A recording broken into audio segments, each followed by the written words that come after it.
Welcome to Sleep Audiobooks. If you would like our Better Sleep Quick Guide filled with proven techniques to improve sleep, sign up to our mailing list at sleepaudiobooks.com and we'll send the PDF as a thank you. Subscribing and leaving a comment helps this channel more than you know, so please feel free to offer suggestions for future audiobooks or to just say hi. Thank you for listening. We hope you have an excellent night's sleep. This is Sleep Audiobooks.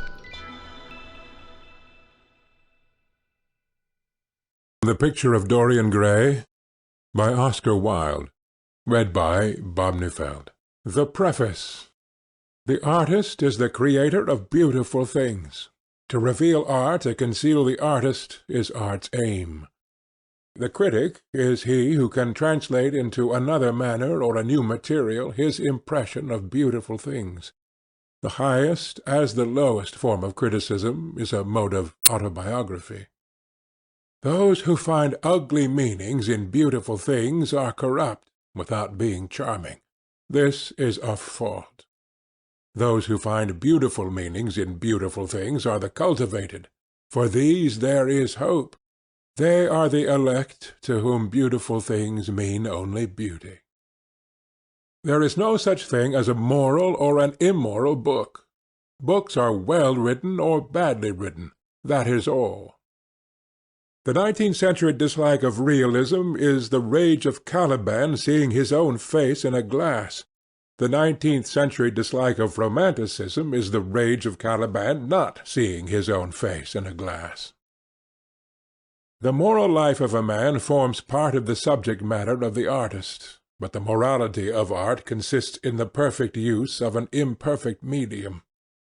No artist desires to prove anything. Even things that are true can be proved. No artist has ethical sympathies. An ethical sympathy in an artist is an unpardonable mannerism of style. No artist is ever morbid. The artist can express everything. Thought and language are to the artist instruments of an art. Vice and virtue are to the artist materials for an art. From the point of view of form, the type of all arts is the art of the musician. From the point of view of feeling, the actor's craft is the type. All art is at once surface and symbol. Those who go beneath the surface do so at their peril. Those who read the symbol do so at their peril. It is the spectator and not life that art really mirrors. Diversity of opinion about a work of art shows that the work is new, complex, and vital. When critics disagree, the artist is in accord with himself. We can forgive a man for making a useful thing as long as he does not admire it. The only excuse for making a useless thing is that one admires it intensely.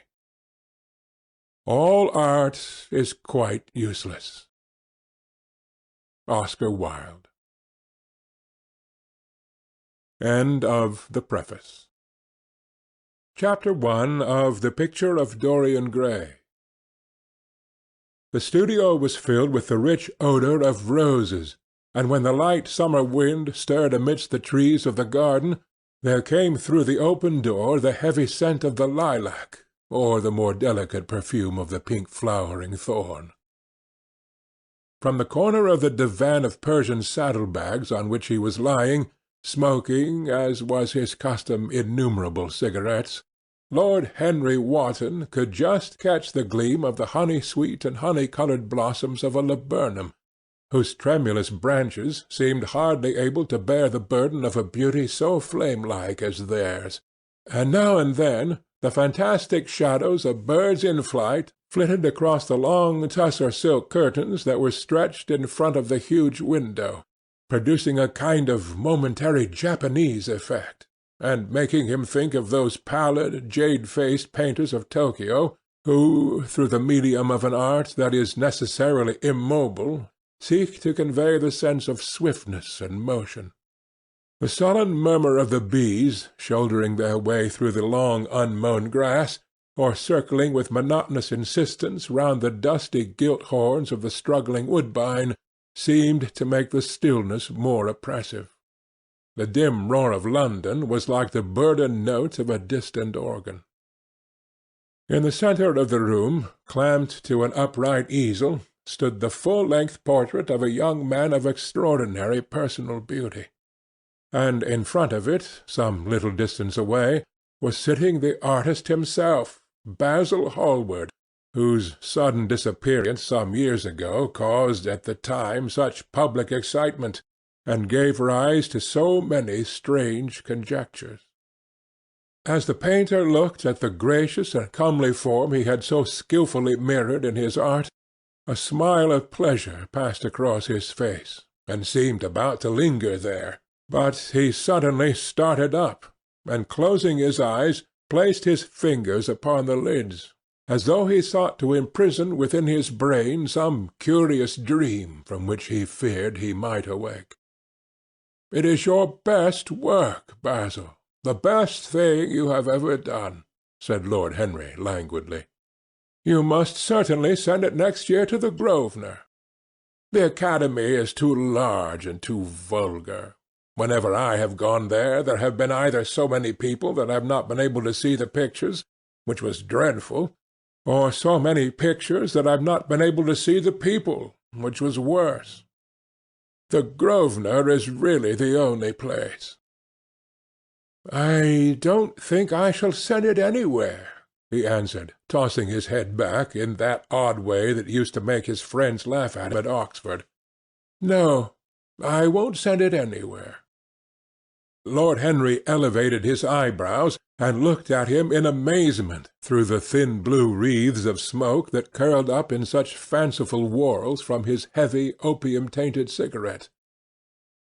"Not send it anywhere? My dear fellow, why? Have you any reason? What odd chaps you painters are! You do anything in the world to gain a reputation. As soon as you have one, you seem to want to throw it away. It is silly of you, for there is only one thing in the world worse than being talked about, and that is not being talked about. A portrait like this would set you far above all the young men in England, and make the old men quite jealous, if old men are ever capable of any emotion." "I know you will laugh at me," he replied, "but I really can't exhibit it. I have put too much of myself into it." Lord Henry stretched himself out on the divan and laughed. "Yes, I knew you would, but it is quite true all the same. Too much of yourself in it? Upon my word, Basil, I didn't know you were so vain. And I really can't see any resemblance between you, with your rugged, strong face and your coal-black hair, and this young Adonis, who looks as if he were made out of ivory and rose-leaves.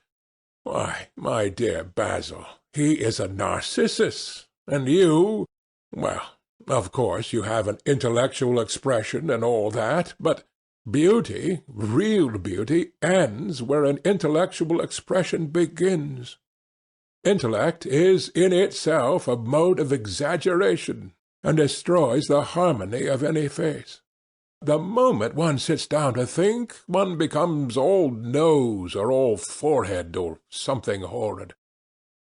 Look at the successful men in any of the learned professions, how perfectly hideous they are.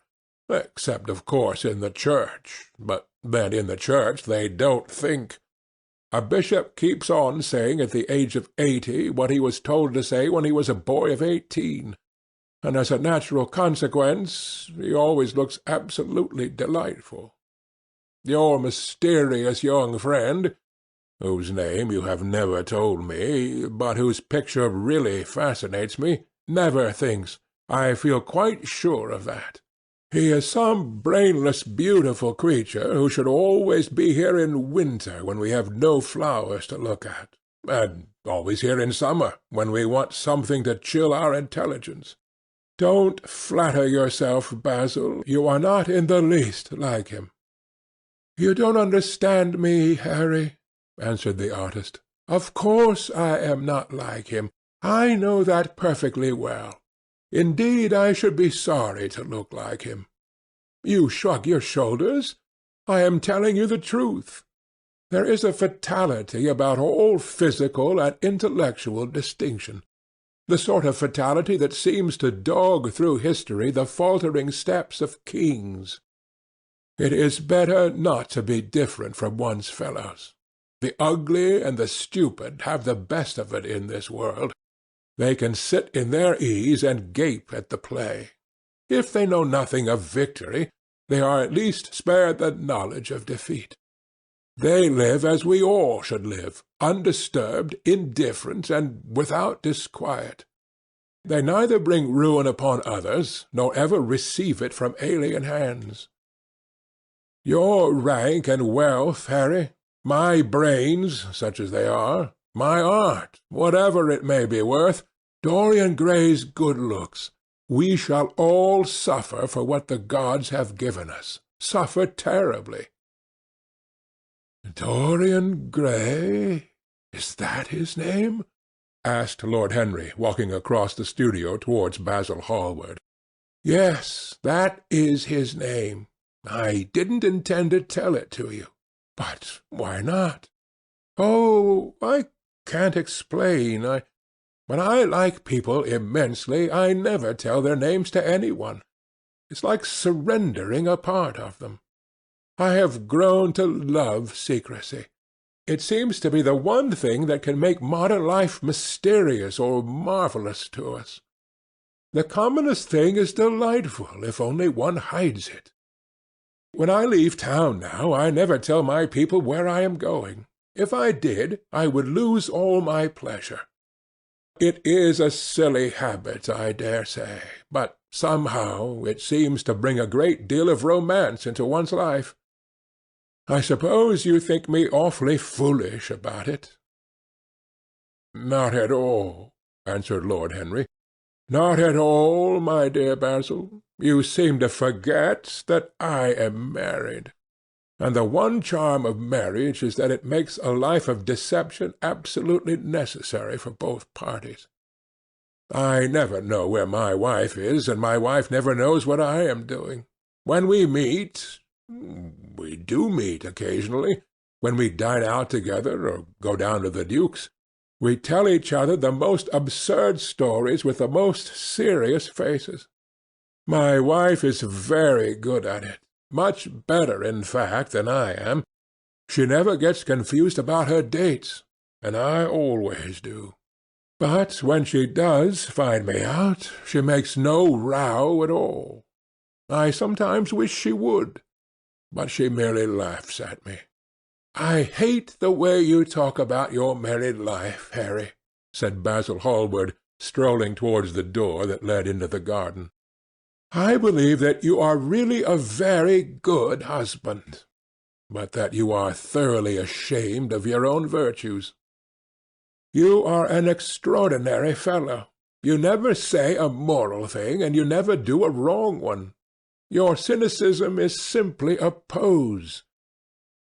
Being natural is simply a pose, and the most irritating pose I know," cried Lord Henry, laughing. And the two young men went out into the garden together, and ensconced themselves on a long bamboo seat that stood in the shade of a tall laurel bush.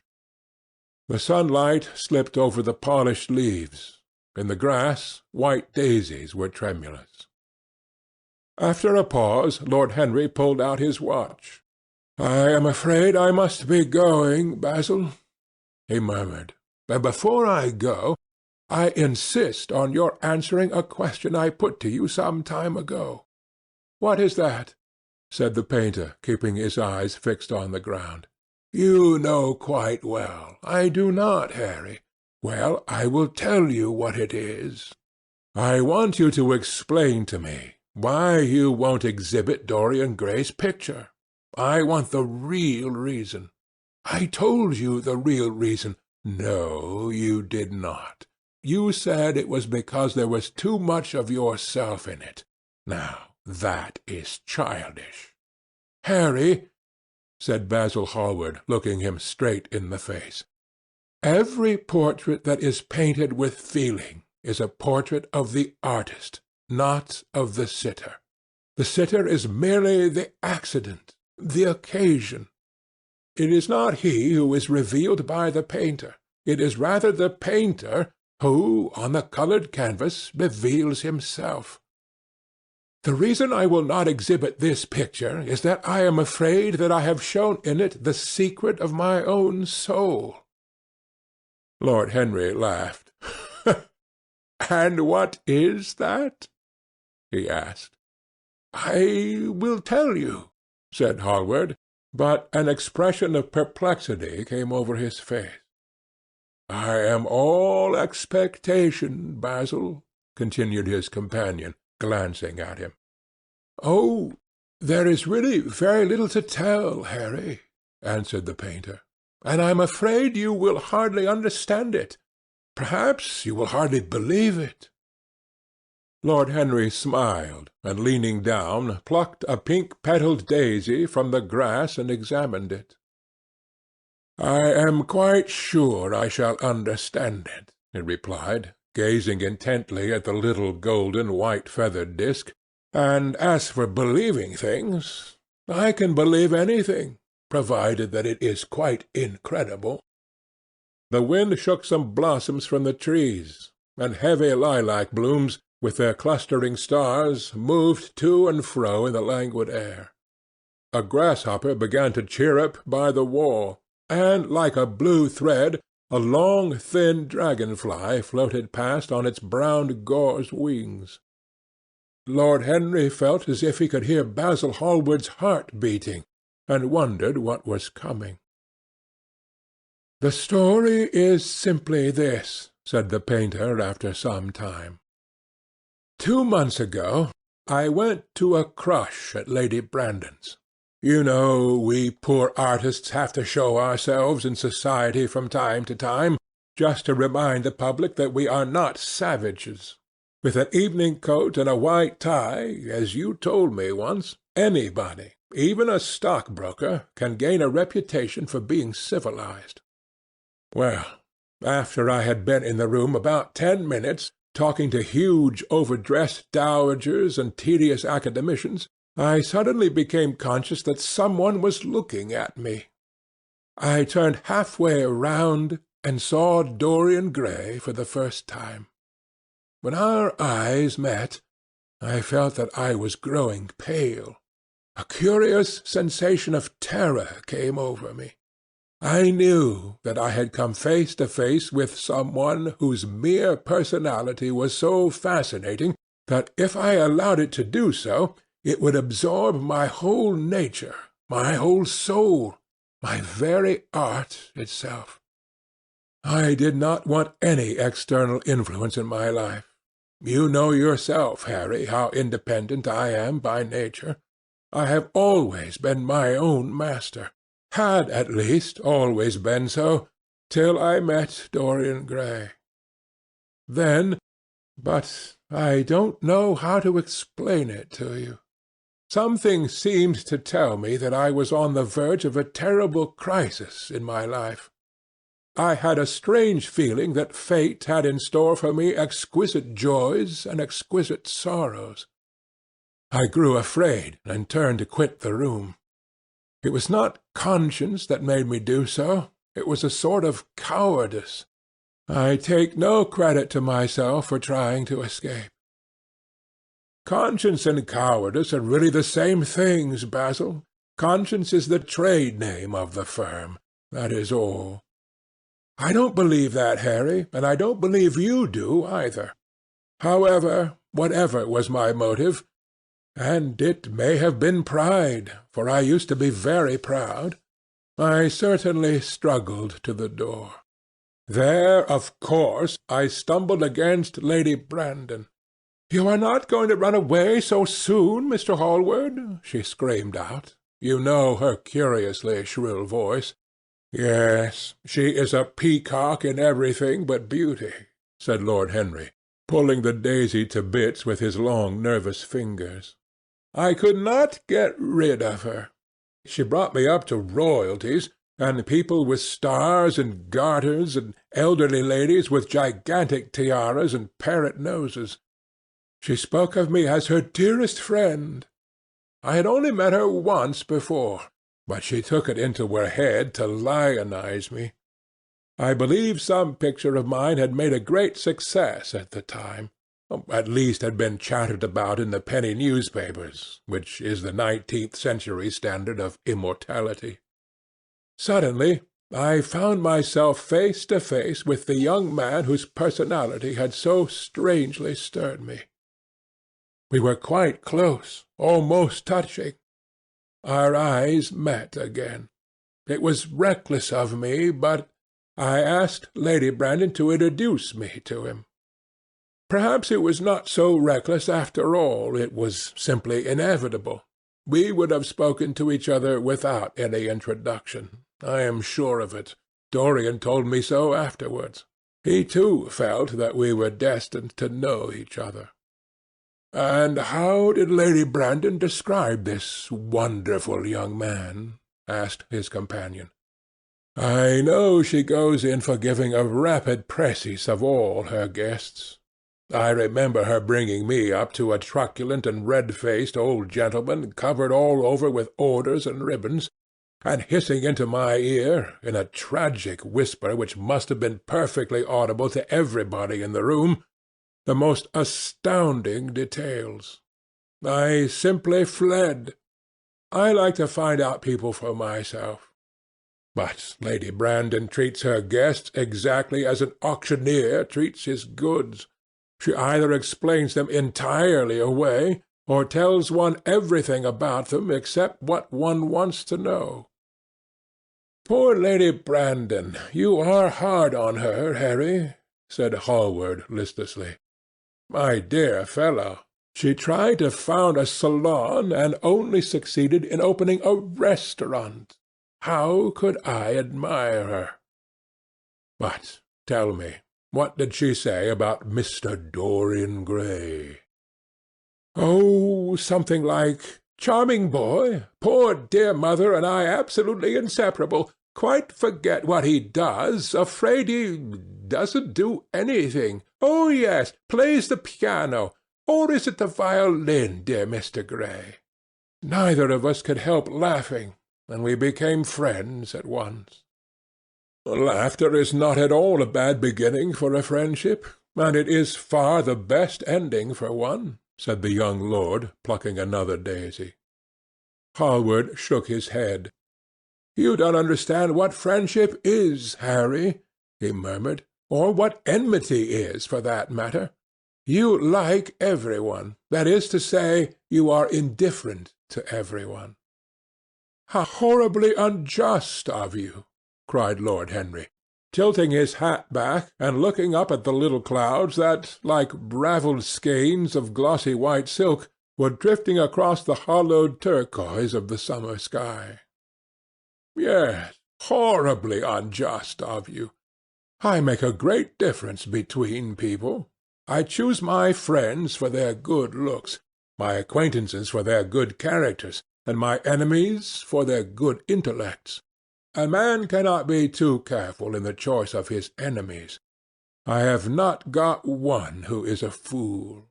They are all men of some intellectual power, and consequently they all appreciate me. Is that very vain of me? I think it is rather vain." "I should think it was, Harry. But according to your category I must be merely an acquaintance. My dear Basil, you are much more than an acquaintance, and much less of a friend, a sort of brother, I suppose." "Oh, brothers! I don't care for brothers. My elder brother won't die, and my younger brothers seem never to do anything else." "Harry!" exclaimed Hallward, frowning. "My dear fellow, I am not quite serious, but I can't help detesting my relations. I suppose it comes from the fact that none of us can stand other people having the same faults as ourselves. I quite sympathize with the rage of the English democracy against what they call the vices of the upper orders. The masses feel that drunkenness, stupidity, and immorality should be their own special property, and if any one of us makes an ass of himself, he is poaching on their preserves. When poor Southwark got into the divorce court, their indignation was quite magnificent, and yet I don't suppose that 10% of the proletariat live correctly. I don't agree with a single word that you have said, and what is more, Harry, I feel sure you don't either." Lord Henry stroked his pointed brown beard and tapped the toe of his patent-leather boot with a tasselled ebony cane. "How English you are, Basil! That is the second time you have made that observation. If one puts forth an idea to a true Englishman, always a rash thing to do, he never dreams of considering whether the idea is right or wrong. The only thing he considers of any importance is whether one believes it oneself. Now, the value of an idea has nothing whatsoever to do with the sincerity of the man who expresses it.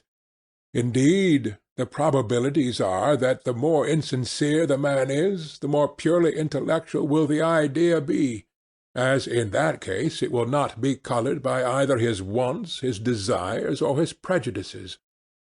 However, I don't propose to discuss politics, sociology, or metaphysics with you. I like persons better than principles, and I like persons with no principles better than anything else in the world. Tell me more about Mr. Dorian Gray. How often do you see him?" "Every day.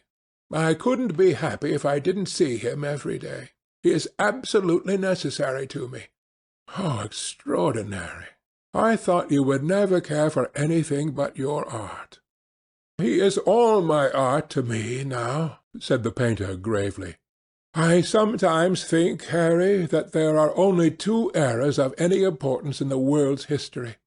The first is the appearance of a new medium for art, and the second is the appearance of a new personality for art also.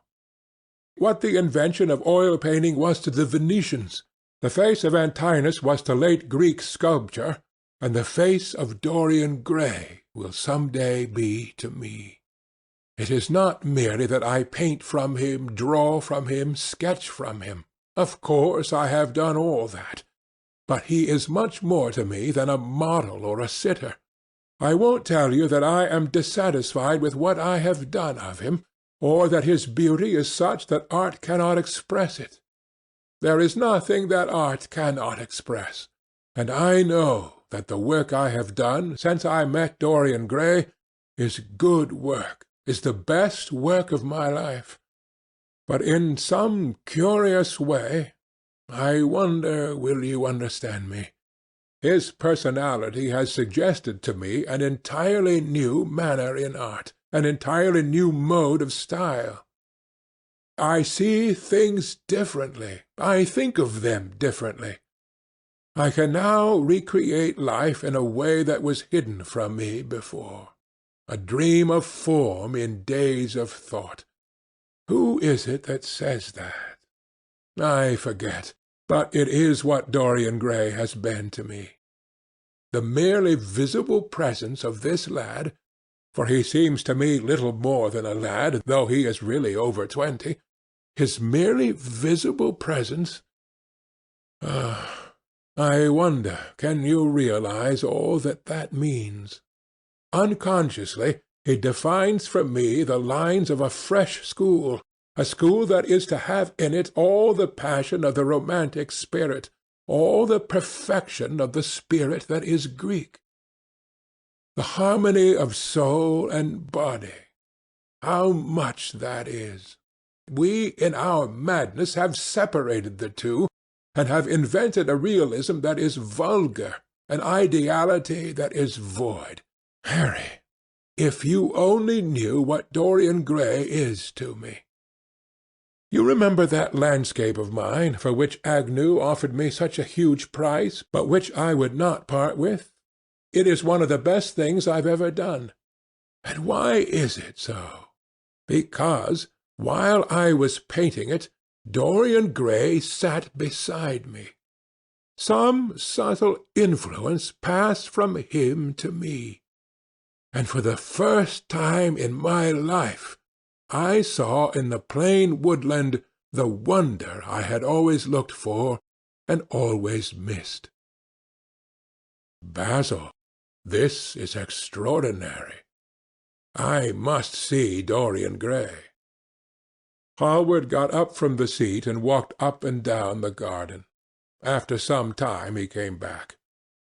"Harry," he said, "Dorian Gray is to me simply a motive in art.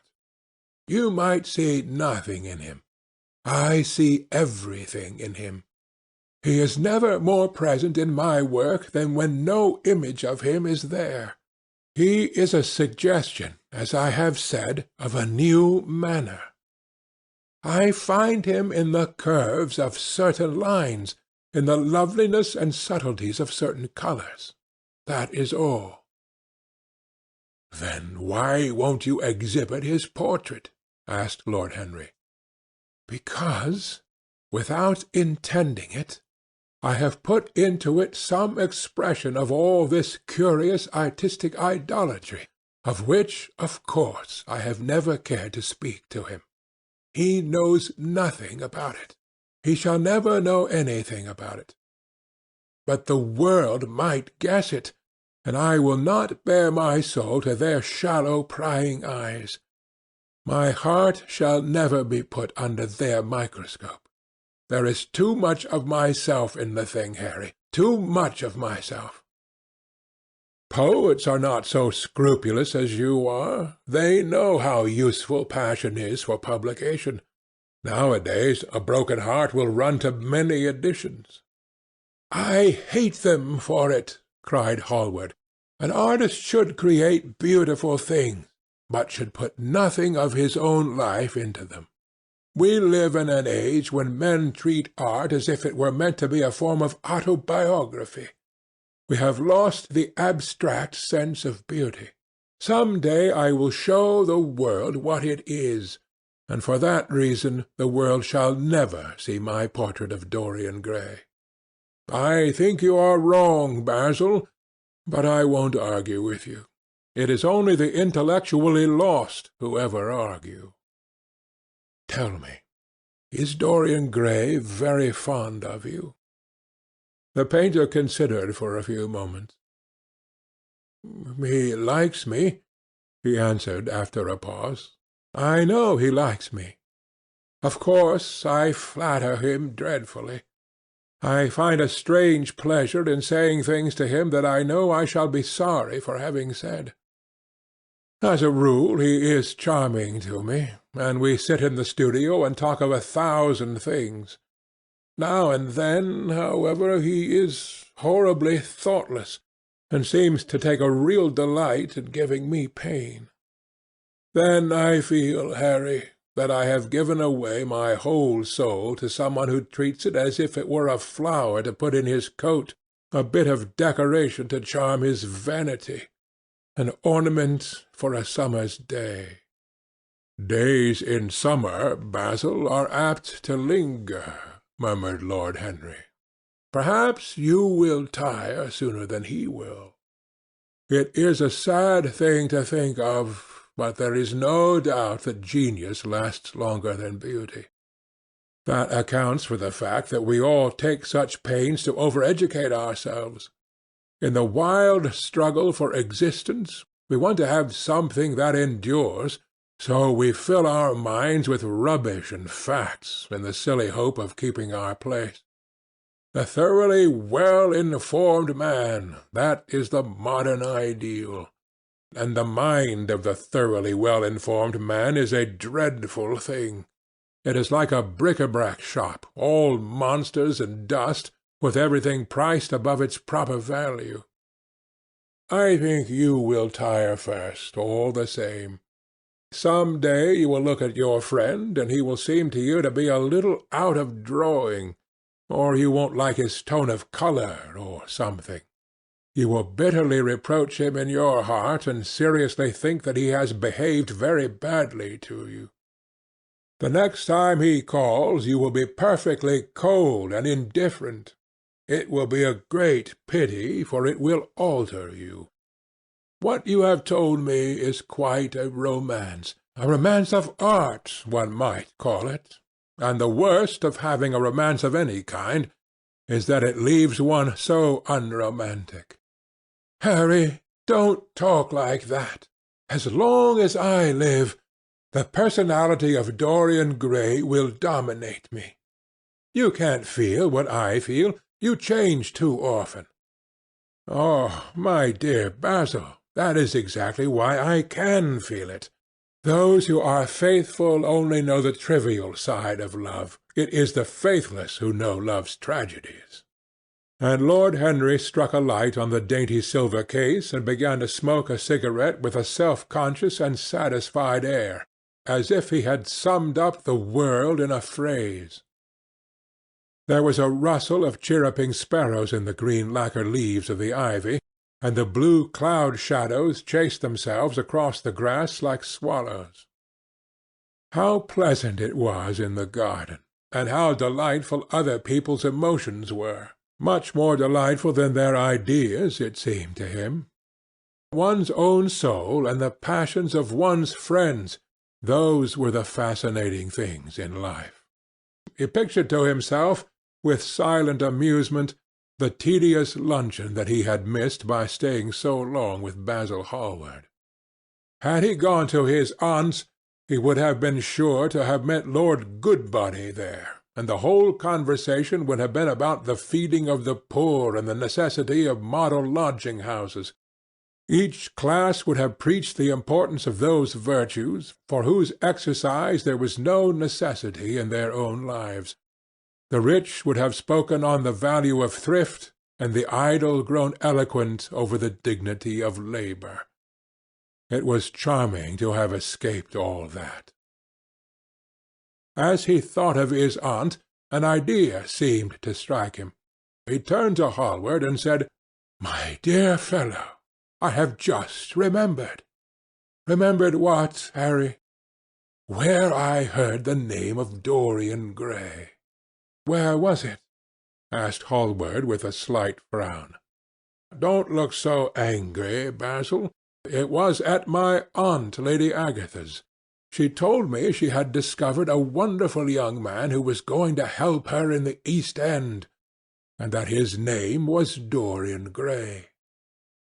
I am bound to state that she never told me he was good-looking.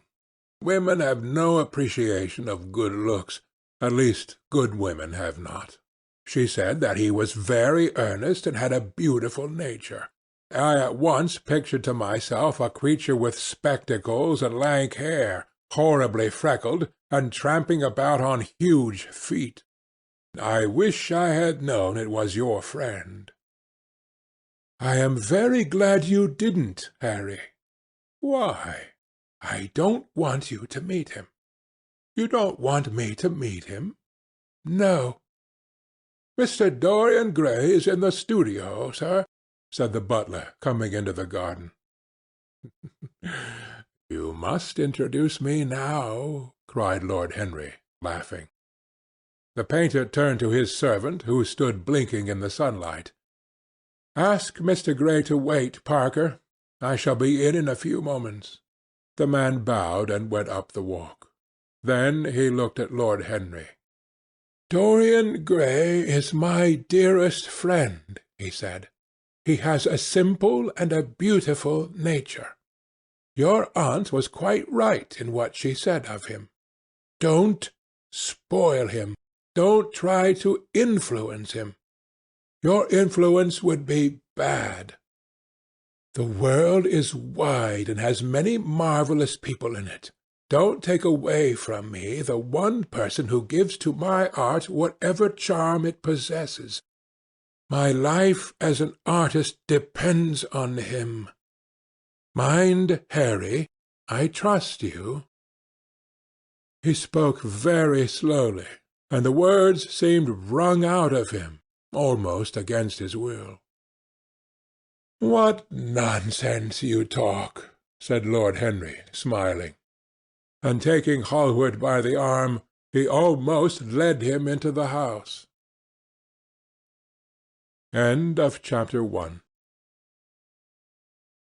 Chapter 2 of The Picture of Dorian Gray. As they entered, they saw Dorian Gray.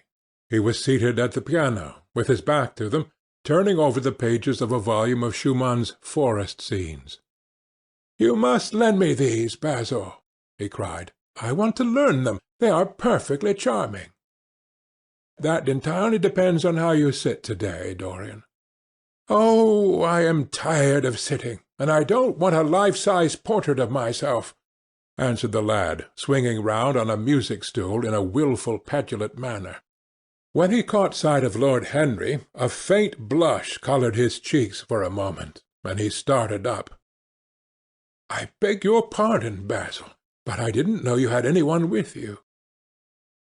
"This is Lord Henry Wotton, Dorian, an old Oxford friend of mine. I have just been telling him what a capital sitter you were, and now you have spoiled everything." "You have not spoiled my pleasure in meeting you, Mr. Gray," said Lord Henry, stepping forward and extending his hand. "My aunt has often spoken to me about you. You are one of her favourites, and I am afraid one of her victims also."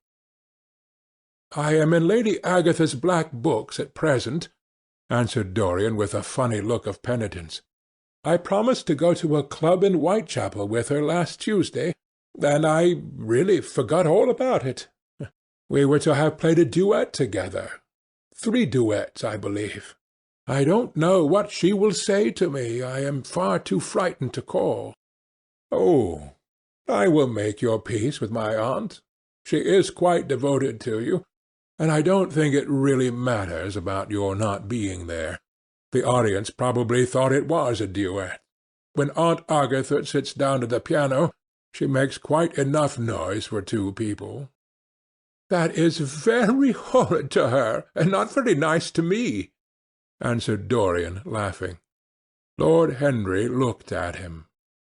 Yes, he was certainly wonderfully handsome, with his finely curved scarlet lips, his frank blue eyes, his crisp gold hair. There was something in his face that made one trust him at once. All the candour of youth was there, as well as all youth's passionate purity. One felt that he had kept himself unspotted from the world.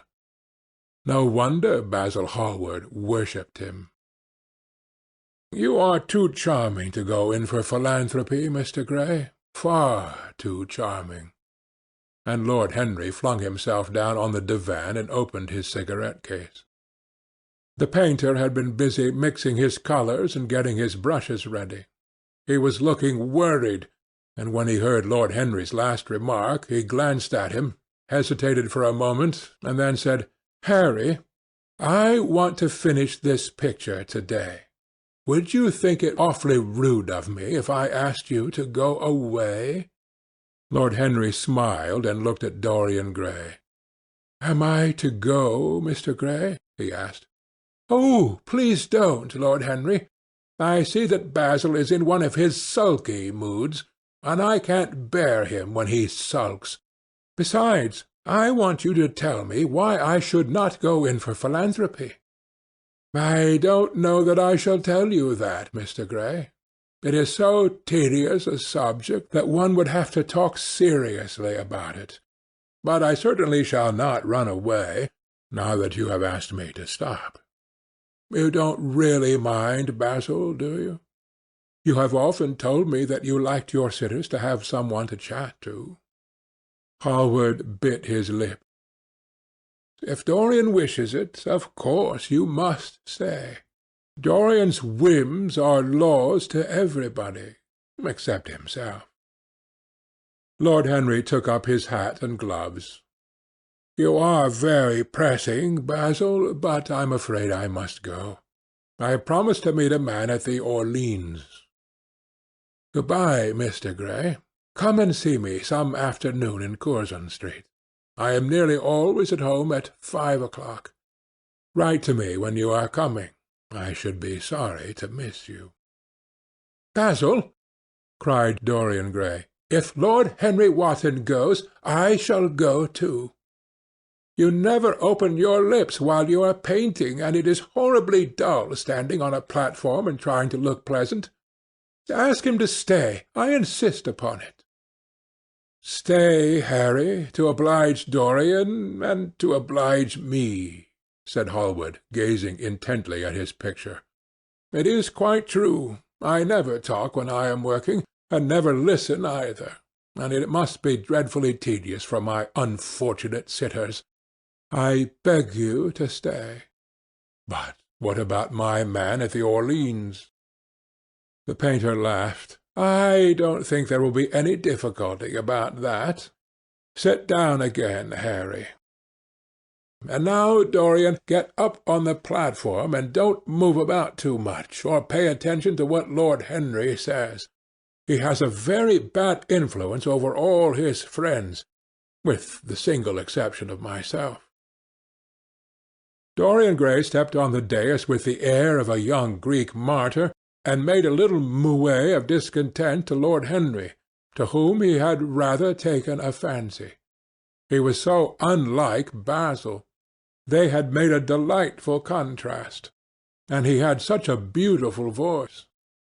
After a few moments he said to him, "Have you really a very bad influence, Lord Henry? As bad as Basil says?"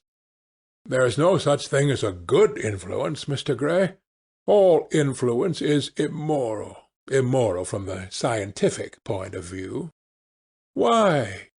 "Because to influence a person is to give him one's own soul.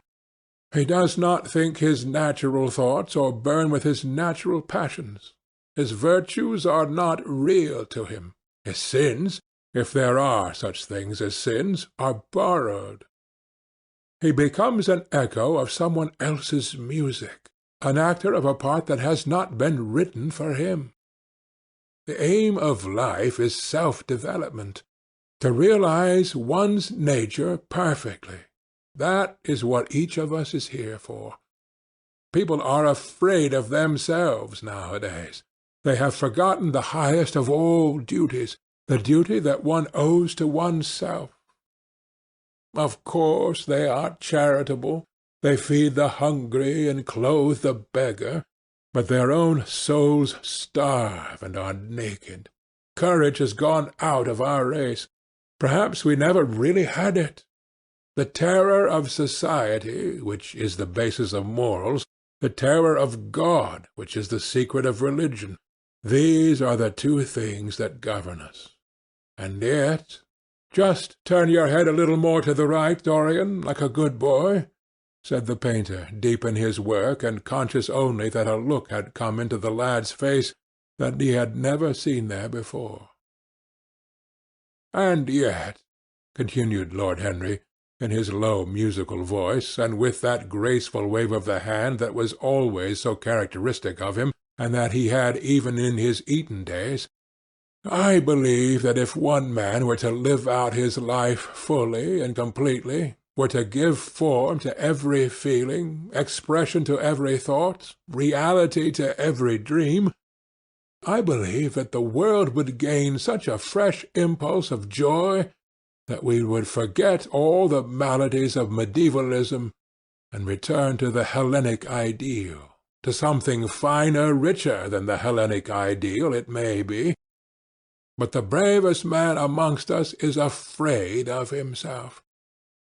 The mutilation of the savage has its tragic survival in the self-denial that mars our lives. We are punished for our refusals. Every impulse that we strive to strangle broods in the mind and poisons us. The body sins once and has done with its sin, for action is a mode of purification. Nothing remains then but the recollection of a pleasure or the luxury of a regret. The only way to get rid of a temptation is to yield to it. Resist it, and your soul grows sick with longing for the things it has forbidden to itself, with desire for what its monstrous laws have made monstrous and unlawful. It has been said that the great events of the world take place in the brain. It is in the brain, and the brain only, that the great sins of the world take place also. You, Mr. Gray, you yourself, with your rose-red youth and your rose-white boyhood, you have had passions that have made you afraid, thoughts that have filled you with terror, day-dreams and sleeping dreams whose mere memory might stain your cheek with shame. "Stop!" faltered Dorian Gray. "Stop! You bewilder me. I don't know what to say. There is some answer to you, but I cannot find it. Don't speak. Let me think. Or rather, let me try not to think." For nearly 10 minutes he stood there, motionless, with parted lips and eyes strangely bright. He was dimly conscious that entirely fresh influences were at work within him. Yet they seemed to him to have come really from himself. The few words that Basil's friend had said to him, words spoken by chance, no doubt, and with wilful paradox in them, had touched some secret chord that had never been touched before, but that he felt was now vibrating and throbbing to curious pulses. Music had stirred him like that. Music had troubled him many times, but music was not articulate. It was not a new world, but rather another chaos that it created in us. Words, mere words, how terrible they were, how clear and vivid and cruel!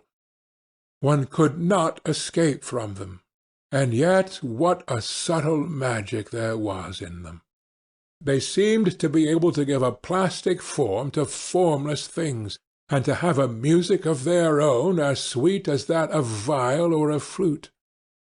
Mere words! Was there anything so real as words? Yes, there had been things in his boyhood that he had not understood. He understood them now. Life suddenly became fiery-coloured to him. It seemed to him that he had been walking in fire. Why had he not known it? With his subtle smile Lord Henry watched him.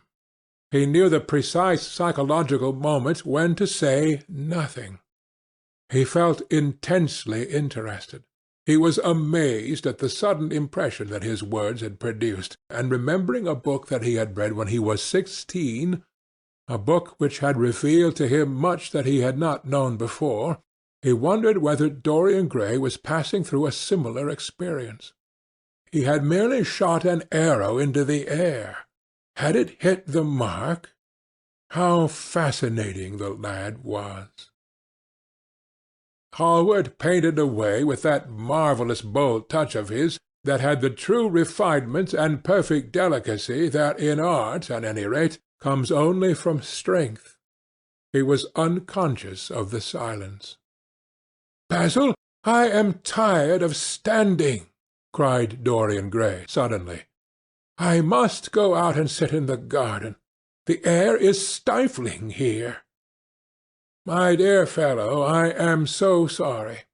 When I am painting, I can't think of anything else. But you never sat better.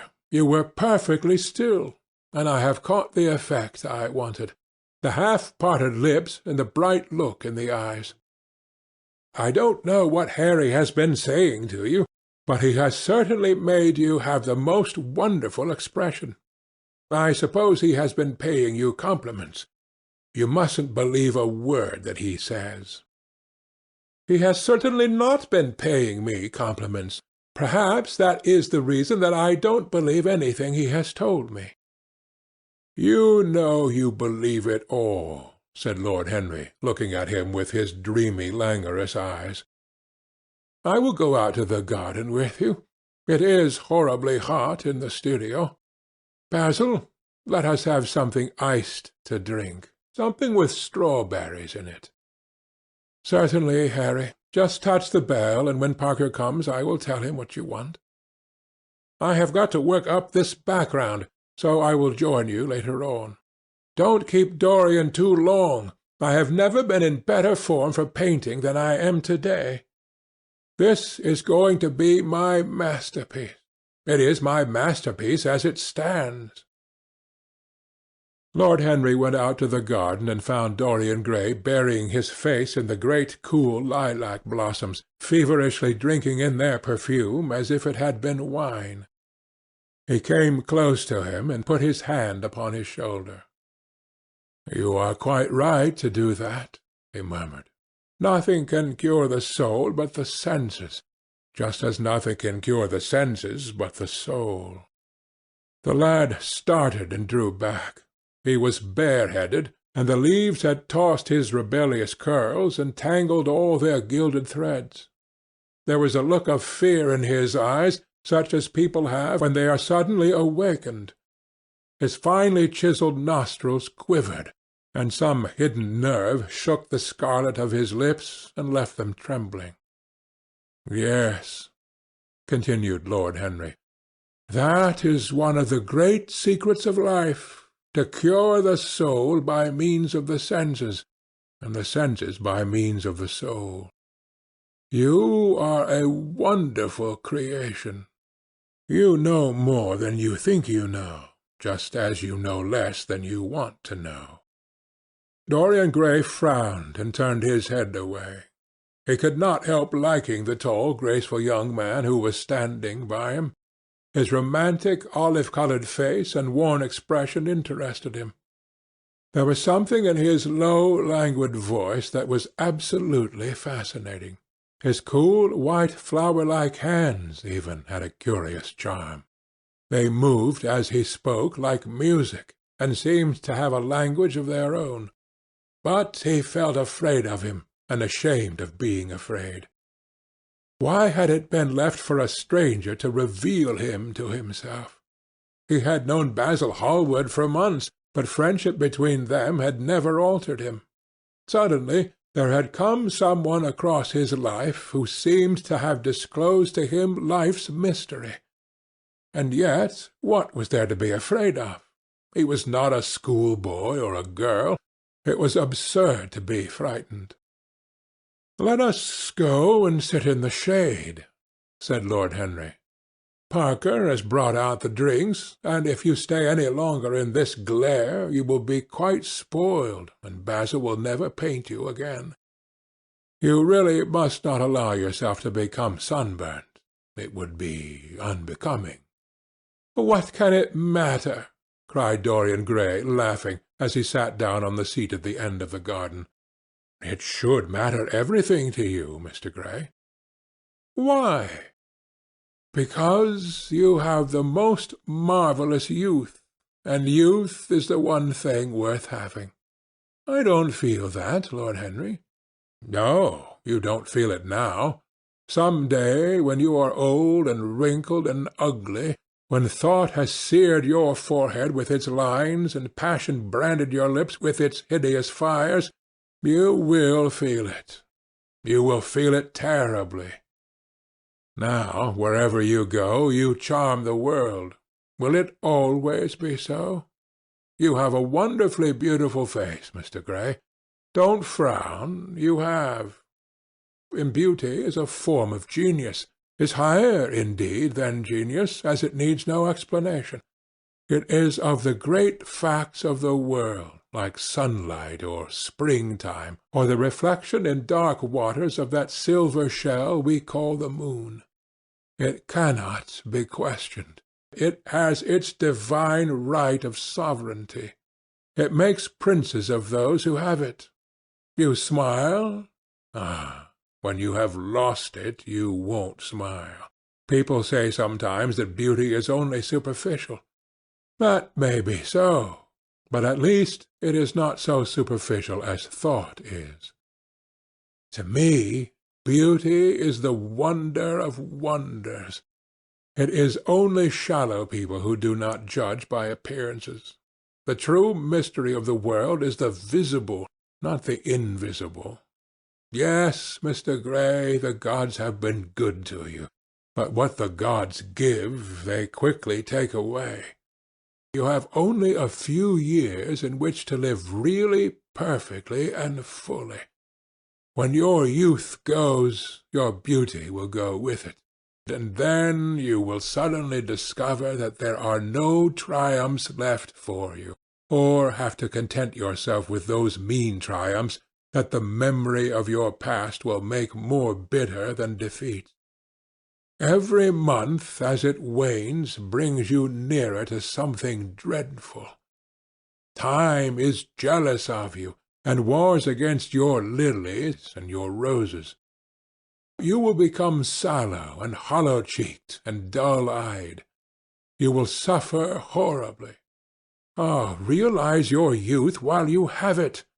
Don't squander the gold of your days, listening to the tedious, trying to improve the hopeless failure, or giving away your life to the ignorant, the common, and the vulgar.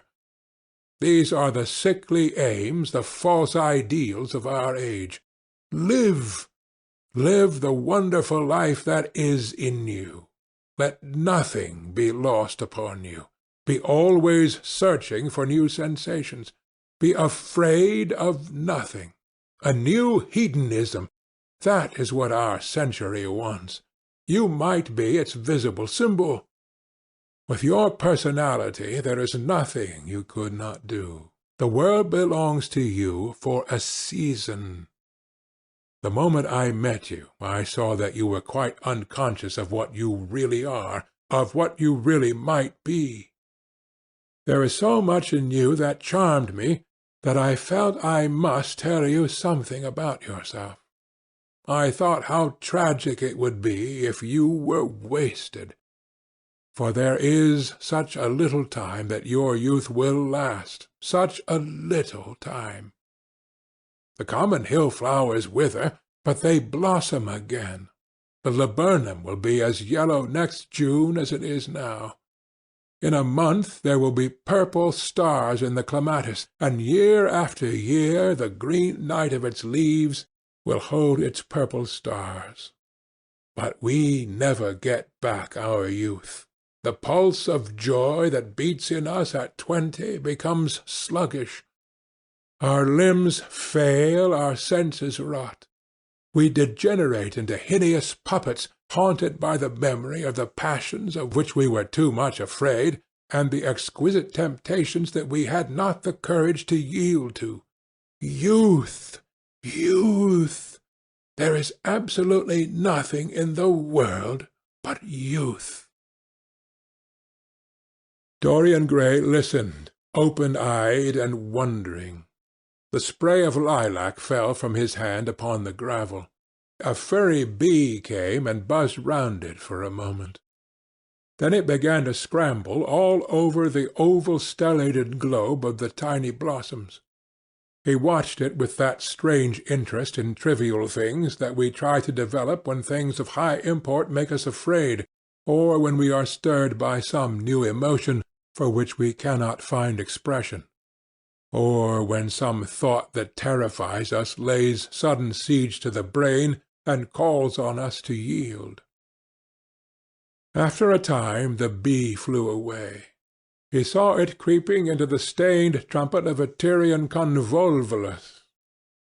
The flower seemed to quiver, and then swayed gently to and fro. Suddenly the painter appeared at the door of the studio and made staccato signs for them to come in. They turned to each other and smiled. "I am waiting," he cried. "Do come in. The light is quite perfect, and you can bring your drinks." They rose up and sauntered down the walk together.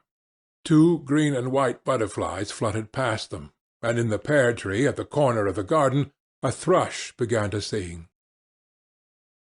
"You are glad to have met me, Mr. Gray," said Lord Henry, looking at him. "Yes, I am glad now. I wonder shall I always be glad?" "Always. That is a dreadful word. It makes me shudder when I hear it. Women are so fond of using it. They spoil every romance by trying to make it last forever. It is a meaningless word, too. The only difference between a caprice and a lifelong passion is that the caprice lasts a little longer." As they entered the studio, Dorian Gray put his hand upon Lord Henry's arm.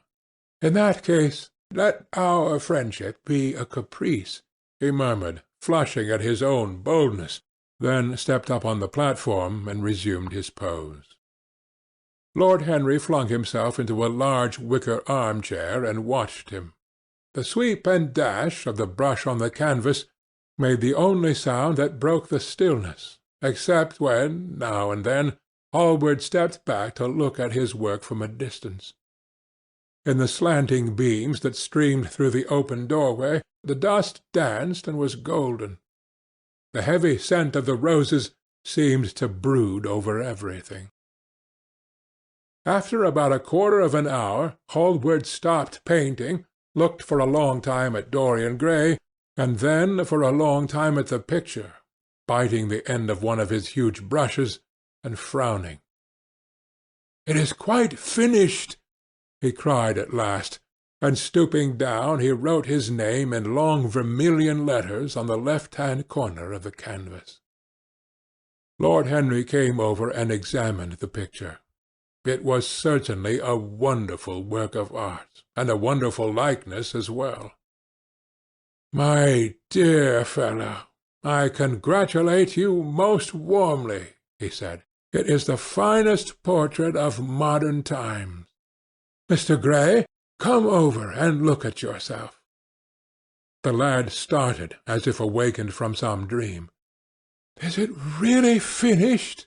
he murmured, stepping down from the platform. "Quite finished," said the painter. "And you have sat splendidly to-day. I am awfully obliged to you." "That is entirely due to me," broke in Lord Henry. "Isn't it, Mr. Gray?" Dorian made no answer, but passed listlessly in front of his picture and turned towards it. When he saw it, he drew back, and his cheeks flushed for a moment with pleasure. A look of joy came into his eyes, as if he had recognized himself for the first time. He stood there motionless and in wonder, dimly conscious that Hallward was speaking to him, but not catching the meaning of his words. The sense of his own beauty came on him like a revelation. He had never felt it before. Basil Hallward's compliments had seemed to him to be merely the charming exaggeration of friendship. He had listened to them, laughed at them, forgotten them. They had not influenced his nature. Then had come Lord Henry Wotton with his strange panegyric on youth, his terrible warning of its brevity. That had stirred him at the time, and now, as he stood gazing at the shadow of his own loveliness, the full reality of the description flashed across him.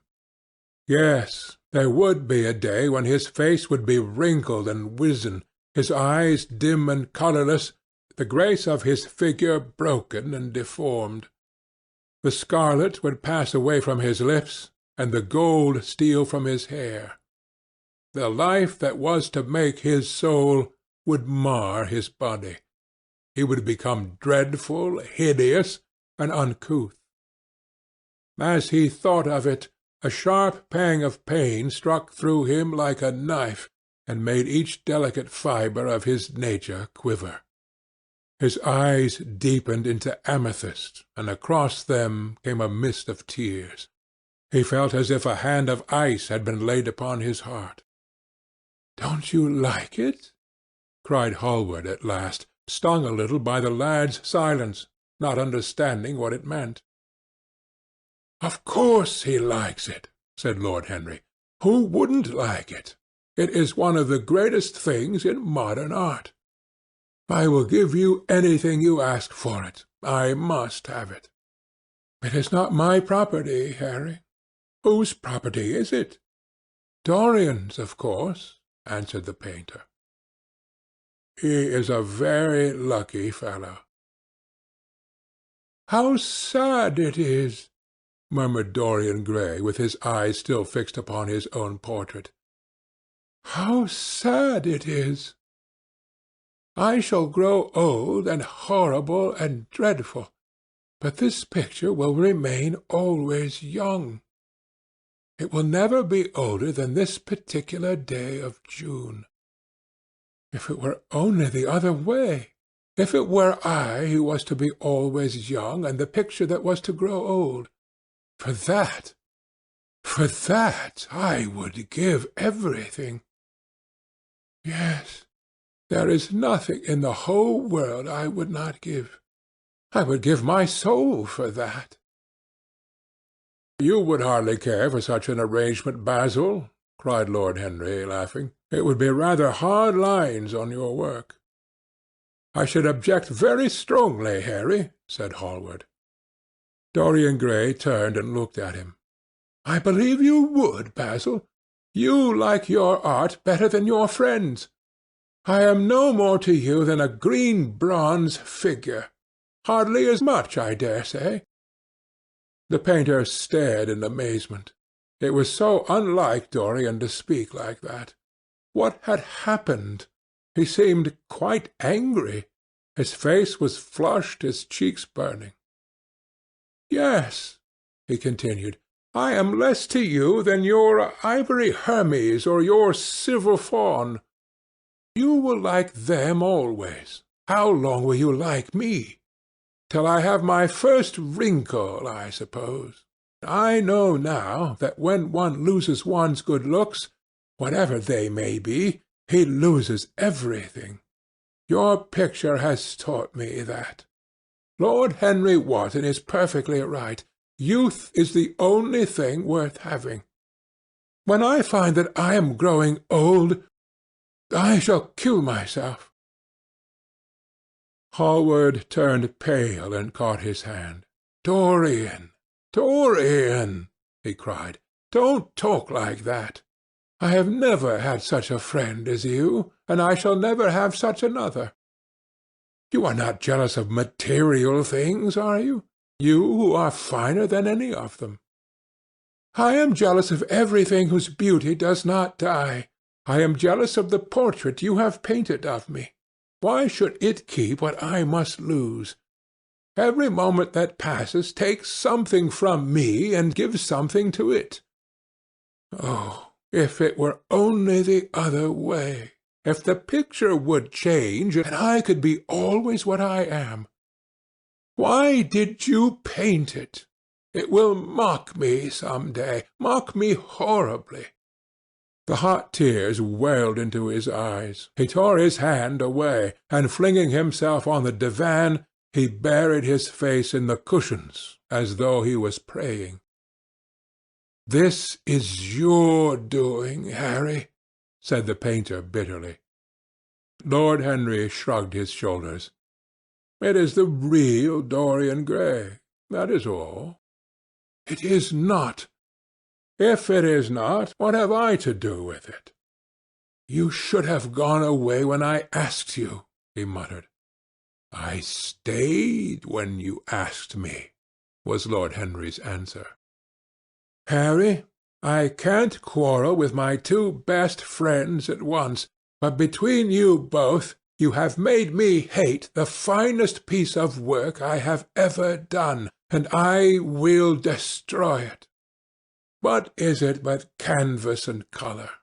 I will not let it come across our 3 lives and mar them.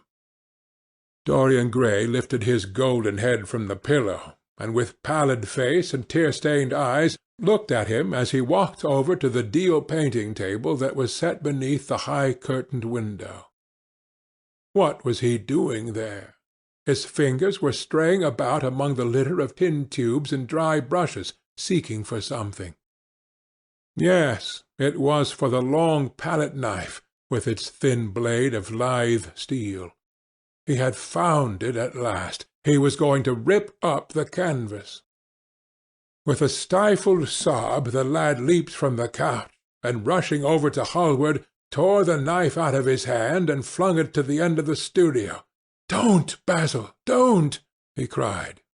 "It would be murder."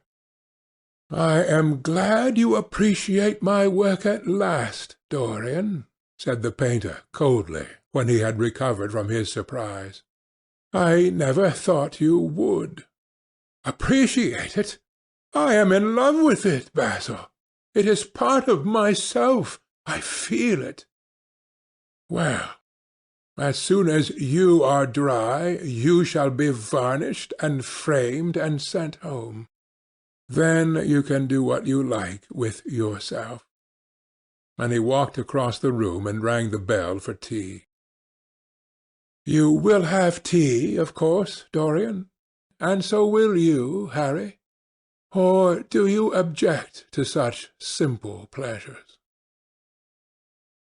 "I adore simple pleasures," said Lord Henry. "They are the last refuge of the complex. But I don't like scenes, except on the stage. What absurd fellows you are, both of you! I wonder who it was defined man as a rational animal. It was the most premature definition ever given. Man is many things, but he is not rational. I am glad he is not, after all, though I wish you chaps would not squabble over the picture. You had much better let me have it, Basil. This silly boy doesn't really want it, and I really do." "If you let any one have it but me, Basil, I shall never forgive you," cried Dorian Gray. "And I don't allow people to call me a silly boy. You know the picture is yours, Dorian. I gave it to you before it existed. And you know that you have been a little silly, Mr. Gray, and that you don't really object to being reminded that you are extremely young." "I should have objected very strongly this morning, Lord Henry." "Ah, this morning. You have lived since then." There came a knock at the door, and the butler entered with a laden tea-tray and set it down upon a small Japanese table. There was a rattle of cups and saucers and the hissing of a fluted Georgian urn. 2 globe-shaped china dishes were brought in by a page. Dorian Gray went over and poured out the tea. The 2 men sauntered languidly to the table and examined what was under the covers. "Let us go to the theatre to-night," said Lord Henry. "There is sure to be something on somewhere. I have promised to dine at White's, but it is only with an old friend, so I can send him a wire to say that I am ill, or that I am prevented from coming in consequence of a subsequent engagement. I think that would be a rather nice excuse. It would have all the surprise of candour." "It is such a bore putting on one's dress clothes," muttered Hallward, "and when one has them on they are so horrid." "Yes," answered Lord Henry dreamily. "The costume of the 19th century is detestable. It is sombre, so depressing. Sin is the only real colour element left in modern life. You really must not say things like that before Dorian, Harry." "Before which Dorian? The one who is pouring out tea for us, or the one in the picture?" "Before either." "I should like to come to the theatre with you, Lord Henry," said the lad. "Then you shall come. And you will come too, Basil, won't you?" "I can't, really. I would sooner not. I have a lot of work to do." "Well, then, you and I will go alone, Mr. Gray." "I should like that awfully." The painter bit his lip and walked over, cup in hand, to the picture. "I shall stay with the real Dorian," he said sadly. "Is it the real Dorian?" cried the original of the portrait, strolling across to him. "Am I really like that?" "Yes, you are just like that." "How wonderful, Basil! At least you are like it in appearance. But it will never alter," sighed Hallward. "That is something." "What a fuss people make about fidelity!" exclaimed Lord Henry. "Why, even in love it is purely a question of physiology. It has nothing to do with our own will. Young men want to be faithful and are not, Old men want to be faithless, and cannot. That is all one can say. "Don't go to the theatre to-night, Dorian," said Hallward. "Stop and dine with me." "I can't, Basil." "Why?" "Because I have promised Lord Henry Wotton to go with him." "He won't like you better for keeping your promises. He always breaks his own. I beg you not to go." Dorian Gray laughed and shook his head. "I entreat you." The lad hesitated and looked over at Lord Henry, who was watching them from the tea-table with an amused smile. "I must go, Basil," he answered. "Very well," said Hallward, and he went over and laid down his cup on the tray. "It is rather late, and as you have to dress, you had better lose no time. Good-bye, Harry. Good-bye, Dorian. Come and see me soon. Come tomorrow." "Certainly. You won't forget?" "No, of course not," cried Dorian. "And Harry." "Yes, Basil?" "Remember what I asked you when we were in the garden this morning." "I have forgotten it." "I trust you." "I wish I could trust myself," said Lord Henry, laughing. "Come, Mr. Gray, my hansom is outside, and I can drop you at your own place. Good-bye, Basil. It has been a most interesting afternoon." As the door closed behind them, the painter flung himself down on a sofa, and a look of pain came into his face.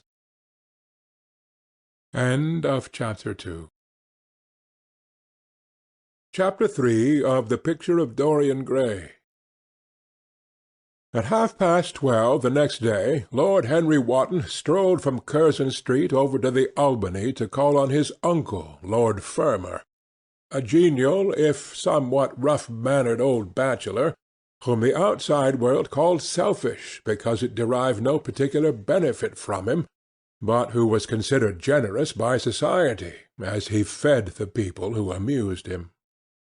His father had been our ambassador at Madrid when Isabella was young and prim, unthought of, but had retired from the diplomatic service in a capricious moment of annoyance on not being offered the embassy at Paris, a post to which he considered that he was fairly entitled, by reason of his birth, his indolence, the good English of his despatches, and his inordinate passion for pleasure.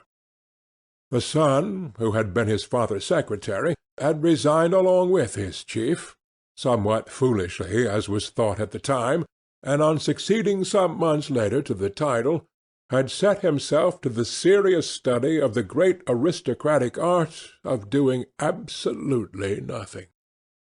He had 2 large town-houses, but preferred to live in chambers, as it was less trouble, and took most of his meals at his club. He paid some attention to the management of his collieries in the Midland counties, excusing himself for this taint of industry on the ground that the one advantage of having coal was that it enabled a gentleman to afford the decency of burning wood on his own hearth. In politics he was a Tory, except when the Tories were in office, during which period he roundly abused them for being a pack of radicals. He was a hero to his valet, who bullied him, and a terror to most of his relations, whom he bullied in turn. Only England could have produced him, and he always said that the country was going to the dogs. His principles were out of date, but there was a good deal to be said for his prejudices.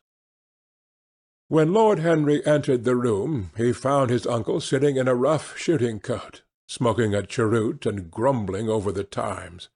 "Well, Harry," said the old gentleman, "what brings you out so early? I thought you dandies never got up till 2, and were not visible till 5.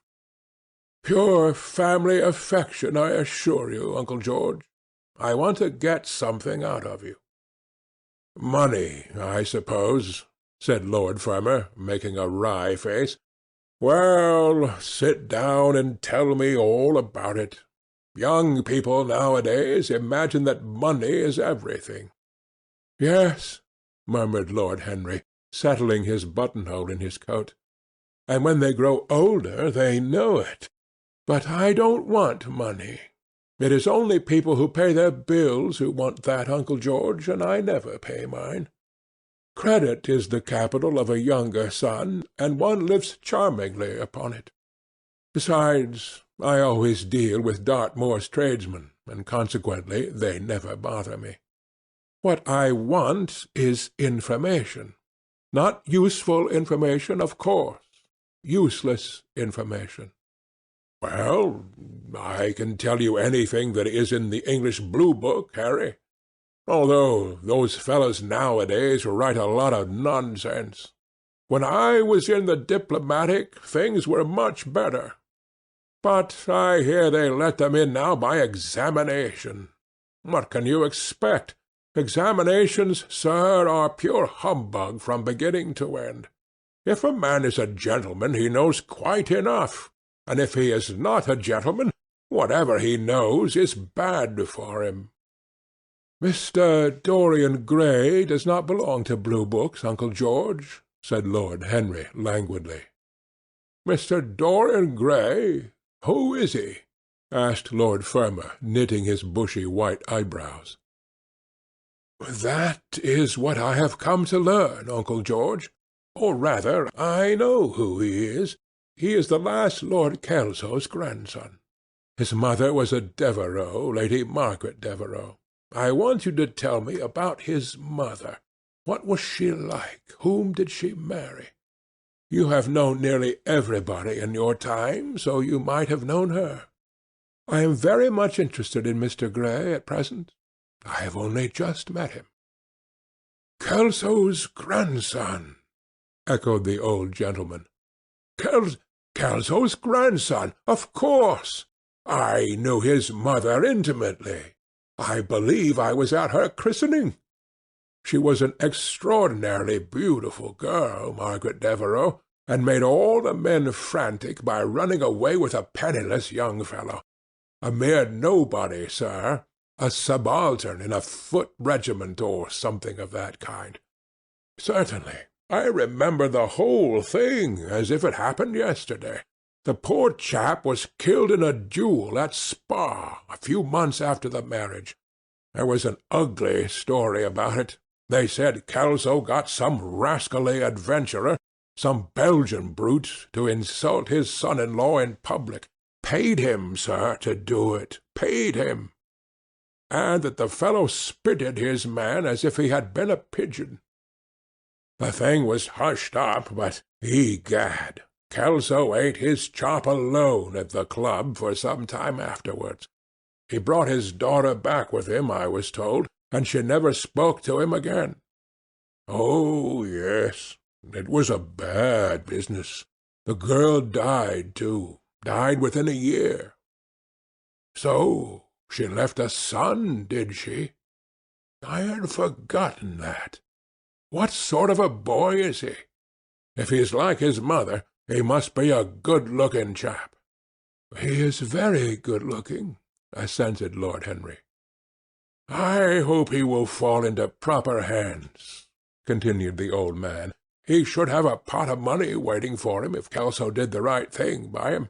His mother had money too. All the Selby property came to her through her grandfather. Her grandfather hated Kelso, thought him a mean dog. He was, too. Came to Madrid once when I was there. Egad, I was ashamed of him. The Queen used to ask me about the English noble who was always quarrelling with the cabmen about their fares. They made quite a story of it.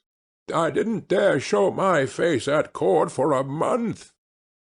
I hope he treated his grandson better than he did the Jarveys. I don't know, answered Lord Henry. I fancy that the boy will be well off. He is not of age yet. He has Selby, I know. He told me so. And his mother was very beautiful. Margaret Devereux was one of the loveliest creatures I ever saw, Harry. What on earth induced her to behave as she did, I never could understand. She could have married anybody she chose. Carlington was mad after her. She was romantic, though. All the women of that family were. The men were a poor lot, but, egad, the women were wonderful. Carlington went on his knees to her. Told me so himself. She laughed at him, and there wasn't a girl in London at the time who wasn't after him. And, by the way, Harry, talking about silly marriages, what is this humbug your father tells me about Dartmoor wanting to marry an American? Ain't English girls good enough for him? It is rather fashionable to marry Americans just now, Uncle George. I'll back English women against the world, Harry, said Lord Fermor, striking the table with his fist. The betting is on the Americans. They don't last, I am told, muttered his uncle. A long engagement exhausts them, but they are capital at a steeplechase. They take things flying. I don't think Dartmoor has a chance. Who are her people? Grumbled the old gentleman. Has she got any? Lord Henry shook his head. American girls are as clever at concealing their parents as English women are at concealing their past, he said, rising to go. They are pork-packers, I suppose. I hope so, Uncle George, for Dartmoor's sake. I am told that pork-packing is the most lucrative profession in America, after politics. Was she pretty? She behaves as if she was beautiful. Most American women do. It is the secret of their charm. Why can't these American women stay in their own country? They are always telling us that it is the paradise for women. It is. That is the reason why, like Eve, they are so excessively anxious to get out of it, said Lord Henry. Good-bye, Uncle George. I shall be late for lunch if I stop any longer. Thanks for giving me the information I wanted. I always look to know everything about my new friends, and nothing about my old ones. Where are you lunching, Harry? At Aunt Agatha's. I have asked myself and Mr. Gray. He is her latest protégé. Ugh! Tell your Aunt Agatha, Harry, not to bother me any more with her charity appeals. I am sick of them. Why, the good woman thinks that I have nothing to do but write checks for her silly fads. All right, Uncle George, I'll tell her, but it won't have any effect. Philanthropic people lose all sense of humanity. It is their distinguishing characteristic. The old gentleman growled approvingly and rang the bell for his servant. Lord Henry passed up the low arcade into Burlington Street and turned his steps in the direction of Berkeley Square. So that was the story of Dorian Gray's parentage. Crudely as it had been told to him, it had yet stirred him by its suggestion of a strange, almost modern romance. A beautiful woman risking everything for a mad passion. A few wild weeks of happiness cut short by a hideous, treacherous crime. Months of voiceless agony, and then a child born in pain. The mother snatched away by death, the boy left to solitude and the tyranny of an old and loveless man. Yes, it was an interesting background. It posed the lad, made him more perfect, as it were. Behind every exquisite thing that existed there was something tragic. Worlds had to be in travail that the meanest flower might blow. And how charming he had been at dinner the night before, as with startled eyes and lips parted in frightened pleasure he had sat opposite to him at the club, the red candle-shades staining to a richer rose the wakening wonder of his face. Talking to him was like playing an exquisite violin. He answered to every touch and thrill of the bow. there was something terribly enthralling in the exercise of influence. No other activity was like it. To project one's soul into some gracious form, and let it tarry there for a moment, to hear one's own intellectual views echoed back to one with all the added music of passion and youth, to convey one's temperament into another as though it were a subtle fluid or a strange perfume. There was a real joy in that, perhaps the most satisfying joy left to us in an age so limited and vulgar as our own, an age grossly carnal in its pleasures, and grossly common in its aims. He was a marvellous type, too, this lad, whom by so curious a chance he had met at Basil's studio, or could be fashioned into a marvellous type at any rate. Grace was his, and the white purity of boyhood, and beauty such as old Greek marbles kept for us. There was nothing that one could not do with him. He could be made a Titan or a toy. What a pity it was that such beauty was destined to fade. And Basil? From a psychological point of view, how interesting he was!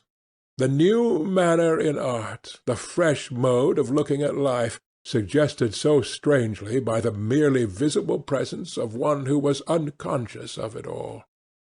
The silent spirit that dwelt in dim woodland and walked unseen in open field, suddenly showing herself dryad-like and not afraid, because in his soul who sought for her there had been wakened that wonderful vision to which alone are wonderful things revealed, the mere shapes and patterns of things becoming, as it were, refined, and gaining a kind of symbolical value, as though they were themselves patterns of some other and more perfect form, whose shadow they made real. How strange it all was! He remembered something like it in history. Was it not Plato, that artist in thought, who had first analyzed it? Was it not Buonarroti, who had carved it in the coloured marbles of a sonnet sequence? But in our own century it was strange. Yes, he would try to be to Dorian Gray what, without knowing it, the lad was to the painter who had fashioned the wonderful portrait. He would seek to dominate him, had already, indeed, half done so. He would make that wonderful spirit his own. There was something fascinating in this son of love and death. Suddenly he stopped and glanced up at the houses. He found that he had passed his aunts some distance, and smiling to himself, turned back. When he entered the somewhat sombre hall, the butler told him that they had gone in to lunch. He gave one of the footmen his hat and stick, and passed into the dining-room. "Late as usual, Harry," cried his aunt, shaking her head at him. He invented a facile excuse, and, having taken the vacant seat next to her, looked round to see who was there. Dorian bowed to him shyly from the end of the table, a flush of pleasure stealing into his cheek.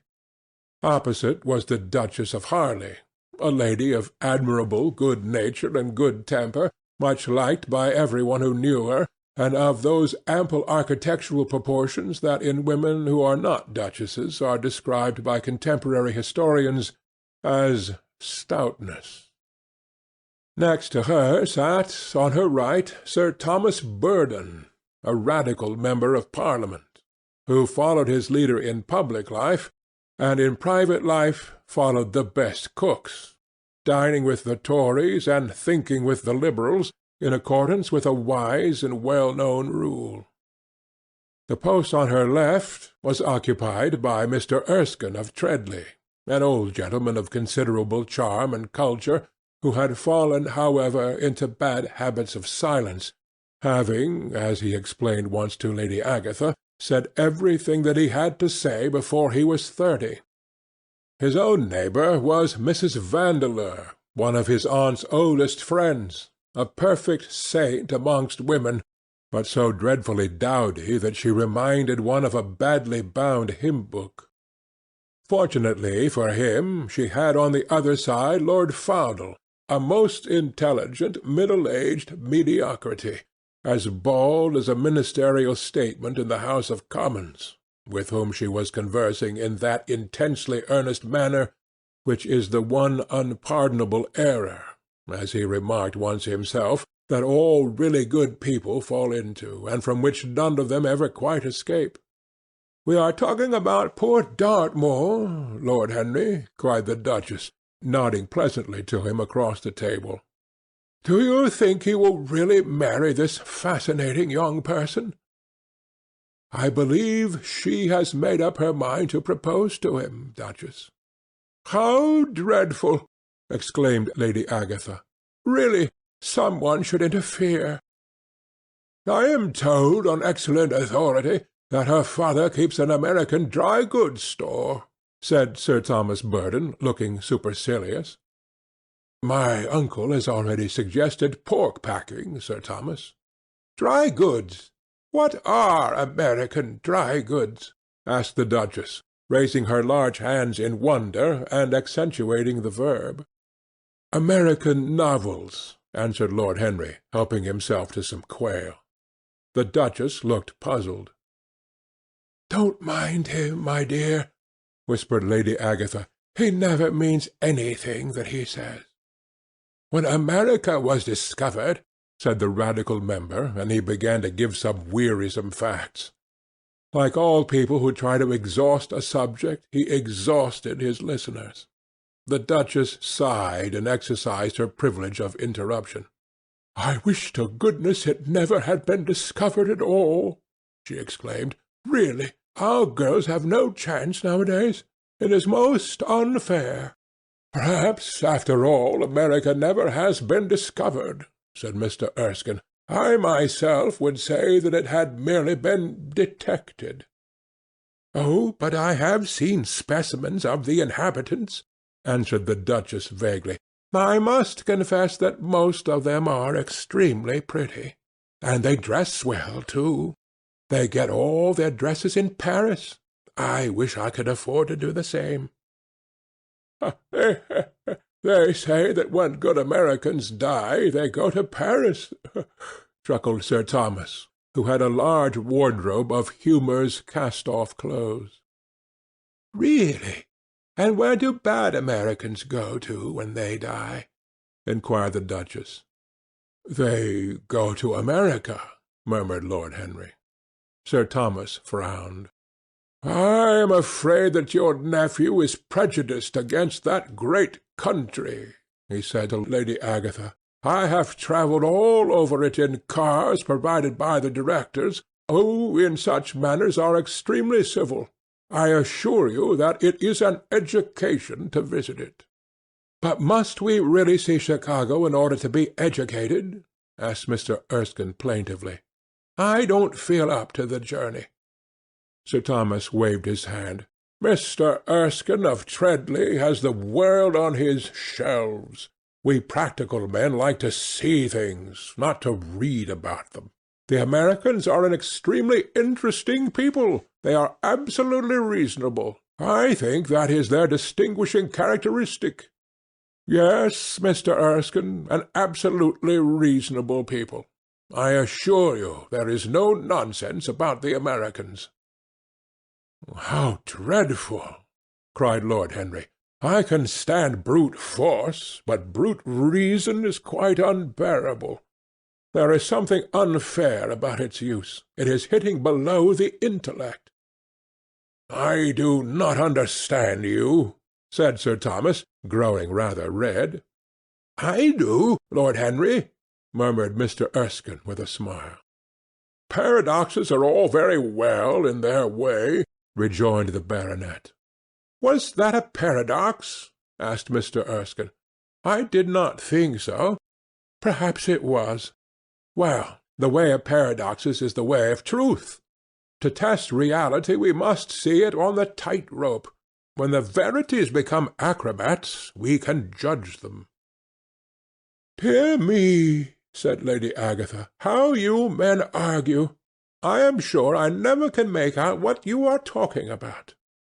Oh, Harry, I am quite vexed with you. Why do you try to persuade our nice Mr. Dorian Gray to give up the East End? I assure you he would be quite invaluable. They would love his playing." "I want him to play for me," cried Lord Henry, smiling, and he looked down the table and caught a bright answering glance. "But they are so unhappy in Whitechapel," continued Lord Agatha. "I can sympathize with everything except suffering," said Lord Henry, shrugging his shoulders. "I cannot sympathize with that. It is too ugly, too horrible, too distressing. There is something terribly morbid in the modern sympathy with pain. One should sympathize with the colour, the beauty, the joy of life. The less said about life's sores, the better. Still, the East End is a very important problem," remarked Sir Thomas, with a grave shake of the head. "Quite so," answered the young lord. "It is the problem of slavery, and we try to solve it by amusing the slaves." The politician looked at him keenly. "What change do you propose, then?" he asked. Lord Henry laughed. "I don't desire to change anything in England except the weather," he answered. "I am quite content with philosophic contemplation. But as the 19th century has gone bankrupt through an over-expenditure of sympathy, I would suggest that we should appeal to science to put us straight. The advantage of the emotions is that they lead us astray, and the advantage of science is that it is not emotional." "But we have such grave responsibilities," ventured Mrs. Vandeleur timidly. "Terribly grave," echoed Lady Agatha.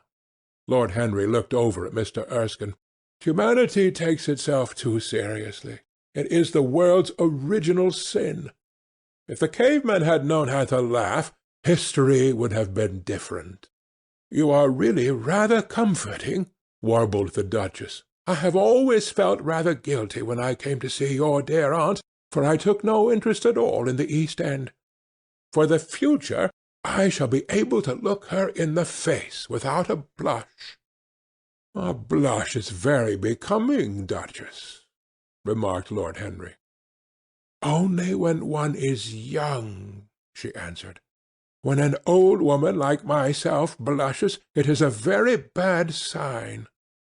Ah, Lord Henry, I wish you would tell me how to become young again." He thought for a moment. "Can you remember any great error that you committed in your early days, Duchess?" he asked, looking at her across the table. "A great many, I fear," she cried. "Then commit them over again," he said gravely. "To get back one's youth, one must merely to repeat one's follies." "A delightful theory!" she exclaimed. "I must put it into practice." "A dangerous theory," came from Sir Thomas's tight lips.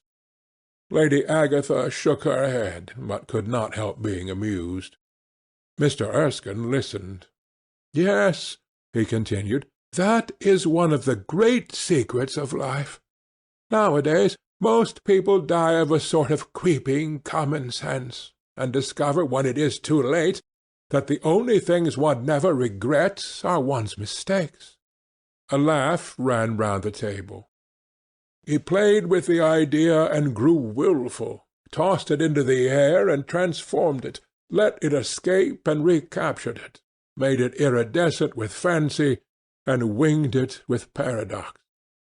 The praise of folly, as he went on, soared into a philosophy, and philosophy herself became young, and catching the mad music of pleasure, wearing, one might fancy, her wine-stained robe and wreath of ivy, danced like a bacchante over the hills of life, and mocked the slow Silenus for being sober.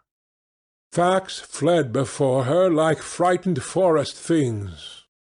Her white feet trod the huge press at which wise Omar sits, till the seething grape-juice rose round her bare limbs in waves of purple bubbles, or crawled in red foam over the vat's black, dripping, sloping sides. It was an extraordinary improvisation. He felt that the eyes of Dorian Gray were fixed on him, and the consciousness that amongst his audience there was one whose temperament he wished to fascinate seemed to give his wit keenness and to lend colour to his imagination. He was brilliant, fantastic, irresponsible. He charmed his listeners out of themselves, and they followed his pipe, laughing. Dorian Gray never took his gaze off him, but sat like one under a spell, smiles chasing each other over his lips, and wonder growing grave in his darkening eyes. At last, liveried in the costume of the age, reality entered the room in the shape of a servant to tell the Duchess that her carriage was waiting. She wrung her hands in mock despair. "How annoying!" she cried. "I must go. I have to call for my husband at the club to take him to some absurd meeting at Willis's Rooms, where he is going to be in the chair. If I am late, he is sure to be furious, and I couldn't have a scene in this bonnet. It is far too fragile. A harsh word would ruin it. No, I must go, dear Agatha. Good-bye, Lord Henry. You are quite delightful and dreadfully demoralizing. I am sure I don't know what to say about your views. You must come and dine with us some night. Tuesday. Are you disengaged Tuesday? For you I would throw over anybody, Duchess, said Lord Henry with a bow. Ah, that is very nice and very wrong of you, she cried. So mind you come. And she swept out of the room, followed by Lady Agatha and the other ladies. When Lord Henry had sat down again, Mr. Erskine moved round, and taking a chair close to him, placed his hand upon his arm. "You talk books away," he said. "Why don't you write one?" "I am too fond of reading books to care to write them, Mr. Erskine. I should like to write a novel, certainly, a novel that would be as lovely as a Persian carpet, and as unreal. But there is no literary public in England for anything except newspapers, primers, and encyclopedias. Of all the people in the world, the English have the least sense of the beauty of literature." "I fear you are right," answered Mr. Erskine. "I myself used to have literary ambitions, but I gave them up long ago.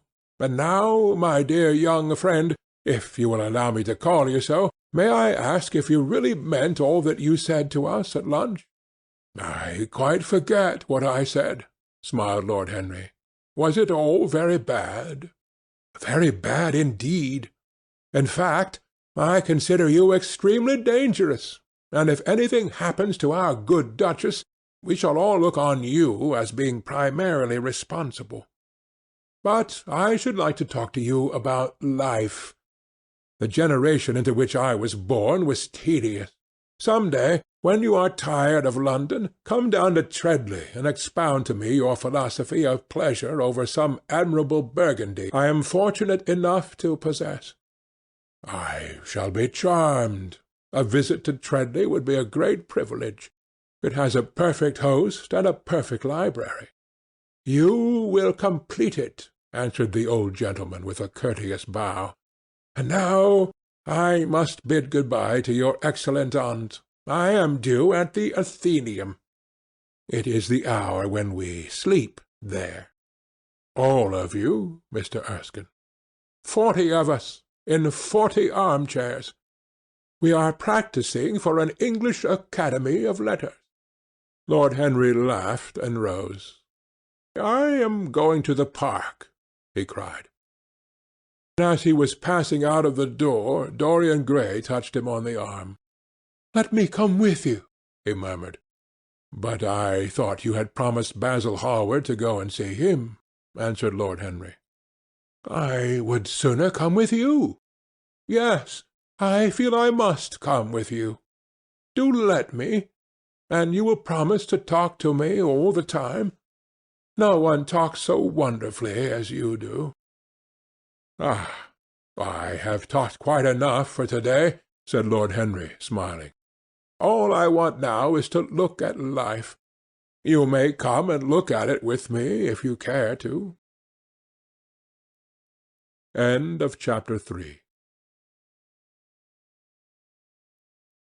Chapter 4 of The Picture of Dorian Gray.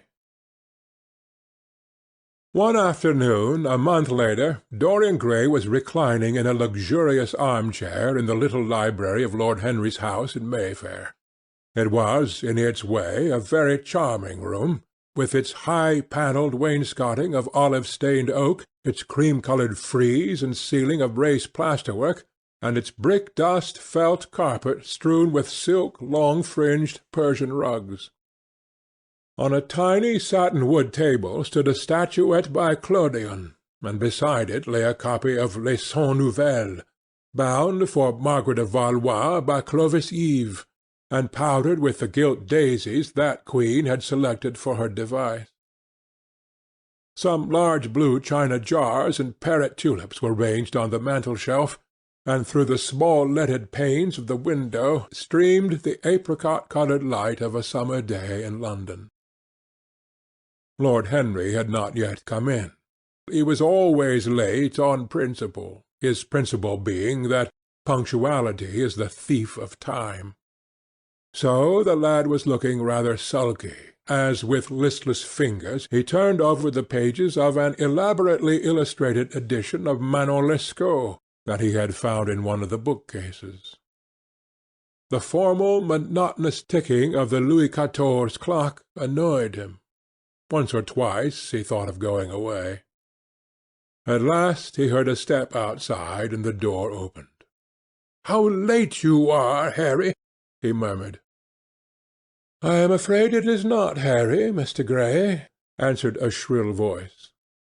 He glanced quickly round and rose to his feet. "I beg your pardon. You thought it was my husband. It is only his wife. You must let me introduce myself. I know you quite well by your photographs. I think my husband has got 17 of them." "Not 17, Lady Henry." "Well, 18, then. And I saw you with him the other night at the opera." She laughed nervously as she spoke, and she watched him with her vague forget-me-not eyes. She was a curious woman, whose dresses always looked as if they had been designed in a rage and put on in a tempest. She was usually in love with somebody, and, as her passion was never returned, she had kept all her illusions.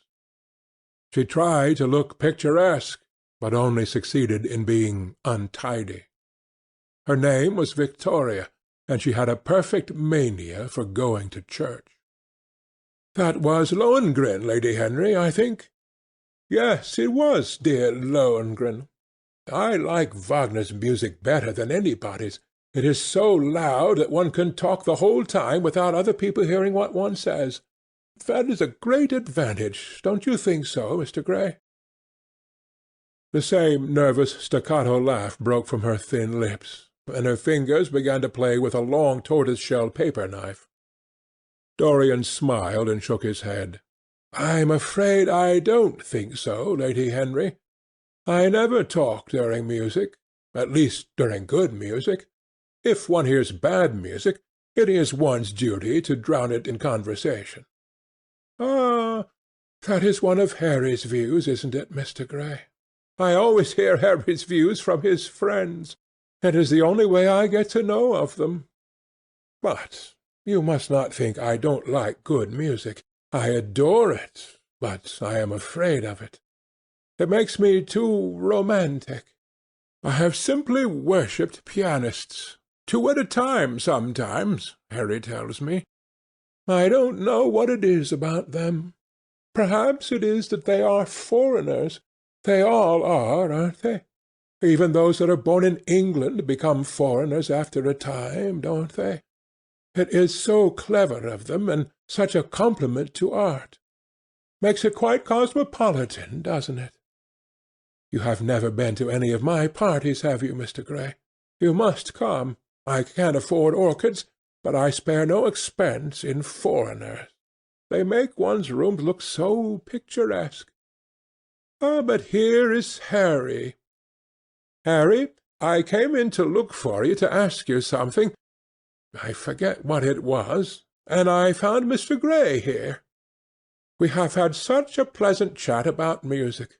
We have quite the same ideas. No, I think our ideas are quite different, but he has been most pleasant. I am so glad I've seen him. I am charmed, my love, quite charmed, said Lord Henry, elevating his dark crescent-shaped eyebrows and looking at them both with an amused smile. So sorry I am late, Dorian.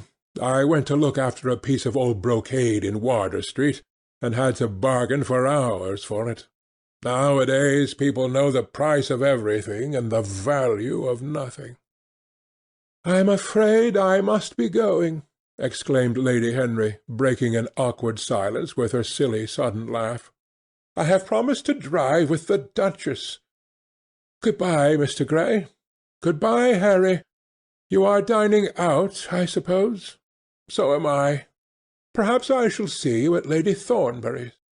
"I dare say, my dear," said Lord Henry, shutting the door behind her as, looking like a bird of paradise that had been out all night in the rain, she flitted out of the room, leaving a faint odour of frangipani.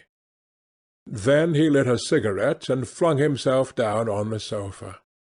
"Never marry a woman with straw-coloured hair, Dorian," he said after a few puffs. "Why, Harry?" "Because they are so sentimental." "But I like sentimental people." "Never marry at all, Dorian. Men marry because they are tired, women because they are curious. Both are disappointed."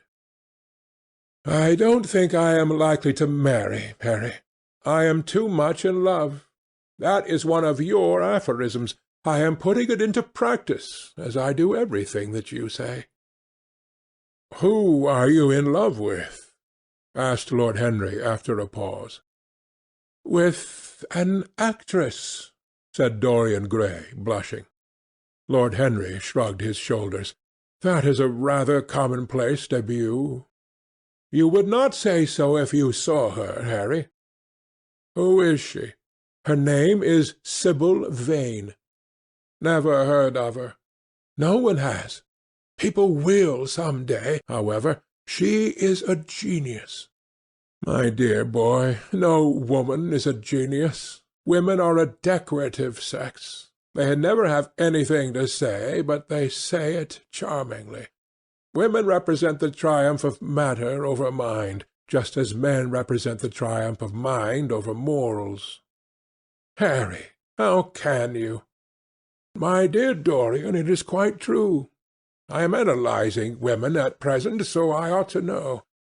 The subject is not so abstruse as I thought it was. I find that ultimately there are only two kinds of women, the plain and the coloured. The plain women are very useful. If you want to gain a reputation for respectability, you have merely to take them down to supper. The other women are very charming.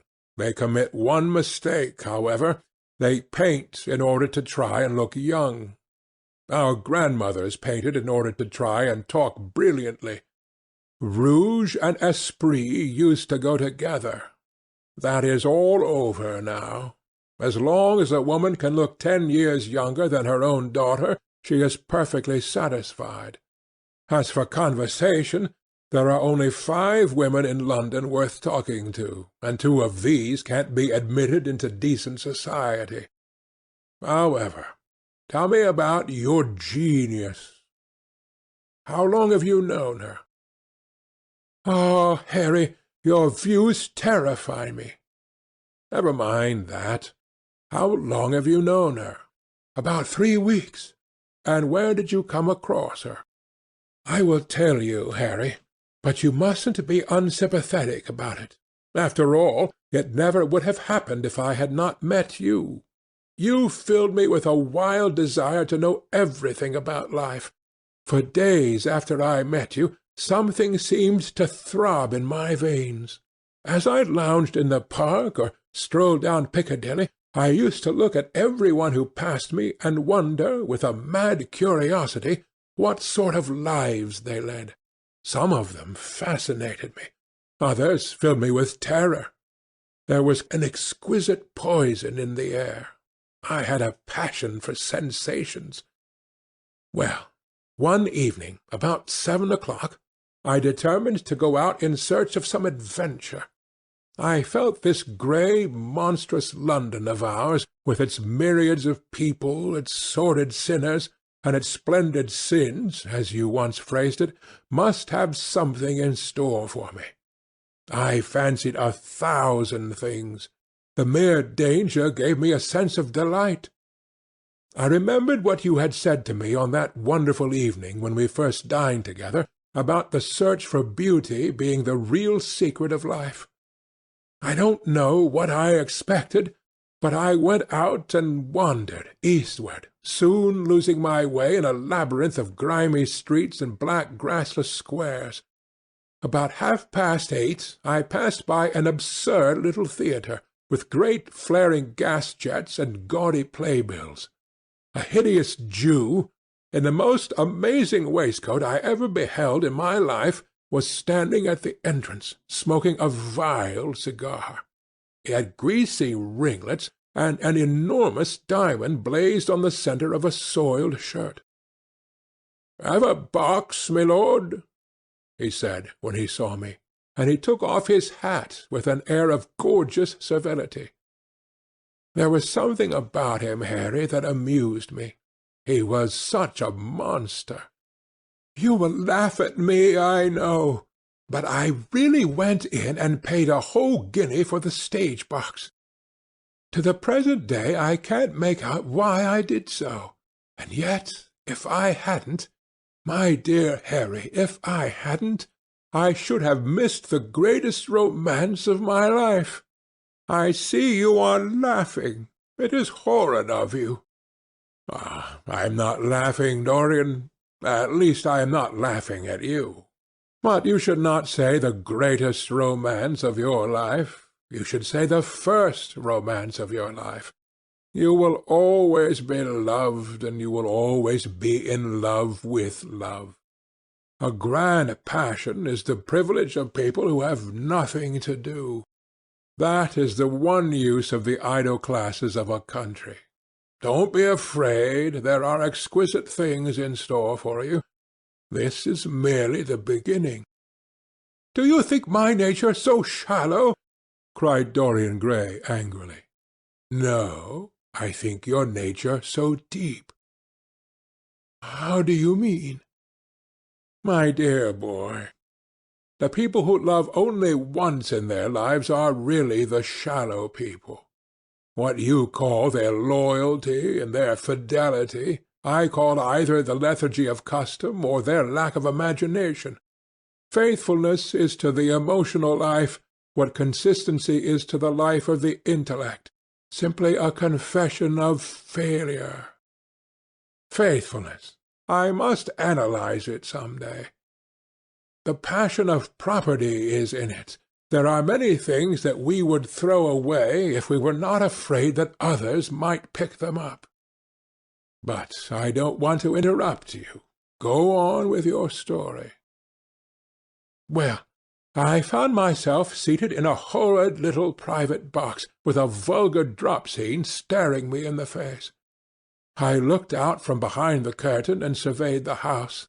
It was a tawdry affair, all cupids and cornucopias, like a third-rate wedding-cake.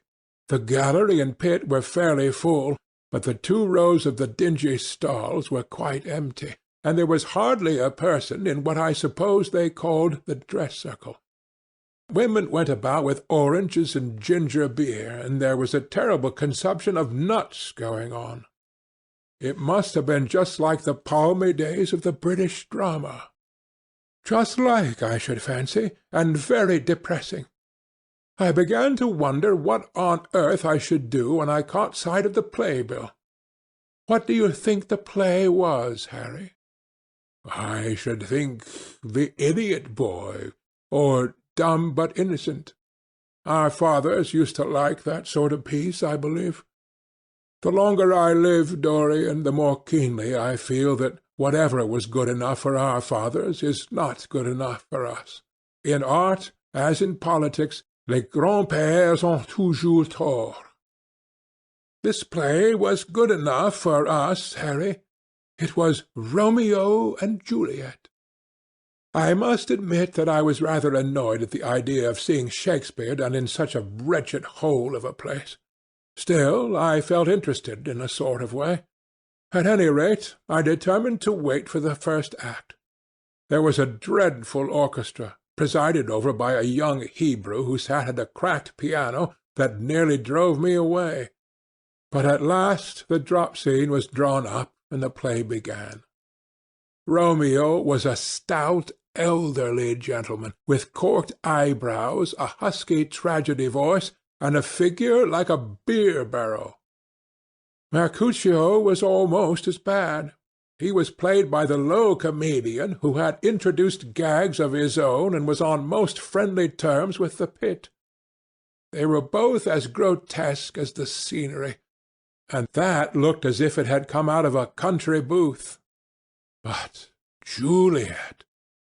Harry, imagine a girl hardly 17 years of age, with a little flower-like face, a small Greek head with plaited coils of dark brown hair, eyes that were violet wells of passion, lips that were like the petals of a rose.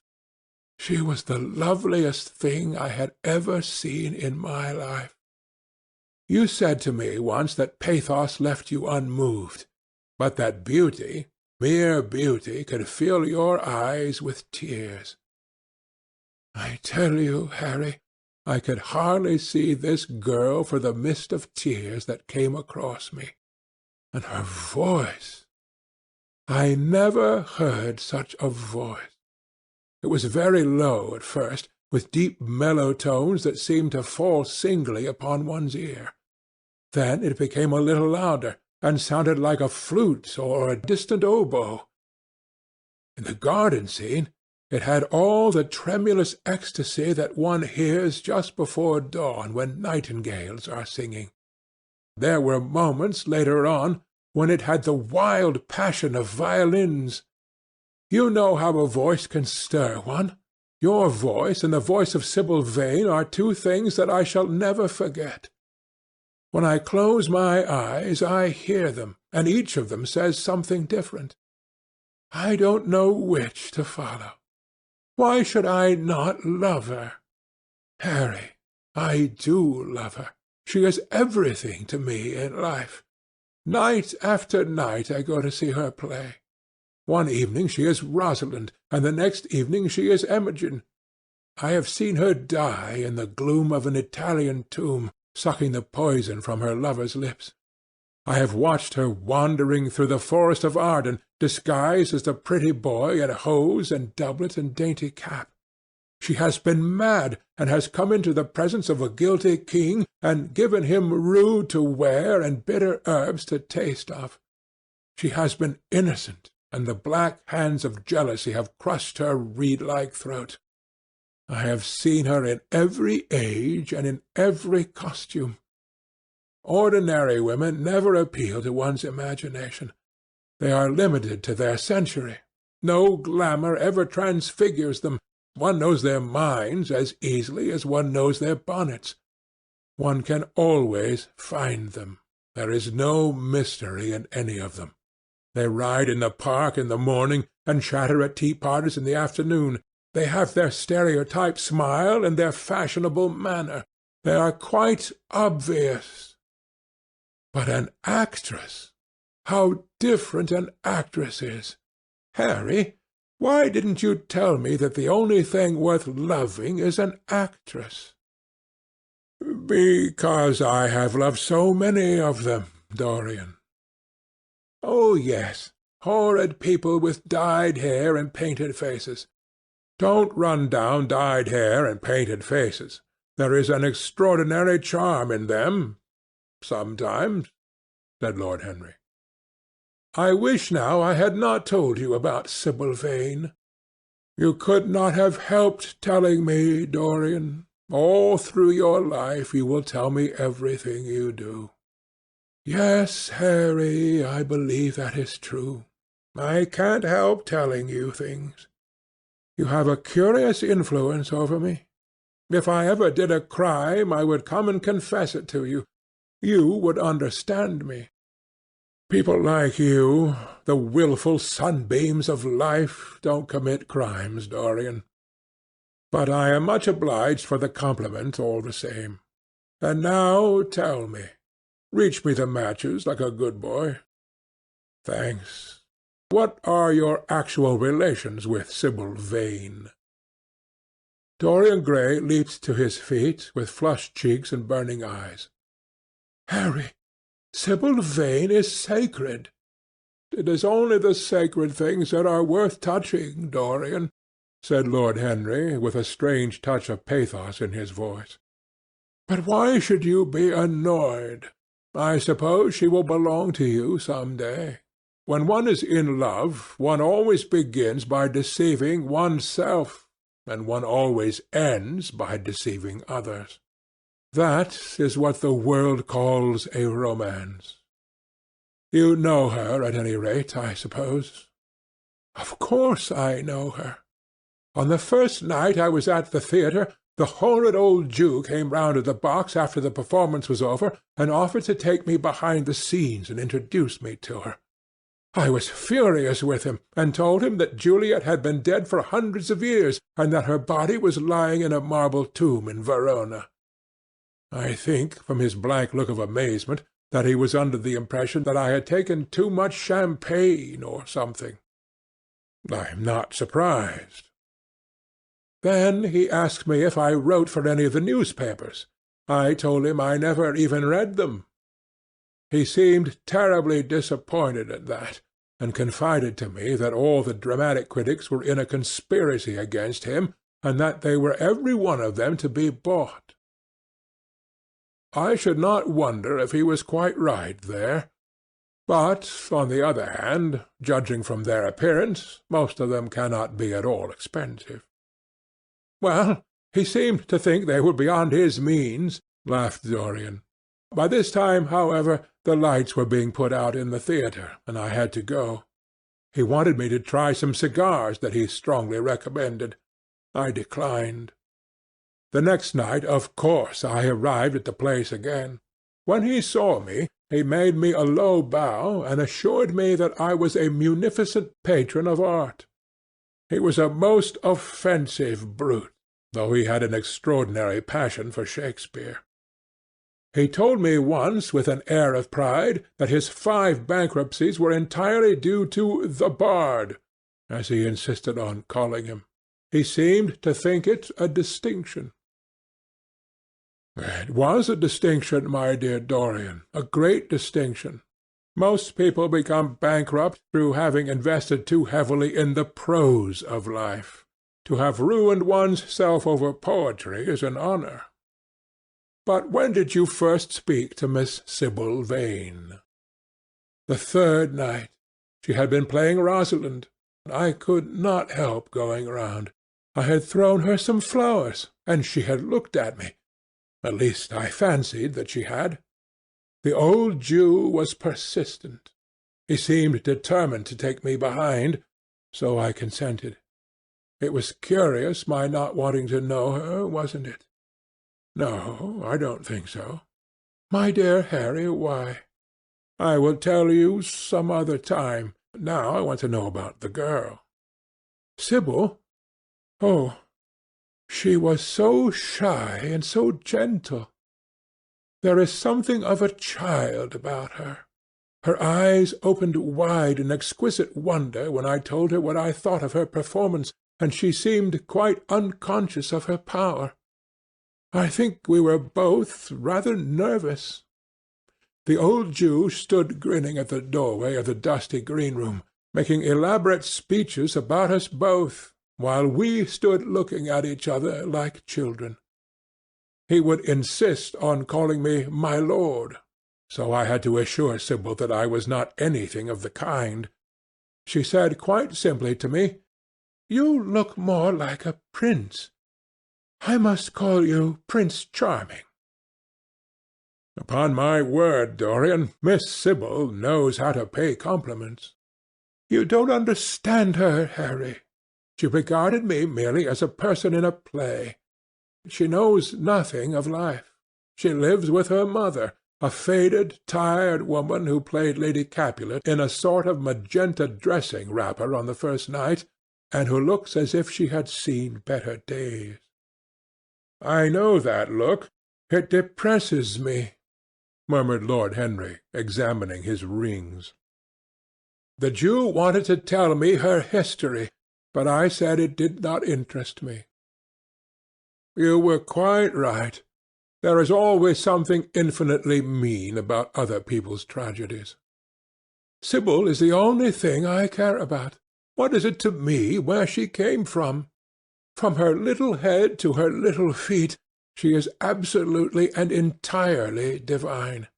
Every night of my life I go to see her act, and every night she is more marvellous. That is the reason, I suppose, that you never dine with me now. I thought you must have some curious romance on hand. You have, but it is not quite what I expected. My dear Harry, we either lunch or sup together every day, and I have been to the opera with you several times, said Dorian, opening his blue eyes in wonder. You always come dreadfully late. Well, I can't help going to see Sibyl play, he cried, even if it is only for a single act. I get hungry for her presence, and when I think of the wonderful soul that is hidden away in that little ivory body, I am filled with awe. You can dine with me to-night, Dorian, can't you? He shook his head. To-night she is Imogen, he answered, and tomorrow night she will be Juliet. When is she Sibyl Vane? Never. I congratulate you. How horrid you are! She is all the great heroines of the world in one. She is more than an individual. You laugh, but I tell you she has genius. I love her, and I must make her love me. You, who know all the secrets of life, tell me how to charm Sibyl Vane to love me. I want to make Romeo jealous. I want the dead lovers of the world to hear our laughter and grow sad. I want a breath of our passion to stir their dust into consciousness, to wake their ashes into pain. My God, Harry, how I worship her!" He was walking up and down the room as he spoke. Hectic spots of red burned on his cheeks. He was terribly excited. Lord Henry watched him with a subtle sense of pleasure. How different he was now from the shy, frightened boy he had met in Basil Hallward's studio.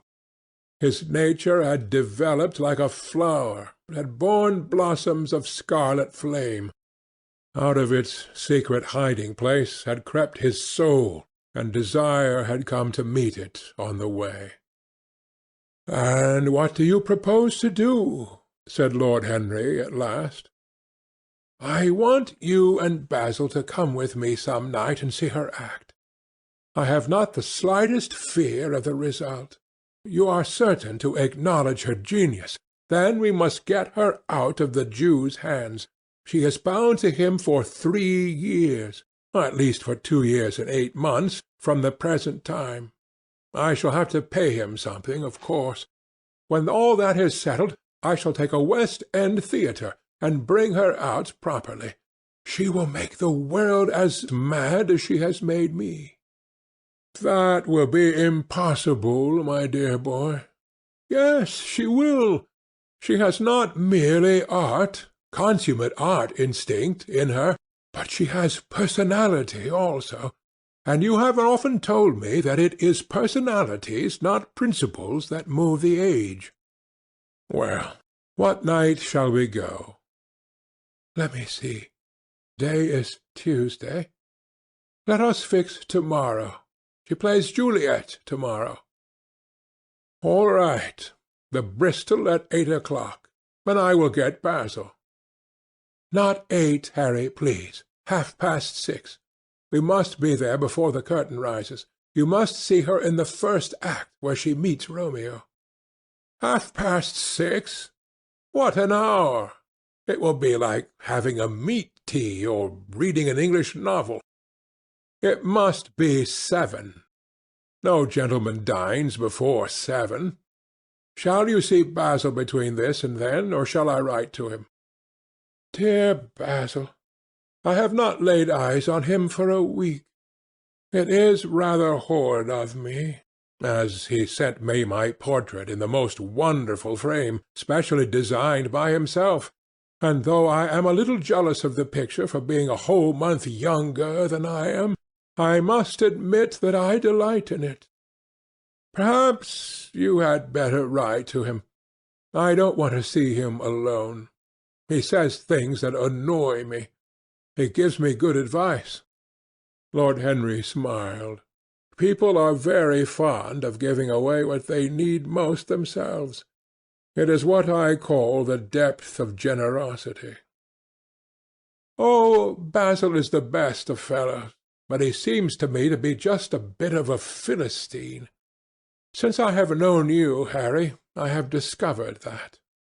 Basil, my dear boy, puts everything that is charming in him into his work. The consequence is that he has nothing left for life but his prejudices, his principles, and his common sense. The only artists I have ever known who are personally delightful are bad artists.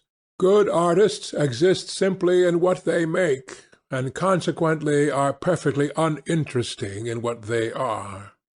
A great poet, a really great poet, is the most unpoetical of all creatures.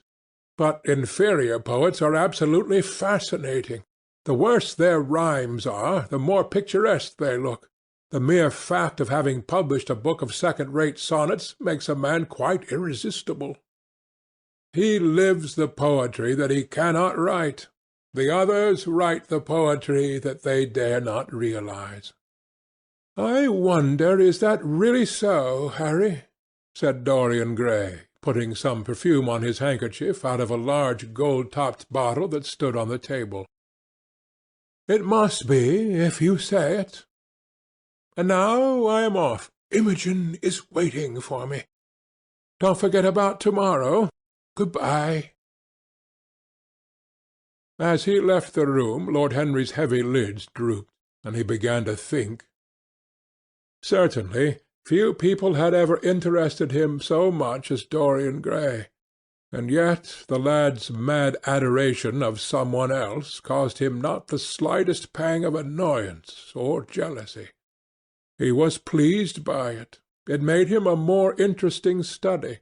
He had been always enthralled by the methods of natural science, but the ordinary subject matter of that science had seemed to him trivial and of no import.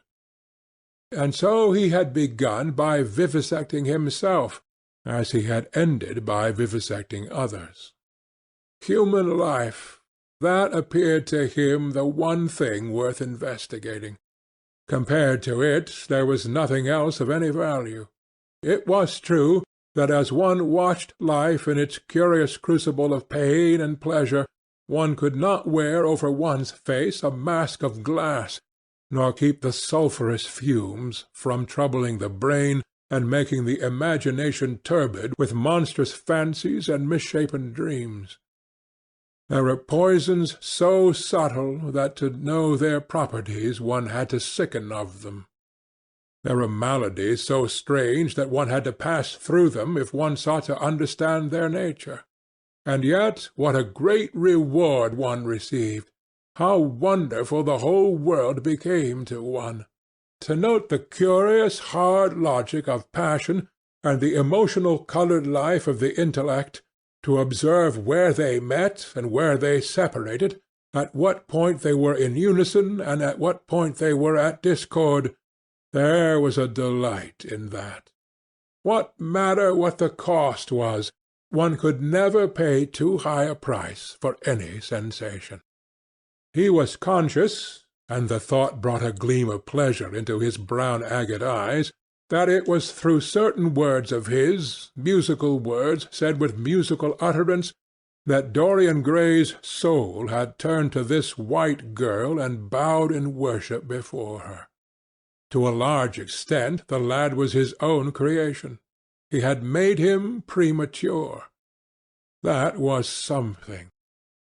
Ordinary people waited till life disclosed to them its secret, but to the few, to the elect, the mysteries of life were revealed before the veil was drawn away. Sometimes this was the effect of art, and chiefly the art of literature, which dealt immediately with the passions and the intellect. But now and then a complex personality took the place and assumed the office of art, was indeed in its way a real work of art, life having its elaborate masterpieces just as poetry has, or sculpture, or painting. Yes, the lad was premature. He was gathering his harvest while it was yet spring. The pulse and passion of youth were in him, but he was becoming self-conscious. It was delightful to watch him. With his beautiful face and his beautiful soul, he was a thing to wonder at. It was no matter how it all ended, or was destined to end. He was like one of those gracious figures in a pageant or a play, whose joys seem to be remote from one, but whose sorrows stir one's sense of beauty, and whose wounds are like red roses.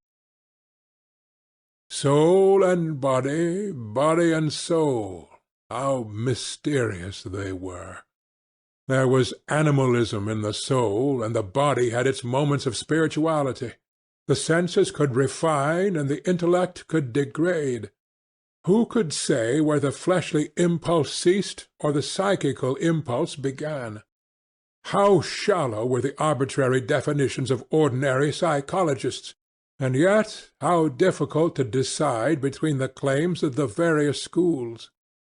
Was the soul a shadow seated in the house of sin, or was the body really in the soul, as Giordano Bruno thought?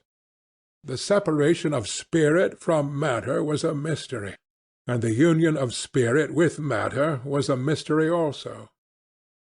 He began to wonder whether he could ever make psychology so absolute a science that each little spring of life would be revealed to us. As it was, we always misunderstood ourselves and rarely understood others. Experience was of no ethical value. It was merely the name men gave to their mistakes. Moralists had, as a rule, regarded it as a mode of warning, had claimed for it a certain ethical efficacy in the formation of character, had praised it as something that taught us what to follow and showed us what to avoid. But there was no motive power in experience. It was as little of an active cause as conscience itself. All that it really demonstrated was that our future would be the same as our past, and that the sin we had done once, and with loathing, we would do many times, and with joy. It was clear to him that the experimental method was the only method by which one could arrive at any scientific analysis of the passions, and certainly Dorian Gray was a subject made to his hand, and seemed to promise rich and fruitful results. His sudden, mad love for Sibyl Vane was a psychological phenomenon of no small interest. There was no doubt that curiosity had much to do with it, curiosity and the desire for new experiences, yet it was not a simple, but rather a very complex passion. What there was in it of the purely sensuous instinct of boyhood had been transformed by the workings of the imagination, changed into something that seemed to the lad himself to be remote from sense, and was for that very reason all the more dangerous. It was the passions about whose origin we deceived ourselves that tyrannized most strongly over us. Our weakest motives were those of whose nature we were conscious. It often happened that when we thought we were experimenting on others, we were really experimenting on ourselves. While Lord Henry sat dreaming on these things, a knock came to the door, and his valet entered and reminded him it was time to dress for dinner. He got up and looked out into the street. The sunset had smitten into scarlet gold the upper windows of the houses opposite. The panes glowed like plates of heated metal. The sky above was like a faded rose. He thought of his friend's young fiery-coloured life, and wondered how it was all going to end. When he arrived home, about 12:30, he saw a telegram lying on the hall table. He opened it, and found it was from Dorian Gray. It was to tell him that he was engaged to be married to Sibyl Vane. End of Chapter 4. Chapter 5 of The Picture of Dorian Gray. "Mother, mother, I am so happy," whispered the girl, burying her face in the lap of the faded, tired-looking woman who, with back turned to the shrill, intrusive light, was sitting in the one armchair that their dingy sitting-room contained. "I am so happy," she repeated, "and you must be happy too." Mrs. Vane winced, and put her thin, bismuth-whitened hands on her daughter's head. "Happy?" she echoed. "I am only happy, Sibyl, when I see you act. You must not think of anything but your acting. Mr. Isaacs has been very good to us, and we owe him money." The girl looked up and pouted. "Money, mother!" she cried. "What does money matter? Love is more than money. Mr. Isaacs has advanced us £50 to pay off our debts and to get a proper outfit for James. You must not forget that, Sibyl. £50 is a very large sum. Mr. Isaacs has been most considerate." "He is not a gentleman, mother, and I hate the way he talks to me," said the girl, rising to her feet and going over to the window. "I don't know how we could manage without him," answered the elder woman querulously. Sibyl Vane tossed her head and laughed. "We don't want him any more, mother. Prince Charming rules life for us now." Then she paused. A rose shook in her blood and shadowed her cheeks. Quick breath parted the petals of her lips. They trembled. Some southern wind of passion swept over her and stirred the dainty folds of her dress. "I love him," she said simply. "Foolish child, was the parrot phrase flung in answer. The waving of crooked, false-jewelled fingers gave grotesqueness to the words. The girl laughed again. The joy of a caged bird was in her voice. Her eyes caught the melody and echoed it in radiance, then closed for a moment, as though to hide their secret. When they opened, the mist of a dream had passed across them. Thin-lipped wisdom spoke at her from the worn chair, hinted at prudence, quoted from that book of cowardice whose author apes the name of common sense.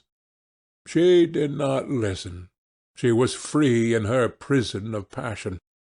Her Prince Charming, was with her. She had called on memory to remake him. She had set her soul to search for him, and it had brought him back. His kiss burned again upon her mouth. Her eyelids were warm with his breath. Then wisdom altered its method, and spoke of espial and discovery. This young man might be rich. If so, marriage should be thought of. Against the shell of her ear broke the waves of worldly cunning. The arrows of craft shot by her. She saw the thin lips moving, and smiled. Suddenly she felt the need to speak. The wordy silence troubled her. "Mother, mother," she cried, "why does he love me so much? I know why I love him. I love him because he is like what love himself should be. But what does he see in me? I am not worthy of him, and yet, why I cannot tell, though I feel so much beneath him, I don't feel humble. I feel proud, terribly proud. Mother, did you love my father as I love Prince Charming?" The elder woman grew pale beneath the coarse powder that daubed her cheeks, and her dry lips twitched with a spasm of pain. Sibyl rushed to her, flung her arms around her neck, and kissed her. "Forgive me, mother. I know it pains you to talk about our father, but it only pains you because you loved him so much. Don't look so sad. I am as happy to-day as you were 20 years ago. Oh, let me be happy forever." "My child, you are far too young to think of falling in love. Besides, what do you know of this young man? You don't even know his name. The whole thing is most inconvenient, and really, when James is going away to Australia, and I have so much to think of, I must say that you should have shown more consideration. However, as I said before, if he is rich— Oh, mother, mother, let me be happy." Mrs. Vane glanced at her, and with one of those false theatrical gestures that so often become a mode of second nature to a stage player, clasped her in her arms. At this moment the door opened, and a young lad with rough brown hair came into the room. He was thick-set of figure, and his hands and feet were large and somewhat clumsy in movement. He was not so finely bred as his sister. One would hardly have guessed the close relationship that existed between them. Mrs. Vane fixed her eyes on him and intensified her smile. She mentally elevated her son to the dignity of an audience. She felt sure that the tableau was interesting. "You might keep some of your kisses from me, Sibyl, I think," said the lad with a good-natured grumble. "Ah, but you don't like being kissed, Jim," she cried. "You are a dreadful old bear." And she ran across the room and hugged him. James Vane looked into his sister's face with tenderness. "I want you to come out with me for a walk, Sibyl. I don't suppose I shall ever see this horrid London again. I am sure I don't want to." "My son, don't say such dreadful things," murmured Mrs. Vane, taking up a tawdry theatrical dress with a sigh and beginning to patch it. She felt a little disappointed that he had not joined the group. It would have increased the theatrical picturesqueness of the situation. "Why not, mother? I mean it." "You pain me, my son. I trust you will return from Australia in a position of affluence. I believe there is no society of any kind in the colonies, nothing that I would call society, so when you have made your fortune you must come back and assert yourself in London." "Society?" muttered the lad. "I don't want to know anything about that. I should like to make some money to take you and Sibyl off the stage. I hate it." "Oh, Jim," said Sibyl, laughing, "how unkind of you! But are you really going for a walk with me? That will be nice. I was afraid you were going to say good-bye to some of your friends, to Tom Hardy, who gave you that hideous pipe, or Ned Langton, who makes fun of you for smoking it. It is very sweet of you to let me have your last afternoon. Where shall we go? Let us go to the park." "I am too shabby," he said, frowning. "Only swell people go to the park." "Nonsense, Jim," she whispered, stroking the sleeve of his coat. He hesitated for a moment. "Very well," he said at last, "but don't be too long dressing." She danced out of the door. One could hear her singing as she ran upstairs. Her little feet pattered overhead. He walked up and down the room 2 or 3 times. Then he turned to the still figure in the chair. "Mother, are my things ready?" he asked. "Quite ready, James," she said, keeping her eyes on her work. For some months past she had felt ill at ease when she was alone with this rough, stern son of hers. Her shallow, secret nature was troubled when their eyes met. She used to wonder if he suspected anything. The silence, for he made no other observation, became intolerable to her. She began to complain. Women defend themselves by attacking, just as they attack by sudden and strange surrenders. "I hope you will be contented, James, with your seafaring life," she said. "You must remember that it is your own choice. You might have entered a solicitor's office. Solicitors are a very respectable class. In the country often dine with the best families." "I hate offices, and I hate clerks," he replied. "But you are quite right. I have chosen my own life. All I say is, watch over Sibyl. Don't let her come to any harm. Mother, you must watch over her. James, you really talk very strangely. Of course I watch over Sibyl. I hear a gentleman comes every night to the theatre and goes behind to talk to her. Is that right? What about that?" "You are speaking of things you don't understand, James. In the profession we are accustomed to receive a great deal of most gratifying attention. I myself used to receive many bouquets at one time. That was when acting was really understood. As for Sibyl, I do not know at present whether her attachment is serious or not. But there is no doubt that the young man in question is a perfect gentleman. He is always most polite to me. Besides, he has the appearance of being rich, and the flowers he sends are lovely." "You don't know his name, though," said the lad harshly. "No," answered his mother with a placid expression in her face. "He has not yet revealed his real name. I think it is quite romantic of him. He is probably a member of the aristocracy." James Vane bit his lip. "Watch over Sibyl, mother," he cried. "Watch over her." "My son, you distress me very much. Sibyl is always under my special care. Of course, if this gentleman is wealthy, there is no reason why she should not contract an alliance with him. I trust he is one of the aristocracy. He has all the appearance of it, I must say. It might be a most brilliant marriage for Sibyl. They would make a charming couple. His good looks are really quite remarkable. Everybody notices them." The lad muttered something to himself and drummed on the window-pane with his coarse fingers. He had just turned round to say something when the door opened and Sibyl ran in.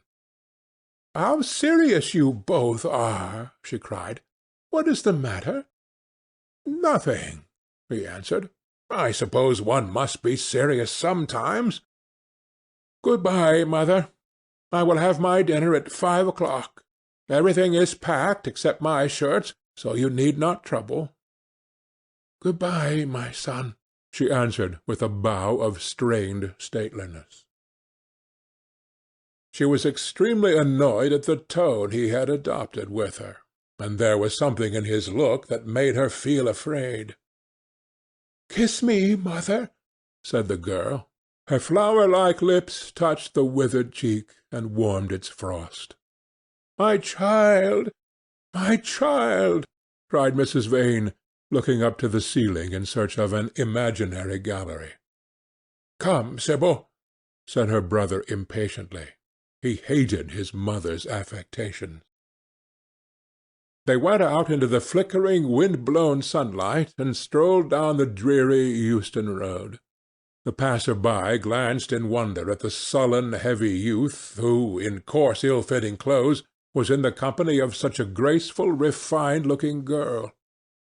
He was like a common gardener walking with a rose. Jim frowned from time to time when he caught the inquisitive glance of some stranger. He had that dislike of being stared at which comes on geniuses late in life and never leaves the commonplace. Sibyl, however, was quite unconscious of the effect she was producing. Her love was trembling in laughter on her lips. She was thinking of Prince Charming, and that she might think of him all the more, she did not talk of him, but prattled on about the ship in which Jim was going to sail, about the gold he was certain to find, about the wonderful heiress whose life he was to save from the wicked red-shirted bushrangers. For he was not to remain a sailor or a supercargo or whatever he was going to be. Oh, no. A sailor's existence was dreadful. Fancy being cooped up in a horrid ship, with the hoarse hump-backed waves trying to get in, and a black wind blowing the masts down and tearing the sails into long screaming ribbons. He was to leave the vessel at Melbourne, bid a polite good-bye to the captain, and go off at once to the gold-fields. Before a week was over he was to come across a large nugget of pure gold, the largest nugget that had ever been discovered, and bring it down to the coast in a wagon guarded by 6 mounted policemen. The bushrangers were to attack them 3 times and be defeated with immense slaughter.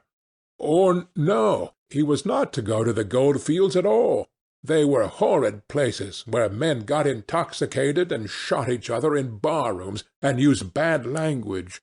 He was to be a nice sheep-farmer, and one evening, as he was riding home, he was to see the beautiful heiress being carried off by a robber on a black horse, and give chase and rescue her.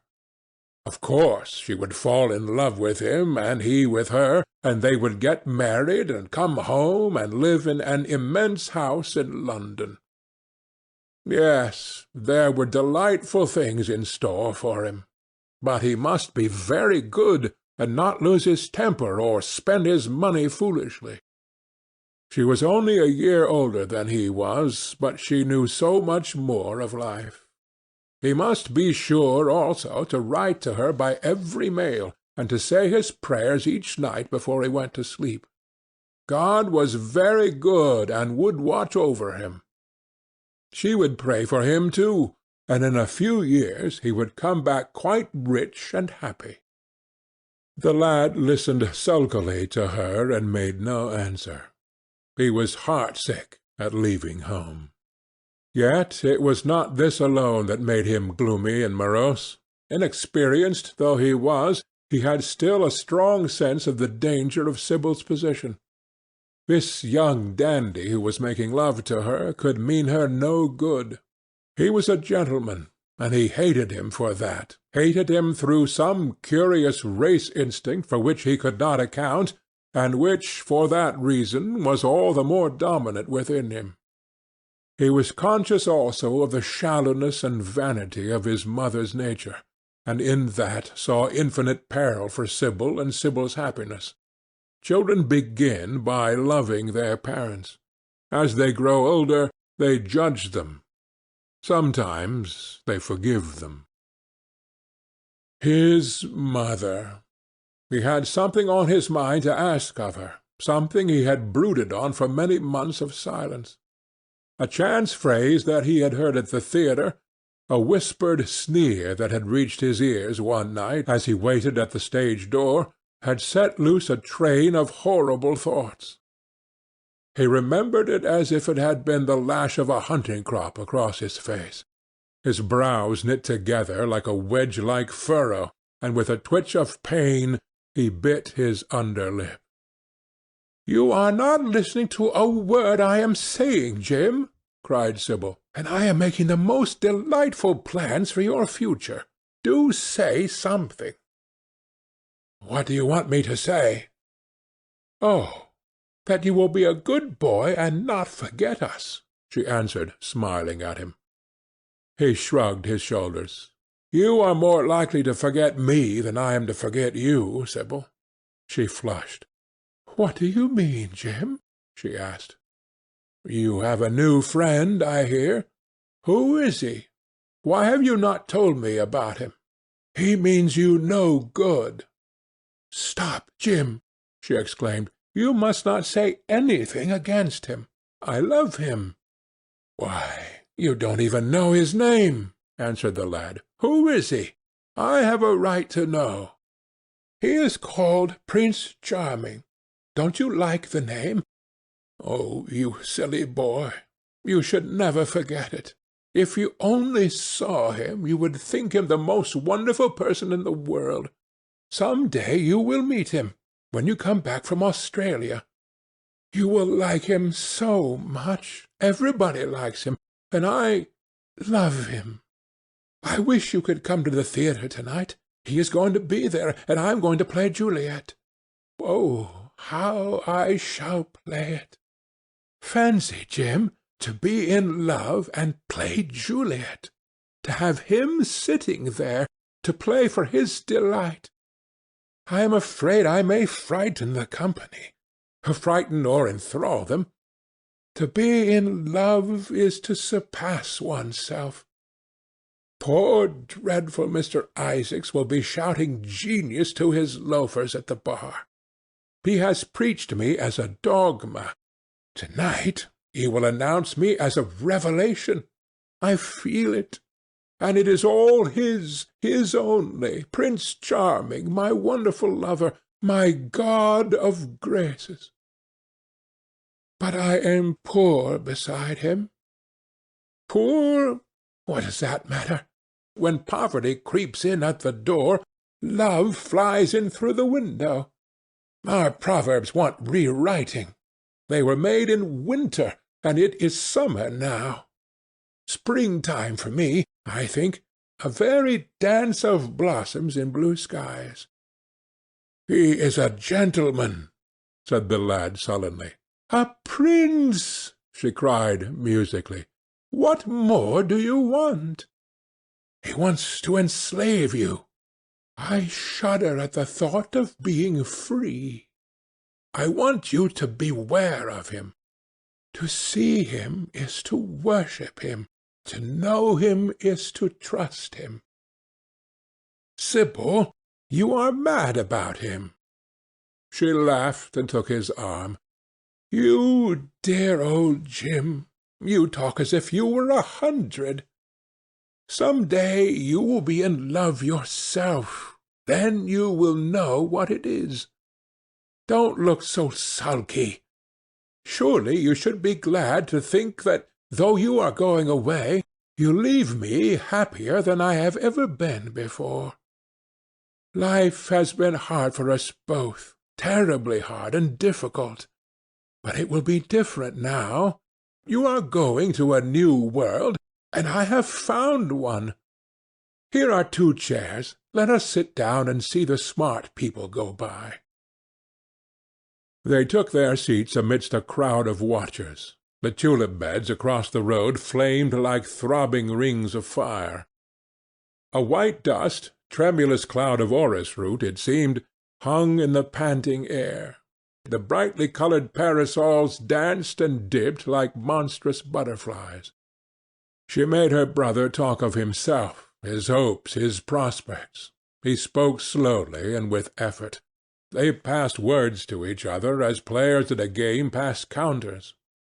Sibyl felt oppressed. She could not communicate her joy.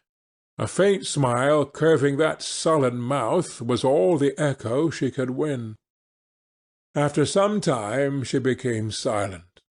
Suddenly she caught a glimpse of golden hair and laughing lips, and in an open carriage with 2 ladies Dorian Gray drove past. She started to her feet. "There he is!" she cried. "Who?" said Jim Vane. "Prince Charming," she answered, looking after the Victoria. He jumped up and seized her roughly by the arm. "Show him to me. Which is he? Point him out. I must see him," he exclaimed. But at that moment the Duke of Berwick's foreign hand came between, and when it had left the space clear, the carriage had swept out of the park. "He is gone," murmured Sibyl sadly. "I wish you had seen him." "I wish I had, for as sure as there is a God in heaven, if he ever does you any wrong, I shall kill him." She looked at him in horror. He repeated his words. They cut the air like a dagger. The people round began to gape. A lady standing close to her tittered. "Come away, Jim, come away," she whispered. He followed her doggedly as she passed through the crowd. He felt glad at what he had said. When they reached the Achilles statue, she turned round. There was pity in her eyes that became laughter on her lips. She shook her head at him. "You are foolish, Jim, utterly foolish, and a bad-tempered boy, that is all. How can you say such horrible things? You don't know what you are talking about. You are simply jealous and unkind. Ah, I wish you would fall in love.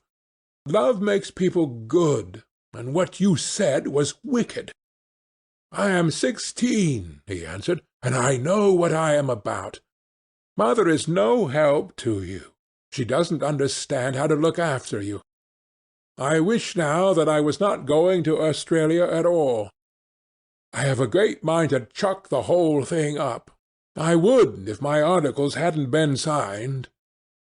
"Oh, don't be so serious, Jim. You are like one of the heroes of those silly melodramas Mother used to be so fond of acting in. I am not going to quarrel with you. I have seen him, and oh, to see him is perfect happiness. We won't quarrel. I know you would never harm any one I love, would you?" "Not as long as you love him, I suppose," was the sullen answer. "I shall love him forever," she cried. "And he?" "Forever, too." "He had better." She shrank from him. Then she laughed and put her hand on his arm. He was merely a boy. At the Marble Arch they hailed an omnibus, which left them close to their shabby home in the Euston Road. It was after 5 o'clock, and Sibyl had to lie down for a couple of hours before acting. Jim insisted that she should do so. He said that he would sooner part with her when their mother was not present. She would be sure to make a scene, and he detested scenes of every kind. In Sibyl's own room they parted. There was jealousy in the lad's heart, and a fierce murderous hatred of the stranger who, as it seemed to him, had come between them. Yet when her arms were flung around his neck and her fingers strayed through his hair, he softened and kissed her with real affection. There were tears in his eyes as he went downstairs. His mother was waiting for him below. She grumbled at his unpunctuality as he entered. He made no answer, but sat down to his meagre meal. The flies buzzed round the table and crawled over the stained cloth. Through the rumble of omnibuses and the clatter of street-cabs he could hear the droning voice devouring each minute that was left to him. After some time he thrust away his plate and put his head in his hands. He felt that he had a right to know. It should have been told to him before, if it was as he suspected. Leaden with fear, his mother watched him. Words dropped mechanically from her lips. A tattered lace handkerchief twitched in her fingers. When the clock struck 6, he got up and went to the door. Then he turned back and looked at her. Their eyes met. In hers he saw a wild appeal for mercy. It enraged him. "Mother, I have something to ask you," he said. Her eyes wandered vaguely about the room. She made no answer. "Tell me the truth. I have a right to know. Were you married to my father?" She heaved a deep sigh. It was a sigh of relief. The terrible moment, the moment that night and day, for weeks and months, she had dreaded, had come at last, and yet she felt no terror. Indeed, in some measure it was a disappointment to her. The vulgar directness of the question called for a direct answer. The situation had not been gradually led up to. It was crude. It reminded her of a bad rehearsal. "No," she answered, wondering at the harsh simplicity of life. "My father was a scoundrel, then!" cried the lad, clenching his fists. She shook her head. "I knew he was not free. We loved each other very much. If he had lived, he would have made provision for us. Don't speak against him, my son. He was your father, and a gentleman. Indeed, he was highly connected." An oath broke from his lips. "I don't care for myself," he exclaimed. "But don't let Sibyl. It is a gentleman, isn't it, who is in love with her, or says he is? Highly connected, too, I suppose." For a moment a hideous sense of humiliation came over the woman. Her head drooped. She wiped her eyes with shaking hands. "Sibyl has a mother," she murmured. "I had none." The lad was touched. He went towards her, and stooping down, he kissed her. "I am sorry if I have pained you by asking about my father," he said, "but I could not help it. I must go now. Good-bye. Don't forget that you have only one child now to look after, and believe me that if this man wrongs my sister, I will find out who he is, track him down, and kill him like a dog. I swear it." The exaggerated folly of the threat, the passionate gesture that accompanied it, the mad melodramatic words, made life seem more vivid to her. She was familiar with the atmosphere. She breathed more freely, and for the first time for many months she really admired her son. She would have liked to have continued the scene on the same emotional scale, but he cut her short. Trunks had to be carried down, and mufflers looked for.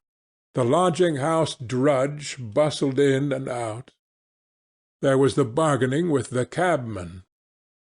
The moment was lost in vulgar details.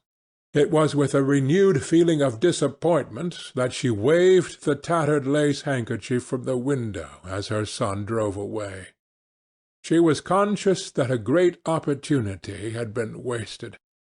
She consoled herself by telling Sibyl how desolate she felt her life would be now that she had only one child to look after. She remembered the phrase. It had pleased her. Of the threat she said nothing. It was vividly and dramatically expressed. She felt that they would all laugh at it some day.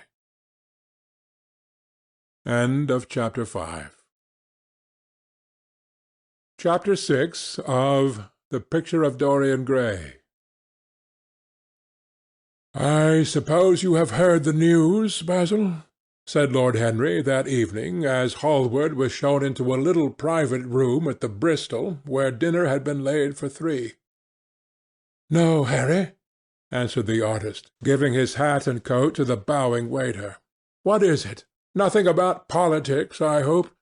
They don't interest me.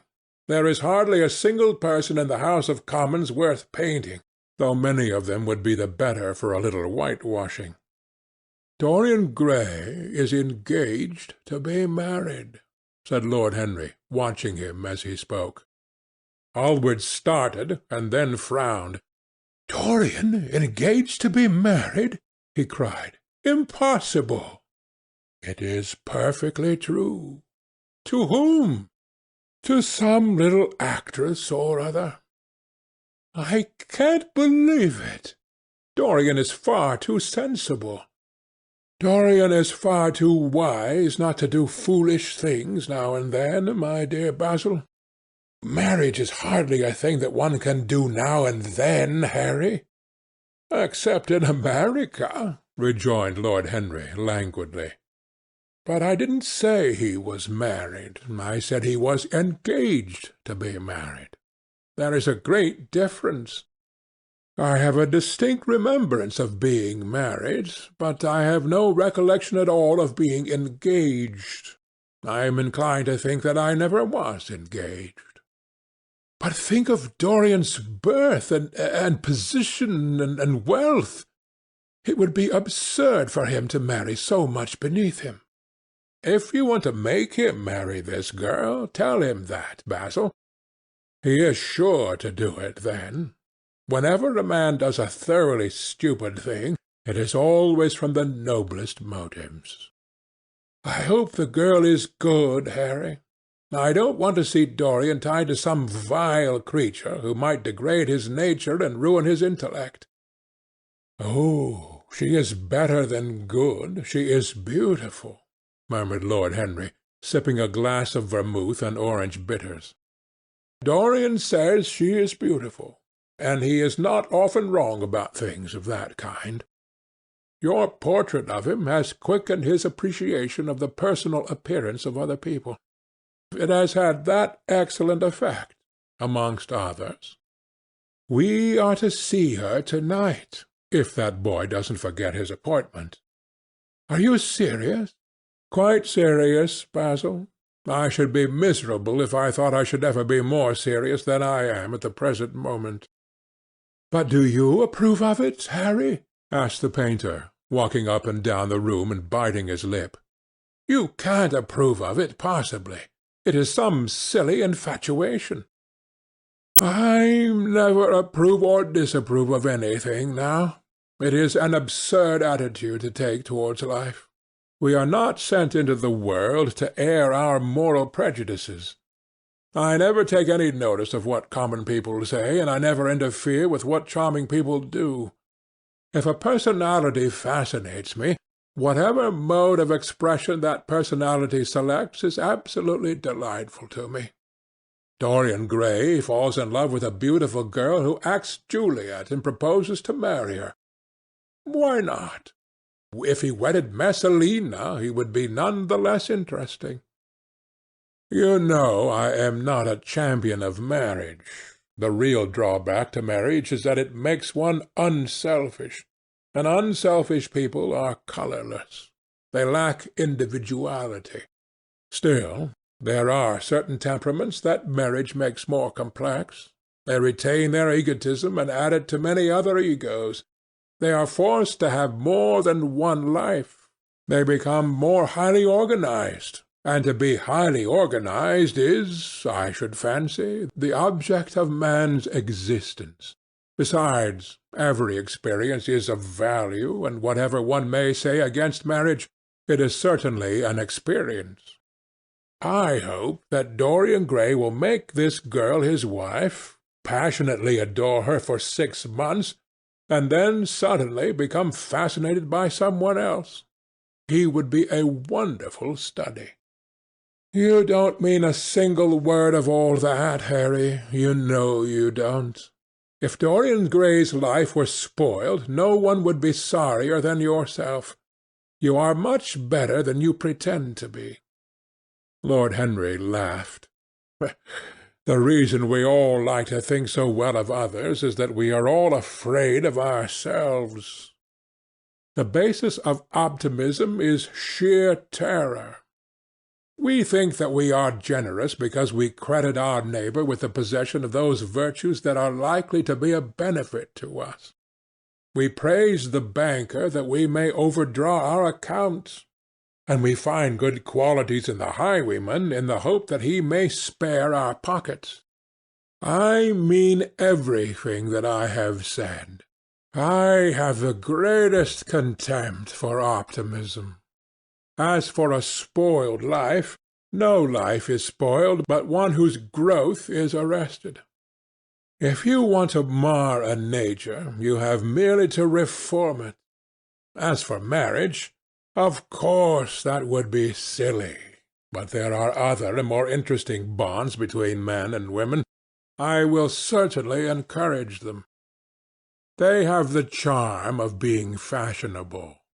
But here is Dorian himself. He will tell you more than I can. My dear Harry, my dear Basil, you must both congratulate me, said the lad, throwing off his evening cape with its satin-lined wings, and shaking each of his friends by the hand in turn. I have never been so happy. Of course it is sudden. All really delightful things are. And yet it seems to me to be the one thing I have been looking for all my life. He was flushed with excitement and pleasure, and looked extraordinarily handsome. I hope you will always be very happy, Dorian, said Hallward, but I don't quite forgive you for not having let me know of your engagement. You let Harry know, and I don't forgive you for being late to dinner, broke in Lord Henry, putting his hand on the lad's shoulder and smiling as he spoke. Come, let us sit down and try what the new chef here is like, and then you will tell us how it all came about. There is really not much to tell, cried Dorian as they took their seats at the small round table. What happened was simply this. After I left you yesterday evening, Harry, I dressed, had some dinner at that little Italian restaurant in Rupert Street you introduced me to, and went down at 8 o'clock to the theatre. Sybil was playing Rosalind. Of course, the scenery was dreadful and the Orlando absurd, but Sybil, you should have seen her. When she came on in her boy's clothes, she was perfectly wonderful. She wore a moss-coloured velvet jerkin with cinnamon sleeves, slim, brown, cross-gartered hose, a dainty little green cap with a hawk's feather caught in a jewel, and a hooded cloak lined with dull red. She had never seemed to me more exquisite. She had all the delicate grace of the Tanagra figurine that you have in your studio, Basil.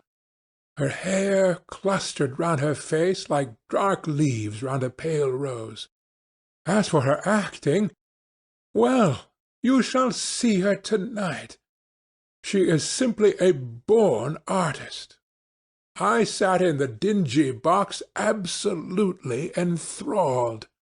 I forgot that I was in London and in the 19th century. I was away with my love in a forest that no man had ever seen. After the performance was over, I went behind and spoke to her. As we were sitting together, suddenly there came into her eyes a look that I had never seen there before. My lips moved towards hers. We kissed each other. I can't describe to you what I felt at that moment. It seemed to me that all my life had been narrowed to one perfect point of rose-coloured joy. She trembled all over and shook like a white narcissus. Then she flung herself on my knees and kissed my hands. I feel that I should not tell you this, but I can't help it. Of course, our engagement is a dead secret. She has not even told her own mother. I don't know what my guardians will say. Lord Radley is sure to be furious. I don't care. I shall be of age in less than a year, and then I can do what I like.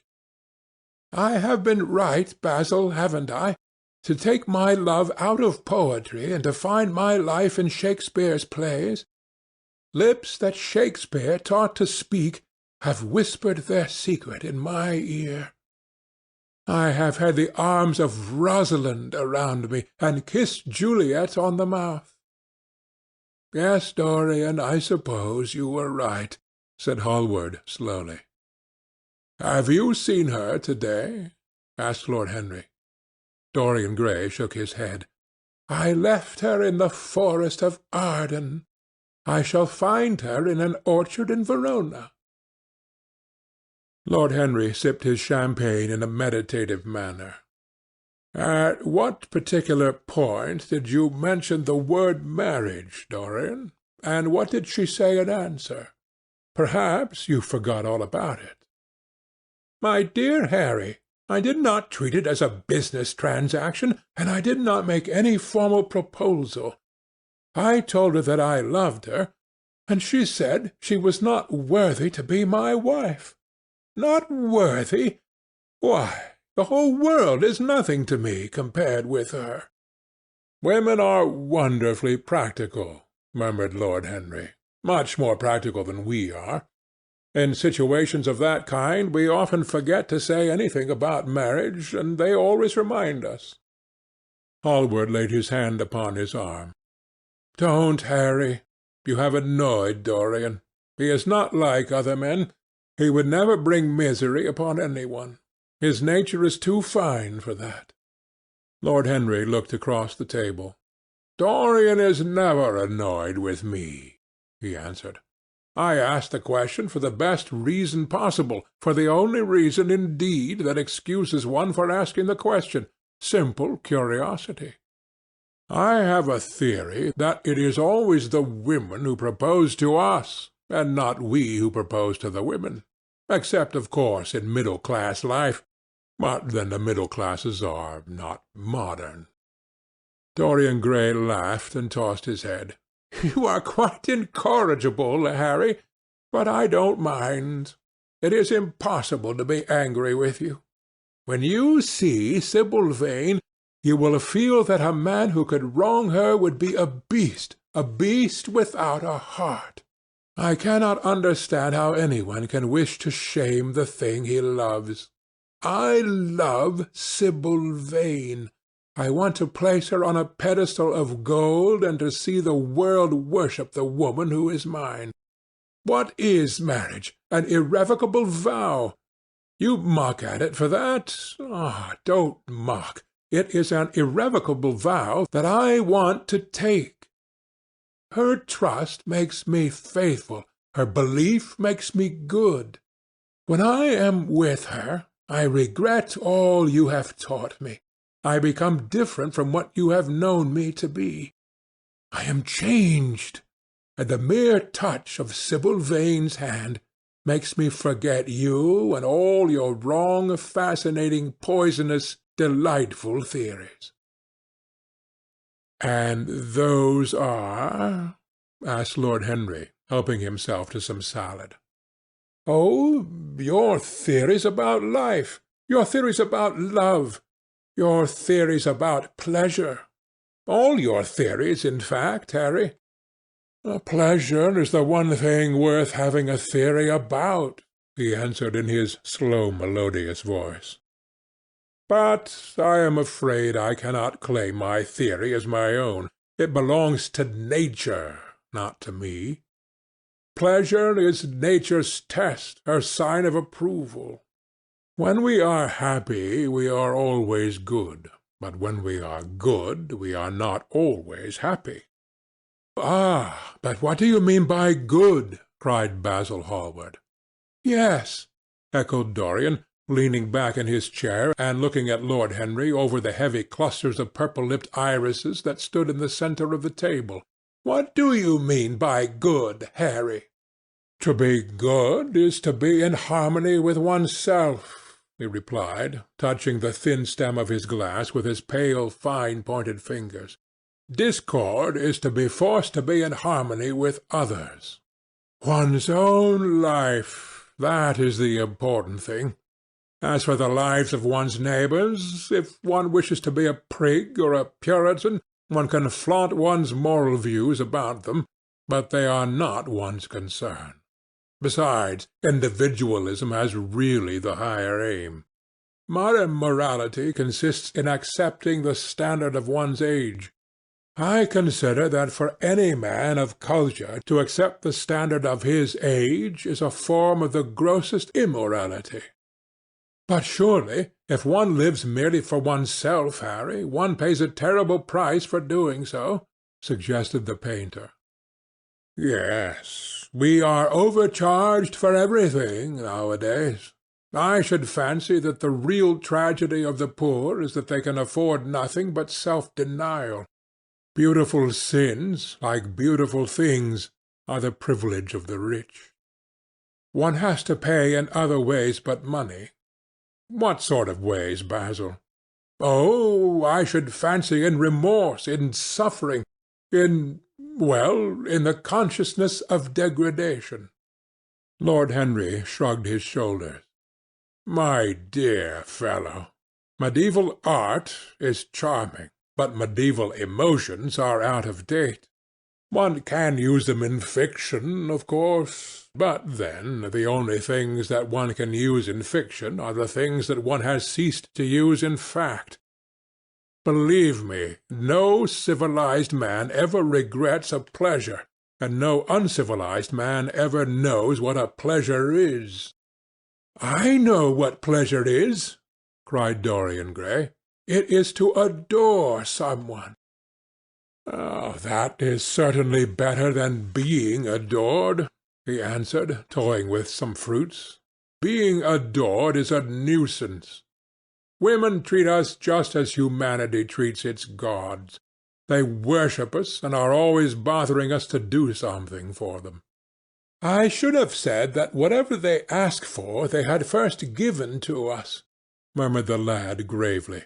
"They create love in our natures. They have a right to demand it back." "That is quite true, Dorian," cried Hallward. "Nothing is ever quite true," said Lord Henry. "This is," interrupted Dorian.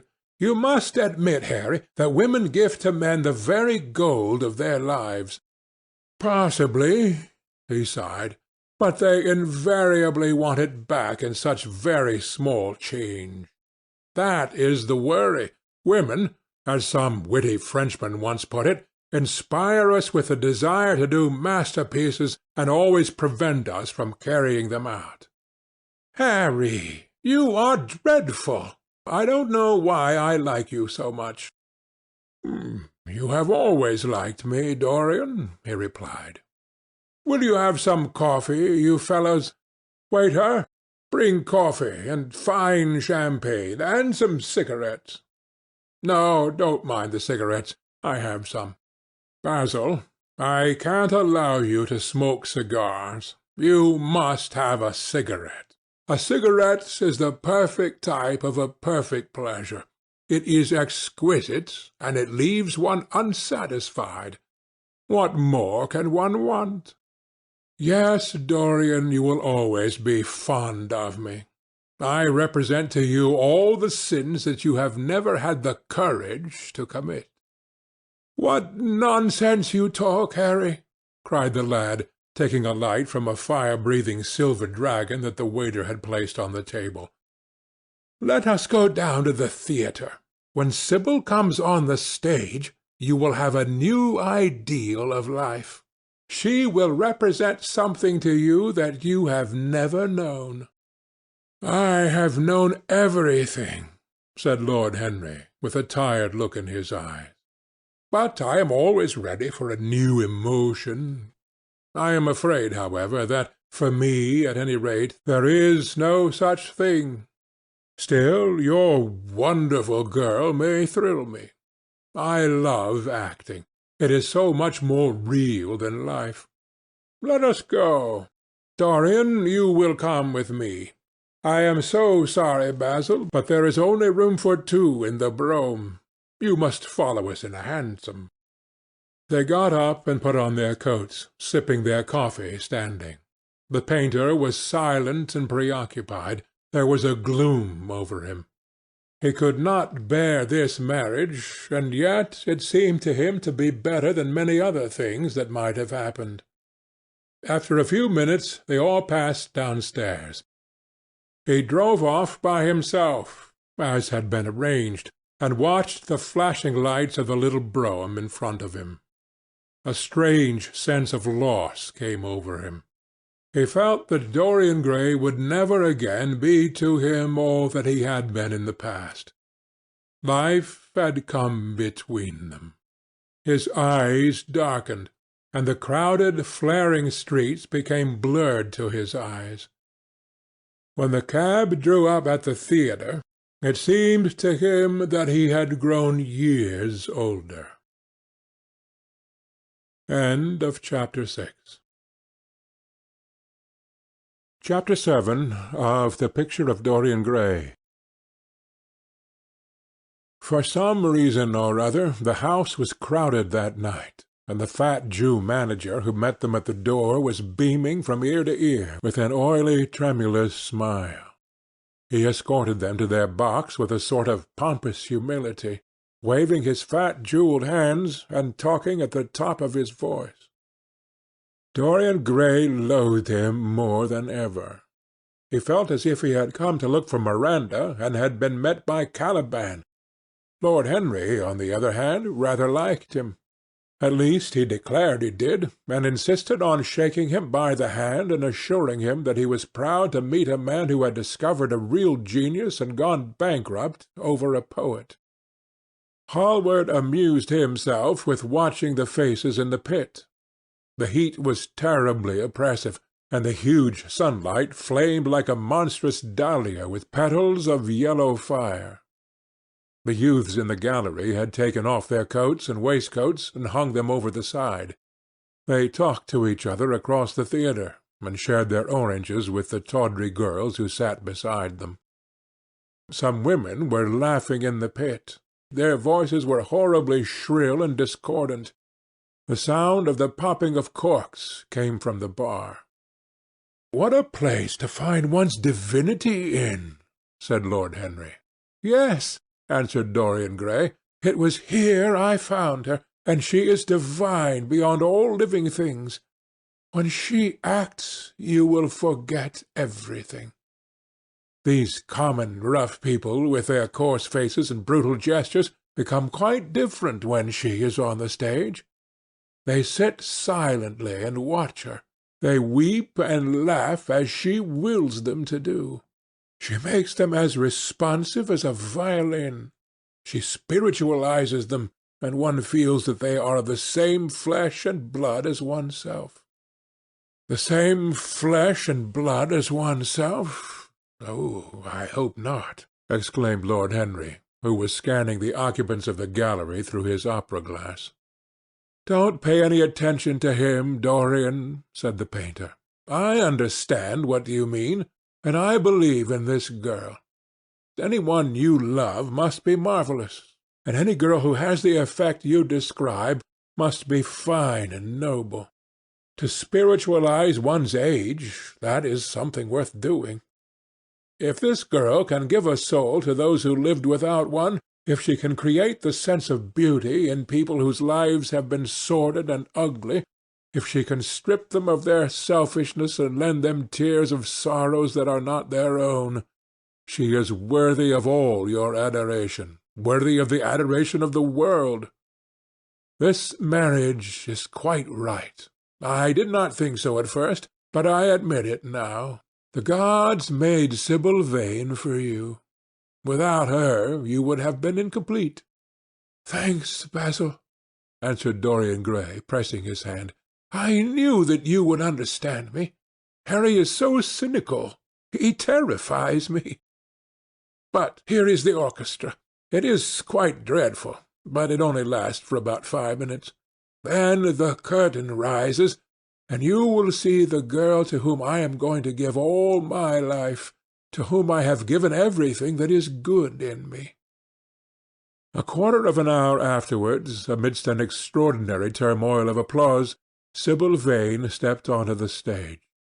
Yes, she was certainly lovely to look at, one of the loveliest creatures, Lord Henry thought, that he had ever seen.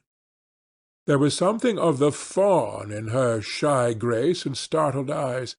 A faint blush, like the shadow of a rose in a mirror of silver, came to her cheeks as she glanced at the crowded, enthusiastic house. She stepped back a few paces, and her lips seemed to tremble.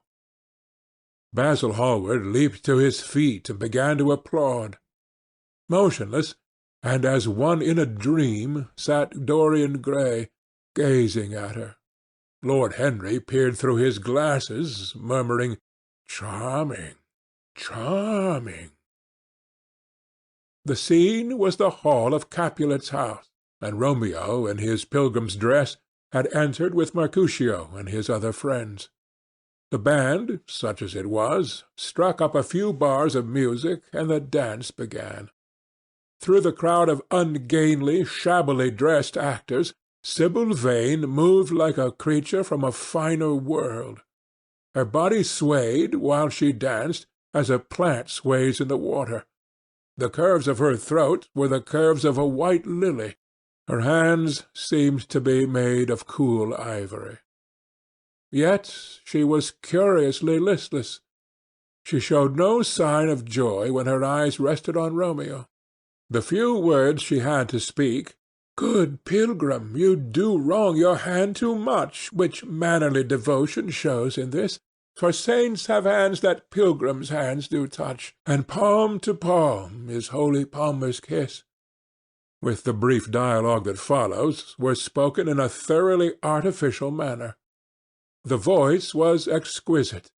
From the point of view of tone, it was absolutely false. It was wrong in colour. It took away all the life from the verse. It made the passion unreal. Dorian Gray grew pale as he watched her. He was puzzled and anxious. Neither of his friends dared to say anything to him. She seemed to them to be absolutely incompetent. They were horribly disappointed.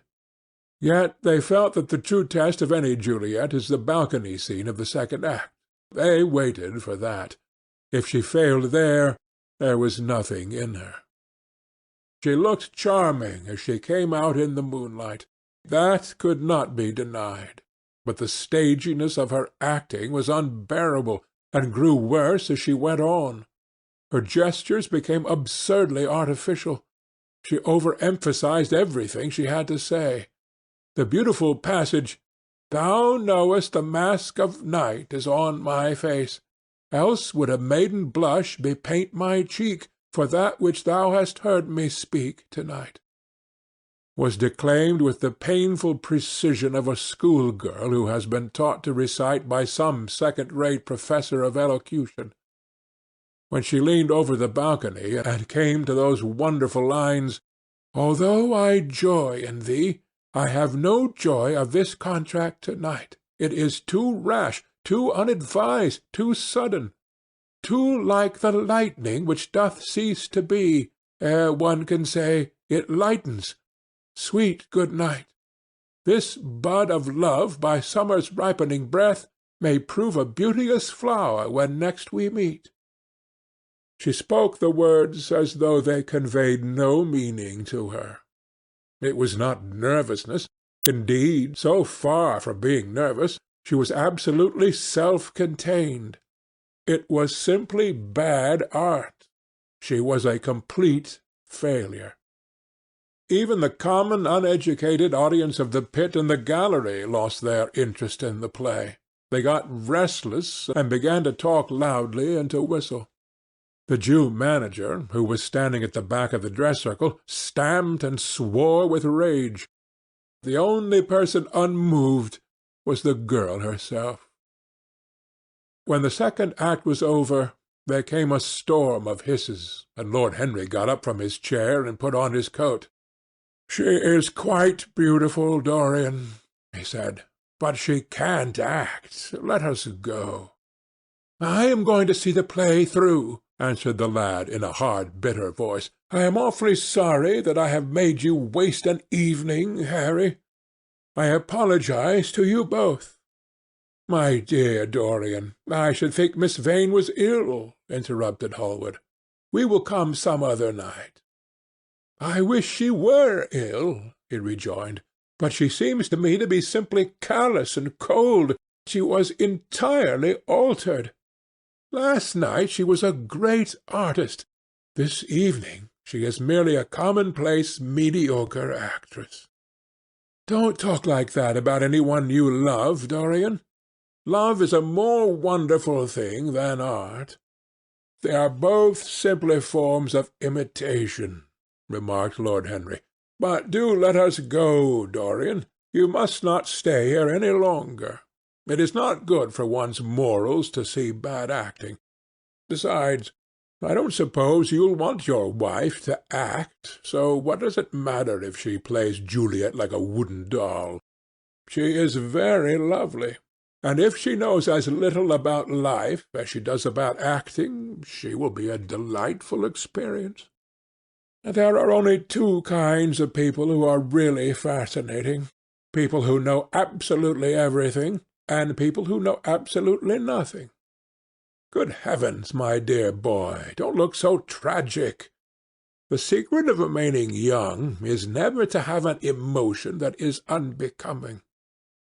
Come to the club with Basil and myself. We will smoke cigarettes and drink to the beauty of Sibyl Vane. She is beautiful. What more can you want? Go away, Harry, cried the lad. I want to be alone. Basil, you must go. Can't you see that my heart is breaking? The hot tears came to his eyes. His lips trembled, and, rushing to the back of the box, he leaned up against the wall, hiding his face in his hands. Let us go, Basil, said Lord Henry, with a strange tenderness in his voice, and the two young men passed out together. A few moments afterward the footlights flared up, and the curtain rose on the third act. Dorian Gray went back to his seat. He looked pale and proud and indifferent. The play dragged on and seemed interminable. Half of the audience went out, tramping in heavy boots and laughing. The whole thing was a fiasco. The last act was played to almost empty benches. The curtain went down on a titter and some groans. As soon as it was over, Dorian Gray rushed behind the scenes into the green-room. The girl was standing there alone, with a look of triumph on her face. Her eyes were lit with an exquisite fire. There was a radiance about her. Her parted lips were smiling over some secret of their own. When he entered, she looked at him, and an expression of infinite joy came over her. "How badly I acted to-night, Dorian!" she cried. "Horribly," he answered, gazing at her in amazement. "Horribly! It was dreadful! Are you ill? You have no idea what it was. You have no idea what I have suffered." The girl smiled. "Dorian," she answered, lingering over his name with long-drawn music in her voice, as though it were sweeter than honey to the red petals of her mouth. "Dorian, you should have understood. But you understand now, don't you?" "Understand what?" he asked angrily. "Why I was so bad to-night. Why I shall always be bad. Why I shall never act well again." He shrugged his shoulders. "You are ill, I suppose. When you are ill you shouldn't act. You make yourself ridiculous. My friends were bored. I was bored." She seemed not to listen to him. She was transfigured with joy. An ecstasy of happiness dominated her. "Dorian, Dorian!" she cried. "Before I knew you, acting was the one reality of my life. It was only in the theatre that I lived. I thought that it was all true. I was Rosalind one night and Portia the other. The joy of Beatrice was my joy. The sorrows of Cordelia were mine also. I believed in everything. The common people who acted with me seemed to me to be godlike.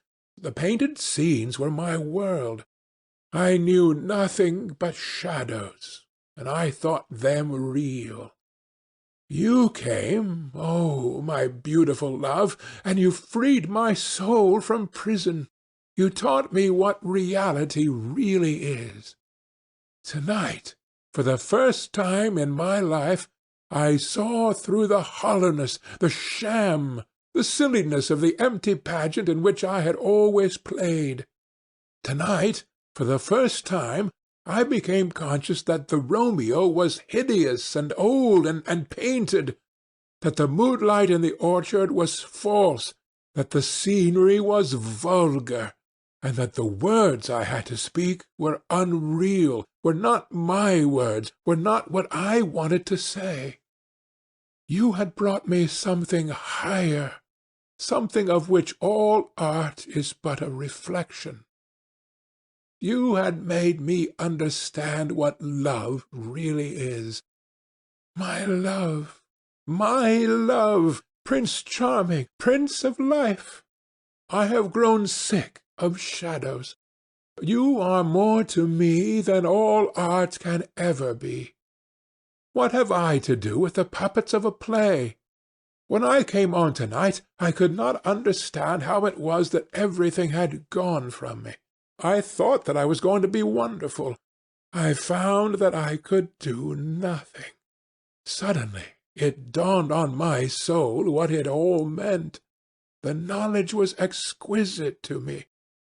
I heard them hissing, and I smiled. What could they know of love such as ours? Take me away, Dorian. Take me away with you, where we can be quite alone. I hate the stage. I might mimic a passion that I do not feel, but I cannot mimic one that burns me like fire. Oh, Dorian, Dorian, you understand now what it signifies? Even if I could do it, it would be profanation for me to play at being in love. You have made me see that. He flung himself down on the sofa and turned away his face.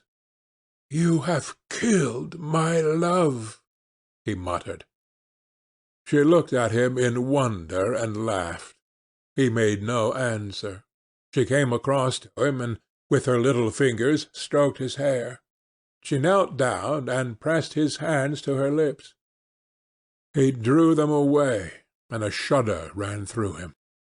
Then he leaped up and went to the door. Yes, he cried, you have killed my love.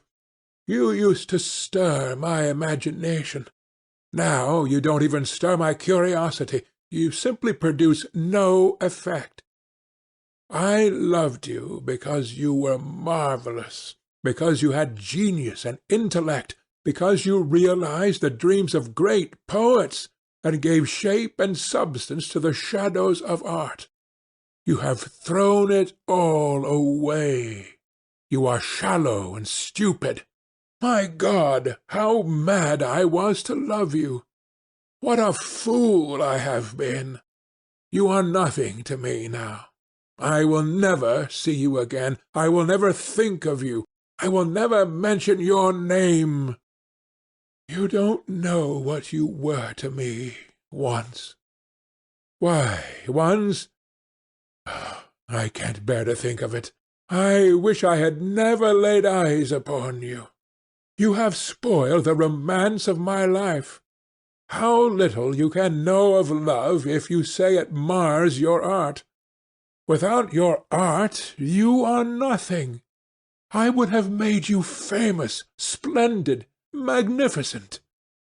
The world would have worshipped you, and you would have borne my name. What are you now? A third-rate actress with a pretty face. The girl grew white and trembled. She clenched her hands together, and her voice seemed to catch in her throat. "You are not serious, Dorian?" she murmured. You are acting." "Acting! I leave that to you. You do it so well," he answered bitterly. She rose from her knees, and with a piteous expression of pain in her face, came across the room to him. She put her hand upon his arm and looked into his eyes. He thrust her back. "Don't touch me," he cried. A low moan broke from her. and she flung herself at his feet and lay there like a trampled flower. "Dorian, Dorian, don't leave me," she whispered. "I am so sorry I didn't act well. I was thinking of you all the time. But I will try. Indeed, I will try. It came so suddenly across me, my love for you. I think I should never have known it if you had not kissed me, if we had not kissed each other. Kiss me again, my love. Don't go away from me. I couldn't bear it. Oh, don't go away from me. My brother. No, never mind. He didn't mean it. He was just in jest. But you, oh, can't you forgive me for tonight? I will work so hard and try to improve. Don't be cruel to me, because I love you better than anything in the world. After all, it is only once that I have not pleased you. But you are quite right, Dorian. I should have shown myself more of an artist. It was foolish of me, and yet I couldn't help it. Oh, don't leave me! Don't leave me!" A fit of passionate sobbing choked her. She crouched on the floor like a wounded thing, and Dorian Gray, with his beautiful eyes, looked down at her, and his chiselled lips curled in exquisite disdain. There is always something ridiculous about the emotions of people whom one has ceased to love. Sibyl Vane seemed to him to be absurdly melodramatic. Her tears and sobs annoyed him. "I am going," he said at last in his calm, clear voice. "I don't wish to be unkind, but I can't see you again. You have disappointed me." She wept silently, and made no answer, but crept nearer. Her little hands stretched blindly out, and appeared to be seeking for him.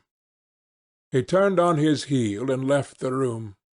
In a few moments he was out of the theatre.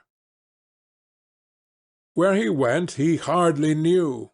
He remembered wandering through dimly lit streets, past gaunt, black-shadowed archways and evil-looking houses.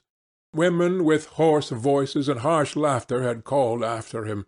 Drunkards had reeled by, cursing and chattering to themselves like monstrous apes. He had seen grotesque children huddled upon doorsteps, and heard shrieks and oaths from gloomy courts. As the dawn was just breaking, he found himself close to Covent Garden. The darkness lifted, and flushed with faint fires, the sky hollowed itself into a perfect pearl.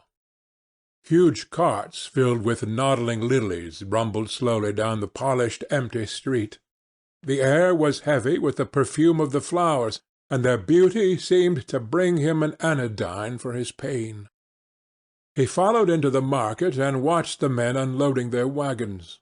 A white-smocked carter offered him some cherries.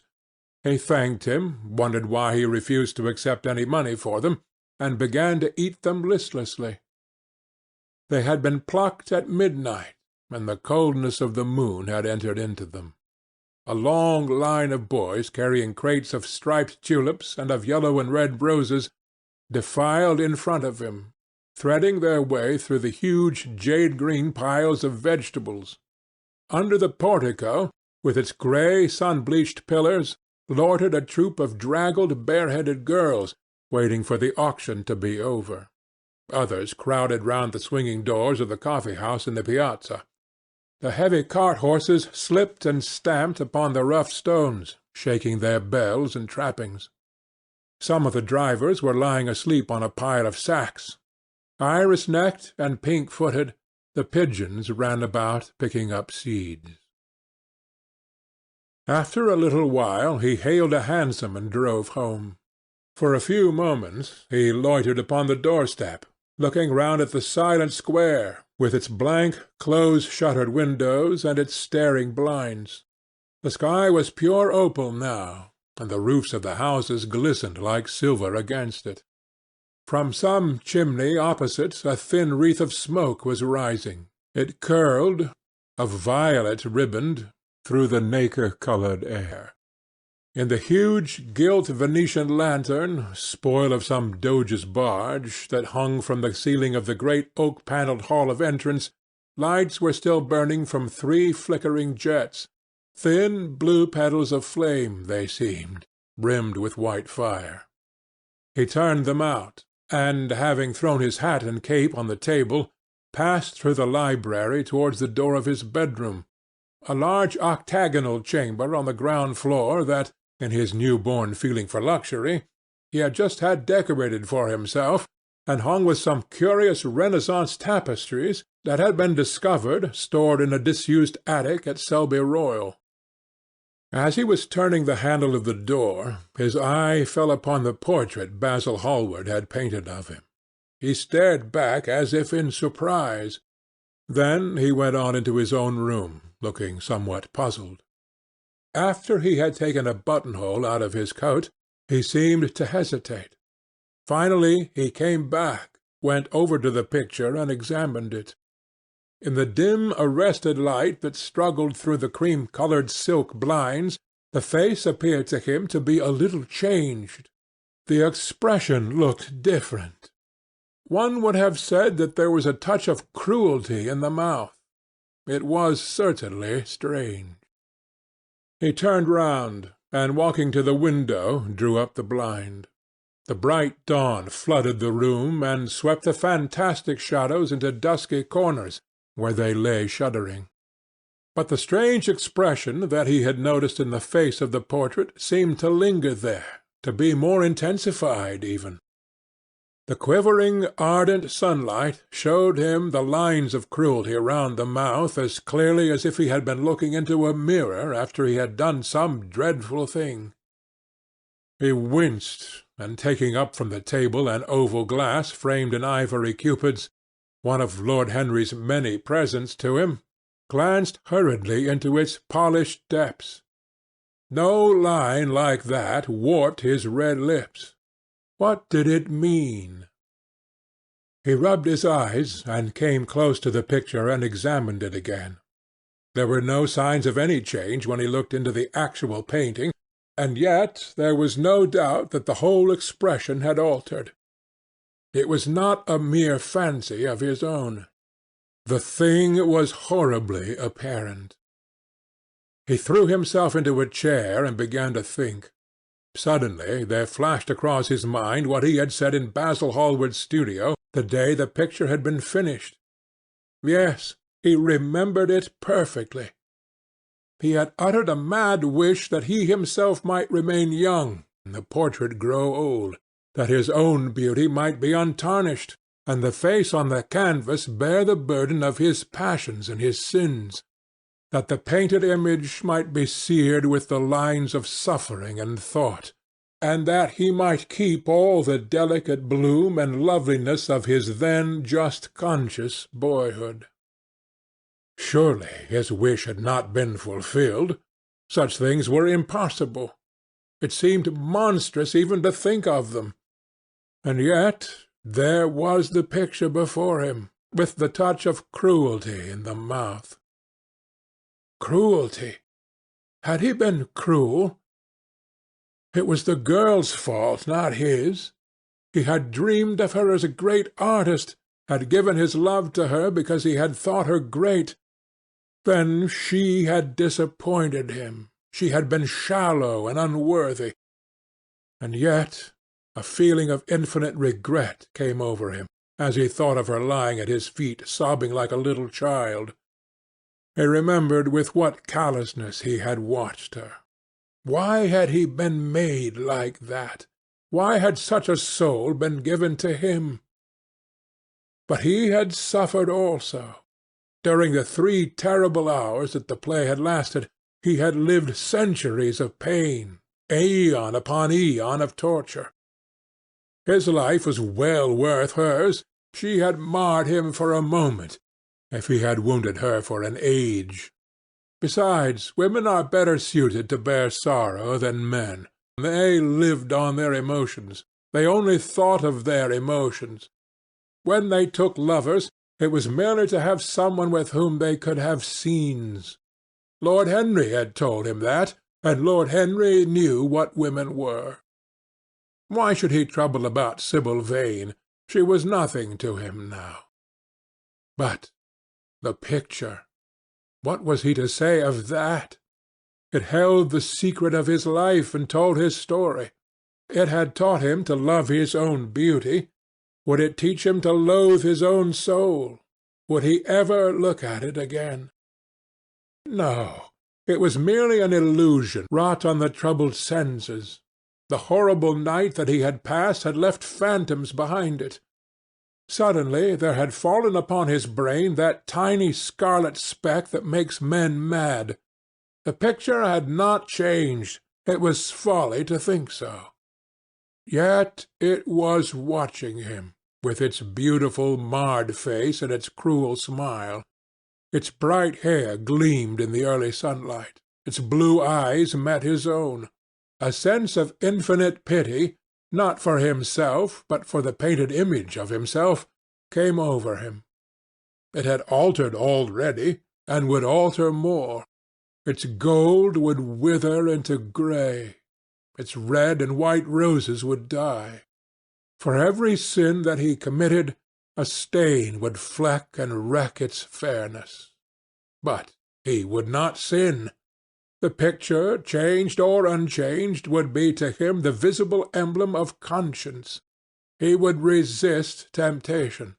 He would not see Lord Henry any more, would not, at any rate, listen to those subtle poisonous theories that in Basil Hallward's garden had first stirred within him the passion for impossible things. He would go back to Sibyl Vane, make her amends, marry her, try to love her again. Yes, it was his duty to do so. She must have suffered more than he had. Poor child! He had been selfish and cruel to her. The fascination that she had exercised over him would return. They would be happy together. His life with her would be beautiful and pure. He got up from his chair and drew a large screen right in front of the portrait, shuddering as he glanced at it. "How horrible!" he murmured to himself, and walked across to the window and opened it. When he stepped out onto the grass, he drew a deep breath. The fresh morning air seemed to drive away all his sombre passions. He thought only of Sibyl. A faint echo of his love came back to him. He repeated her name over and over again. The birds that were singing in the dew-drenched garden seemed to be telling the flowers about her. End of Chapter 7. Chapter 8 of The Picture of Dorian Gray. It was long past noon when he awoke. His valet had crept several times on tiptoe into the room to see if he was stirring, and had wondered what made his young master sleep so late. Finally his bell sounded, and Victor came in softly with a cup of tea and a pile of letters on a small tray of old Sèvres china, and drew back the olive satin curtains, with their shimmering blue lining, that hung in front of the 3 tall windows. "Monsieur has well slept this morning?" he said, smiling. "What o'clock is it, Victor?" asked Dorian Gray drowsily. 1 hour and a quarter, monsieur." How late it was! He sat up, and having sipped some tea, turned over his letters. One of them was from Lord Henry, and had been brought by hand that morning. He hesitated for a moment, and then put it aside. The others he opened listlessly. They contained the usual collection of cards, invitations to dinner, tickets for private views, programmes of charity concerts, and the like that are showered on fashionable young men every morning during the season. There was a rather heavy bill for a chaste silver Louis XV toilet set that he had not yet had the courage to send on to his guardians, who were extremely old-fashioned people, and did not realize that we live in an age when unnecessary things are our only necessities. and there were several very courteously worded communications from Jermyn Street money-lenders, offering to advance any sum of money at a moment's notice and at the most reasonable rates of interest. After about 10 minutes he got up, and throwing on an elaborate dressing-gown of silk-embroidered cashmere wool, passed into the onyx-paved bathroom. The cool water refreshed him after his long sleep. He seemed to have forgotten all that he had gone through. A dim sense of having taken part in some strange tragedy came to him once or twice, but there was the unreality of a dream about it. As soon as he was dressed, he went into the library and sat down to a light French breakfast that had been laid out for him on a small round table close to the open window. It was an exquisite day. The warm air seemed laden with spices. A bee flew in and buzzed round the blue dragon bowl that, filled with sulphur-yellow roses, stood before him. He felt perfectly happy. Suddenly his eye fell on the screen that he had placed in front of the portrait, and he started. "Too cold for monsieur?" asked his valet, putting an omelette on the table. "I shut the window?" Dorian shook his head. "I am not cold," he murmured. Was it all true? Had the portrait really changed, or had it simply been his own imagination that had made him see a look of evil where there had been a look of joy? Surely a painted canvas cannot alter. The thing was absurd. It would serve as a tale to tell Basil some day. It would make him smile. And yet how vivid was his recollection of the whole thing! First in the dim twilight, and then in the bright dawn, he had seen the touch of cruelty round the warped lips. He almost dreaded his valet leaving the room. He knew that when he was alone he would have to examine the portrait. He was afraid of certainty. When the coffee and cigarettes had been brought and the man turned to go, he felt a wild desire to tell him to remain. As the door was closing behind him, he called him back. The man stood waiting for his orders. Dorian looked at him for a moment. "I am not at home to any one, Victor," he said with a sigh. The man bowed and retired. Then he rose from the table, lit a cigarette, and flung himself down on a luxuriously cushioned couch that stood facing the screen. The screen was an old one, of gilt Spanish leather, stamped and wrought with a rather florid Louis XIV pattern. He scanned it curiously, wondering if ever before it had concealed the secret of a man's life. Should he move it aside after all? Why not let it stay there? What was the use of knowing? If the thing was true, it was terrible. If it was not true, why trouble about it? But what if, by some fate or deadlier chance, eyes other than his spied behind and saw the horrible change? What should he do if Basil Hallward came and asked to look at his own picture? Basil would be sure to do that. No, the thing had to be examined, and at once. Anything would be better than this dreadful state of doubt. He got up and locked both doors. At least he would be alone when he looked upon the mask of his shame. Then he drew the screen aside, and saw himself face to face. It was perfectly true. The portrait had altered. As he often remembered afterwards, and always with no small wonder, he found himself at first gazing at the portrait with a feeling of almost scientific interest. That such a change should have taken place was incredible to him, and yet it was a fact. Was there some subtle affinity between the chemical atoms that shaped themselves into form and colour on the canvas, and the soul that was within him?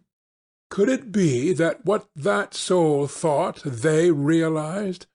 That what it dreamed they made true? Or was there some other, more terrible reason? He shuddered and felt afraid, and going back to the couch, lay there, gazing at the picture in sickened horror.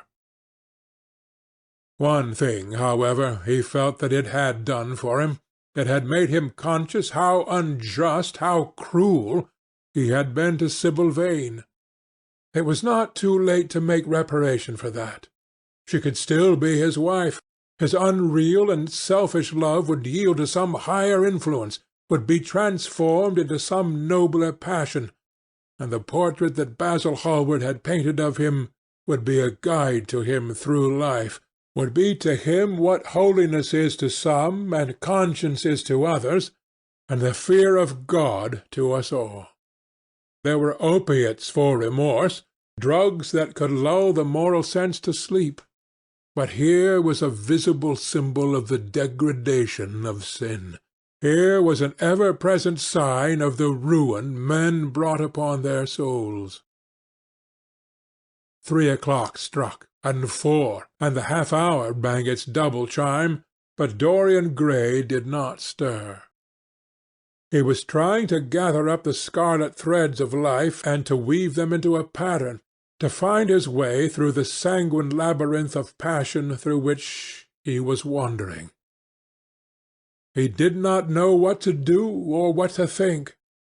Finally, he went over to the table and wrote a passionate letter to the girl he had loved, imploring her forgiveness and accusing himself of madness. He covered page after page with wild words of sorrow and wilder words of pain. There is a luxury in self-reproach. When we blame ourselves, we feel that no one else has a right to blame us. It is the confession, not the priest, that gives us absolution. When Dorian had finished the letter, he felt that he had been forgiven. Suddenly there came a knock to the door, and he heard Lord Henry's voice outside.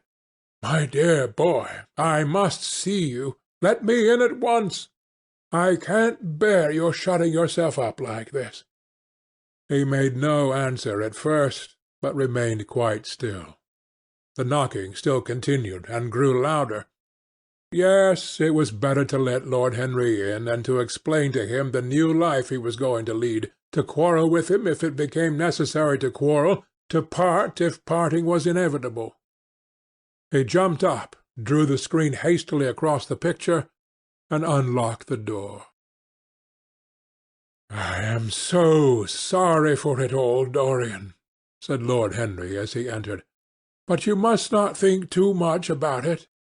"Do you mean about Sibyl Vane?" asked the lad. "Yes, of course," answered Lord Henry, sinking into a chair and slowly pulling off his yellow gloves. "It is dreadful from one point of view, but it was not your fault. Tell me, did you go behind and see her after the play was over?" "Yes." "I felt sure you had. Did you make a scene with her?" "I was brutal, Harry, perfectly brutal. But it is all right now. I am not sorry for anything that has happened. It has taught me to know myself better." "Ah, Dorian, I am so glad you take it in that way. I was afraid I would find you plunged in remorse and tearing that nice curly hair of yours." "I have got through all that," said Dorian, shaking his head and smiling. "I am perfectly happy now. I know what conscience is, to begin with. It is not what you told me it was. It is the divinest thing in us. Don't sneer at it, Harry, any more, at least not before me. I want to do good. I can't bear the idea of my soul being hideous." "A very charming artistic basis for ethics, Dorian. I congratulate you on it. But how are you going to begin?" "By marrying Sibyl Vane." "Marrying Sibyl Vane?" cried Lord Henry, standing up and looking at him in perplexed amazement. "But, my dear Dorian—" "Yes, Harry, I know what you are going to say. Something dreadful about marriage. Don't say it. Don't ever say things of that kind to me again. 2 days ago I asked Sibyl to marry me. I am not going to break my word to her. She is to be my wife." "Your wife, Dorian? Didn't you get my letter? I wrote to you this morning, and sent the note down by my own man." "Your letter? Oh, yes, I remember. I have not read it yet, Harry. I was afraid there might be something in it that I wouldn't like. You cut life to pieces with your epigrams." "You know nothing, then." "What do you mean?" Lord Henry walked across the room, and sitting down by Dorian Gray, took both his hands in his own and held them tightly. "Dorian," he said, "my letter, don't be frightened, was to tell you that Sibyl Vane is dead." A cry of pain broke from the lad's lips, and he leaped to his feet, tearing his hands away from Lord Henry's grasp. "Dead? Sibyl dead? It is not true. It is a horrible lie. How dare you say it?" "It is quite true, Dorian," said Lord Henry gravely. "It is in all the morning papers.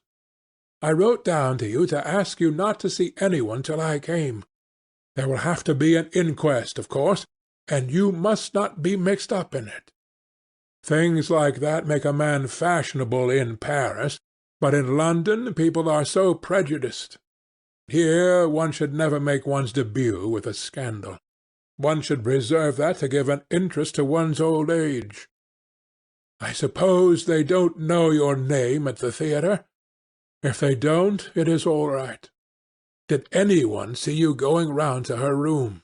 That is an important point." Dorian did not answer for a few moments. He was dazed with horror. Finally he stammered in a stifled voice, "Harry, did you say an inquest? What do you mean by that? Did Sibyl— Oh, Harry, I can't bear it. But be quick. Tell me everything at once." "I have no doubt it was not an accident, Dorian, though it must be put in that way to the public. It seems that she was leaving the theatre with her mother about 12:30 or so. She said she had forgotten something upstairs. They waited some time for her, but she did not come down again. They ultimately found her lying dead on the floor of her dressing-room. She had swallowed something by mistake, some dreadful thing they use at theatres. I don't know what it was, but it had either prussic acid or white lead in it. I should fancy it was prussic acid, as she seems to have died instantaneously." "Harry, Harry, it's terrible," cried the lad. "Yes, it is very tragic, of course, but you must not get yourself mixed up in it. I see by the Standard that she was 17. I should have thought she was almost younger than that. She looked such a child, and seemed to know so little about acting. Dorian, you mustn't let this thing get on your nerves. You must come and dine with me, and afterwards we will look in at the opera. It is a putty night, and everybody will be there. You can come to my sister's box. She has got some smart women with her." "So I have murdered Sibyl Vane," said Dorian Gray, half to himself. "Murdered her as surely as if I had cut her little throat with a knife. Yet the roses are not less lovely for all that. The birds sing just as happily in my garden. And to-night I am to dine with you, and then go on to the opera, and sup somewhere, I suppose, afterwards.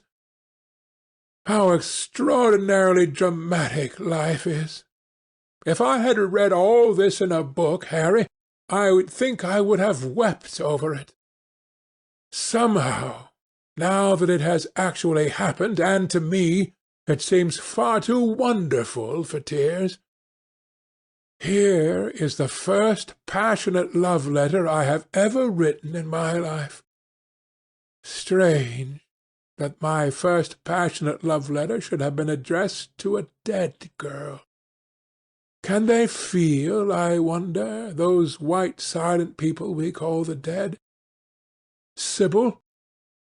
Can she feel, or know, or listen? Oh, Harry, how I loved her once! It seems years ago to me now. She was everything to me. Then came that dreadful night. Was it really only last night? When she played so badly, and my heart almost broke.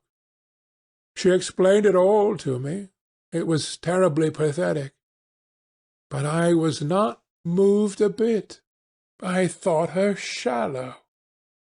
Suddenly something happened that made me afraid. I can't tell you what it was, but it was terrible. I said I would go back to her. I felt I had done wrong. And now she is dead. My God, Harry, what shall I do? You don't know the danger I am in, and there is nothing to keep me straight. She would have done that for me. She had no right to kill herself. It was selfish of her. My dear Dorian, answered Lord Henry, taking a cigarette from his case and producing a gold Latin matchbox.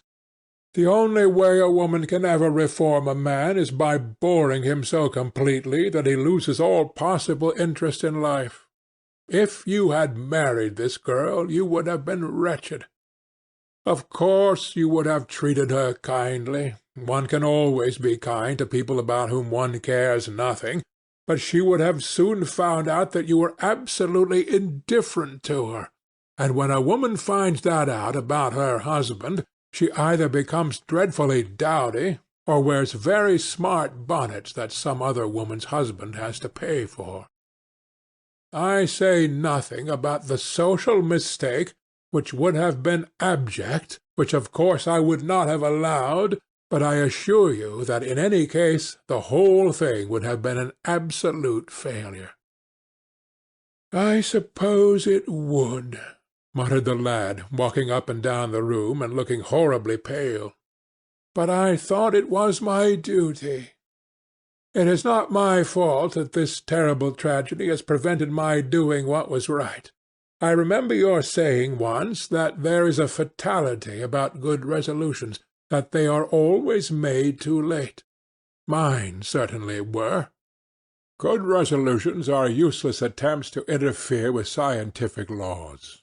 Their origin is pure vanity. Their result is absolutely nil.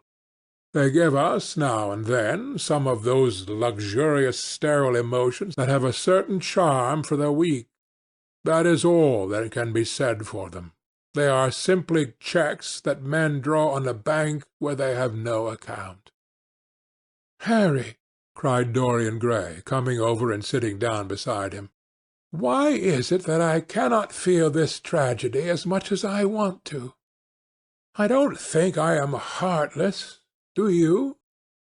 You have done too many foolish things during the last fortnight to be entitled to give yourself that name, Dorian, answered Lord Henry, with his sweet melancholy smile. The lad frowned. I don't like that explanation, Harry, he rejoined, but I am glad you don't think I am heartless. I am nothing of the kind. I know I am not. And yet I must admit that this thing that has happened does not affect me as it should. It seems to me to be simply like a wonderful ending to a wonderful play. It has all the terrible beauty of a Greek tragedy, a tragedy in which I took a great part, but by which I have not been wounded. It is an interesting question, said Lord Henry, who found an exquisite pleasure in playing on the lad's unconscious egotism. An extremely interesting question. I fancy that the true explanation is this. It often happens that the real tragedies of life occur in such an inartistic manner that they hurt us by their crude violence, their absolute incoherence, their absurd want of meaning, their entire lack of style. They affect us just as vulgarity affects us. They give us an impression of sheer brute force, and we revolt against that. Sometimes, however, a tragedy that possesses artistic elements of beauty crosses our lives. If these elements of beauty are real, the whole thing simply appeals to our sense of dramatic effect. Suddenly we find that we are no longer the actors, but the spectators of the play. Or rather, we are both. We watch ourselves, and the mere wonder of the spectacle enthralls us. In the present case, what is it that has really happened? Someone has killed herself for love of you. I wish that I had ever had such an experience. It would have made me in love with love for the rest of my life. The people who have adored me, there have not been very many, but there have been some, have always insisted on living on, long after I had ceased to care for them, or they to care for me. They have become stout and tedious, and when I meet them they go in at once for reminiscences. That awful memory of a woman, what a fearful thing it is, and what an utter intellectual stagnation it reveals. One should absorb the colour of life, but one should never remember its details. Details are always vulgar. "I must sow poppies in my garden," sighed Dorian. "There is no necessity," rejoined his companion. "Life has always poppies in her hands. Of course, now and then things linger. I once wore nothing but violets all through one season, as a form of artistic mourning for a romance that would not die. Ultimately, however, it did die. I forget what killed it. I think it was her proposing to sacrifice the whole world for me. That is always a dreadful moment. It fills one with the terror of eternity. Well, would you believe it? A week ago, at Lady Hampshire's, I found myself seated at dinner next to the lady in question, and she insisted on going over the whole thing again, and digging up the past and raking up the future. I had buried my romance in a bed of asphodel. She dragged it out again, and assured me that I had spoiled her life. I am bound to state that she ate an enormous dinner, so I did not feel any anxiety. But what a lack of taste she showed! The one charm of the past is that it is the past. But women never know when the curtain has fallen. They always want a sixth act, and as soon as the interest of the play is entirely over, they propose to continue it. If they were allowed their own way, every comedy would have a tragic ending, and every tragedy would culminate in a farce. They are charmingly artificial, but they have no sense of art.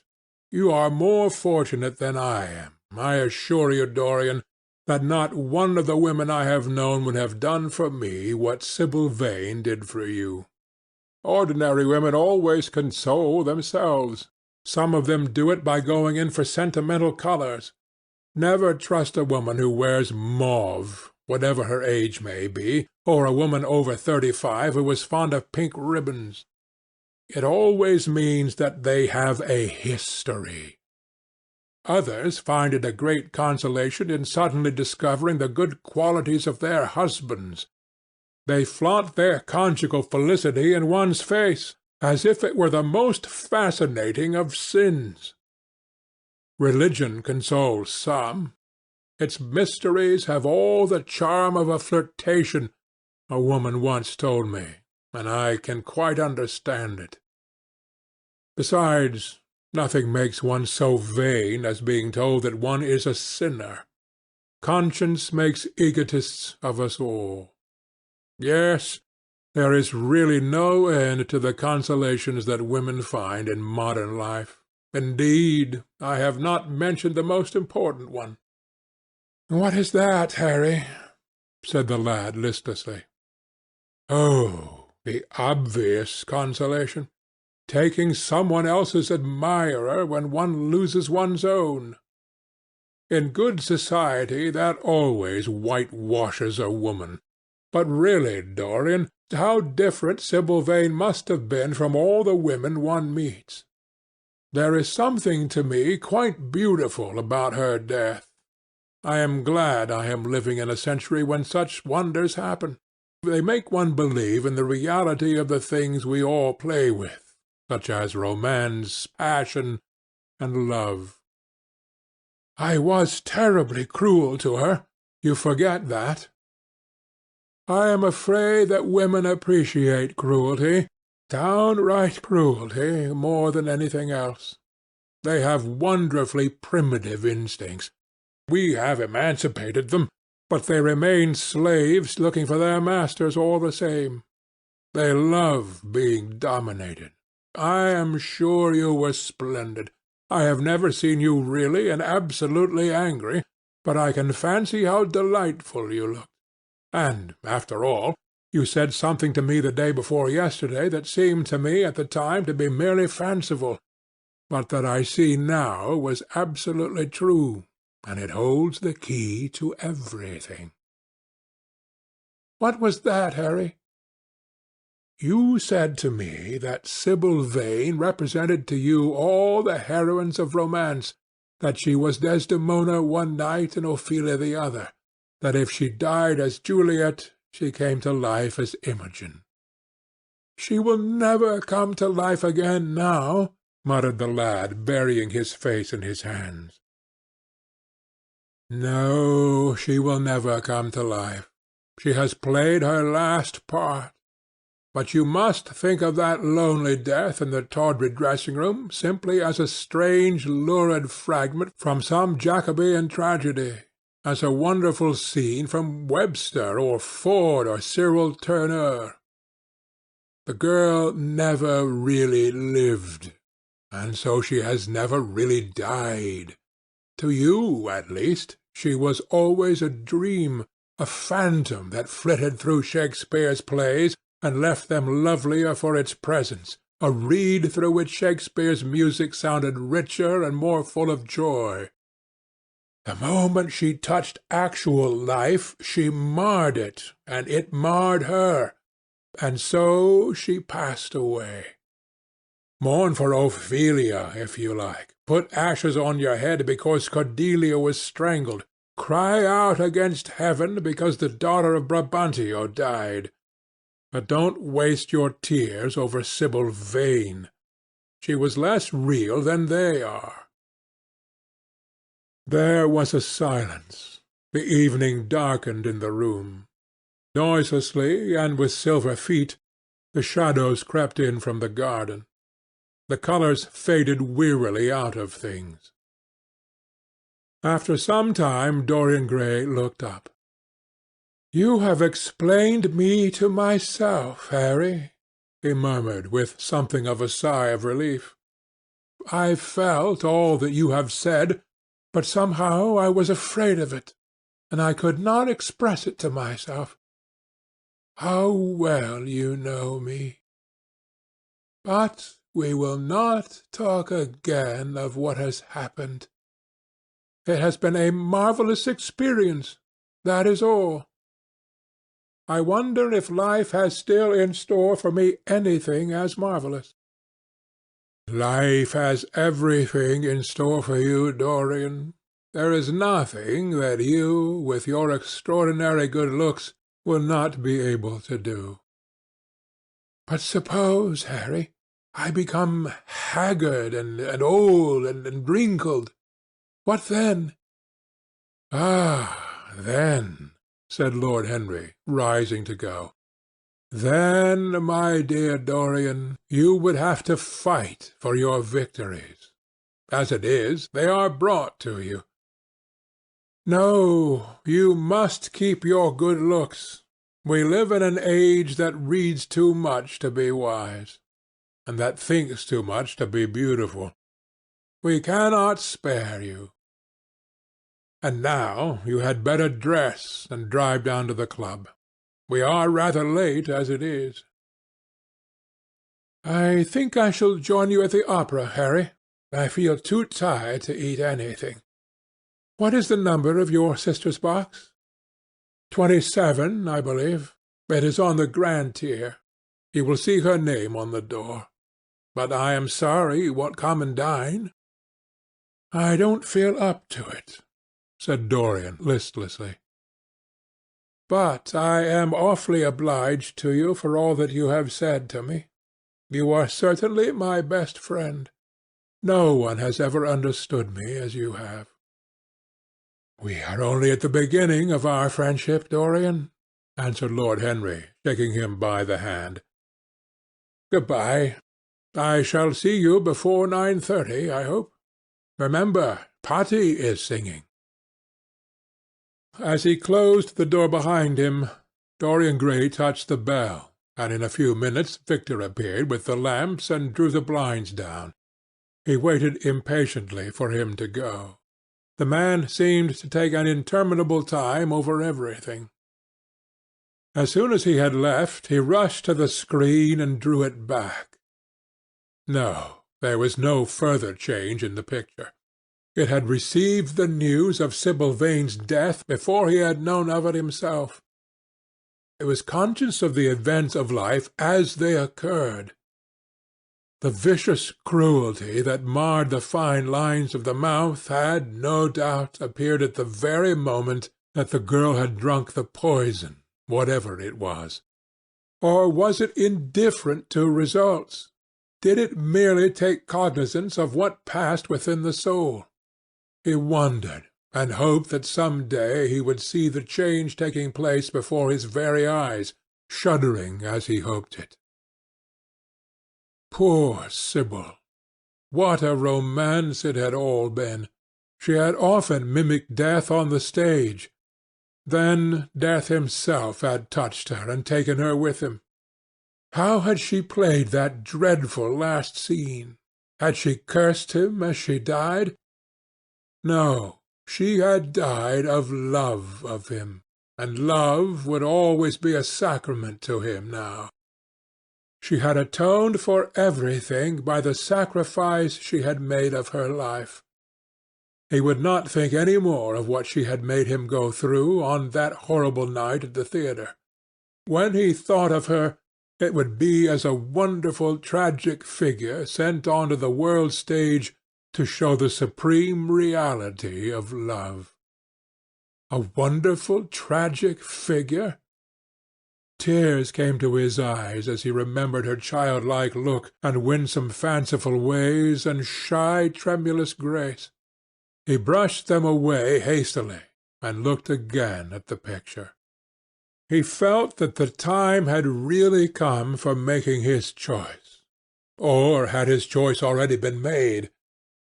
Yes, life had decided that for him.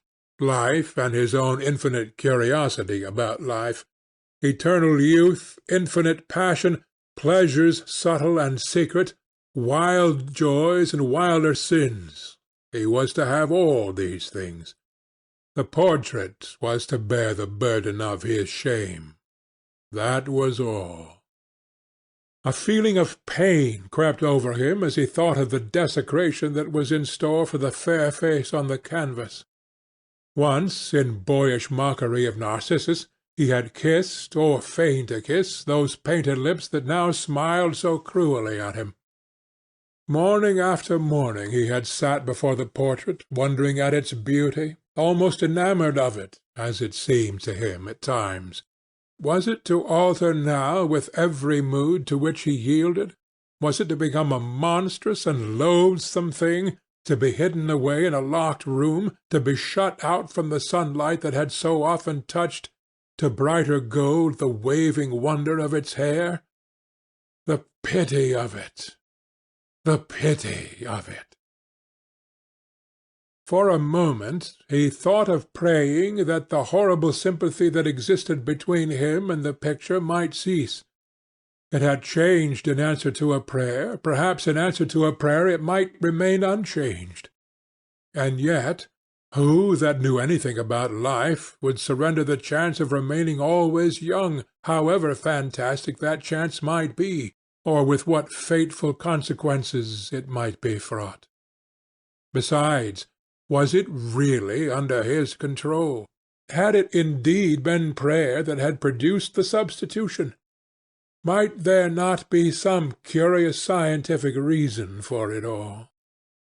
If thought could exercise its influence upon a living organism, might not thought exercise an influence upon dead and inorganic things? Nay, without thought or conscious desire, might not things external to ourselves vibrate in unison with our moods and passions, atom calling to atom in secret love or strange affinity? But the reason was of no importance. He would never again tempt by a prayer any terrible power. If the picture was to alter, it was to alter. That was all. Why inquire too closely into it? For there would be a real pleasure in watching it. He would be able to follow his mind into its secret places. This portrait would be to him the most magical of mirrors. As it had revealed to him his own body, so it would reveal to him his own soul. And when winter came upon it, he would still be standing where spring trembles on the verge of summer.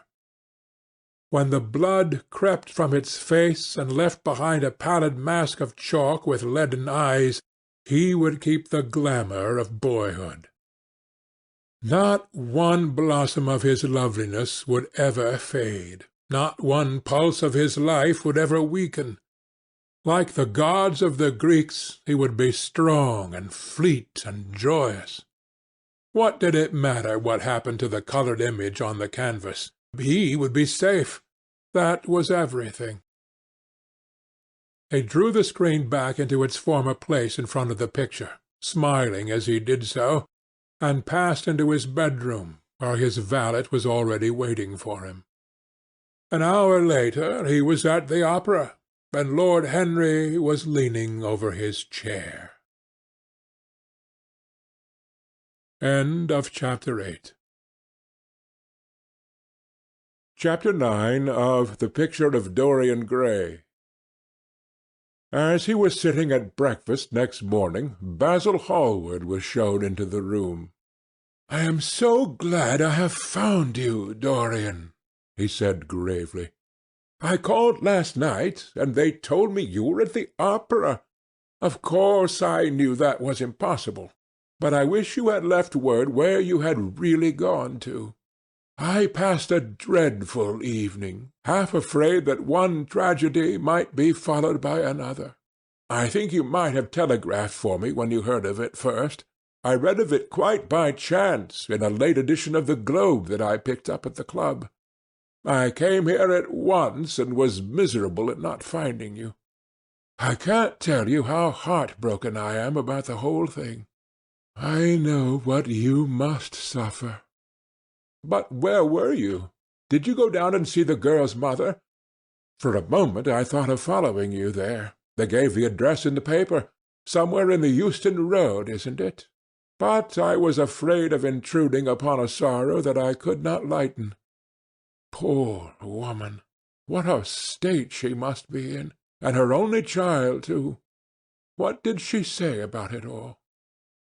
"My dear Basil, how do I know?" murmured Dorian Gray, sipping some pale yellow wine from a delicate gold-beaded bubble of Venetian glass, and looking dreadfully bored. "I was at the opera. You should have come on there. I met Lady Gwendolen, Harry's sister, for the first time. We were in her box. She is perfectly charming, and Patty sang divinely. Don't talk about horrid subjects. If one doesn't talk about a thing, it has never happened. It is simply expression, as Harry says, that gives reality to things. I may mention that she was not the woman's only child. There is a son, a charming fellow, I believe. but he is not on the stage. He is a sailor or something. And now tell me about yourself, and what you are painting." "You went to the opera?" said Hallward, speaking very slowly, and with a strained touch of pain in his voice. "You went to the opera while Sibyl Vane was lying dead in some sordid lodging? You can talk to me of other women being charming, and of Patti singing divinely, before the girl you loved has even the quiet of a grave to sleep in. Why, man, there are horrors in store for that little white body of hers." "Stop, Basil! I won't hear it!" cried Dorian, leaping to his feet. "You must not tell me about things. What is done is done. What is past is past. You call yesterday the past? What has the actual lapse of time got to do with it? It is only shallow people who require years to get rid of an emotion. A man who is master of himself can end a sorrow as easily as he can invent a pleasure. I don't want to be at the mercy of my emotions. I want to use them, to enjoy them, and to dominate them." "Dorian, this is horrible. Something has changed you completely. You look exactly the same wonderful boy who day after day used to come down to my studio to sit for his picture. But you were simple, natural, and affectionate then. You were the most unspoiled creature in the whole world. Now I don't know what has come over you. You talk as if you had no heart, no pity in you. It is all Harry's influence, I see that." The lad flushed up, and going to the window, looked out for a few moments on the green, flickering, sun-lashed garden. "I owe a great deal to Harry, Basil," he said at last, "more than I owe to you. You only taught me to be vain. Well, I am punished for that, Dorian, or shall be some day." "I don't know what you mean, Basil," he exclaimed, turning round. "I don't know what you want. What do you want?" "I want the Dorian Gray I used to paint," said the artist sadly. "Basil," said the lad, going over to him and putting his hand on his shoulder, "you have come too late. Yesterday, when I heard that Sibyl Vane had killed herself—" "Killed herself? Good heavens! Is there no doubt about that?" cried Hallward, looking up at him with an expression of horror.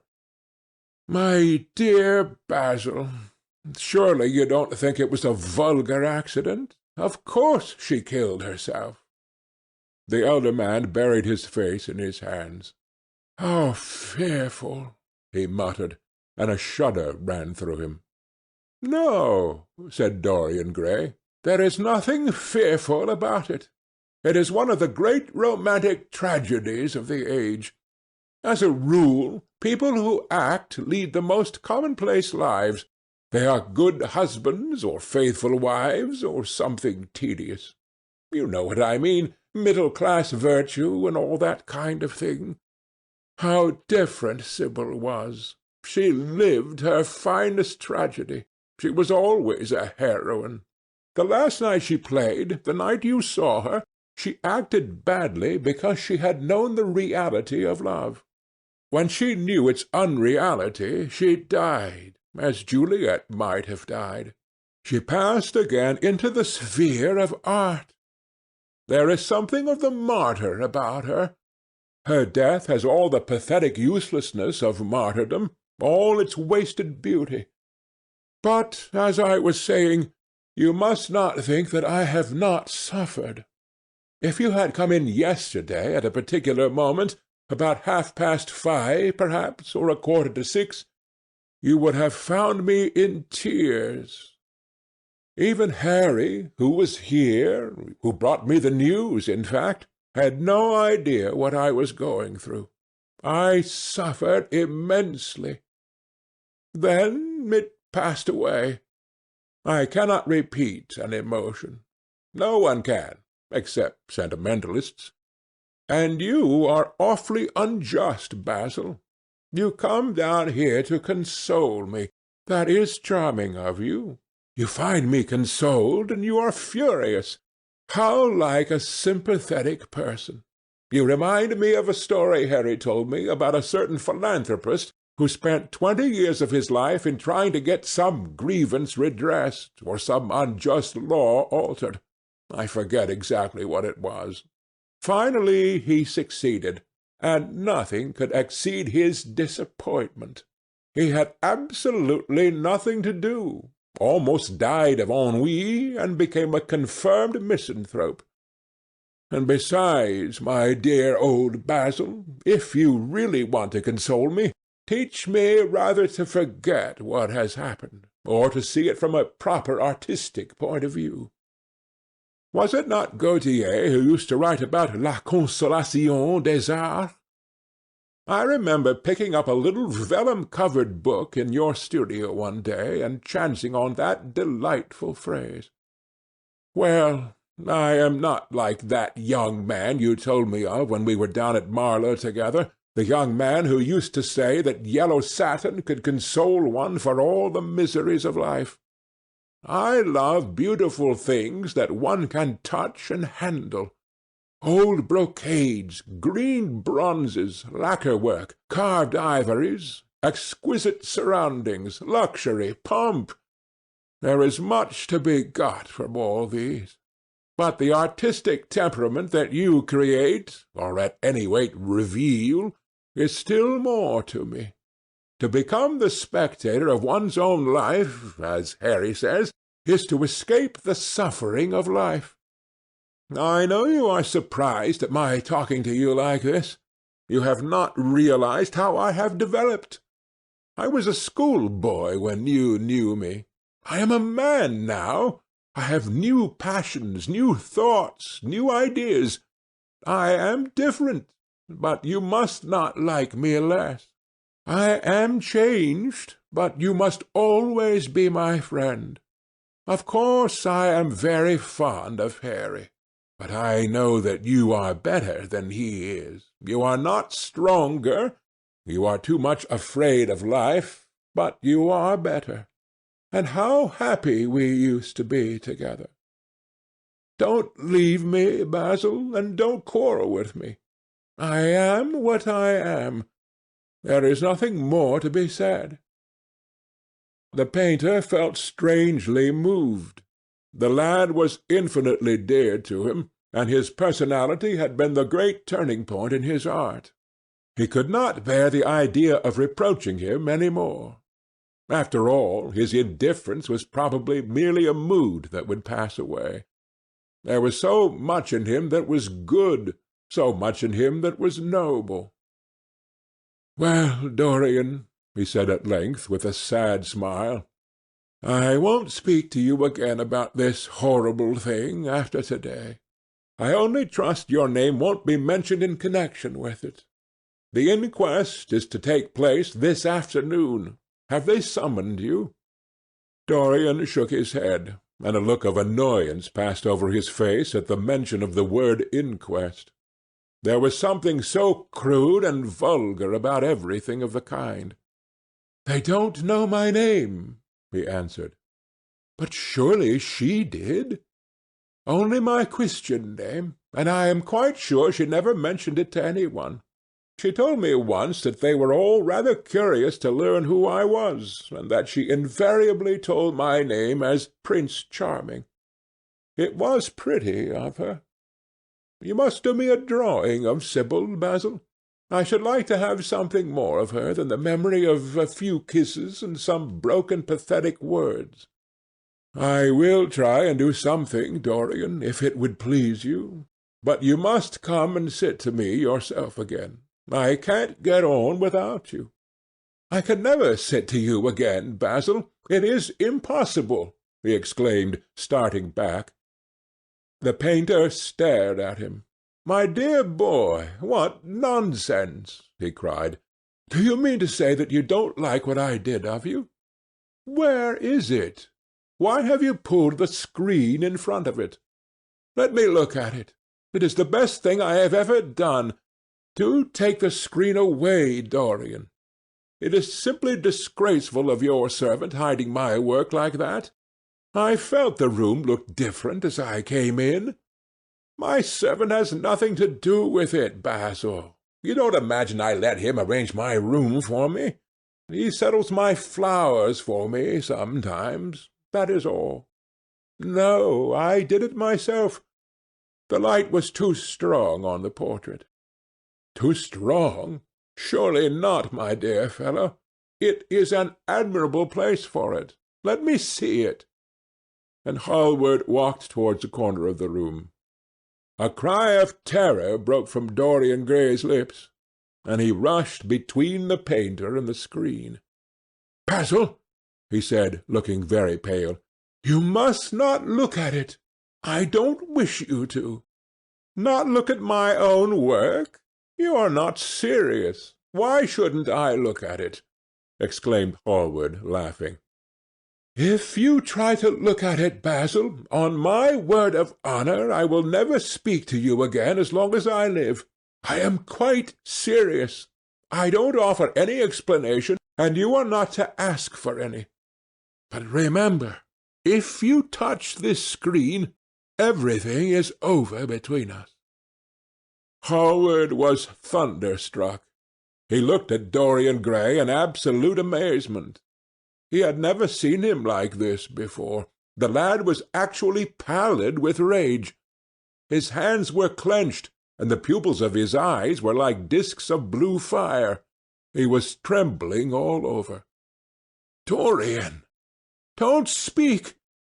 But what is the matter?" "Of course I won't look at it if you don't want me to," he said, rather coldly, turning on his heel and going over towards the window. "But really, it seems rather absurd that I shouldn't see my own work, especially as I'm going to exhibit it in Paris in the autumn. I shall probably have to give it another coat of varnish before that, so I must see it some day, and why not to-day?" "To exhibit it? You want to exhibit it?" exclaimed Dorian Gray, a strange sense of terror creeping over him. Was the world going to be shown his secret? Were people to gape at the mystery of his life? That was impossible. Something, he did not know what, had to be done at once. "Yes, I don't suppose you will object to that. Georges Petit is going to collect all my best pictures for a special exhibition in the Rue de Sèze, which will open the first week in October. The portrait will only be away a month. I should think you could easily spare it for that time.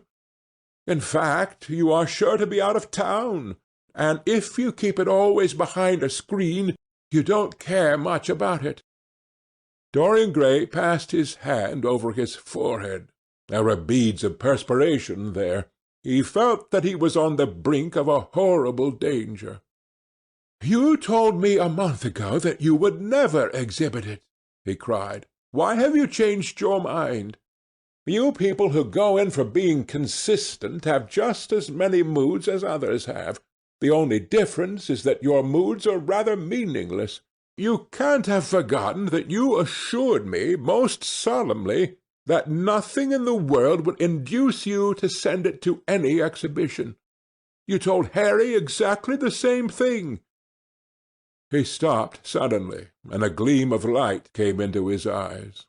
He remembered that Lord Henry had said to him once, half seriously and half in jest, "If you want to have a strange quarter of an hour, get Basil to tell you why he won't exhibit your picture.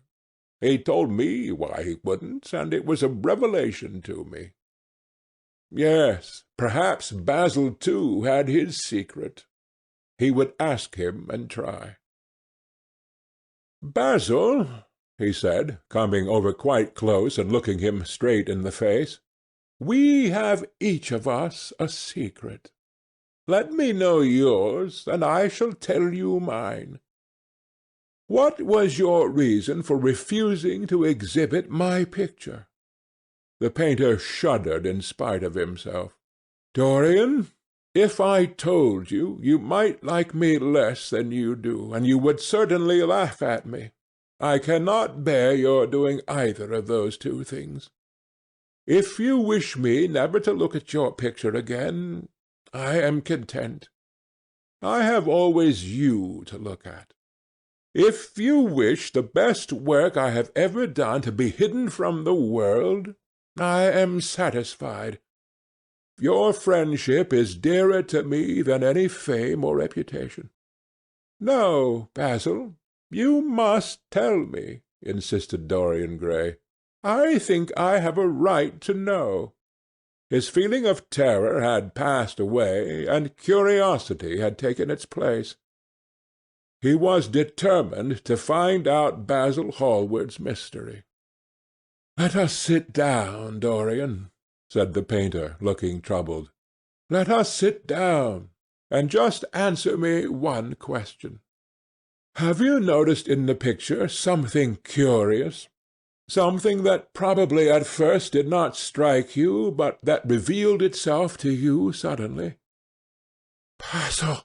cried the lad, clutching the arms of his chair with trembling hands and gazing at him with wild, startled eyes. "I see you did. Don't speak. Wait till you hear what I have to say. Dorian, from the moment I met you, your personality had the most extraordinary influence over me. I was dominated, soul, brain, and power, by you. You became to me the visible incarnation of that unseen ideal whose memory haunts us artists like an exquisite dream.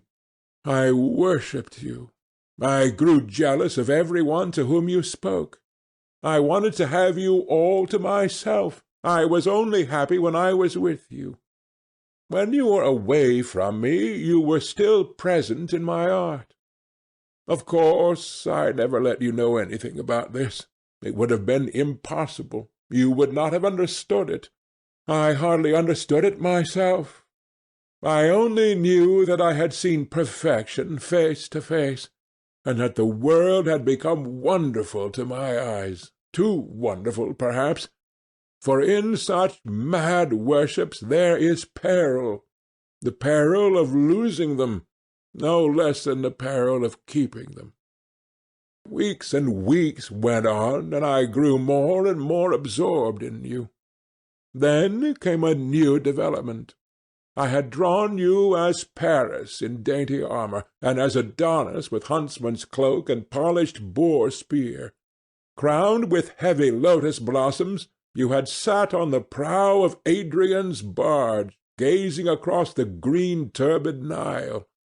You had leaned over the still pool of some Greek woodland, and seen in the water's silent silver the marvel of your own face.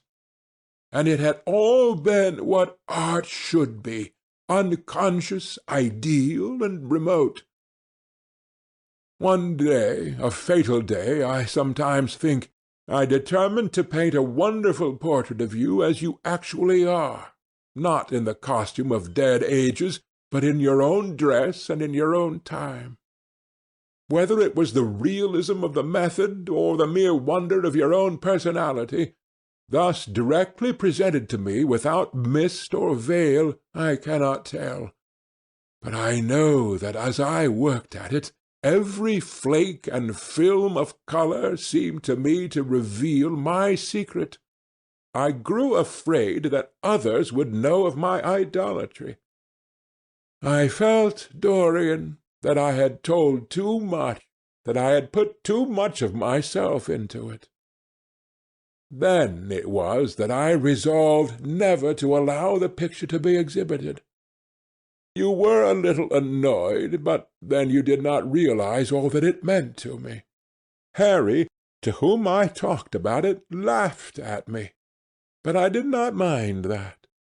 When the picture was finished, and I sat alone with it, I felt that I was right.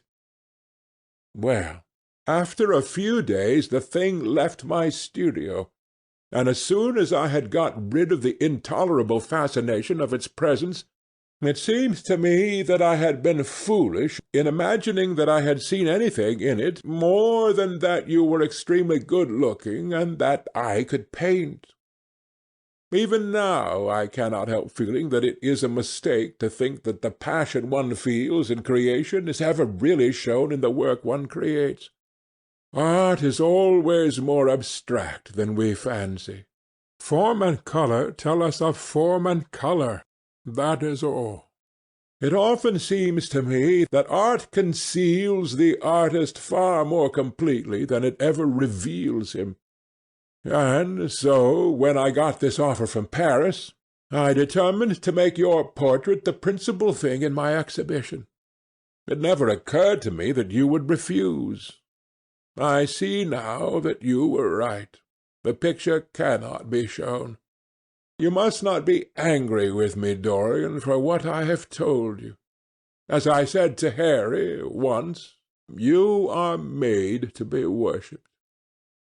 Dorian Gray drew a deep breath. The colour came back to his cheeks, and a smile played about his lips. The peril was over. He was safe for the time. Yet he could not help feeling infinite pity for the painter who had just made this strange confession to him, and wondered if he himself would ever be so dominated by the personality of a friend. Lord Henry had the charm of being very dangerous, but that was all. He was too clever and too cynical to be really fond of. Would there ever be someone who would fill him with a strange idolatry? Was that one of the things that life had in store? "It is extraordinary to me, Dorian," said Hallward, "that you should have seen this in the portrait. Did you really see it?" "I saw something in it," he answered, "something that seemed to me very curious." "Well, you don't mind my looking at the thing now?" Dorian shook his head. "You must not ask me that, Basil. I could not possibly let you stand in front of that picture." "You will some day, surely?" "Never." "Well, perhaps you are right. And now good-bye, Dorian. You have been the one person in my life who has really influenced my art. Whatever I have done that is good, I owe to you. Oh, you don't know what it cost me to tell you all that I have told you." "My dear Basil," said Dorian, "what have you told me? Simply that you felt that you admired me too much. That is not even a compliment. It was not intended as a compliment. It was a confession. Now that I have made it, something seems to have gone out of me. Perhaps one should never put one's worship into words. It was a very disappointing confession. Why, what did you expect, Dorian? You didn't see anything else in the picture, did you? There was nothing else to see?" "No, there was nothing else to see. Why do you ask?" "But you mustn't talk about worship. It is foolish. You and I are friends, Basil, and we must always remain so." "You have got Harry," said the painter sadly. "Oh, Harry!" cried the lad with a ripple of laughter. "Harry spends his days in saying what is incredible, and his evenings in doing what is improbable. Just the sort of life I would like to lead. But still, I don't think I would go to Harry if I were in trouble. I would sooner go to you, Basil. You will sit to me again?" "Impossible!" "You spoil my life as an artist by refusing, Dorian. No man comes across two ideal things. Few come across one. I can't explain it to you, Basil, but I must never sit to you again. There is something fatal about a portrait. It has a life of its own. I will come and have tea with you. That will be just as pleasant." "Pleasanter for you, I am afraid," murmured Hallward regretfully. "And now good-bye. I am sorry you won't let me look at the picture once again, but that can't be helped. I quite understand what you feel about it." As he left the room, Dorian Gray smiled to himself. Poor Basil! How little he knew of the true reason, and how strange it was that, instead of having been forced to reveal his own secret, he had succeeded, almost by chance, in wresting a secret from his friend. How much that strange confession explained to him!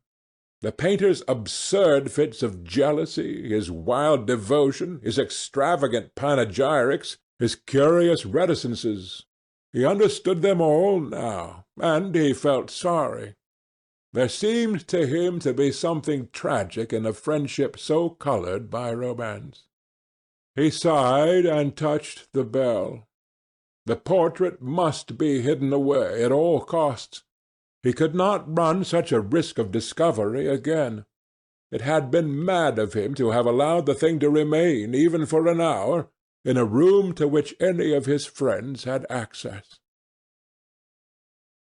Chapter 10 of The Picture of Dorian Gray. When his servant entered, he looked at him steadfastly, and wondered if he had thought of peering behind the screen. The man was quite impassive, and waited for his orders. Dorian lit a cigarette, and walked over to the glass and glanced into it. He could see the reflection of Victor's face perfectly. It was like a placid mask of servility. There was nothing to be afraid of there, yet he thought it best to be on his guard. Speaking very slowly, he told him to tell the housekeeper that he wanted to see her, and then to go to the frame-maker and ask him to send 2 of his men round at once. It seemed to him that as the man left the room his eyes wandered in the direction of the screen. Or was that merely his own fancy? After a few moments, in her black silk dress, with old-fashioned thread mittens on her wrinkled hands, Mrs. Leaf bustled into the library. He asked her for the key of the schoolroom. "The old schoolroom, Mr. Dorian?" she exclaimed. "Why, it is full of dust. I must get it arranged and put straight before you go into it. It is not fit for you to see, sir, it is not indeed." "I don't want it put straight, Leaf. I only want the key." "Well, sir, you'll be covered with cobwebs if you go into it. Why, it hasn't been open for nearly 5 years, not since his lordship died." He winced at the mention of his grandfather. He had hateful memories of him. "That does not matter," he answered. "I simply want to see the place. That is all. Give me the key." "And here is the key, sir," said the old lady, going over the contents of her bunch with tremulously uncertain hands. "Here is the key. I'll have it off the bunch in a moment. But you don't think of living up there, sir, and you so comfortable here?" "No, no," he cried petulantly. "Thank you, Leaf. That will do." She lingered for a few moments, and was garrulous over some detail of the household. He sighed, and told her to manage things as she thought best. She left the room, wreathed in smiles. As the door closed, Dorian put the key in his pocket and looked round the room. His eye fell on a large purple satin coverlet heavily embroidered with gold, a splendid piece of the late 17th-century Venetian work that his grandfather had found in a convent near Bologna. Yes, that would serve to wrap the dreadful thing in. It had perhaps served often as a pall for the dead.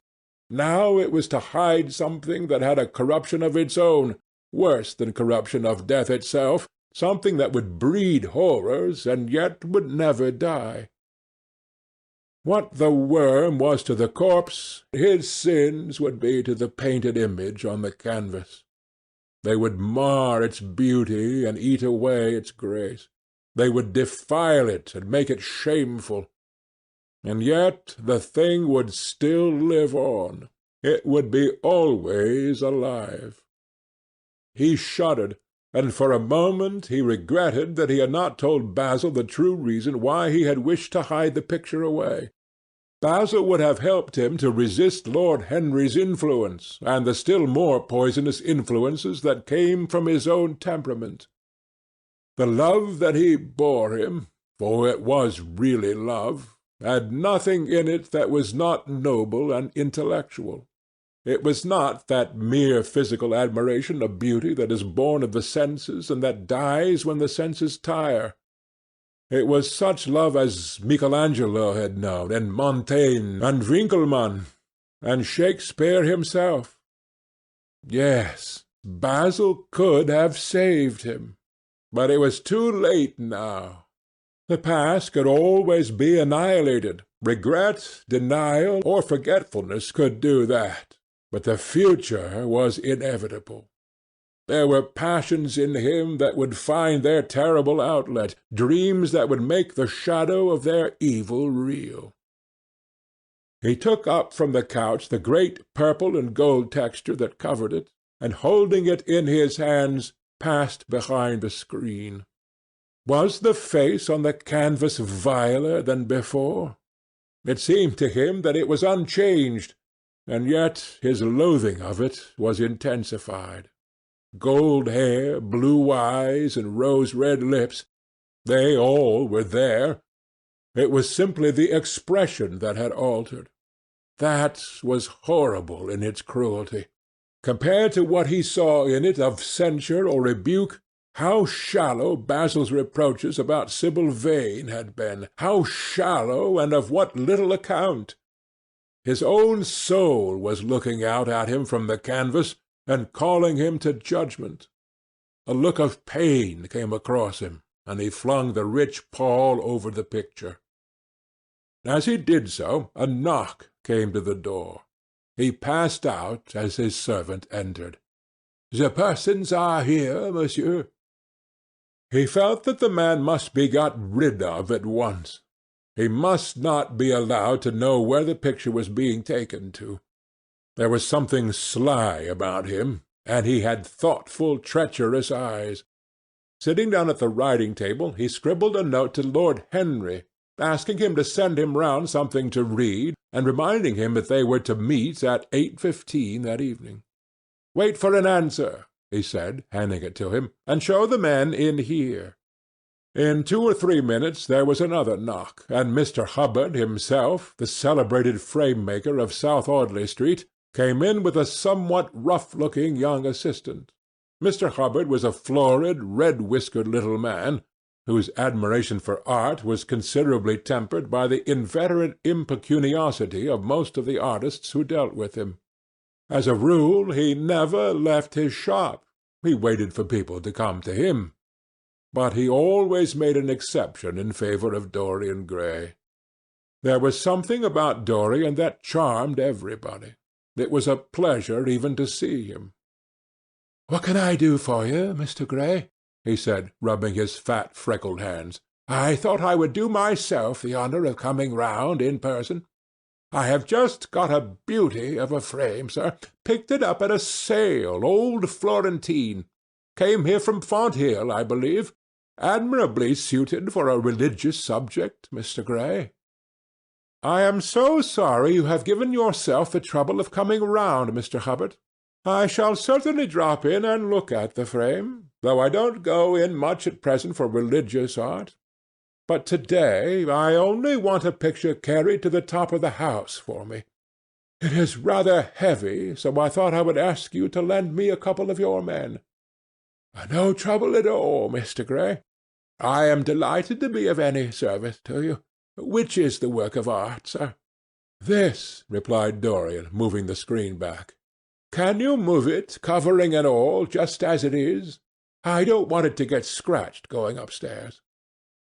"There'll be no difficulty, sir," said the genial frame-maker, beginning, with the aid of his assistant, to unhook the picture from the long brass chains by which it was suspended. "And now, where shall we carry it to, Mr. Gray?" "I will show you the way, Mr. Hubbard, if you will kindly follow me. Or perhaps you had better go in front. I am afraid it is right at the top of the house. We will go up by the front staircase, as it is wider." He held the door open for them, and they passed out into the hall and began the ascent. The elaborate character of the frame had made the picture extremely bulky, and now and then, in spite of the obsequious protests of Mr. Hubbard, who had the true tradesman's spirited dislike of seeing a gentleman do anything useful, Dorian put his hand to it so as to help them. "Something of a load to carry, sir," gasped the little man when they reached the top landing, and he wiped his shiny forehead.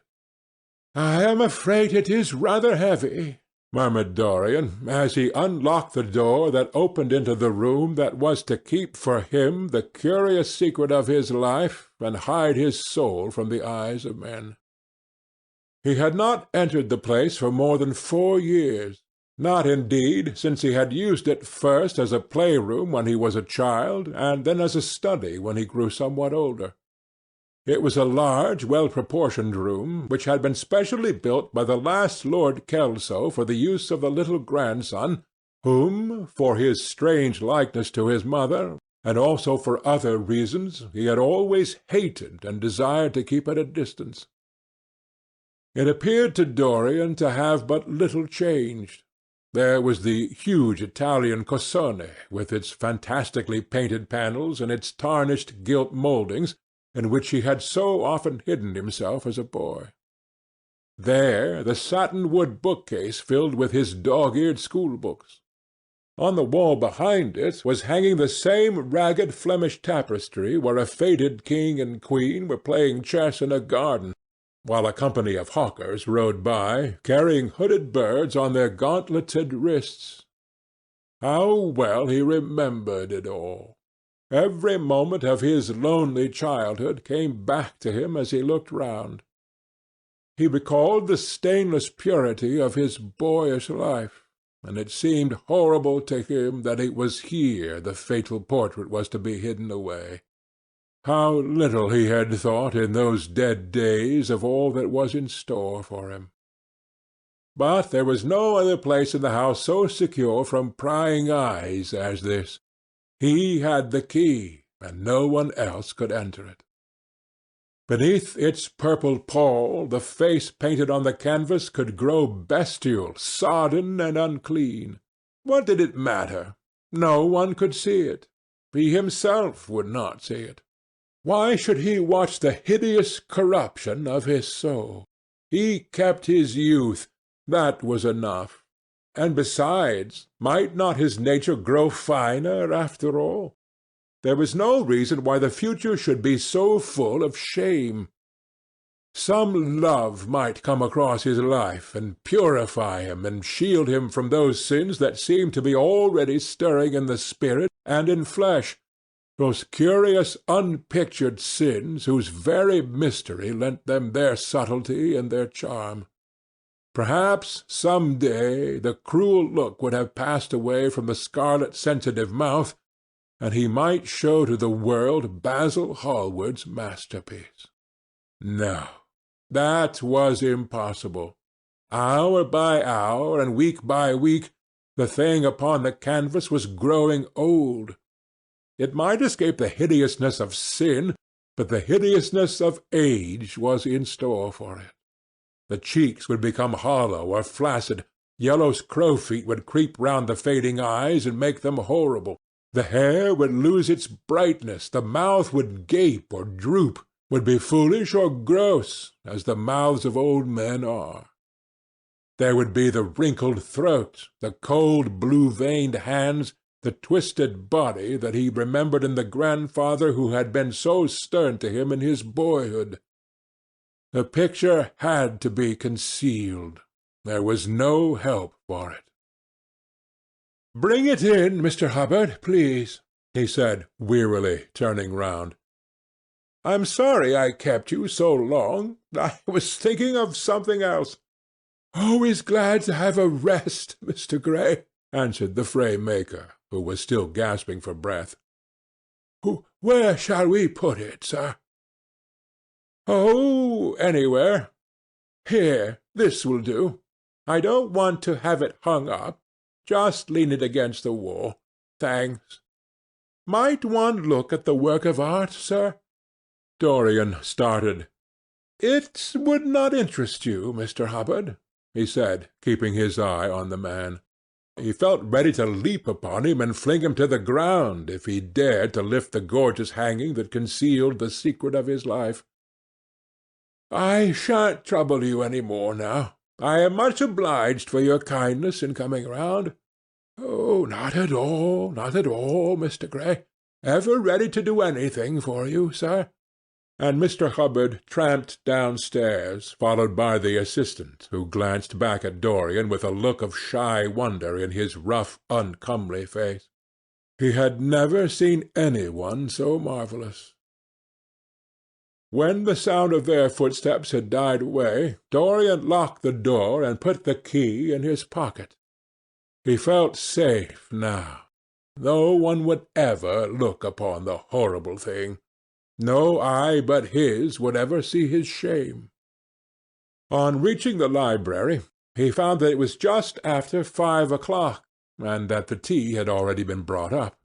On a little table of dark perfumed wood, thickly encrusted with nacre, a present from Lady Radley, his guardian's wife, a pretty professional invalid who had spent the preceding winter in Cairo, was lying a note from Lord Henry, and beside it was a book bound in yellow paper, the cover slightly torn and the edges soiled.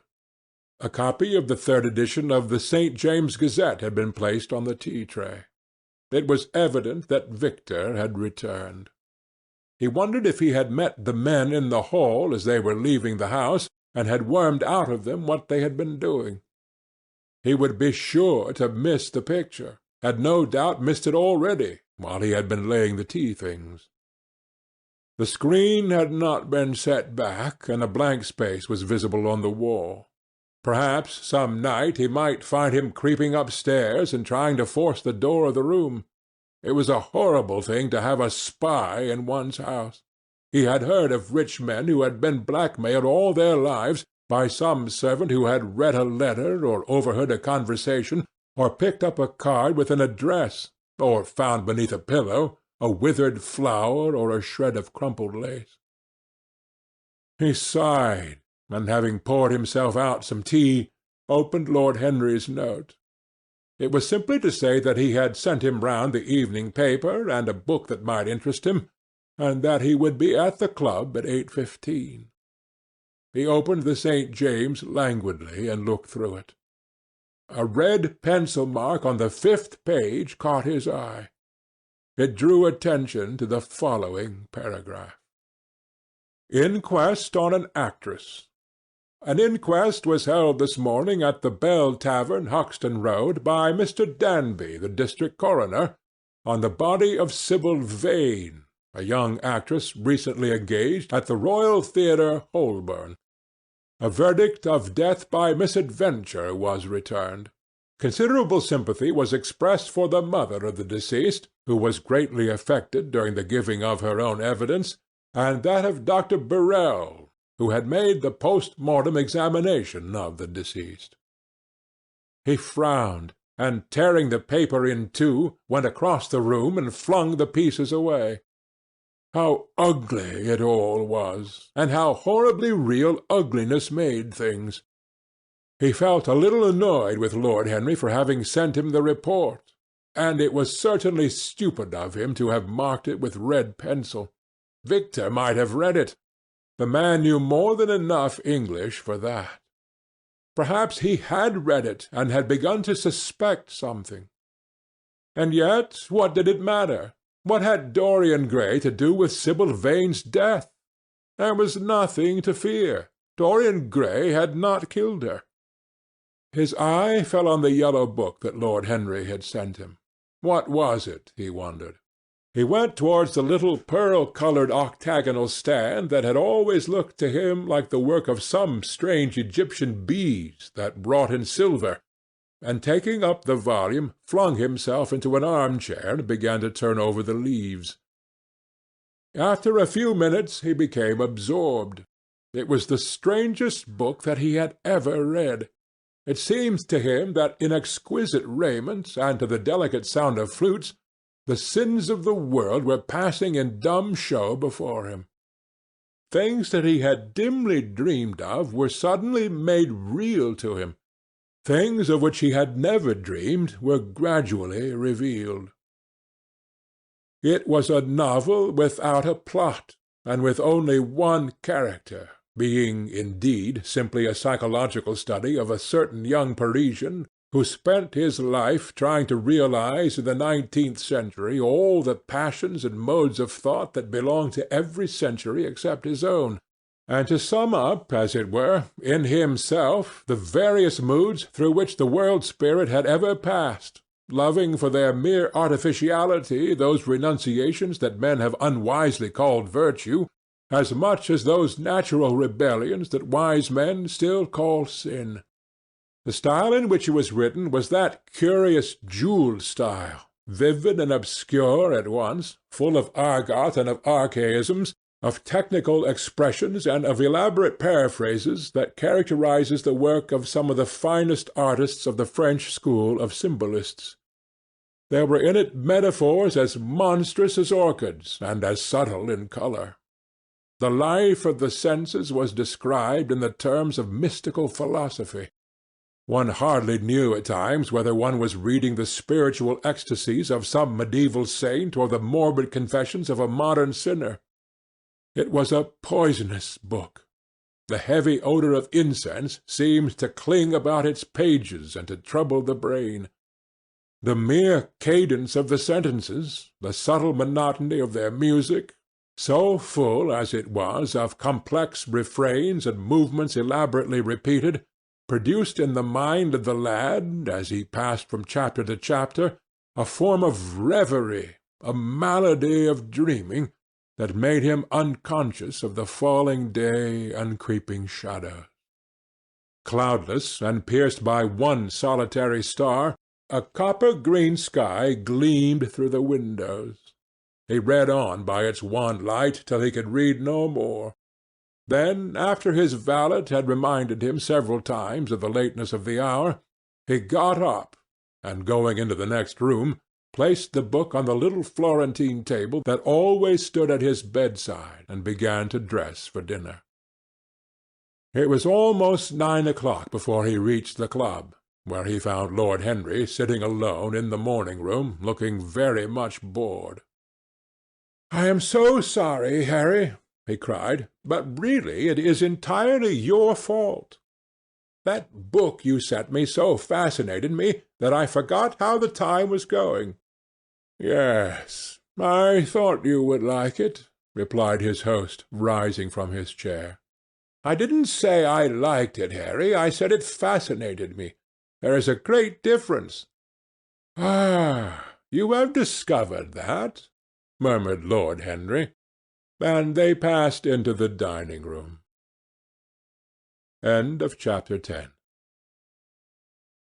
Chapter 11 of The Picture of Dorian Gray.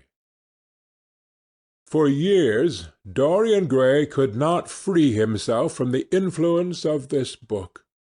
Or perhaps it would be more accurate to say that he never sought to free himself from it.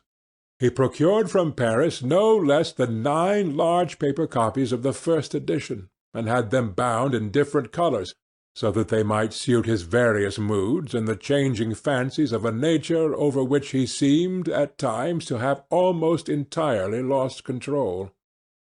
The hero, the wonderful young Parisian in whom the romantic and the scientific temperaments were so strangely blended, became to him a kind of prefiguring type of himself, and indeed the whole book seemed to him to contain the story of his own life, written before he had lived it. In one point he was more fortunate than the novel's fantastic hero. He never knew, never indeed had any cause to know, that somewhat grotesque dread of mirrors and polished metal surfaces and still water which came upon the young Parisian so early in his life, and was occasioned by the sudden decay of a beau that had once apparently been so remarkable. It was with an almost cruel joy, And perhaps in nearly every joy, as certainly in every pleasure, cruelty has its place, that he used to read the latter part of the book, with its really tragic, if somewhat overemphasized, account of the sorrow and despair of one who had himself lost what in others and the world he had most dearly valued. For the wonderful beauty that had so fascinated Basil Hallward, and many others besides him, seemed never to leave him. Even those who had heard the most evil things against him, and from time to time strange rumours about his mode of life crept through London and became the chatter of the clubs, could not believe anything to his dishonour when they saw him. He had always the look of one who had kept himself unspotted from the world. Men who talked grossly became silent when Dorian Gray entered the room. There was something in the purity of his face that rebuked them. His mere presence seemed to recall to them the memory of the innocence that they had tarnished. They wondered how one so charming and graceful as he was could have escaped the stain of an age that was at once sordid and sensual. Often, on returning home from one of those mysterious and prolonged absences that gave rise to such strange conjecture among those who were his friends, or thought they were so, he himself would creep upstairs to the locked room, open the door with the key that never left him now, and stand with a mirror in front of the portrait that Basil Hallward had painted of him, looking now at the evil and aging face in the canvas, and now at the fair young face that laughed back at him from the polished glass. The very sharpness of the contrast used to quicken his sense of pleasure. He grew more and more enamoured of his own beauty, more and more interested in the corruption of his own soul.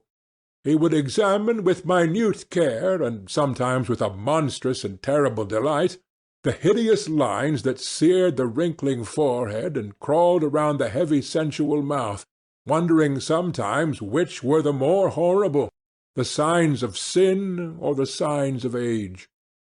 He would place his white hands beside the coarse bloated hands of the picture and smile.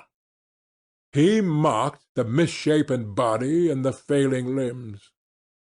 There were moments indeed at night when, lying sleepless in his own delicately scented chamber, or in the sordid room of the little ill-famed tavern near the docks, which, under an assumed name and in disguise, it was his habit to frequent, he would think of the ruin he had brought upon his soul with a pity that was all the more poignant because it was purely selfish. But moments such as these were rare. That curiosity about life which Lord Henry had first stirred in him, as they sat together in the garden of their friend, seemed to increase with gratification. The more he knew, the more he desired to know. He had mad hungers that grew more ravenous as he fed them. Yet he was not really reckless, at any rate in his relations to society. Once or twice every month during the winter, and on each Wednesday evening while the season lasted, he would throw open to the world his beautiful house, and have the most celebrated musicians of the day to charm his guests with the wonders of their art. His little dinners, in the settling of which Lord Henry always assisted him, were noted as much for the careful selection and placing of those invited as for the exquisite taste shown in the decoration of the table, with its subtle symphonic arrangements of exotic flowers and embroidered cloths, and antique plate of gold and silver. Indeed, there were many, especially among the young men, who saw, and fancied what they saw, in Dorian Gray, the true realization of a type of which they had often dreamed in Eton or Oxford days, a type that was to combine something of the real culture of the scholar with all the grace and distinction and perfect manner of a citizen of the world. To them he seemed to be of the company of those whom Dante describes as having sought to make themselves perfect by the worship of beauty. Like Gautier, he was one for whom the visible world existed. And certainly to him life itself was the first, the greatest of the arts, and for it all the other arts seemed to be but a preparation. Fashion, by which what is really fantastic becomes for a moment universal, and dandyism, which in its own way is an attempt to assert the absolute modernity of beauty, had, of course, their fascination for him. His mode of dressing, and the particular styles that from time to time he affected, had their marked influence on the young exquisites of the Mayfair balls and the Pall Mall Club windows, who copied him in everything that he did, and tried to reproduce the accidental charm of his graceful, though to him only half serious, fopperies. For while he was but too ready to accept the position that was almost immediately offered to him on his coming of age, and found indeed a subtle pleasure in the thought that he might really become to the London of his own day what to imperial Neronian Rome the author of the Satyricon once had been, yet in his inmost heart he desired to be something more than a mere arbiter elegantiarum, to be consulted on the wearing of a jewel, or the knotting of a necktie, or the conduct of a cane. He sought to elaborate some new scheme of life that would have its reasoned philosophy and its ordered principles, and find in the spiritualizing of the senses its highest realization. The worship of the senses has often, and with much justice, been decried, men feeling a natural instinct of terror about passions and sensations that seem stronger than themselves, and that they are conscious of sharing with the less organized forms of existence.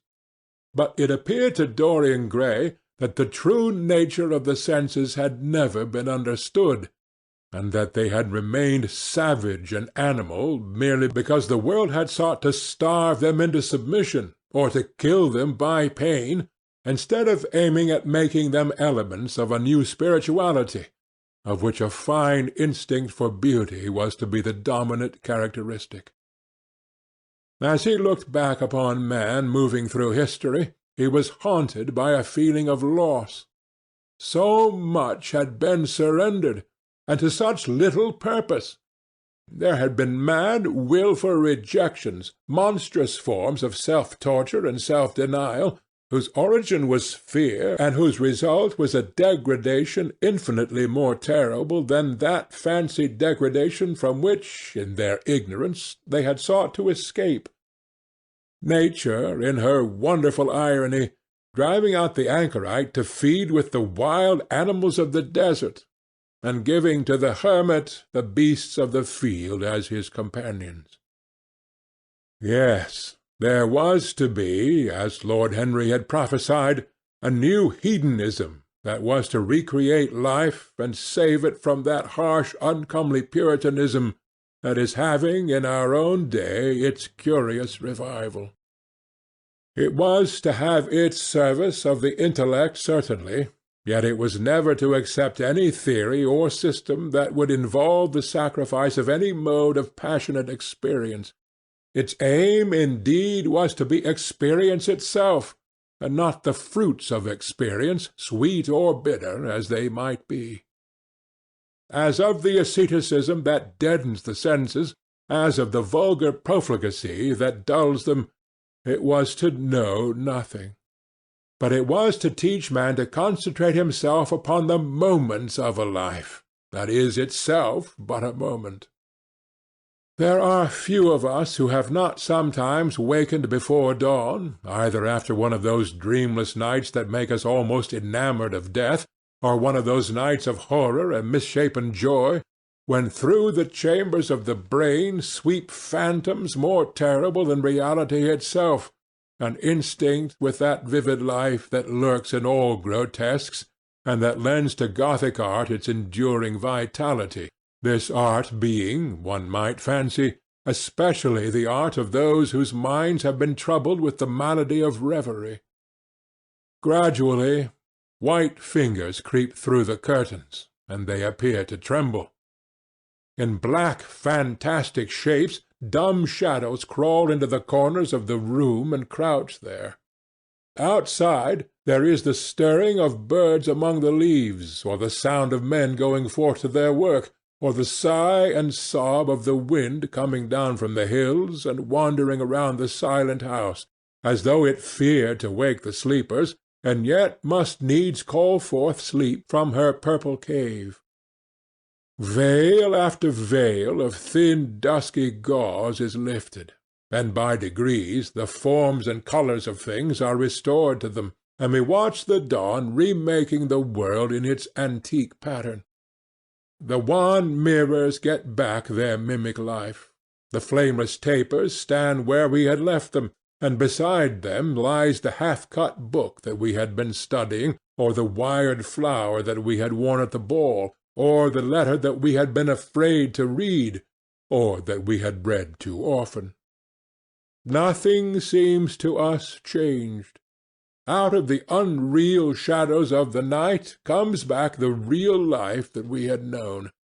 We have to resume it where we had left off, and there steals over us a terrible sense of the necessity for the continuance of energy in the same wearisome round of stereotyped habits, or the wild longing, it may be, that our eyelids might open some morning upon a world that had been refashioned anew in the darkness for our pleasure, a world in which things would have fresh shapes and colours, and be changed, or have other secrets, a world in which the past would have little or no place, or survive, at any rate, in no conscious form of obligation or regret, the remembrance even of joy having its bitterness, and the memories of pleasure their pain.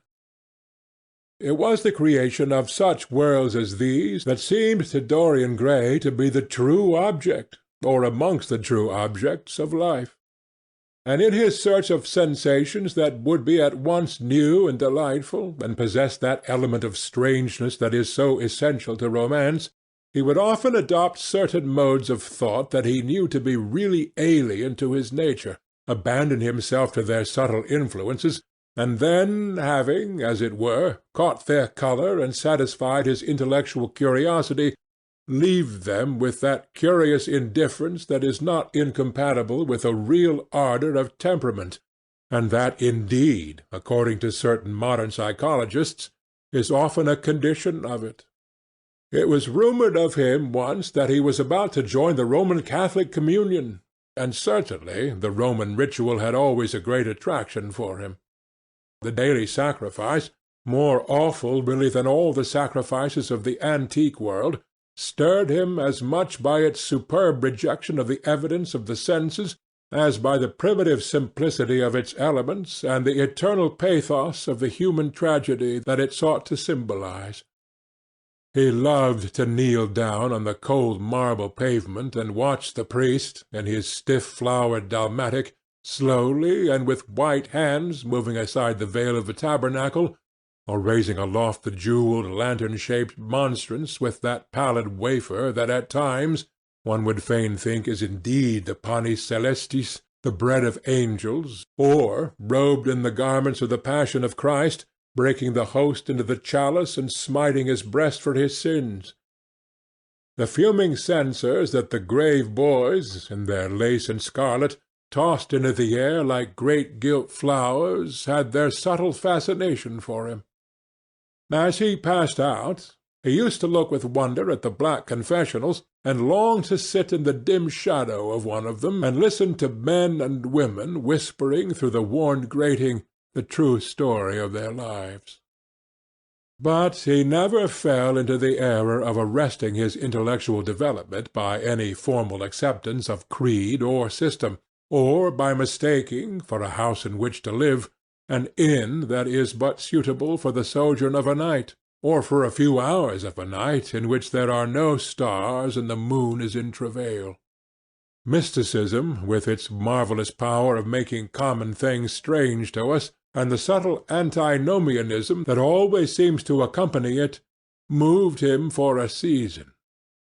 And for a season he inclined to the materialistic doctrines of the Darwinismus movement in Germany, and found a curious pleasure in tracing the thoughts and passions of men to some pearly cell in the brain, or some white nerve in the body, delighting in the conception of the absolute dependence of the spirit on certain physical conditions, morbid or healthy, normal or diseased. Yet, as has been said of him before, no theory of life seemed to him to be of any importance compared with life itself. He felt keenly conscious of how barren all intellectual speculation is when separated from action and experiment. He knew that the senses, no less than the soul, have their spiritual mysteries to reveal. And so he would now study perfumes and the secrets of their manufacture, distilling heavily scented oils and burning odorous gums from the East.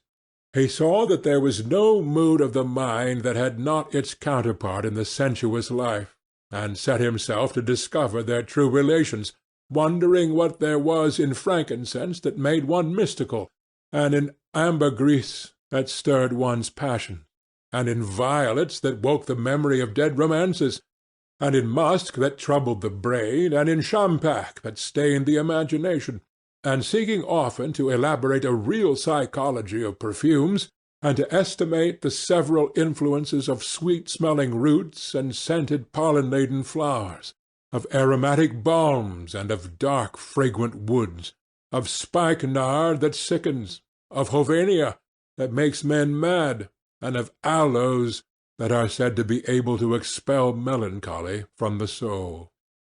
At another time he devoted himself entirely to music, and in a long latticed room, with a vermilion and gold ceiling and walls of olive-green lacquer, he used to give curious concerts, in which mad gipsies tore wild music from little zithers, or grave yellow-shawled Tunisians plucked at the strained strings of monstrous lutes, while grinning negroes beat monotonously upon copper drums, and crouching upon scarlet mats, slim turbaned Indians blew through long pipes of reed or brass, and charmed, or feigned to charm, great hooded snakes and horrible horned adders.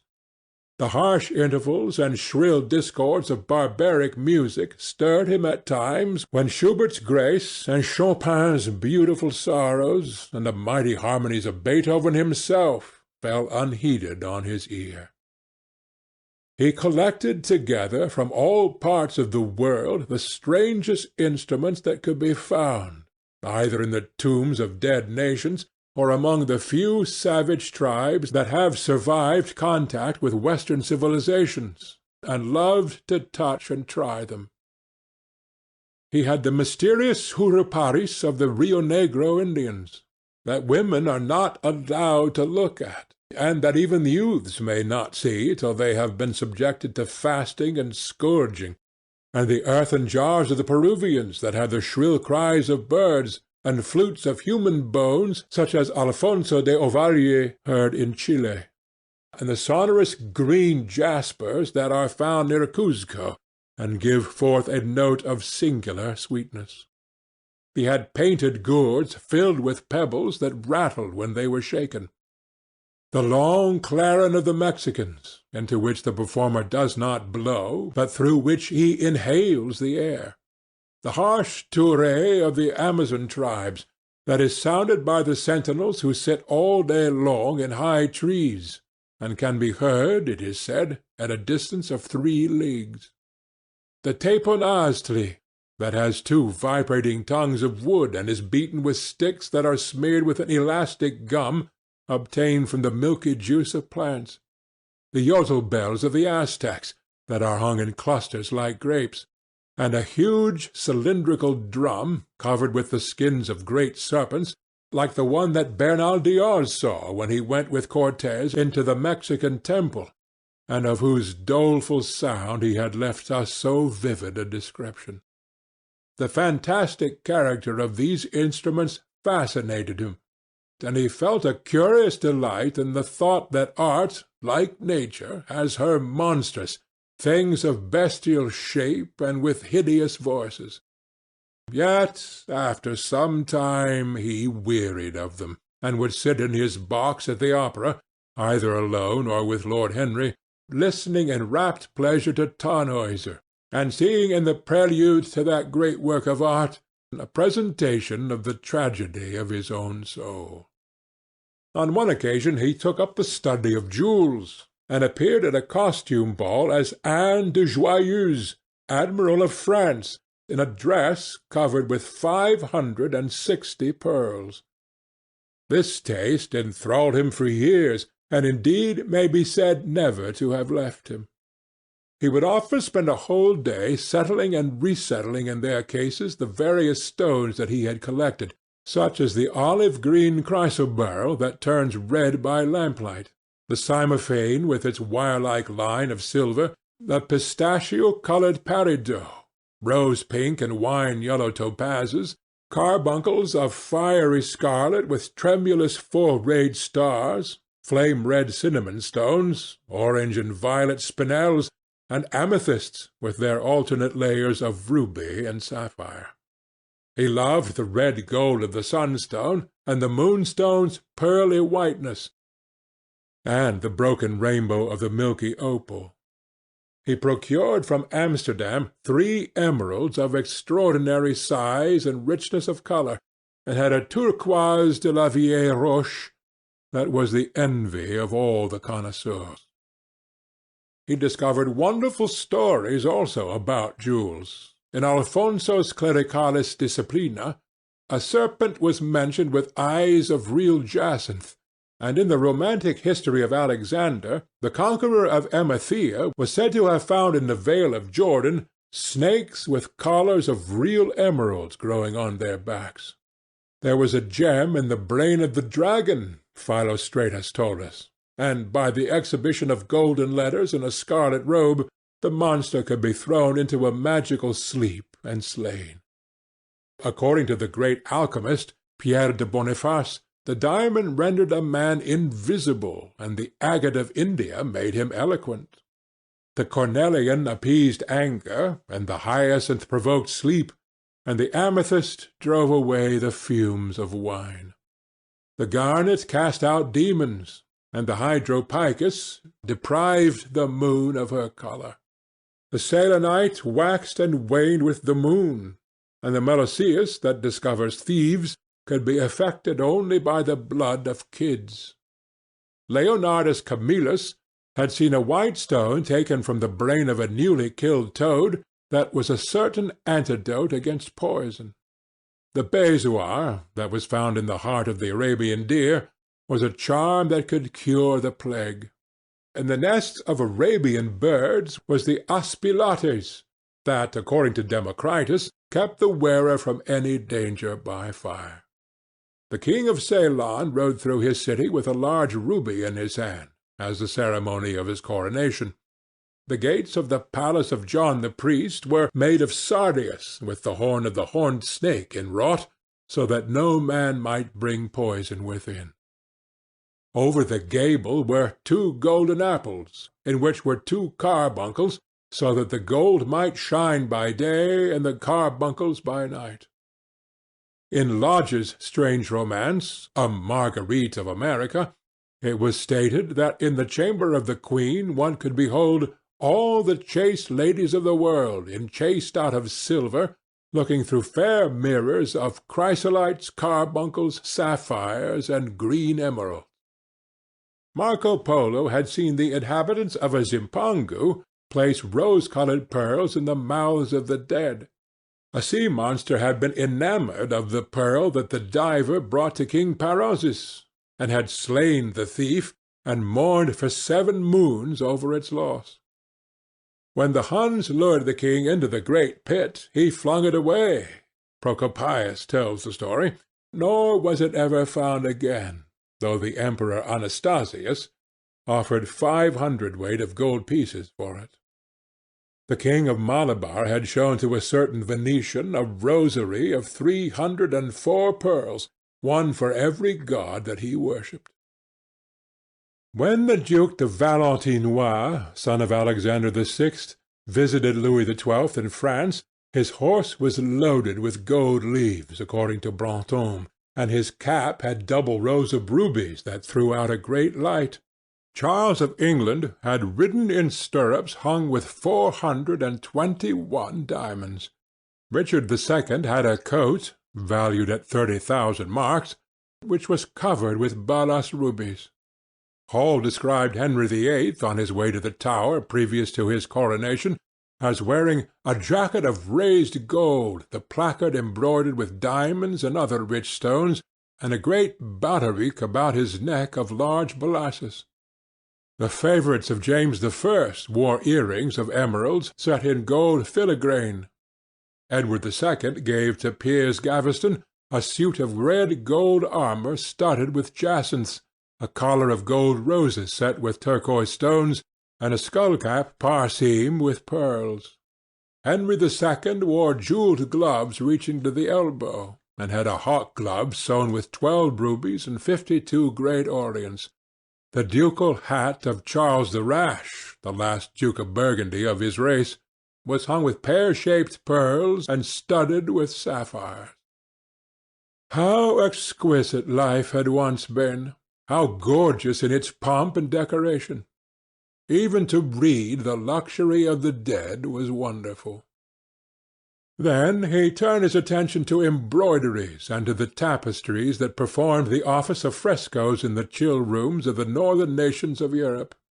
As he investigated the subject, and he had always had an extraordinary faculty of becoming absolutely absorbed for the moment in whatever he took up, he was almost saddened by the reflection of the ruin that time brought on beautiful and wonderful things. He, at any rate, had escaped that. Summer followed summer, and the yellow jonquils bloomed and died many times, and nights of horror repeated the story of their shame, but he was unchanged. No winter marred his face or stained his flower-like bloom. How different it was with material things! Where had they passed to? Where was the great crocus-coloured robe, on which the gods fought against the giants, that had been worked by brown girls for the pleasure of Athena? Where the huge velarium that Nero had stretched across the Colosseum at Rome, that Titan sail of purple on which was represented the starry sky, an Apollo driving a chariot drawn by white, gilt-reined steeds?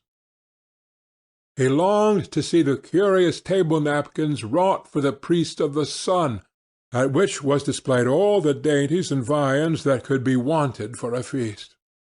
The mortuary cloth of King Chilperic, with its 300 golden bees, the fantastic robes that excited the indignation of the Bishop of Pontus and were figured with lions, panthers, bears, dogs, forests, rocks, hunters, all, in fact, that a painter could copy from nature. And the coat that Charles of Orléans once wore, on the sleeves of which were embroidered the verses of a song beginning, "Madame, je suis tout joyeux," the musical accompaniment of the words being wrought in gold thread, and each note, of square shape in those days, formed with 4 pearls. He read of the room that was prepared at the palace of Rheims for the use of Queen Joan of Burgundy, and was decorated with 1,321 parrots made embroidery and blazoned with the king's arms, and 561 butterflies, whose wings were similarly ornamented with the arms of the queen, the whole worked in gold.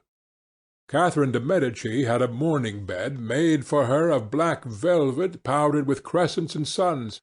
Its curtains were of damask, with leafy wreaths and garlands, figured upon a gold and silver ground, and fringed along the edges with broideries of pearls, and it stood in a room hung with rows of the queen's devices in cut black velvet upon cloth of silver. Louis XIV had gold-embroidered caryatides 15 feet high in his apartment. The state bed of Sobieski, King of Poland, was made of Smyrna gold brocade embroidered in turquoises with verses from the Koran. Its supports were of silver gilt, beautifully chased, and profusely set with enamelled and jewelled medallions. It had been taken from the Turkish camp before Vienna, and the standard of Mohammed had stood beneath the tremulous gilt of its canopy.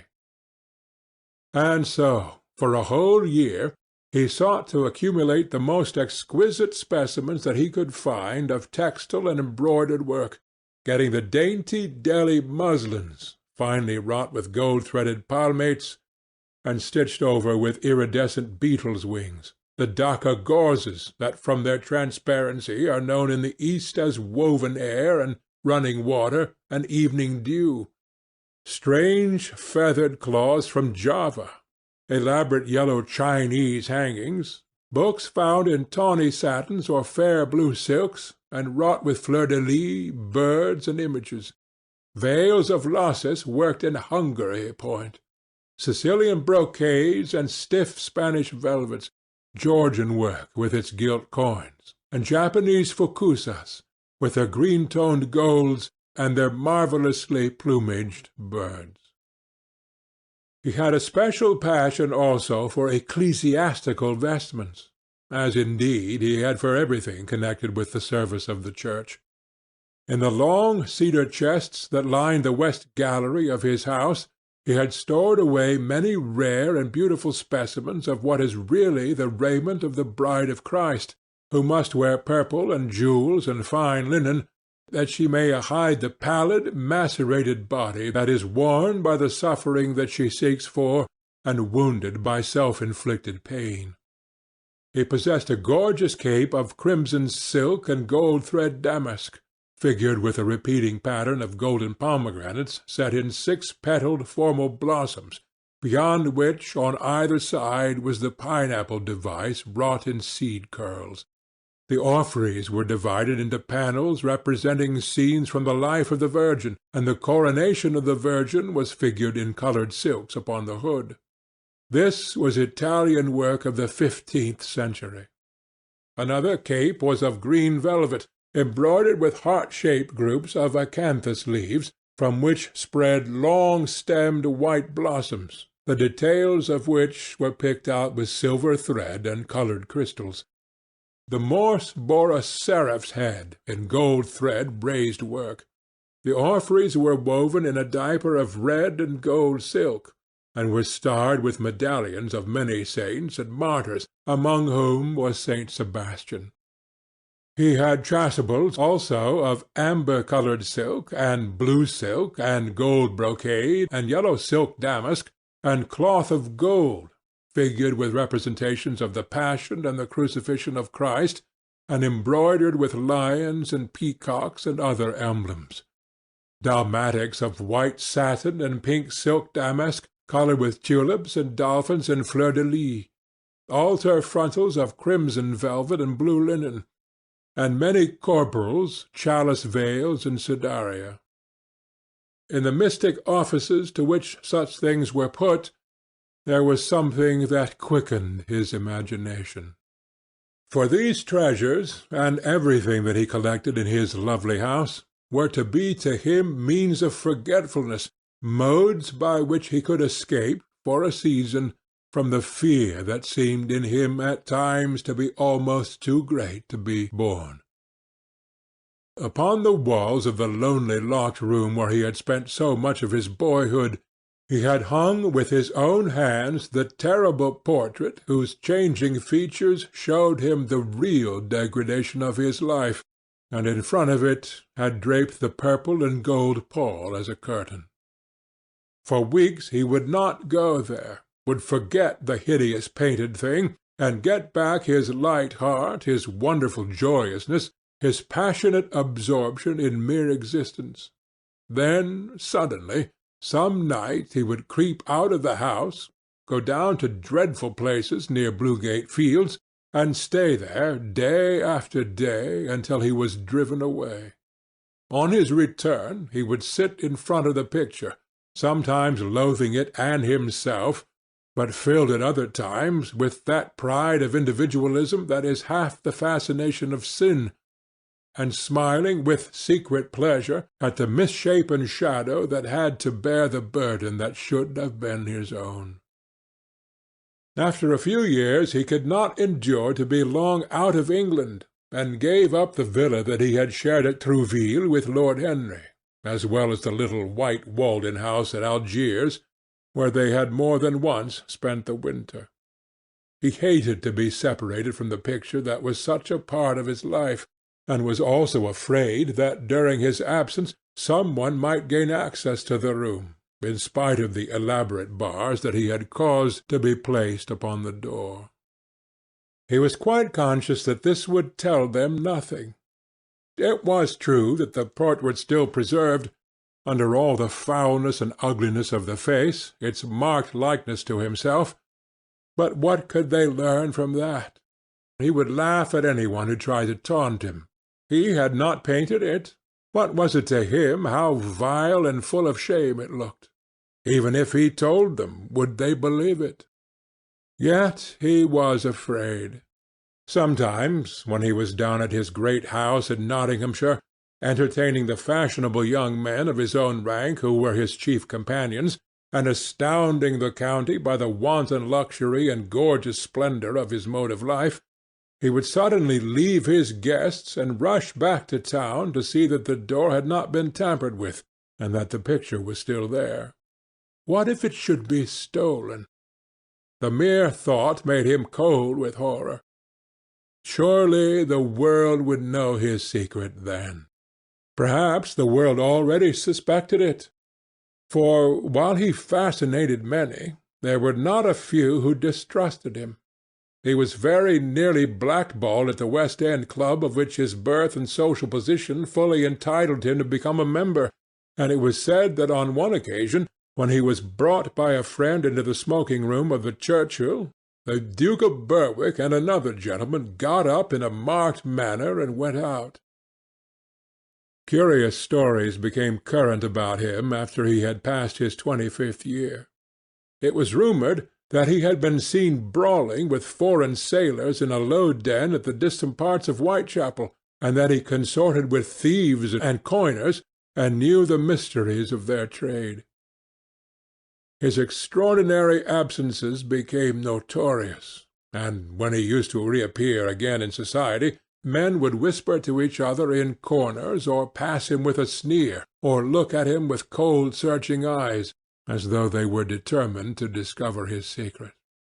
Of such insolences and attempted slights he, of course, took no notice, and in the opinion of most people his frank debonair manner, his charming boyish smile, and the infinite grace of that wonderful youth that seemed never to leave him, were in themselves a sufficient answer to the calumnies, for so they termed them, that were circulated about him. It was remarked, however, that some of those who had been most intimate with him appeared after a time to shun him. Women who had wildly adored him, and for his sake had braved all social censure and set convention at defiance, were seen to grow pallid with shame or horror if Dorian Gray entered the room. Yet these whispered scandals only increased in the eyes of many his strange and dangerous charm. His great wealth was a certain element of security. Society, civilized society at least, is never very ready to believe anything to the detriment of those who are both rich and fascinating. It feels instinctively that manners are of more importance than morals, and, in its opinion, the highest respectability is of much less value than the possession of a good chef. And, after all, it is a very poor consolation to be told that the man who has given one a bad dinner or a poor wine is irreproachable in his private life. Even the cardinal virtues cannot atone for half-cold entrees, as Lord Henry remarked once in a discussion on the subject, and there is possibly a good deal to be said for his view. For the canons of great society are, or should be, the same as the canons of art. Form is absolutely essential to it. It should have the dignity of a ceremony, as well as its unreality, and should combine the insincere character of a romantic play with the wit and beauty that make such plays delightful to us. Is insincerity such a terrible thing? I think not. It is merely a method by which we can multiply our personalities. Such, at any rate, was Dorian Gray's opinion. He used to wonder at the shallow psychology of those who conceive the ego in man as a thing simple, primitive, reliable, and of one essence. To him, man was a being with myriad lives and myriad sensations, a complex, multiform creature that bore within itself strange legacies of thought and passion, and whose very flesh was tainted with the monstrous maladies of the dead. He loved to stroll through the gaunt, cold picture gallery of his country house and look at the various portraits of those whose blood flowed in his veins. Here was Philip Herbert, described by Francis Osborne, in his Memories on the Reigns of Queen Elizabeth and King James, as one who was caressed by the court for his handsome face, which kept him not long company. Was it young Herbert's life that he sometimes led? Had some strange poisonous germ crept from body to body till it had reached his own? Was it some dim sense of that ruined grace that made him so suddenly, and almost without cause, give utterance, in Basil Hallward's studio, to the mad prayer that had so changed his life? Here, in gold-embroidered red doublet, jewelled surcoat, and gilt-edged ruff and wristbands, stood Sir Anthony Sherard, with his silver and black armour piled at his feet. What had this man's legacy been? Had the lover of Giovanna of Naples bequeathed him some inheritance of sin and shame? Were his own actions merely the dreams that the dead man had not dared to realize? Here, from the fading canvas, smiled Lady Elizabeth Devereux, in her gauze hood, pearl stomacher, and pink-slashed sleeves. A flower was in her right hand, and her left clasped an enamelled collar of white and damask roses. On a table by her side lay a mandolin and an apple. There were large green rosettes upon her little pointed shoes. He knew her life, and the strange stories that were told about her lovers. Had he something of her temperament in him? These oval, heavy-lidded eyes seemed to look curiously at him. What of George Willoughby, with his powdered hair and fantastic patches? How evil he looked! The face was saturnine and swarthy, and the sensual lips seemed to be twisted with disdain. Delicate lace ruffles fell over the lean yellow hands that were so overladen with rings. He had been a macaroni of the 18th century, and the friend in his youth of Lord Ferrers.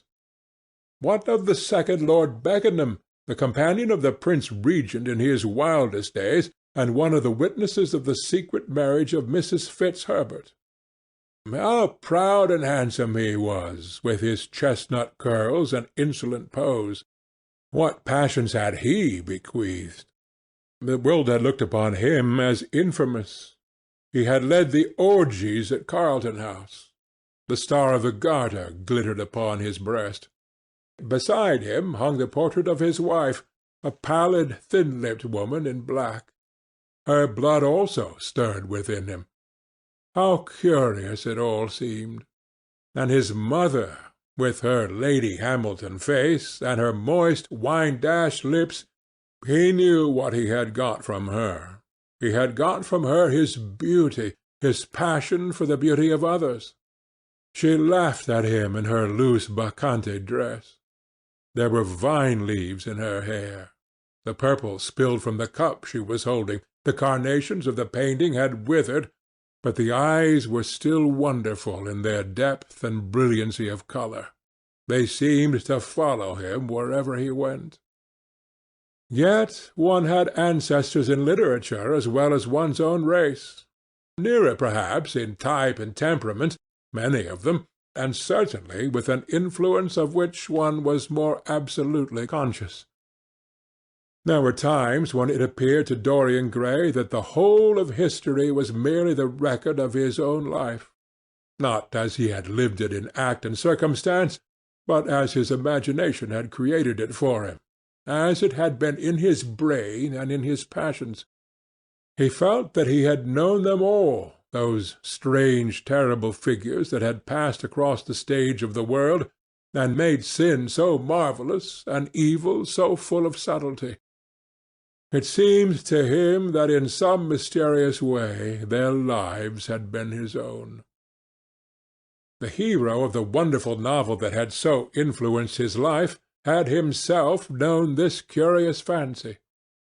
In the 7th chapter he tells how, crowned with laurel lest lightning might strike him, he had sat as Tiberius in a garden at Capri, reading the shameful books of Elephantis, while dwarfs and peacocks strutted round him and the flute-player mocked the swinger of the censer, and as Caligula had caroused with the green-shirted jockeys in their stables, and supped in an ivory manger with a jewel-frontleted horse, and as Domitian had wandered through a corridor lined with marble mirrors, looking around for the reflection of the dagger that was to end his days, and sick with that ennui ad terrible tedium vitae that comes on those to whom life denies nothing, and had peered through a clear emerald at the red shambles of the circus, and then, in a litter of pearl and purple drawn by silver-shod mules, had been carried through the streets of pomegranates to a house of gold, and heard men cry on Nero Caesar as he passed by, and as Elagabalus had painted his face with colours, and plied the distaff among the women, and brought the moon from Carthage, and given her in mystic marriage to the sun. Over and over again Dorian used to read this fantastic chapter, and the 2 chapters immediately following, in which, as in some curious tapestries or cunningly wrought enamels, were pictured the awful and beautiful forms of those whom vice and blood and weariness had made monstrous or mad. Filippo, Duke of Milan, who slew his wife and painted her lips with a scarlet poison, that her lover might suck death from the dead thing he fondled. Pietro Barbi, the Venetian, known as Paul the who sought in his vanity to assume the title of Formosus, and whose tiara, valued at 200,000 florins, was bought at the price of a terrible sin. Gian Maria Visconti, who used hounds to chase living men, and whose murdered body was covered with roses by a harlot who had loved him. The Borgia on his white horse, with fratricide riding beside him, and his mantle stained with the blood of Perotto.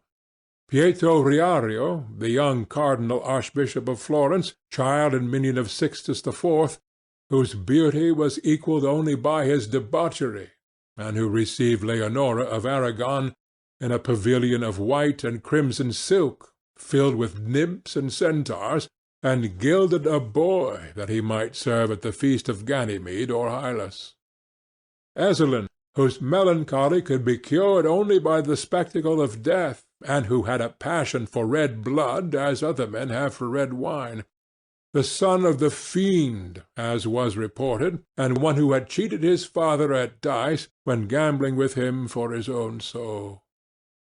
Giambattista Cibo, who in mockery took the name of Innocent, and into whose torpid veins the blood of 3 lads was infused by a Jewish doctor. Sigismondo Malatesta, the lover of Isotta and the lord of Rimini, whose effigy was burned at Rome as the enemy of God and man, who strangled Polissena with a napkin and gave poison to Ginevra d'Este in a cup of emerald, and in honor of a shameful passion built a pagan church for Christian worship. Charles VI, who had so wildly adored his brother's wife that a leper had warned him of the insanity that was coming on him, and who, when his brain had sickened and grown strange, could only be soothed by Saracen cards painted with the images of love and death and madness, and in his trimmed jerkin and jewelled cap, and acanthus-like curls, Griffinotto Baglione, who slew Astore with his bride, and Simonetto with his page, and whose comeliness was such that, as he lay dying in the yellow piazza of Perugia, those who had hated him could not choose but weep, and Atalanta, who had cursed him, blessed him. There was a horrible fascination in them all.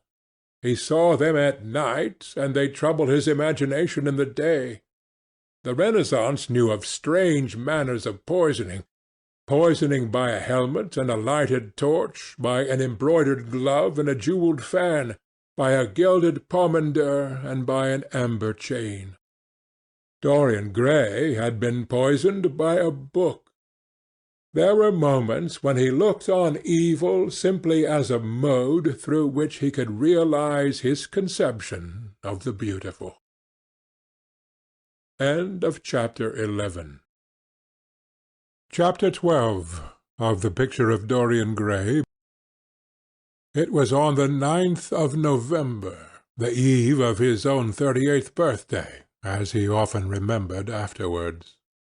He was walking home about 11 o'clock from Lord Henry's, where he had been dining, and was wrapped in heavy furs, as the night was cold and foggy. At the corner of Grosvenor Square and South Audley Street, a man passed him in the mist, walking very fast, and with the collar of his grey ulster turned up. He had a bag in his hand. Dorian recognized him. It was Basil Hallward. A strange sense of fear, for which he could not account, came over him. He made no sign of recognition, and went on quickly in the direction of his own house. But Hallward had seen him. Dorian heard him first stopping on the pavement, and then hurrying after him. In a few moments his hand was on his arm. "Dorian! What an extraordinary piece of luck! I have been waiting for you in your library ever since 9 o'clock. Finally I took pity on your tired servant and told him to go to bed, as he let me out. I am off to Paris by the midnight train, and I particularly wanted to see you before I left. I thought it was you, or rather your fur coat, as you passed me, but I wasn't quite sure. Didn't you recognize me? In this fog, dear Basil? Why, I can't even recognize Grosvenor Square. I believe my house is somewhere about here, but I don't feel at all certain about it. I am sorry you are going away, as I have not seen you for ages. But I suppose you will be back soon." "No. I am going out of England for 6 months. I intend to take a studio in Paris and shut myself up till I have finished a great picture I have in my head. However, it wasn't about myself I wanted to talk. Here we are at your door. Let me come in for a moment. I have something to say to you." "I shall be charmed. But won't you miss your train?" said Dorian Gray languidly, as he passed up the steps and opened the door with his latch-key. The lamplight struggled out through the fog, and Hallward looked at his watch. "Oh, I have heaps of time," he answered. "The train doesn't go till 12:15, and it is only just 11. In fact, I was on my way to the club to look for you when I met you. You see, I shan't have any delay about luggage, as I have sent on my heavy things. All I have with me is this bag, and I can easily get to Victoria in 20 minutes." Dorian looked at him and smiled. What a way for a fashionable painter to travel! A Gladstone bag and an ulster. Come in, or the fog will get into the house. And mind you, don't talk about anything serious. Nothing is serious nowadays. At least, nothing should be. Hallward shook his head as he entered, and followed Dorian into the library. There was a bright wood fire blazing in the large open hearth. The lamps were lit, and an open Dutch silver spirit-case stood, with some siphons of soda-water and large cut-glass tumblers, on a little marquetry table. "You see, your servant made me quite at home, Dorian. He gave me everything I wanted, including your best gold-tipped cigarettes. He is a most hospitable creature. I like him much better than the Frenchman you used to have. What has become of the Frenchman, by the way?" Dorian shrugged his shoulders. "I believe he married Lady Radley's maid, and has established her in Paris as an English dressmaker." Anglomania is very fashionable over there now, I hear. Seems silly of the French, doesn't it? But, do you know, he was not at all a bad servant. I never liked him, but I had nothing to complain about. One often imagines things that are quite absurd. He was really very devoted to me, and seemed quite sorry when he went away. Have another brandy and soda, or would you like hock and seltzer? I always take hock and seltzer myself. There is sure to be some in the next room. Thanks, I won't have anything more, said the painter, taking his cap and coat off and throwing them on the bag that he had placed in the corner. And now, my dear fellow, I want to speak to you seriously. Don't frown like that. You make it so much more difficult for me. What is it all about? Cried Dorian in his petulant way, flinging himself down on the sofa. I hope it is not about myself. I am tired of myself tonight. I should like to be somebody else. It is about yourself, answered Hallward in his grave, deep voice, and I must say it to you. I shall only keep you half an hour. Dorian sighed and lit a cigarette. Half an hour? He murmured. It is not much to ask of you, Dorian, and it is entirely for your own sake that I am speaking. I think it right that you should know that the most dreadful things are being said against you in London. I don't wish to know anything about them. I love scandals about other people, but scandals about myself don't interest me. They have not got the charm of novelty. They must interest you, Dorian. Every gentleman is interested in his good name. You don't want people to talk of you as something vile and degraded. Of course you have your position and your wealth and all that kind of thing, but position and wealth are not everything. Mind you, I don't believe these rumours at all. At least, I can't believe them when I see you. Sin is a thing that writes itself across a man's face. It cannot be concealed. People talk sometimes of secret vices. There are no such things. If a wretched man has a vice, it shows itself in the lines of his mouth, the drop of his eyelids, the moulding of his hands even. Somebody, I won't mention his name, but you know him, came to me last year to have his portrait done. I had never seen him before, and had never heard anything about him at the time, though I have heard a great deal since. He offered an extravagant price. I refused him. There was something in the shape of his fingers that I hated. I know now that I was quite right in what I fancied about him. His life is dreadful. But you, Dorian, with your pure, bright, innocent face, and your marvellous, untroubled youth, I can't believe anything against you. And yet I see you very seldom, and you never come down to the studio now, and when I am away from you, and I hear all these hideous things that people are whispering about you, I don't know what to say. Why is it, Dorian, that a man like the Duke of Berwick leaves the room of a club when you enter it? Why is it that so many gentlemen in London will neither go to your house or invite you to theirs? You used to be a friend of Lord Staveley. I met him at dinner last week. Your name happened to come up in conversation, in connection with the miniatures you have lent to the exhibition at the Dudley. Staveley curled his lip and said that you might have the most artistic tastes, but that you were a man whom no pure-minded girl should be allowed to know, and whom no chaste woman should sit in the same room with. I reminded him that I was a friend of yours, and asked him what he meant. He told me. He told me right out before everybody.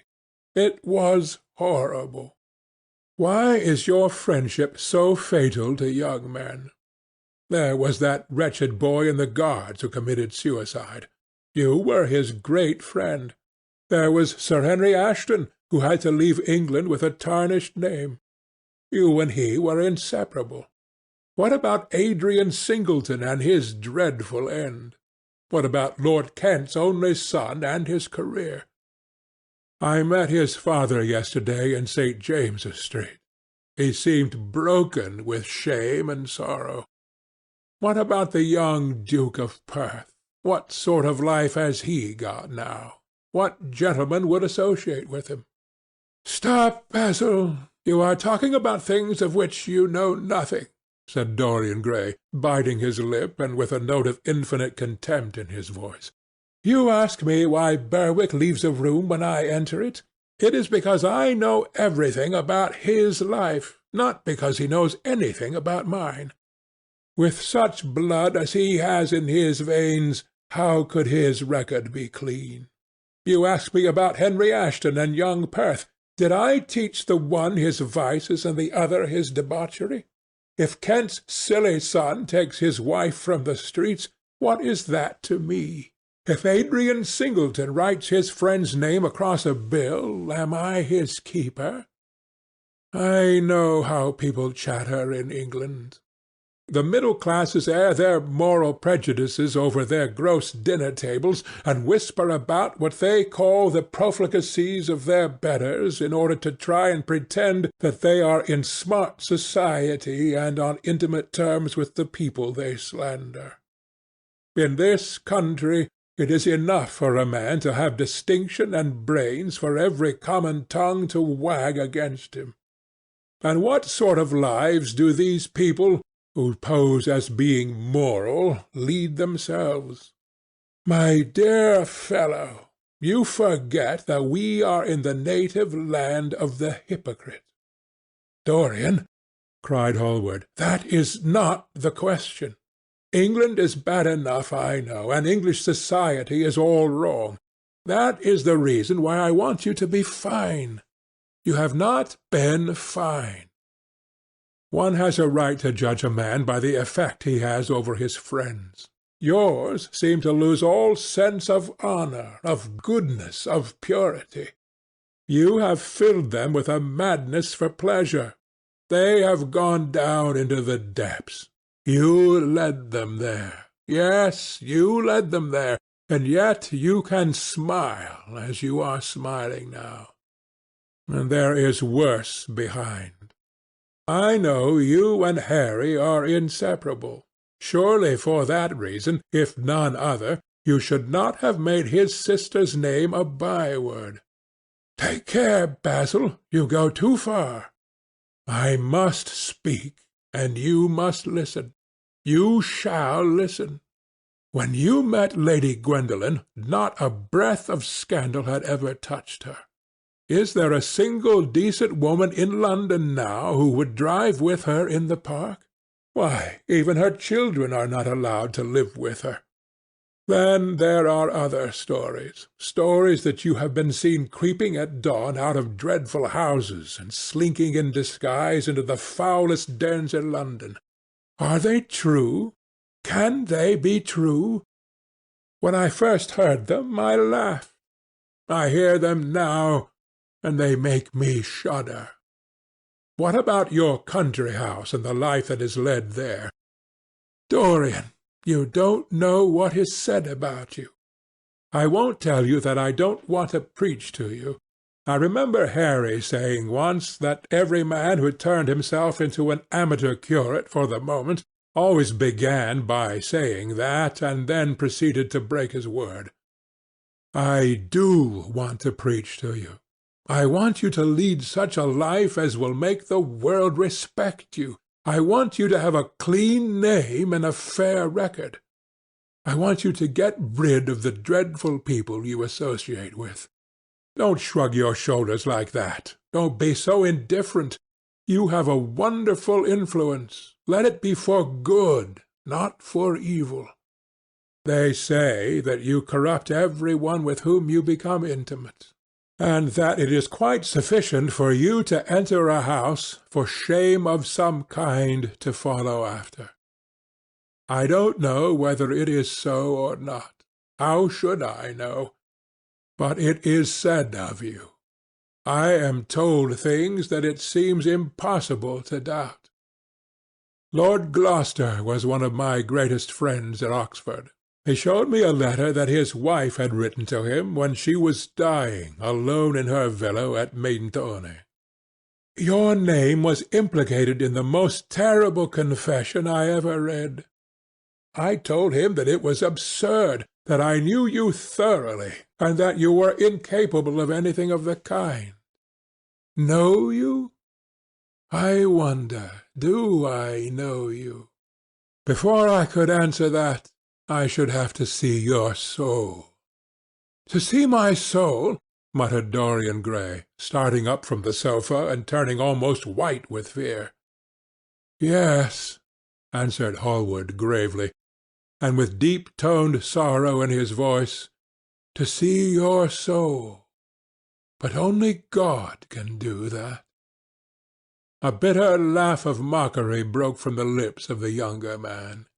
You shall see it yourself, to-night, he cried, seizing a lamp from the table. Come, it is your own handiwork. Why shouldn't you look at it? You can tell the world all about it afterwards, if you choose. Nobody would believe you. If they did believe you, they would like me all the better for it. I know the age better than you do, though you will prate about it so tediously. Come, I tell you, you have chattered enough about corruption. Now you shall look on it, face to face. There was a madness of pride in every word he uttered. He stamped his foot upon the ground in his boyish, insolent manner. He felt a terrible joy at the thought that someone else was to share his secret, and that the man who had painted the portrait that was the origin of all his shame was to be burdened for the rest of his life with the hideous memory of what he had done. Yes, he continued, coming closer to him and looking steadfastly into his stern eyes, I shall show you my soul. You shall see the thing that you fancy only God can see. Hallward started back. That is blasphemy, Dorian, he cried. You must not say things like that. They are horrible, and they don't mean anything. You think so? He laughed again. I know so. As for what I said to you tonight, I said it for your good. You know I have been always a staunch friend to you. Don't touch me. Finish what you have to say. A twisted flash of pain shot across the painter's face. He paused for a moment, and a wild feeling of pity came over him. After all, what right had he to pry into the life of Dorian Gray? If he had done a tithe of what was rumoured about him, how much he must have suffered.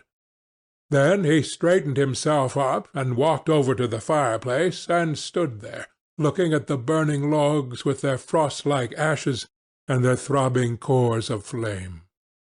I am waiting, Basil, said the young man in a hard, clear voice. He turned round. What I have to say is this, he cried. You must give me some answer to these horrible charges that are made against you. If you tell me that they are absolutely untrue from beginning to end, I shall believe you. Deny them, Dorian, deny them. Can't you see what I am going through? My God, don't tell me that you are bad and corrupt and shameful. Dorian Gray smiled. There was a curl of contempt in his lips. Come upstairs, Basil, he said quietly. I keep a diary of my life from day to day, and it never leaves the room in which it is written.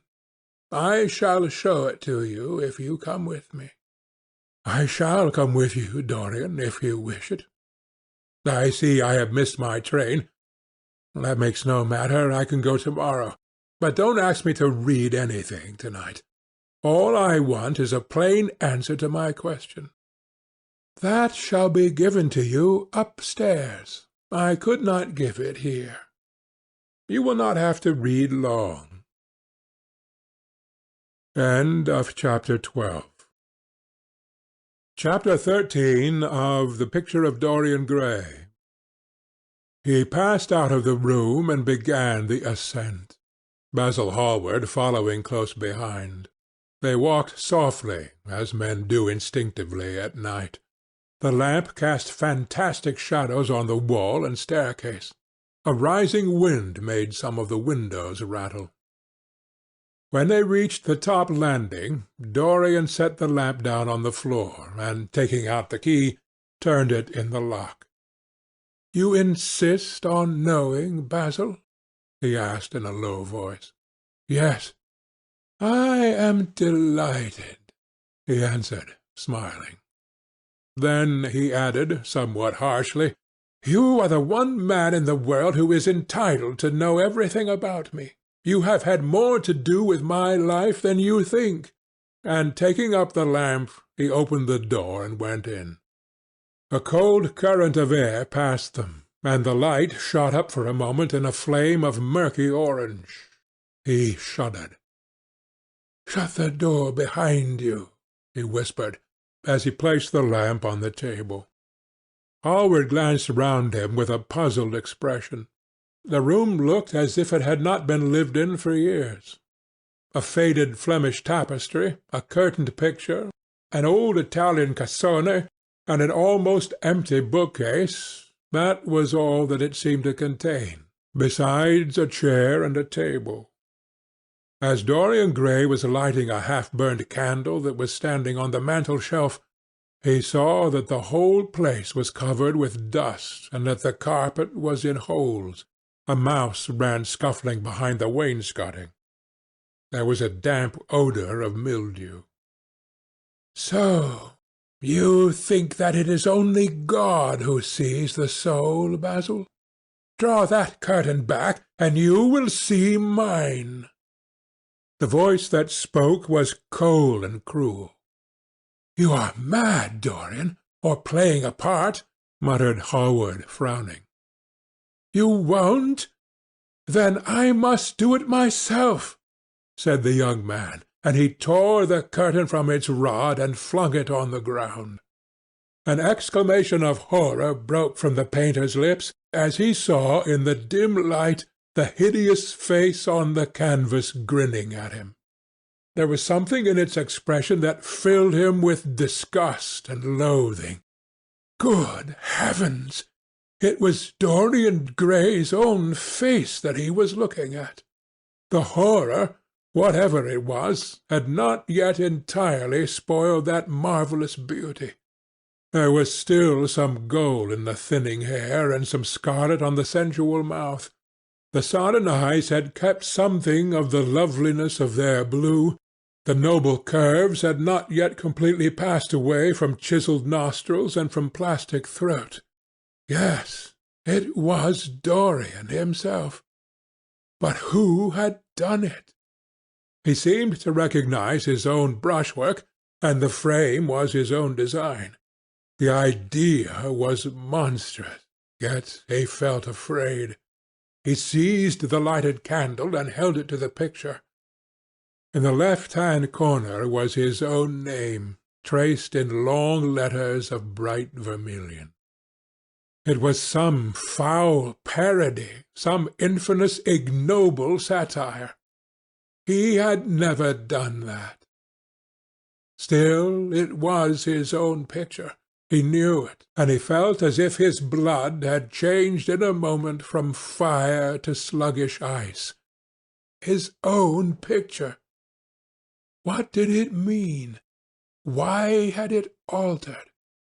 He turned and looked at Dorian Gray with the eyes of a sick man. His mouth twitched, and his parched tongue seemed unable to articulate. He passed his hand across his forehead. It was dank with clammy sweat.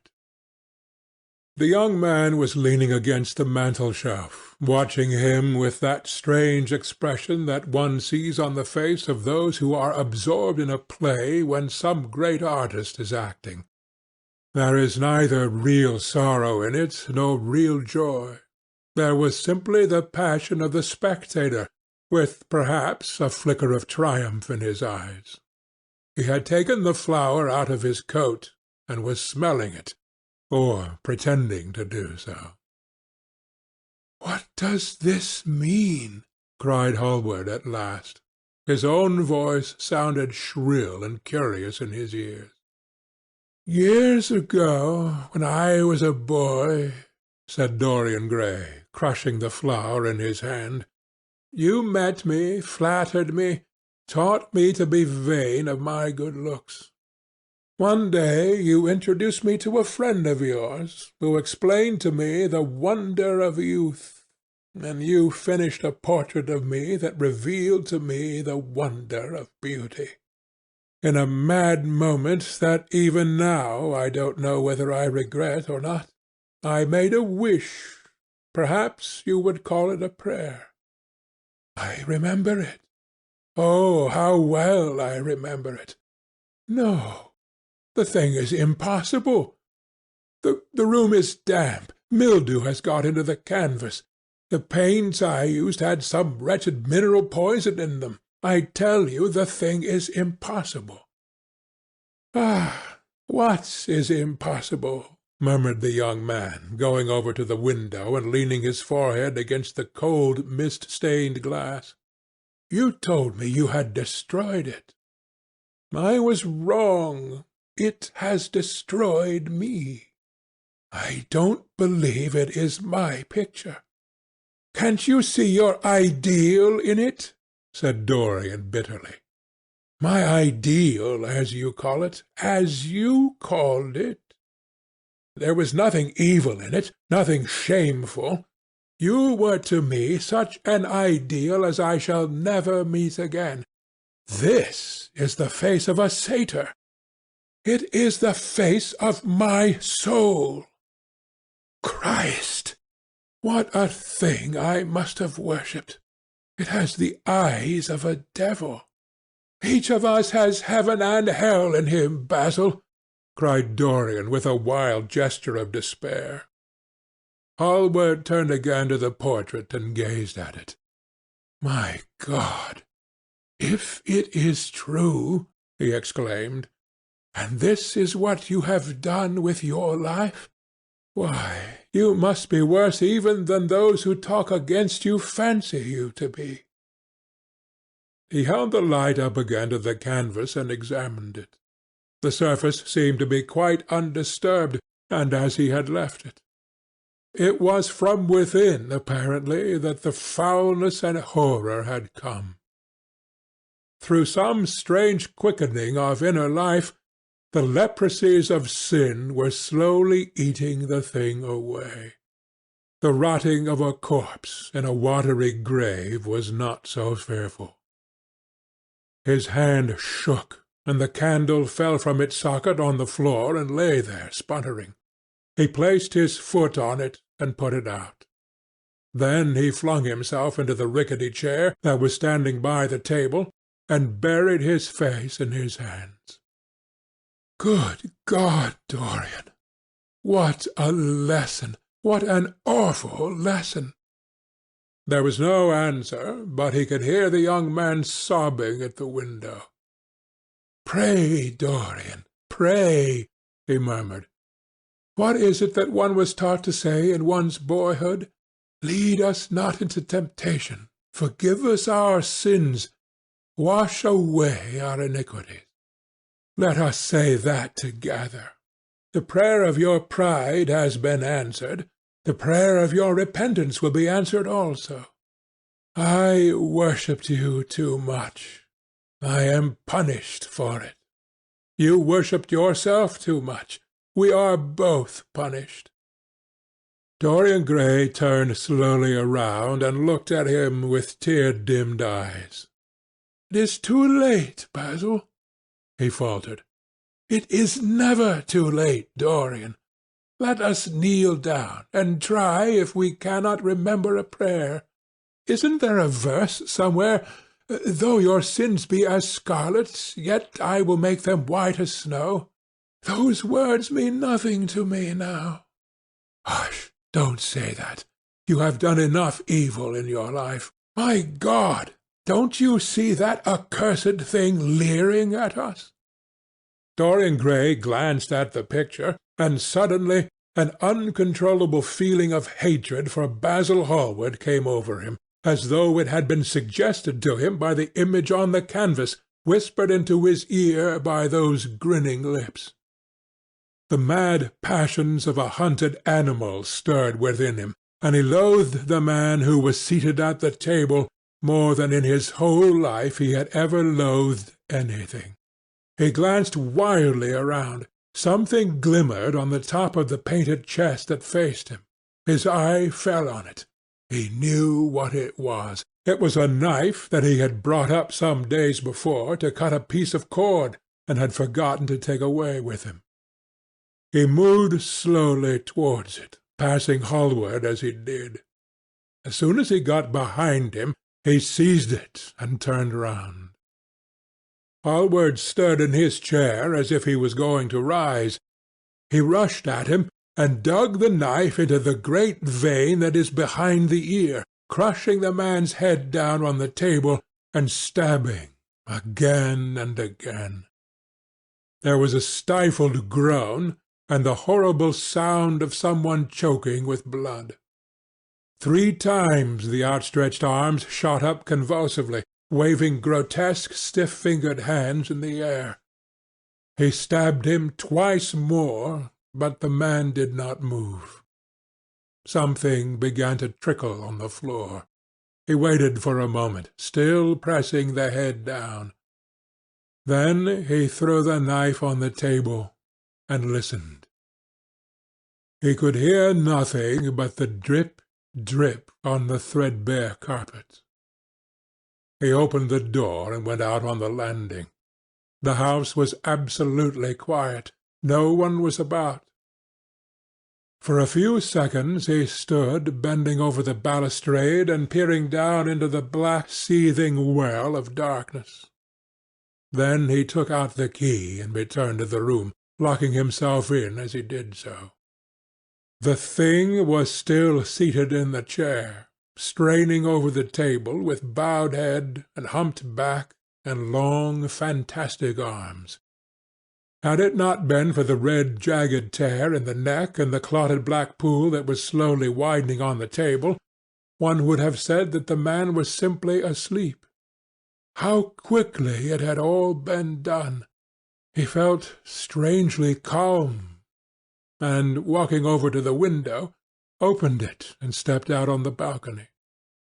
The wind had blown the fog away, and the sky was like a monstrous peacock's tail, starred with myriads of golden eyes. He looked down and saw the policeman going his rounds and flashing the long beam of his lantern on the doors of the silent houses. The crimson spot of a prowling hansom gleamed at the corner and then vanished. A woman in a fluttering shawl was creeping slowly by the railings, staggering as she went. Now and then she stopped and peered back. Once she began to sing in a hoarse voice. The policeman strolled over and said something to her. She stumbled away, laughing. A bitter blast swept across the square. The gas lamps flickered and became blue, and the leafless trees shook their black iron branches to and fro.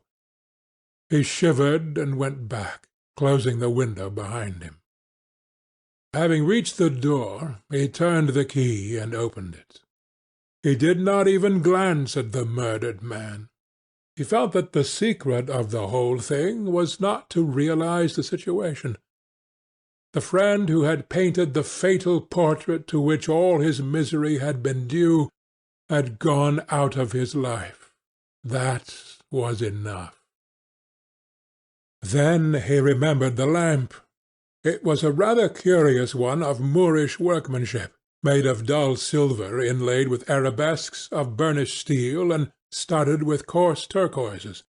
Perhaps it might be missed by his servant, and questions would be asked. He hesitated for a moment, then he turned back and took it from the table. He could not help seeing the dead thing. How still it was! How horribly white the long hands looked! It was like a dreadful wax image. Having locked the door behind him, he crept quietly downstairs. The woodwork creaked and seemed to cry out as if in pain. He stopped several times and waited.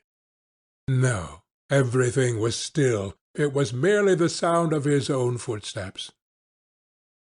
When he reached the library, he saw the bag and coat in the corner. They must be hidden away somewhere.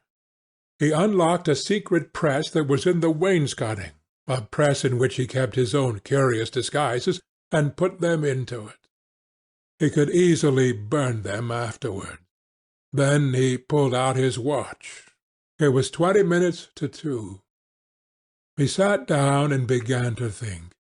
Every year, every month almost, men were strangled in England for what he had done.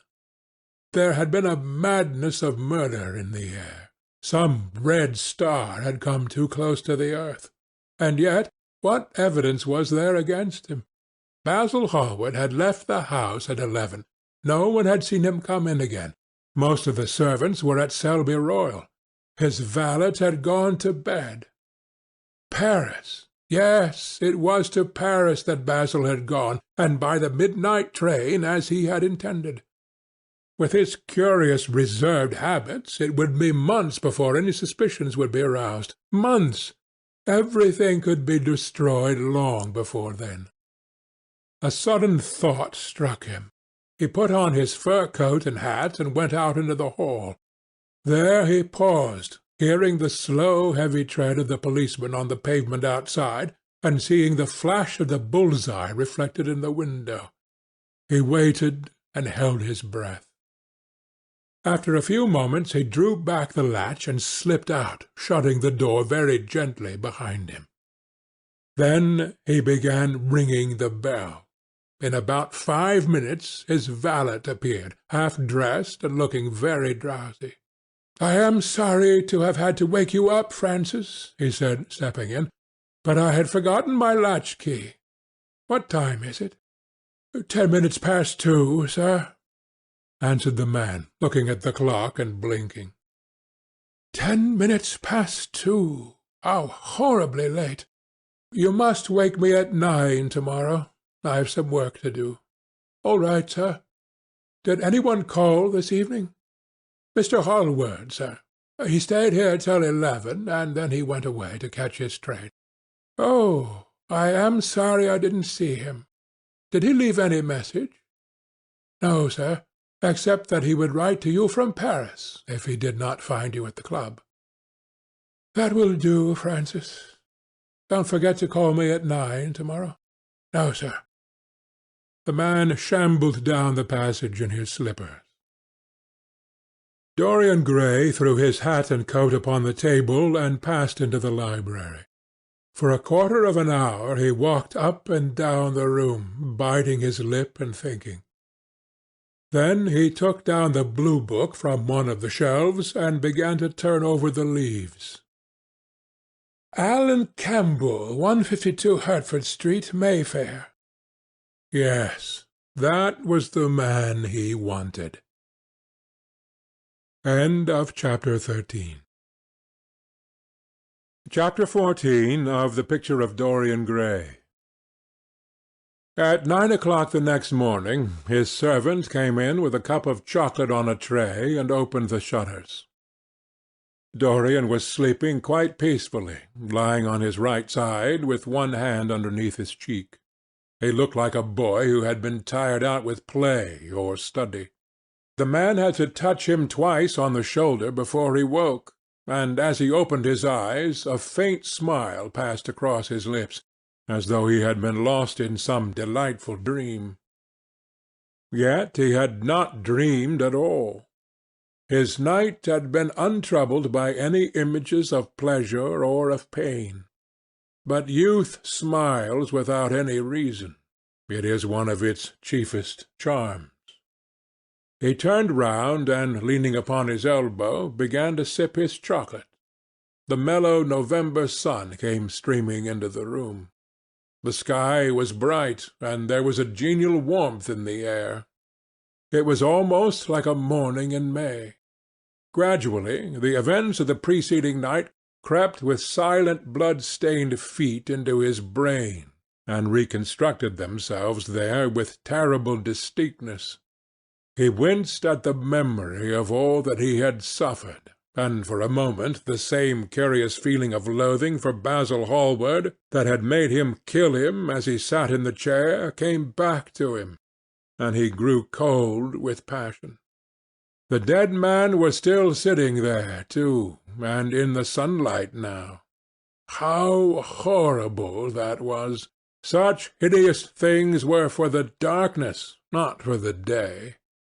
He felt that if he brooded on what he had gone through he would sicken or grow mad. There were sins whose fascination was more in the memory than in the doing of them, strange triumphs that gratified the pride more than the passions, and gave to the intellect a quickened sense of joy greater than any joy they brought or could ever bring to the senses. But this was not one of them. It was a thing to be driven out of the mind, to be drugged with poppies, to be strangled lest it might strangle one itself. When the half-hour struck, he passed his hand across his forehead, and then got up hastily and dressed himself with even more than his usual care, giving a good deal of attention to the choice of his necktie and scarf-pin, and changing his rings more than once.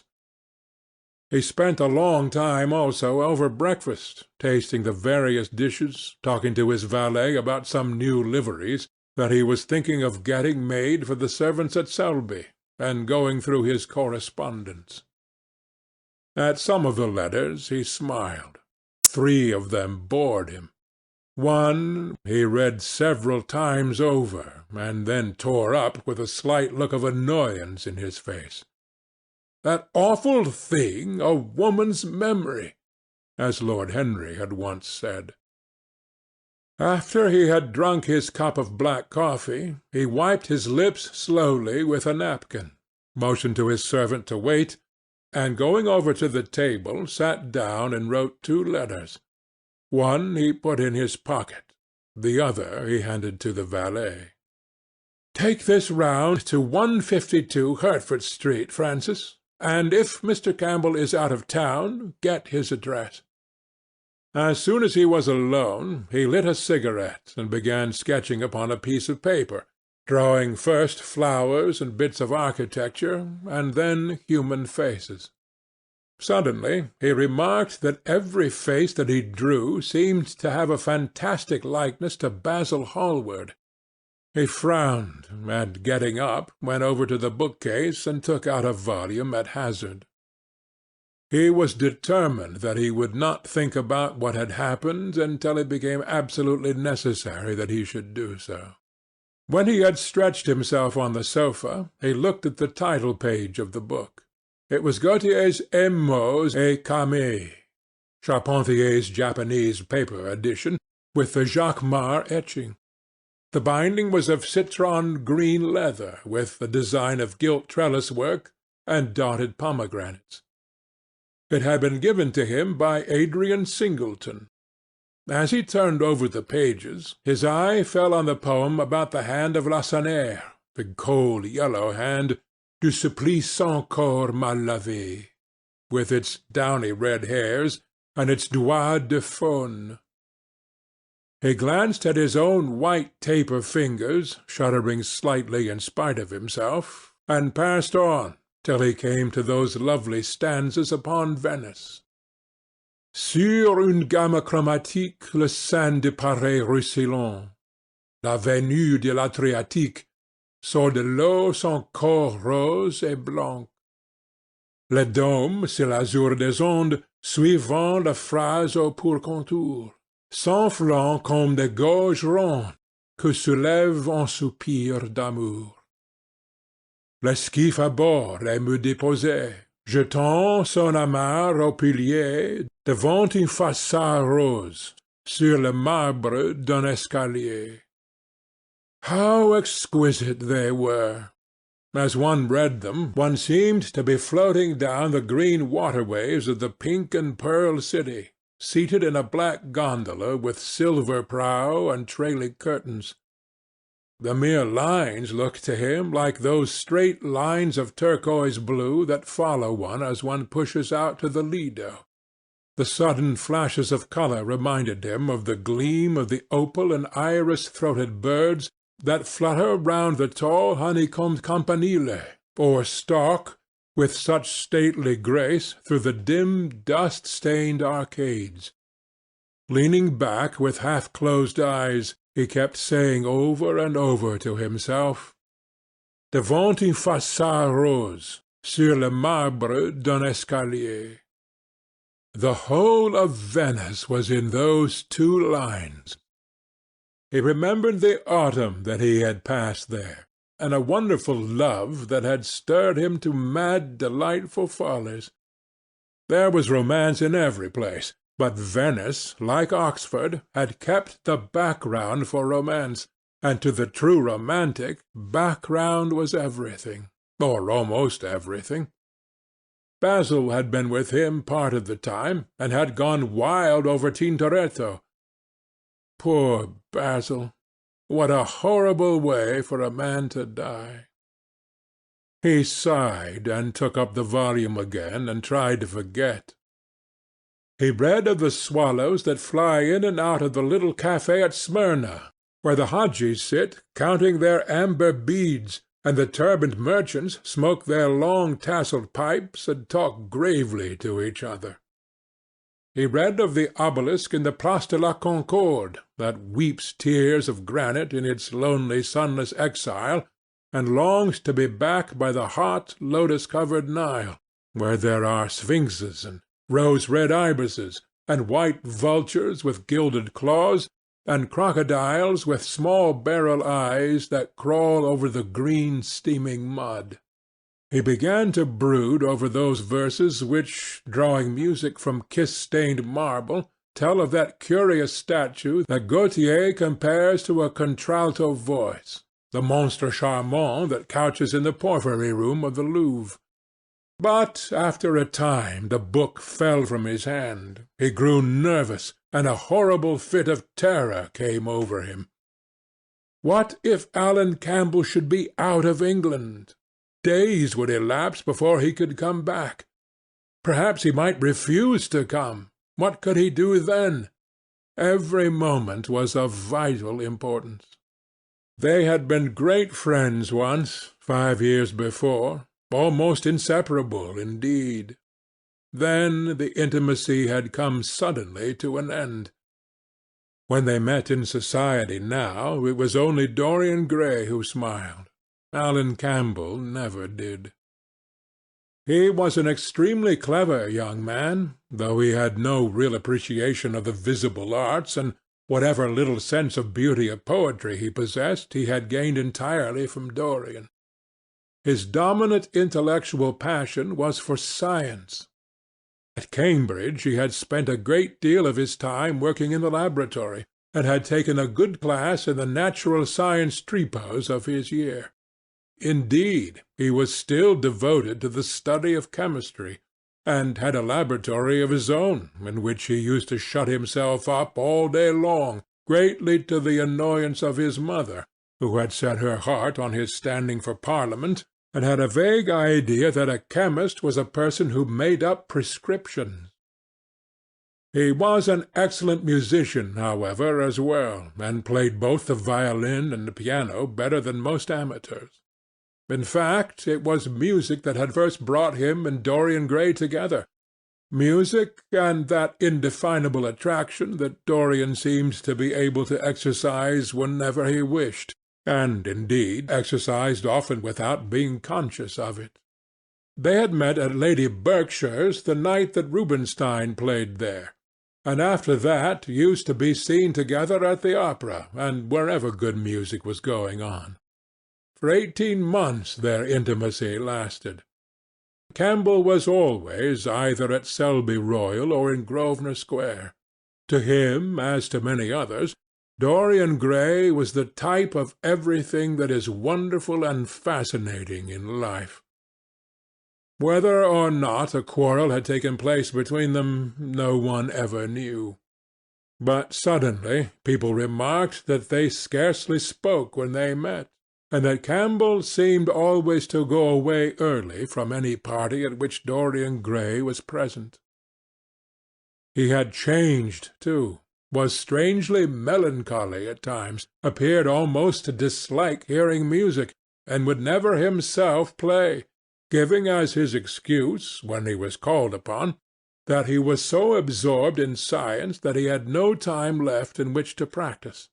And this was certainly true. Every day he seemed to become more interested in biology, and his name appeared once or twice in some of the scientific reviews in connection with certain curious experiments. This was the man Dorian Gray was waiting for. Every second he kept glancing at the clock. As the minutes went by he became horribly agitated. At last he got up and began to pace up and down the room, looking like a beautiful caged thing. He took long stealthy strides. His hands were curiously cold. The suspense became unbearable. Time seemed to him to be crawling with feet of lead, while he, by monstrous winds, was being swept towards the jagged edge of some black cleft of precipice. He knew what was waiting for him there, saw it indeed, and shuddering, crushed with dank hands his burning lids, as though he would have robbed the very brain of sight and driven the eyeballs back into their cave. It was useless. The brain had its own food on which it battened, and the imagination, made grotesque by terror, twisted and distorted as a living thing by pain, danced like some foul puppet on a stand, and grinned through moving masks. Then, suddenly, time stopped for him. Yes, that blind, slow-breathing thing crawled no more. And horrible thoughts, time being dead, raced nimbly on in front, and dragged a hideous future from its grave and showed it to him. He stared at it. Its very horror made him stone.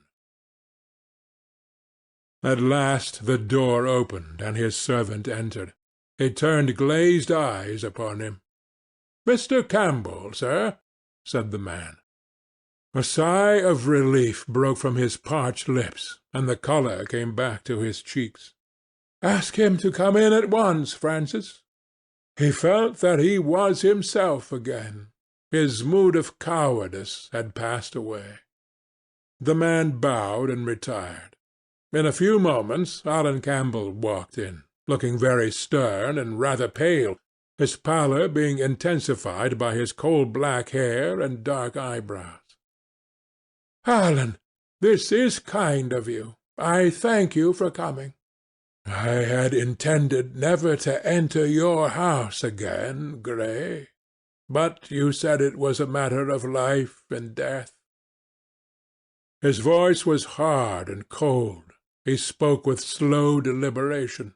There was a look of contempt in the steady, searching gaze that he turned on Dorian. He kept his hands in the pockets of his astrakhan coat, and seemed not to have noticed the gesture with which he had been greeted.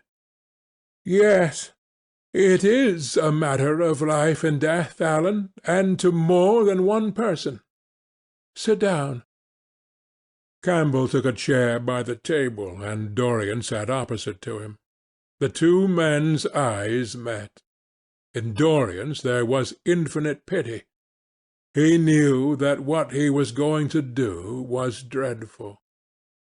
After a strained moment of silence, he leaned across and said, very quietly, but watching the effect of each word upon the face of him he had sent for, "Alan, in a locked room at the top of this house, a room to which nobody but myself has access, a dead man is seated at a table. He has been dead 10 hours now. Don't stir, and don't look at me like that. Who the man is, why he died, how he died, are matters that do not concern you. What you have to do is this. Stop, Gray. I don't want to know anything further. Whether what you have told me is true or not true doesn't concern me. I entirely decline to be mixed up in your life. Keep your horrible secrets to yourself. They don't interest me any more. Alan, they will have to interest you. This one will have to interest you. I am awfully sorry for you, Alan, but I can't help myself. You are the one man who is able to save me. I am forced to bring you into the matter. I have no option. Alan, you are scientific. You know about chemistry and things of that kind. You have made experiments. What you have got to do is to destroy the thing that is upstairs, to destroy it so that not a vestige of it will be left. Nobody saw this person come into the house. Indeed, at the present moment he is supposed to be in Paris. He will not be missed for months. When he is missed, there must be no trace of him found here. You, Alan, you must change him, and everything that belongs to him, into a handful of ashes, that I may scatter into the air. You are mad, Dorian. Ah, I was waiting for you to call me Dorian. You are mad, I tell you. Mad to imagine that I would raise a finger to help you. Mad to make this monstrous confession. I will have nothing to do with this matter, whatever it is. Do you think I am going to peril my reputation for you? What is it to me what devil's work you are up to? It was suicide, Alan. I am glad of that. But who drove him to it? You, I should fancy. Do you still refuse to do this for me? Of course I refuse. I will have absolutely nothing to do with it. I don't care what shame comes on you. You deserve it all. I should not be sorry to see you disgraced, publicly disgraced. How dare you ask me, of all men in the world, to mix myself up in this horror? I should have thought you knew more about people's characters. Your friend, Lord Henry Wotton, can't have taught you much about psychology, whatever else he has taught you. Nothing will induce me to stir a step to help you. You have come to the wrong man. Go to some of your friends. Don't come to me. Alan, it was murder. I killed him. You don't know what he had made me suffer. Whatever my life is, he had more to do with the making or the marring of it than poor Harry has had. He may not have intended it, but the result was the same. Murder. Murder. Good God, Dorian, is that what you have come to? I shall not inform upon you. It is not my business. Besides, without my stirring in the matter, you are certain to be arrested. Nobody ever commits a crime without doing something stupid. But I will have nothing to do with it. You must have something to do with it. Wait a moment. Listen to me. Only listen, Alan. All I ask of you is to perform a certain scientific experiment. You go to hospitals and dead houses, and the horrors that you do there don't affect you. If in some hideous dissecting-room or fetid laboratory you found this man lying on a leaden table, with red gutters scooped out in it for the blood to flow through, you would simply look upon him as an admirable subject. You would not turn a hair. You would not believe that you were doing anything wrong. On the contrary, you would probably feel that you were benefiting the human race, or increasing the sum of knowledge in the world, or gratifying intellectual curiosity, or something of that kind. What I want you to do is merely what you have often done before. Indeed, to destroy a body must be far less horrible than what you are accustomed to work at. And remember, it is the only piece of evidence against me. If it is discovered, I am lost, and it is sure to be discovered, unless you help me. I have no desire to help you. I am simply indifferent to the whole thing. It has nothing to do with me. Alan, I entreat you, think of the position I am in. Just before you came, I almost fainted with terror. You may know terror yourself some day. No, don't think of that. Look at the matter purely from the scientific point of view. You don't inquire where the dead things on which you experiment come from. Don't inquire now. I have told you too much as it is. But I beg of you to do this. We were friends once, Alan. Don't speak about those days, Dorian. They are dead. The dead linger sometimes. The man upstairs will not go away. He is sitting at the table with bowed head and outstretched arms. Alan, Alan, if you don't come to my assistance, I am ruined. Why, they will hang me, Alan.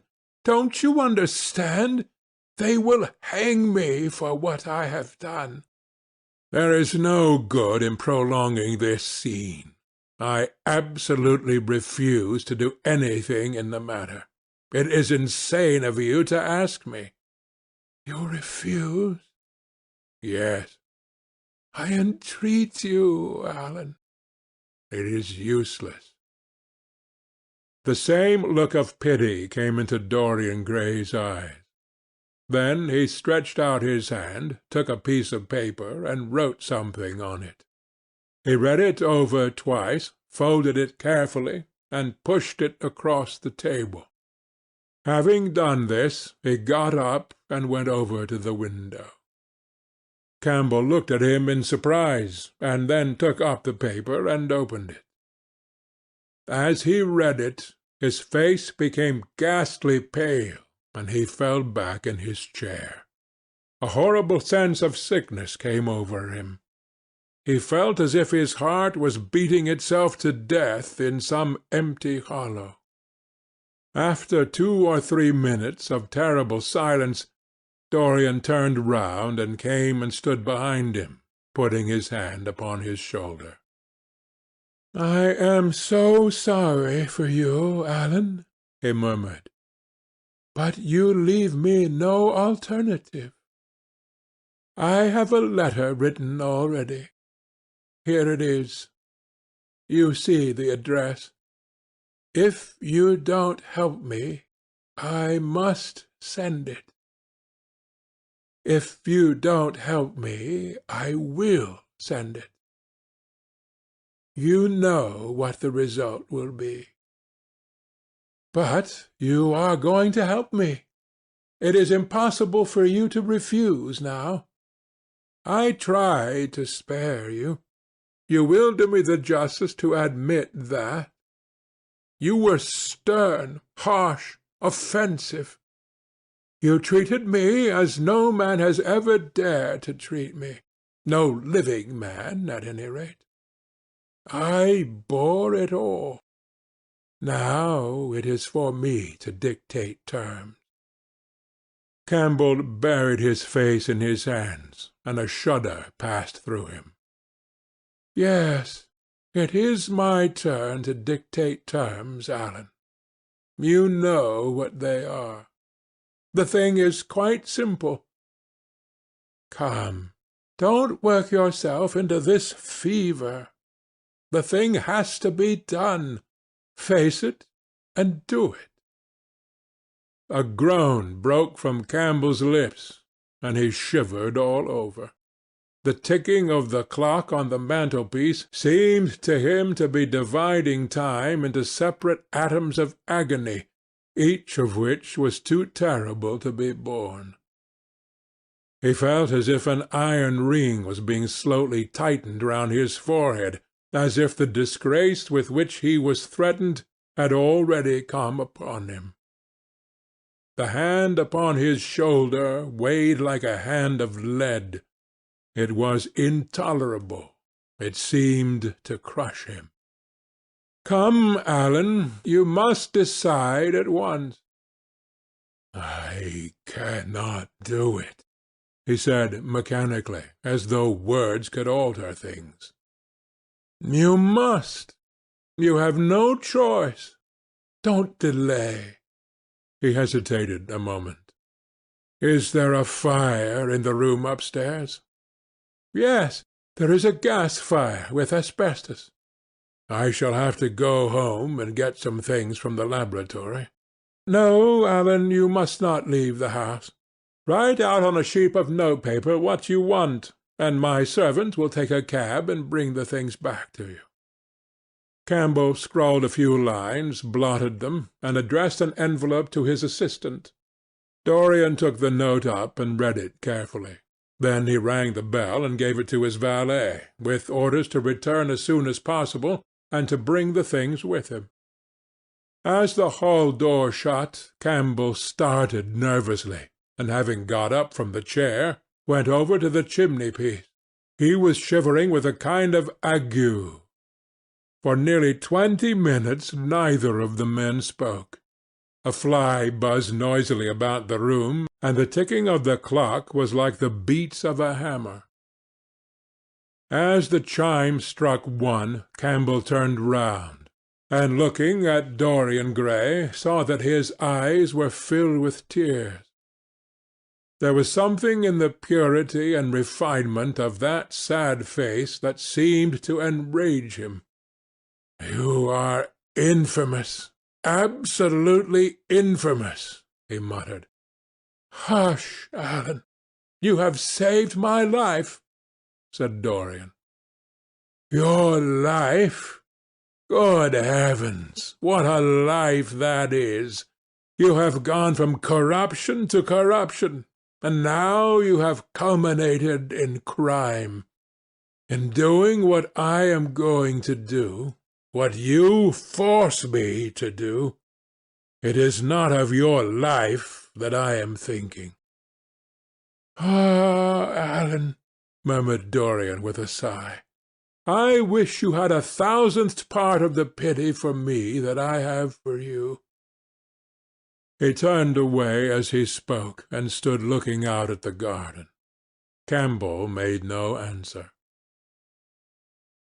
After about 10 minutes a knock came to the door, and the servant entered, carrying a large mahogany chest of chemicals, with a long coil of steel and platinum wire and 2 rather curiously shaped iron clamps. "Shall I leave the things here, sir?" he asked Campbell. "Yes," said Dorian. "And I am afraid, Francis, that I have another errand for you. What is the name of the man at Richmond who supplies Selby with orchids?" "Harden, sir." "Yes, Harden. You must go down to Richmond at once, see Harden personally, and tell him to send twice as many orchids as I ordered, and to have as few white ones as possible. In fact, I don't want any white ones. It is a lovely day, Francis, and Richmond is a very pretty place. Otherwise I wouldn't bother you about it." "No trouble, sir. At what time shall I be back?" Dorian looked at Campbell. How long will your experiment take, Alan?" he said in a calm, indifferent voice. The presence of a third person in the room seemed to give him extraordinary courage. Campbell frowned and bit his lip. "It will take about 5 hours," he answered. "It will be time enough then, if you are back at 7:30, Francis. Or stay, just leave my things out for dressing. You can have the evening to yourself. I am not dining at home, so I shall not want you." "Thank you, sir," said the man, leaving the room. "Now, Alan, there is not a moment to be lost. How heavy this chest is! I'll take it for you. You bring the other things." He spoke rapidly and in an authoritative manner. Campbell felt dominated by him. They left the room together. When they reached the top landing, Dorian took out the key and turned it in the lock. Then he stopped, and a troubled look came into his eyes. He shuddered. "I don't think I can go in, Alan," he murmured. "It is nothing to me. I don't require you," said Campbell coldly.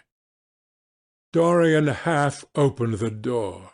As he did so, he saw the face of his portrait leering in the sunlight.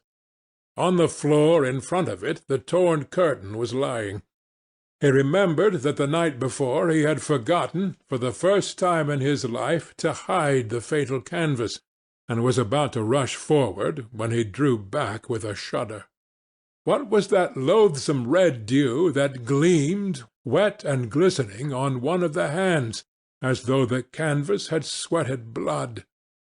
How horrible it was! More horrible it seemed to him for the moment than the silent thing that he knew was stretched across the table, the thing whose grotesque misshapen shadow on the spotted carpet showed him that it had not stirred, but was still there as he had left it. He heaved a deep breath, opened the door a little wider, and with half-closed eyes and averted head walked quickly in, determined that he would not look even once upon the dead man. Then, stooping down and taking up the gold and purple hanging, he flung it right over the picture. There he stopped, feeling afraid to turn round, and his eyes fixed themselves on the intricacies of the pattern before him. He heard Campbell bringing in the heavy chest and the irons and the other things that he had required for his dreadful work. He began to wonder if he and Basil Hallward had ever met, and if so, what they had thought of each other. "Leave me now," said a stern voice behind him. He turned and hurried out, just conscious that the dead man had been thrust back into the chair, and that Campbell was gazing into a glistening yellow face. As he was going downstairs, he heard the key being turned in the lock. It was long after 7 when Campbell came back into the library. He was pale, but absolutely calm. "I have done what you asked me to do," he muttered. "And now, good-bye. Let us never see each other again." "You have saved me from ruin, Alan. I cannot forget that," said Dorian simply. As soon as Campbell had left, he went upstairs. There was a horrible smell of nitric acid in the room, but the thing that had been sitting at the table was gone. End of Chapter 14. Chapter 15 of The Picture of Dorian Gray. That evening at 8:30, exquisitely dressed and wearing a large buttonhole of Parma violets, Dorian Gray was ushered into Lady Narborough's drawing-room by bowing servants. His forehead was throbbing with maddened nerves, and he felt wildly excited, but his manner as he bent over his hostess's hand was as easy and graceful as ever. Perhaps one never seems so much at one's ease as when one has to play a part. Certainly no one looking at Dorian Gray that night could have believed that he had passed through a tragedy as horrible as any tragedy of our age. Those finely shaped fingers could never have clutched a knife for sin, nor those smiling lips have cried out on God and goodness. He himself could not help wondering at the calm of his demeanour, and for a moment felt keenly the terrible pleasure of a double life. It was a small party, got up rather in a hurry by Lady Narborough, who was a very clever woman with what Lord Henry used to describe as the remains of really remarkable ugliness. She had proved an excellent wife to one of our most tedious ambassadors, and having buried her husband properly in a marble mausoleum, which she had herself designed, and married off her daughters to some rich, rather elderly men, she devoted herself now to the pleasures of French fiction, French cookery, and French esprit, when she could get it. Dorian was one of her especial favourites, and she always told them that she was extremely glad she had not met him in early life. "I know, my dear, I should have fallen madly in love with you," she used to say, "and thrown my bonnet right over the mills for your sake. It is most fortunate that you were not thought of at the time. As it was, our bonnets were so unbecoming, and the mills were so occupied in trying to raise the wind, that I never had even a flirtation with anybody. However, that was all Narborough's fault. He was dreadfully short-sighted, and there is no pleasure in taking in a husband who never sees anything." Her guests this evening were rather tedious. The fact was, as she explained to Dorian, behind a very shabby fan, one of her married daughters had come up quite suddenly to stay with her, and to make matters worse had actually brought her husband with her. "I think it is most unkind of her, my dear," she whispered. "Of course I go and stay with them every summer after I come from Hamburg, but then an old woman like me must have fresh air sometimes, and besides, I really wake them up. You don't know what an existence they lead down there. It is pure, unadulterated country life. They get up early because they have so much to do, and go to bed early because they have so little to think about. There has not been a scandal in the neighbourhood since the time of Queen Elizabeth, and consequently they all fall asleep after dinner.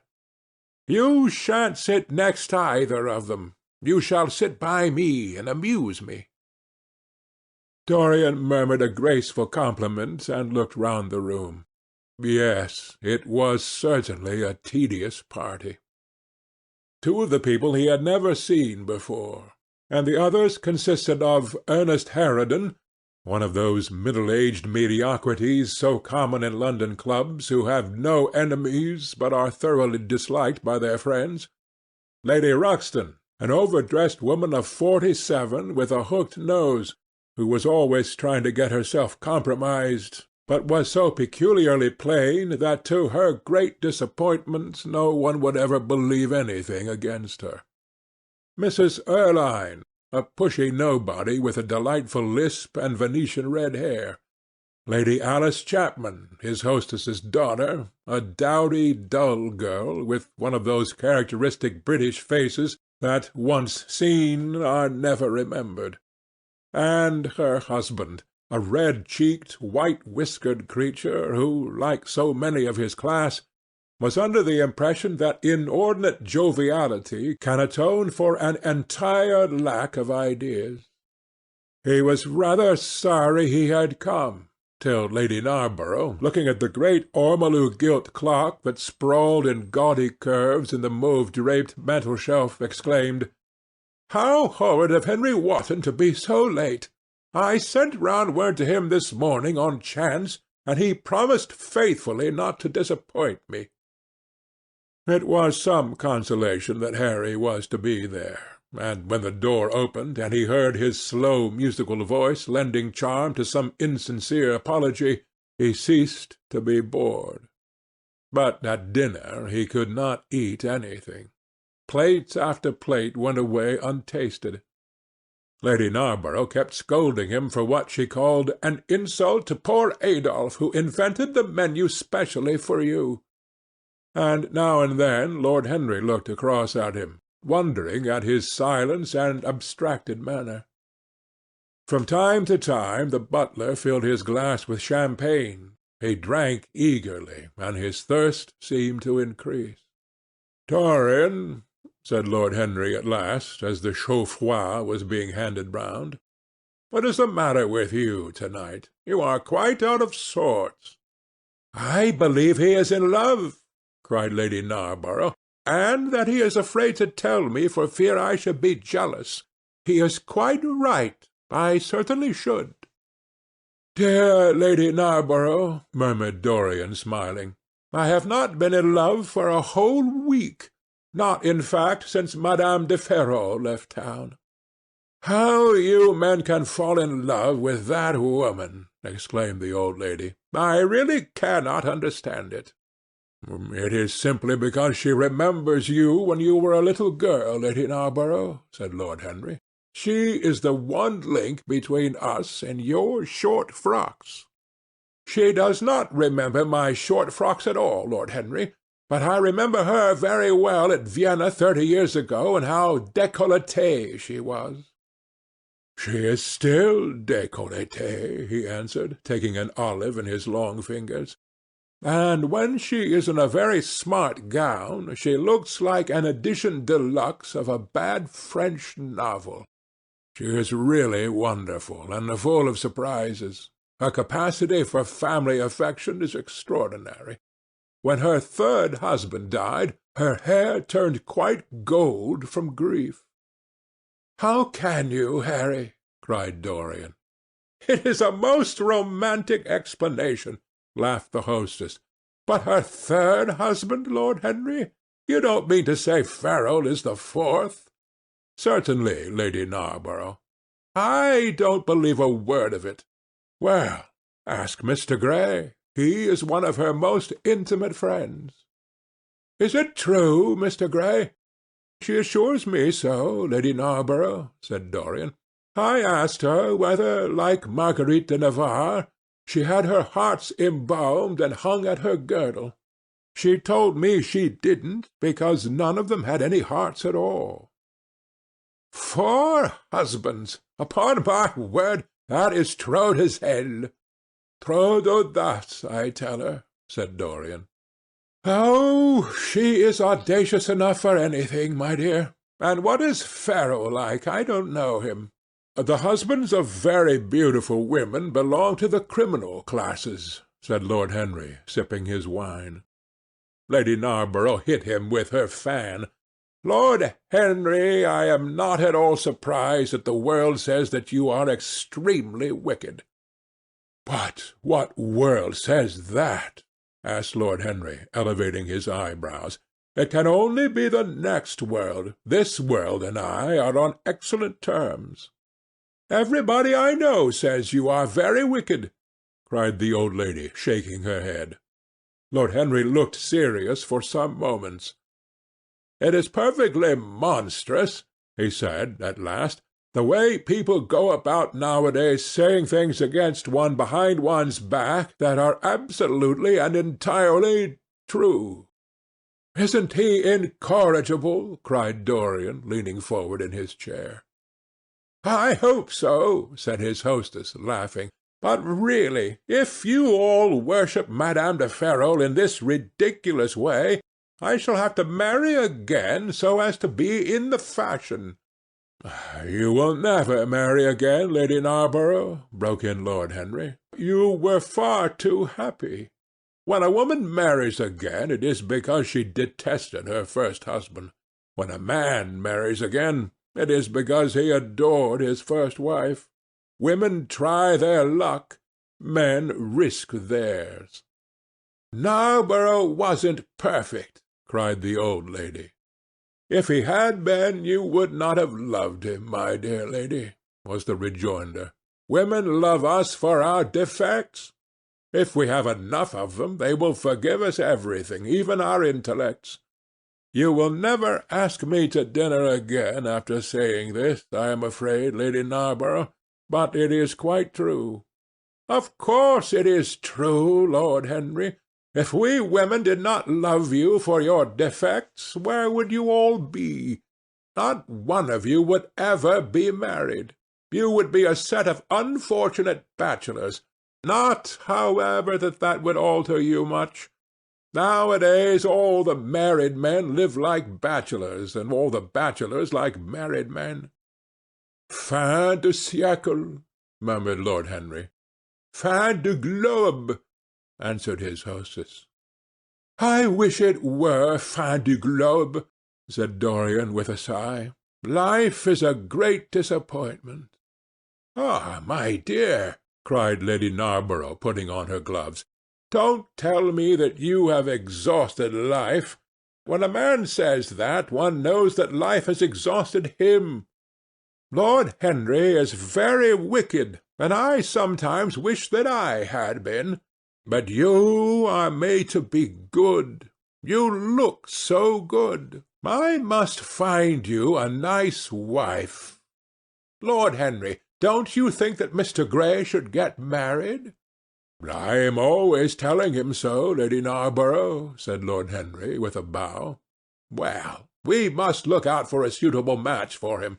I shall go through Debrett carefully to-night, and draw out a list of all the eligible young ladies. With their ages, Lady Narborough? asked Dorian. Of course, with their ages, slightly edited. But nothing must be done in a hurry. I want it to be what the Morning Post calls a suitable alliance, and I want you both to be happy. What nonsense people talk about happy marriages, exclaimed Lord Henry. A man can be happy with any woman, as long as he does not love her. Ah, what a cynic you are, cried the old lady, pushing back her chair and nodding to Lady Ruxton. You must come and dine with me soon again. You are really an admirable tonic, much better than what Sir Andrew prescribes for me. You must tell me what people you would like to meet, though. I want it to be a delightful gathering. I like men who have a future, and women who have a past, he answered. Or do you think that would make it a petticoat party? I fear so, she said, laughing, as she stood up. 1,000 pardons, my dear Lady Ruxton, she added. I didn't see you hadn't finished your cigarette. Never mind, Lady Narborough. I smoke a great deal too much. I am going to limit myself for the future. Pray don't, Lady Ruxton, said Lord Henry. Moderation is a fatal thing. Enough is as bad as a meal. More than enough is as good as a feast. Lady Ruxton glanced at him curiously. You must come and explain that to me some afternoon, Lord Henry. It sounds a fascinating theory, she murmured, as she swept out of the room. Now, mind you don't stay too long over your politics and scandal, cried Lady Narborough from the door. If you do, we are sure to squabble upstairs. The men laughed, and Mr. Chapman got up solemnly from the foot of the table and came over to the top. Dorian Gray changed his seat and went and sat by Lord Henry. Mr. Chapman began to talk in a loud voice about the situation in the House of Commons. He guffawed at his adversaries. The word doctrinaire, word full of terror to the British mind, reappeared from time to time between his explosions. An alliterative prefix served as an ornament of oratory. He hoisted the Union Jack on the pinnacles of thought. The inherited stupidity of the race, sound English common sense he jovially termed it, was shown to be the proper bulwark for society. A smile curved Lord Henry's lips, and he turned round and looked at Dorian. "Are you better, my dear fellow?" he asked. "You seemed rather out of sorts at dinner." "I am quite well, Harry. I am tired, that is all. You were charming last night. The little Duchess is quite devoted to you. She tells me she is going down to Selby." She has promised to come on the 20th. Is Monmouth to be there, too? Oh, yes, Harry. He bores me dreadfully, almost as much as he bores her. She is very clever, too clever for a woman. She lacks the indefinable charm of weakness. It is the feet of clay that make the gold of the image precious. Her feet are very pretty, but they are not feet of clay. White porcelain feet, if you like. They have been through the fire, and what fire does not destroy, it hardens. She has had experiences. How long has she been married? Asked Dorian. An eternity, she tells me. I believe, according to the peerage, it is 10 years, but 10 years with Monmouth must have been like eternity, with time thrown in. Who else is coming?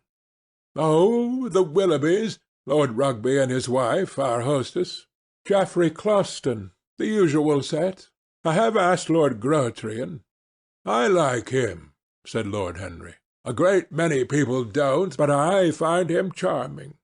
He atones for being occasionally somewhat overdressed by being always absolutely overeducated. He is a very modern type.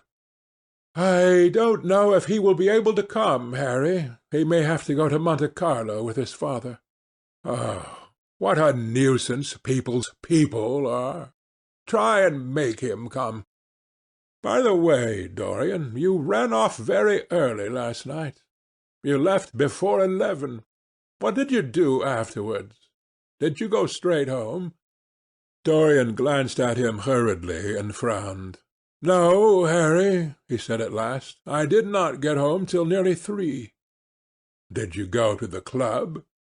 Yes, he answered. Then he bit his lip. No, I don't mean that. I didn't go to the club. I walked about. I forget what I did.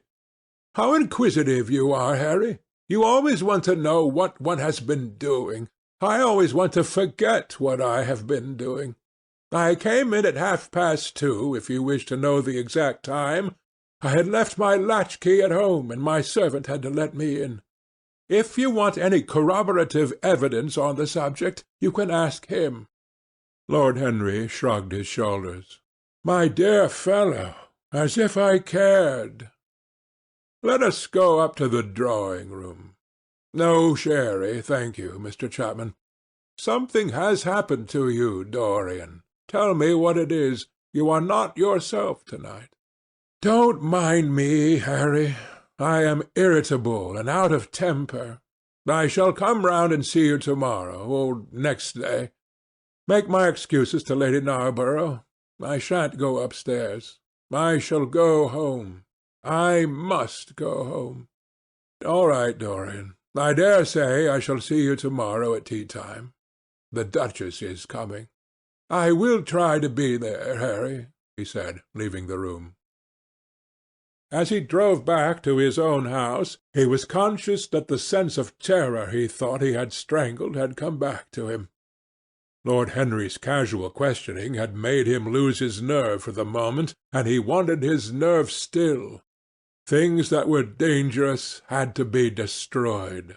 He winced. He hated the idea of even touching them. Yet it had to be done. He realized that, and when he had locked the door of his library, he opened the secret press into which he had thrust Basil Hallward's coat and bag. A huge fire was blazing. He piled another log on it. The smell of the singeing clothes and burning leather was horrible. It took him 3/4 of an hour to consume everything. At the end he felt faint and sick, and having lit some Algerian pastilles in a pierced copper brazier, he bathed his hands and forehead with a cool, musk-scented vinegar. Suddenly he started. His eyes grew strangely bright, and he gnawed nervously at his under lip. Between 2 of the windows stood a large Florentine cabinet, made out of ebony and inlaid with ivory and blue lapis. He watched it as though it were a thing that could fascinate and make afraid, as though it held something that he longed for and yet almost loathed. His breath quickened. A mad craving came over him. He lit a cigarette and then threw it away. His eyelids drooped till the long fringed lashes almost touched his cheek. But he still watched the cabinet. At last he got up from the sofa on which he had been lying, went over to it, and having unlocked it, touched some hidden spring. A triangular drawer passed slowly out. His fingers moved instinctively towards it, dipped in, and closed on something. It was a small Chinese box of black and gold dust lacquer, elaborately wrought, the sides patterned with curved waves, and the silken cords hung with round crystals and tasselled in plaited metal threads. He opened it. Inside was a green paste, waxy in lustre, the odour curiously heavy and persistent. He hesitated for some moments, with a strangely immobile smile upon his face. Then, shivering, though the atmosphere of the room was terribly hot, he drew himself up and glanced at the clock. It was 20 minutes to 12. He put the box back, shutting the cabinet doors as he did so, and went into his bedroom. As midnight was striking bronze blows upon the dusky air, Dorian Gray, dressed commonly and with a muffler wrapped round his throat, crept quietly out of his house. In Bond Street he found a hansom with a good horse. He hailed it, and in a low voice gave the driver an address. The man shook his head. "It's too far for me," he muttered. "Here is a sovereign for you," said Dorian. "You shall have another if you drive fast." "All right, sir," answered the man. "You will be there in an hour." And after his fare had got in, he turned his horse round and drove rapidly towards the river.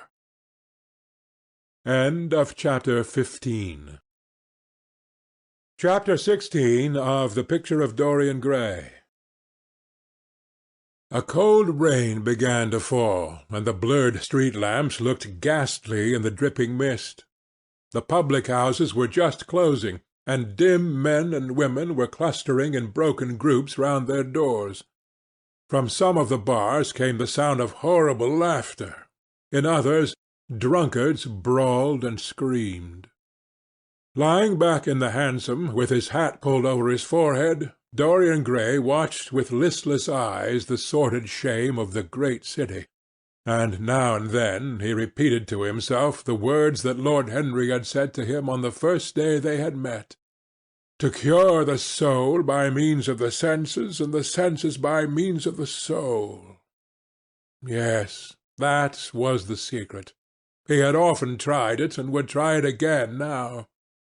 There were opium dens where one could buy oblivion, dens of horror where the memory of old sins could be destroyed by the madness of sins that were new. The moon hung low in the sky like a yellow skull. From time to time a huge misshapen cloud stretched a long arm across it and hid it.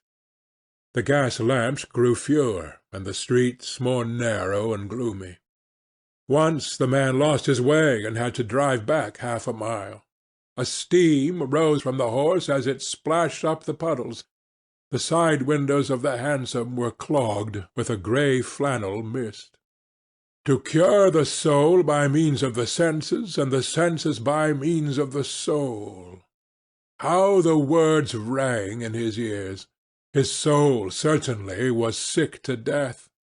Was it true that the senses could cure it? Innocent blood had been spilled. What could atone for that? Ah, for that there was no atonement.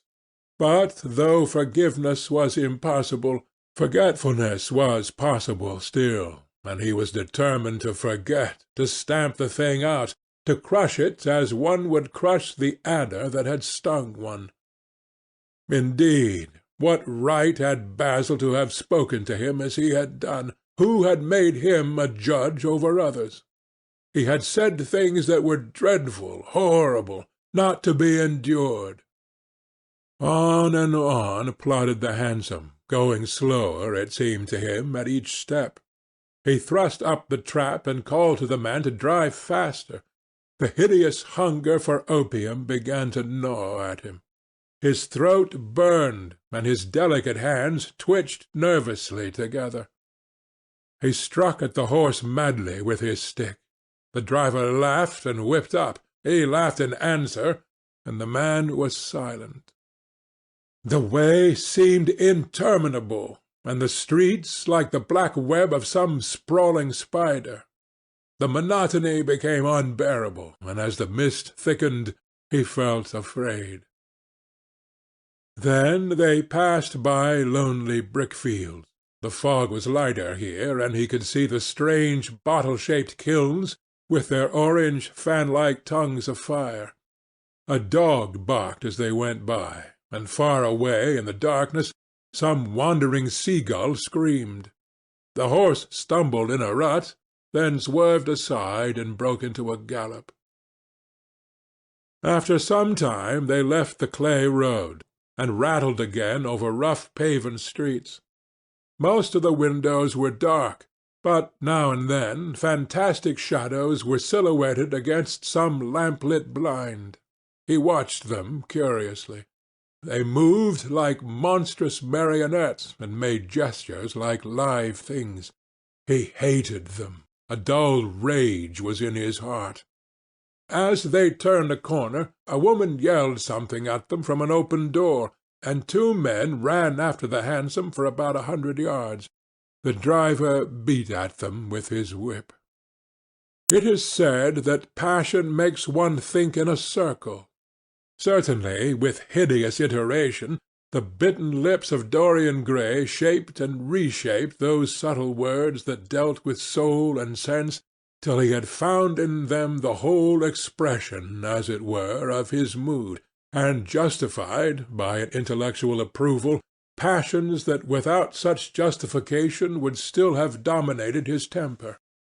From cell to cell of his brain crept the one thought, and the wild desire to live, most terrible of all man's appetites, quickened into force each trembling nerve and fibre.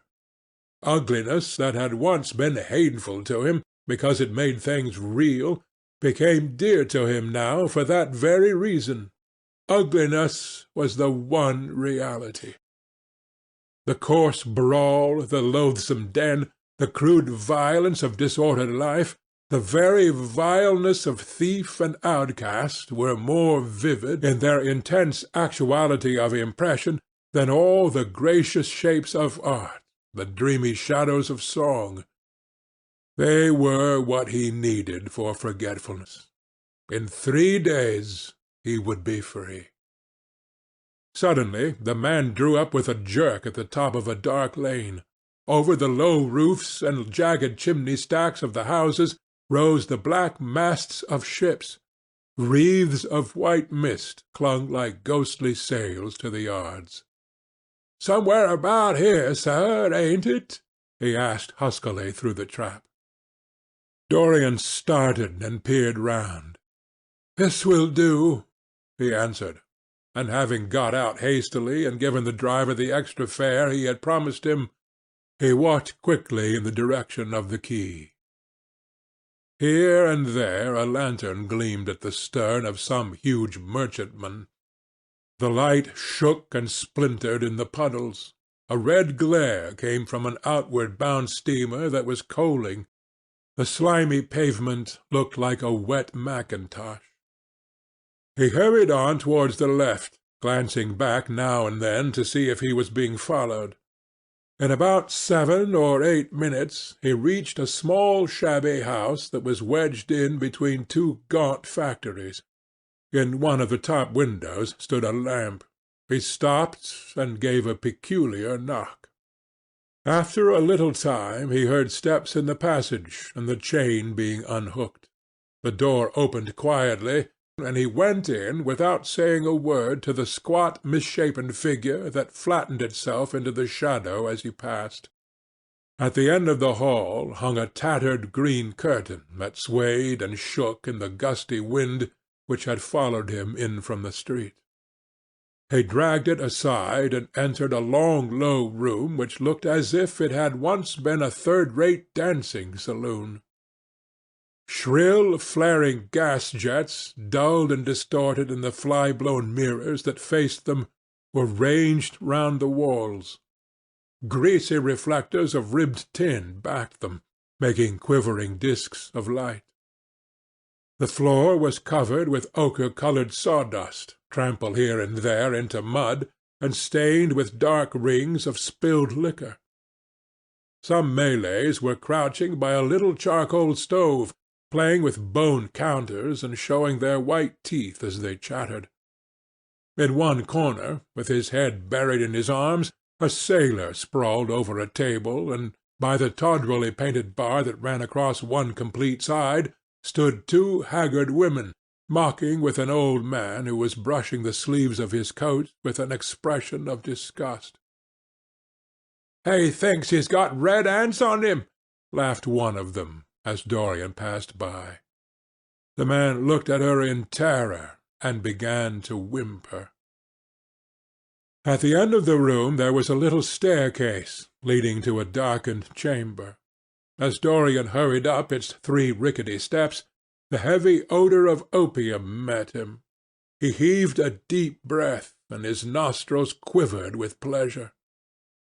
When he entered, a young man with smooth yellow hair, who was bending over a lamp lighting a long thin pipe, looked up at him and nodded in a hesitating manner. "You here, Adrian?" muttered Dorian. "Where else should I be?" he answered listlessly. "None of the chaps will speak to me now." "I thought you had left England." "Darlington is not going to do anything. My brother paid the bill at last. George doesn't speak to me either. I don't care," he added with a sigh. "As long as one has this stuff, one doesn't want friends.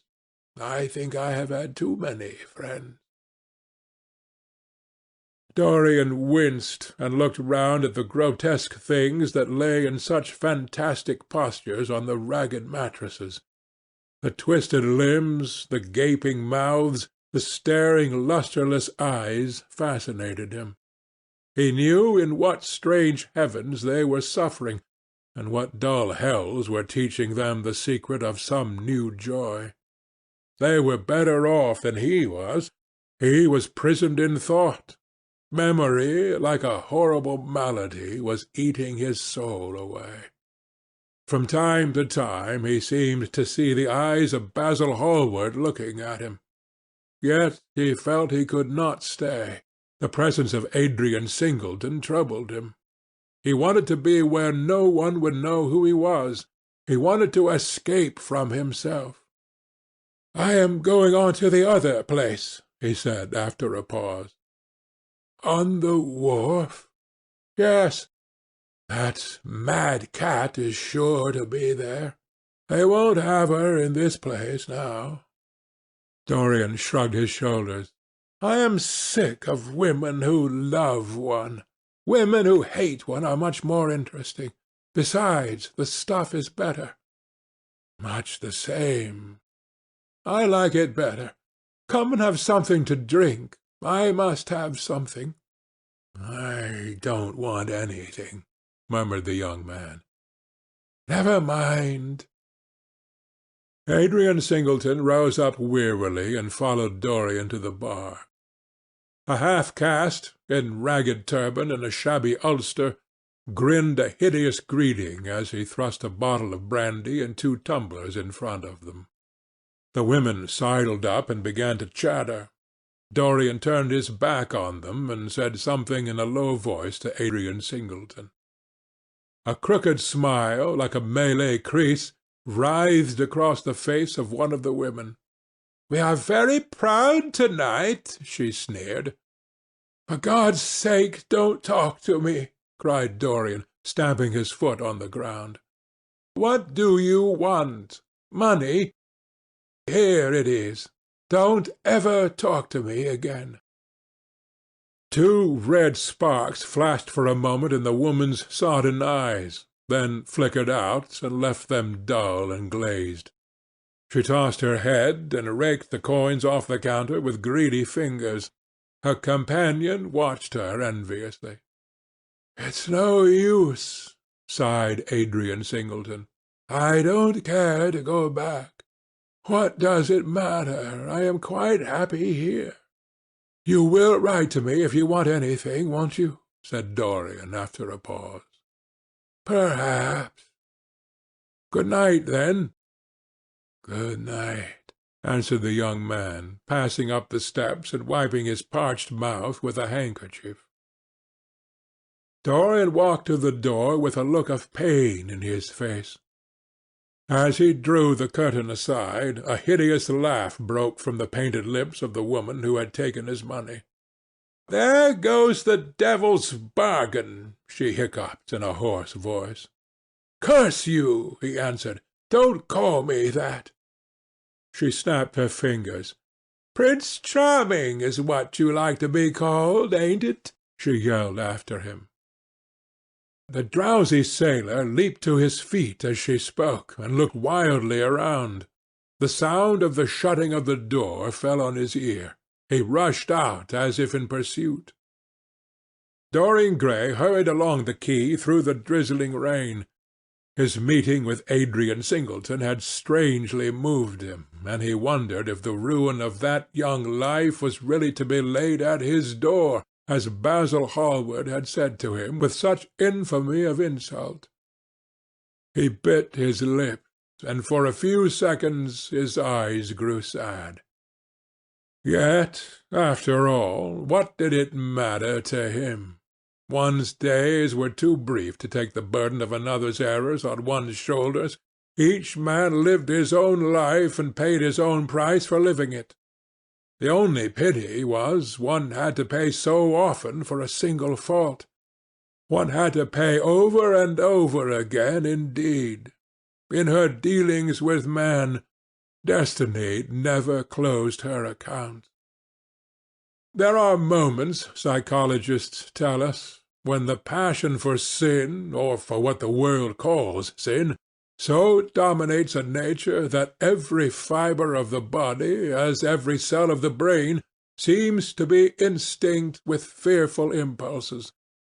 Men and women at such moments lose the freedom of their will. They move to the terrible end as automatons move. Choice is taken from them, and conscience is either killed, or if it lives at all, lives but to give rebellion its fascination and disobedience its charm. For all sins, as theologians weary not of reminding us, are sins of disobedience. When that high spirit, that morning star of evil, fell from heaven, it was as a rebel that he fell. Callous, concentrated on evil, with stained mind and soul hungry for rebellion, Dorian Gray hastened on, quickening his step as he went. But as he darted aside into a dim archway that had served him often as a short-cut to the ill-famed place where he was going, he felt himself suddenly seized from behind, and before he had time to defend himself, he was thrust back against the wall, with a brutal hand round his throat. He struggled madly for life, and by a terrible effort wrenched the tightening fingers away.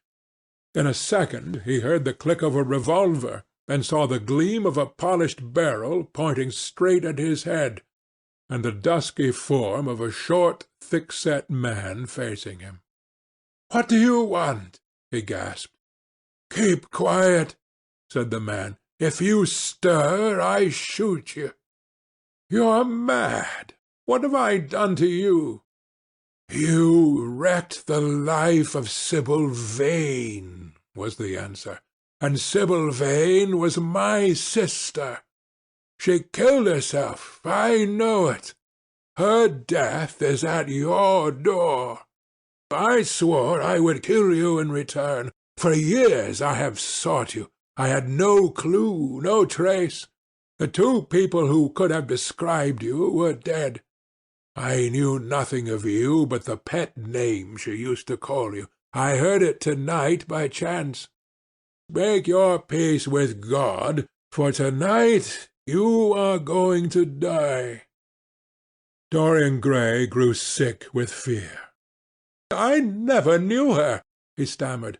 "I never heard of her. You are mad. You had better confess your sin, for as sure as I am James Vane, you are going to die." There was a horrible moment. Dorian did not know what to say or do. "Down on your knees," growled the man. "I give you 1 minute to make your peace, no more. I go on board tonight for India, and I must do my job first. 1 minute, that's all." Dorian's arms fell to his side. Paralyzed with terror, he did not know what to do. Suddenly a wild hope flushed across his brain. "Stop!" he cried. "How long ago is it since your sister died? Quick, tell me." 18 years, said the man. "Why do you ask me? What do years matter?" 18 years? laughed Dorian Gray, with a touch of triumph in his voice. 18 years! Set me under the lamp, and look at my face." James Vane hesitated for a moment, not understanding what was meant. Then he seized Dorian Gray and dragged him from the archway.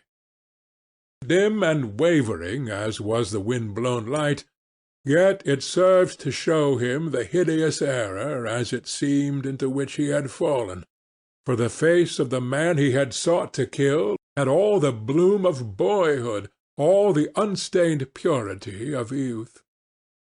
He seemed little more than a lad of 20 summers, hardly older, if older indeed at all, than his sister had been when they had parted so many years ago. It was obvious that this was not the man who had destroyed her life. He loosened his hold and reeled back. "My God!" he cried. "And I would have murdered you!" Dorian Gray drew a long breath. "You have been on the brink of committing a terrible crime, my man," he said, looking at him sternly. "Let this be a warning to you not to take vengeance into your own hands." "Forgive me, sir," muttered James Vane. "I was deceived. A chance word I heard in that damned den set me on the wrong track. You had better go home now and put that pistol away, or you may get into trouble," said Dorian, turning on his heel and going slowly down the street. James Vane stood on the pavement in horror. He was trembling from head to foot. After a little while, a black shadow that had been creeping along the dripping wall moved out into the light, and came closer to him with stealthy footsteps. He felt a hand laid on his arm, and looked round with a start. It was one of the women who had been drinking at the bar. "Why didn't you kill him?" she hissed out, putting haggard face quite close to his. "I knew you were following him when you rushed out from Daly's. You fool! You should have killed him. He has lots of money, and he's as bad as bad." "He is not the man I am looking for," he answered, "and I want no man's money. I want a man's life. The man whose life I want must be nearly 40 now. This one is little more than a boy. Thank God I have not got his blood upon my hands." The woman gave a bitter laugh. "Little more than a boy!" she sneered. "Why, man, it's nigh on 18 years since Prince Charming made me what I am." "You lie!" cried James Vane. She raised her hand up to heaven. "Before God I am telling the truth," she cried. "Before God? Strike me dumb if it ain't so. He is the worst one that comes here. They say he has sold himself to the devil for a pretty face. It's nigh on 18 years since I met him. He hasn't changed much since then. I have, though," she added, with a sickly leer. "You swear this?" "I swear it," came in hoarse echo from her flat mouth. "But don't give me away to him," she whined. "I am afraid of him. Let me have some money for my night's lodging." He broke from her with an oath and rushed to the corner of the street, but Dorian Gray had disappeared. When he looked back, the woman had vanished also. Chapter 16 Chapter 17 of The Picture of Dorian Gray. A week later, Dorian Gray was sitting in the conservatory at Selby Royal, talking to the pretty Duchess of Monmouth, who, with her husband, a jaded-looking man of 60, was amongst his guests. It was tea-time, and the mellow light of the huge lace-covered lamp that stood on the table lit up the delicate china and hammered silver of the service at which the Duchess was presiding. Her white hands were moving daintily among the cups, and her full red lips were smiling at something that Dorian had whispered to her. Lord Henry was lying back in a silk-draped wicker chair, looking at them. On a peach-coloured divan sat Lady Narborough, pretending to listen to the Duke's description of the last Brazilian beetle that he had added to his collection. 3 young men in elaborate smoking suits were handing tea-cakes to some of the women. The house-party consisted of 12 people, and there were more expected to arrive on the next day. "What are you two talking about?" said Lord Henry, strolling over to the table and putting his cup down. "I hope Dorian has told you about my plan for rechristening everything, Gladys. It is a delightful idea." "But I don't want to be rechristened, Harry," rejoined the Duchess, looking up at him with her wonderful eyes. "I am quite satisfied with my own name, and I am sure Mr. Gray should be satisfied with his." "My dear Gladys, I would not alter either name for the world. They are both perfect. I was thinking chiefly of flowers. Yesterday I cut an orchid for my buttonhole. It is a marvellous spotted thing, as effective as the 7 deadly sins. In a thoughtless moment I asked one of the gardeners what it was called. He told me it was a fine specimen of Robinsoniana, or something dreadful of that kind. It is a sad truth, but we have lost the faculty of giving lovely names to things. Names are everything. I never quarrel with actions. My one quarrel is with words. That is the reason I hate vulgar realism in literature. The man who would call a spade should be compelled to use one. It is the only thing he is fit for. "Then what should we call you, Harry?" she asked. "His name is Prince Paradox," said Dorian. "I recognize him in a flash," exclaimed the Duchess. "I won't hear of it," laughed Lord Henry, sinking into a chair. "From a label there is no escape. I refuse the title." "Royalties may not abdicate," fell as a warning from pretty lips. "You wish me to defend my throne, then?" "Yes." "I give the truths of tomorrow." "I prefer the mistakes of today," she answered. "You disarm me, Gladys," he cried, catching the wilfulness of her mood. "Of your shield, Harry, not of your spear." "I never tilt against beauty," he said, with a wave of his hand. "That is your error, Harry, believe me. You value beauty far too much." "How can you say that? I admit that I think it is better to be beautiful than to be good, but, on the other hand, no one is more ready than I am to acknowledge that it is better to be good than to be ugly." "Ugliness is one of the 7 deadly sins, then," cried the Duchess. "What becomes of your simile about the orchid?" "Ugliness is one of the 7 deadly virtues, Gladys. You, as a good Tory, must not underrate them. Beer, the Bible, and the 7 deadly virtues have made our England what she is." "You don't like your country, then?" she asked. "I live in it." "That you may censure it the better." "Would you have me take the verdict of Europe on it?" he inquired. "What do they say of us?" "That Tartuffe has emigrated to England and opened a shop. Is that yours, Harry?" "I give it to you." "I could not use it. It is too true." "You need not be afraid. Our countrymen never recognize a description. They are practical. They are more cunning than practical. When they make up their ledger, they balance stupidity by wealth and vice by hypocrisy." "Still, we have done great things." "Great things have been thrust upon us, Gladys. We have carried their burden only as far as the Stock Exchange." She shook her head. "I believe in the race," she cried. "It represents the survival of the pushing.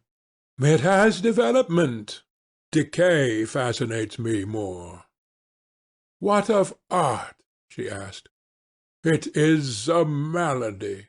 Love, an illusion. Religion, the fashionable substitute for belief. You are a sceptic." "Never. Scepticism is the beginning of faith." "What are you?" "To define is to limit." "Give me a clue." "Threads snap. You would lose your way in the labyrinth." "You bewilder me. Let us talk of someone else." "Our host is a delightful topic. Years ago he was christened Prince Charming." "Ah, don't remind me of that," cried Dorian Gray.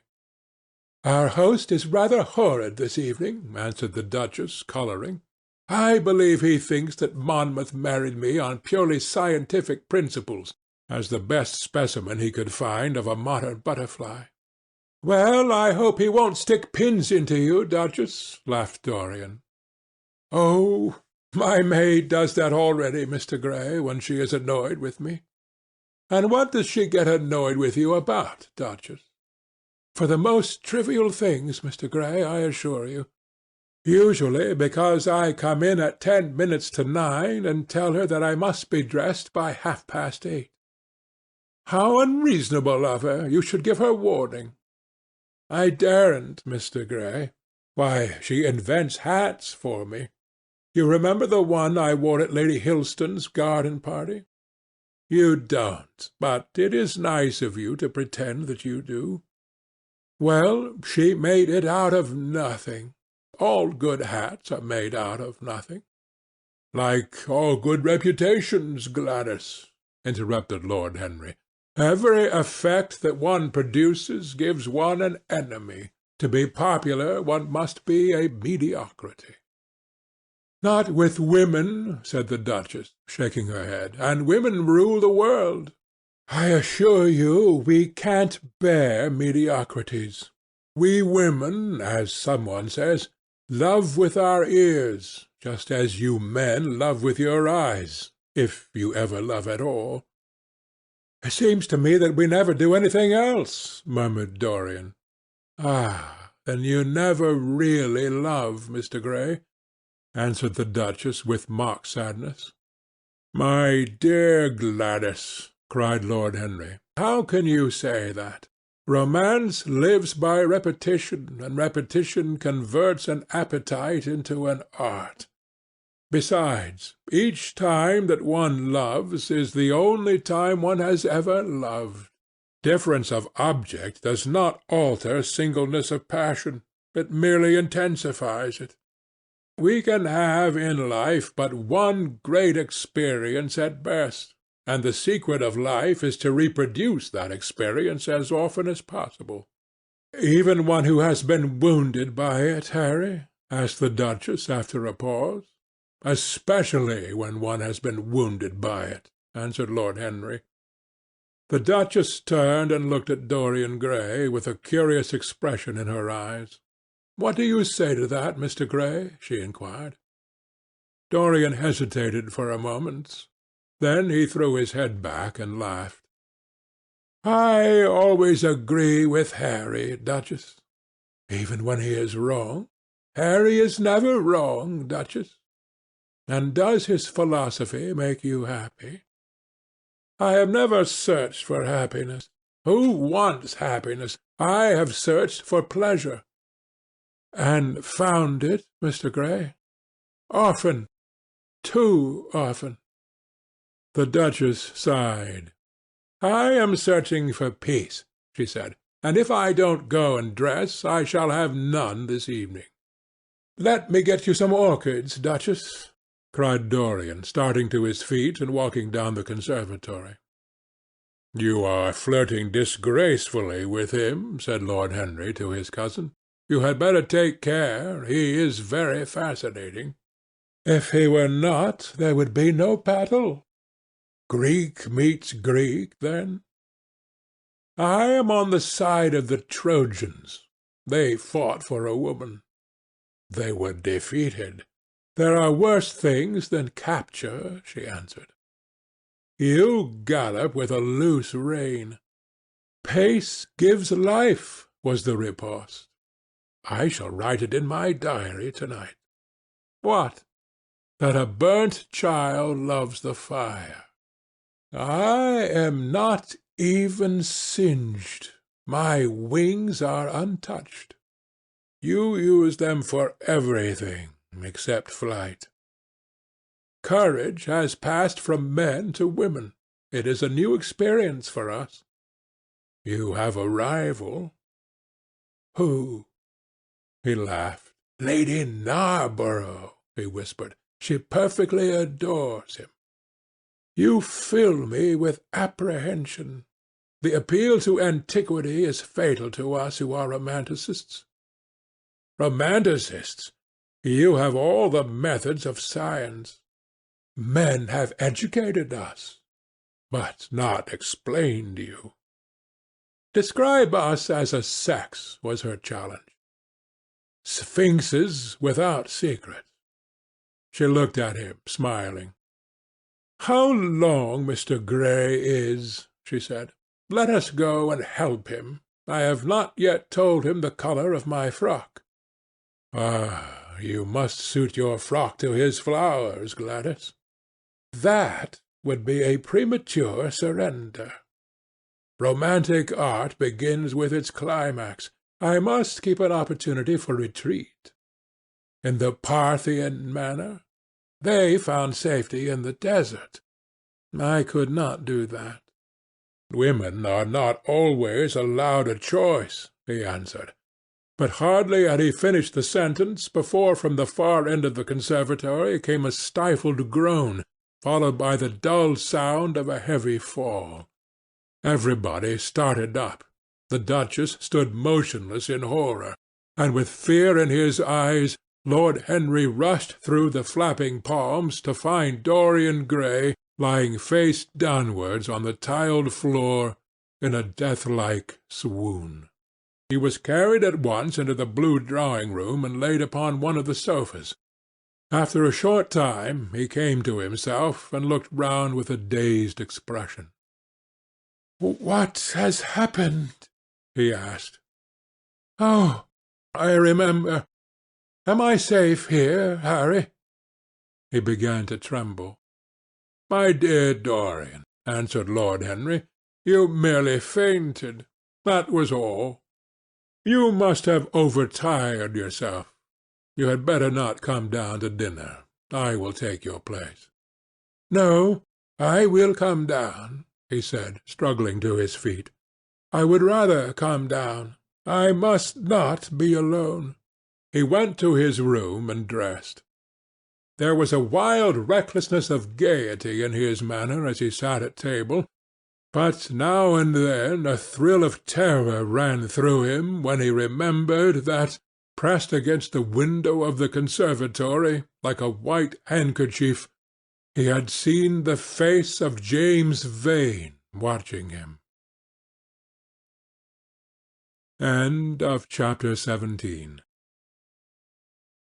Chapter 18 of The Picture of Dorian Gray. The next day he did not leave the house, and indeed spent most of the time in his own room, sick with a wild terror of dying, and yet indifferent to life itself. The consciousness of being hunted, snared, tracked down, had begun to dominate him. If the tapestry did but tremble in the wind, he shook. The dead leaves that were blown against the leaded panes seemed to him like his own wasted resolutions and wild regrets. When he closed his eyes, he saw again the sailor's face peering through the mist-stained glass, and horror seemed once more to lay its hand upon his heart. But perhaps it had been only his fancy that had called vengeance out of the night and set the hideous shapes of punishment before him. Actual life was chaos, but there was something terribly logical in the imagination. It was the imagination that set remorse to dog the feet of sin. It was the imagination that made each crime bear its misshapen brood. In the common world of fact, the wicked were not punished, nor the good rewarded. Success was given to the strong, failure thrust upon the weak. That was all. Besides, had any stranger been prowling round the house, he would have been seen by the servants or the keepers. Had any footmarks been found on the flower-beds, the gardeners would have reported it. Yes, it had been merely fancy. Sybil Vane's brother had not come back to kill him. He had sailed away in his ship to founder in some winter sea. From him, at any rate, he was safe. Why, the man did not know who he was, could not know who he was. The mask of youth had saved him. And yet, if it had been merely an illusion, how terrible it was to think that conscience could raise such fearful phantoms and give them visible form, and make them move before one. What sort of life would his be if, day and night, shadows of his crime were to peer at him from silent corners, to mock him from secret places, to whisper in his ear as he sat at the feast, to wake him with icy fingers as he lay asleep? As the thought crept through his brain, he grew pale with terror, and the air seemed to him to have become suddenly colder. Oh, in what a wild hour of madness he had killed his friend! How ghastly the mere memory of the scene! He saw it all again. Each hideous detail came back to him with added horror. Out of the black cave of time, terrible and swathed in scarlet, rose the image of his sin. When Lord Henry came in at 6 o'clock, he found him crying, as one whose heart will break. It was not till the third day that he ventured to go out again.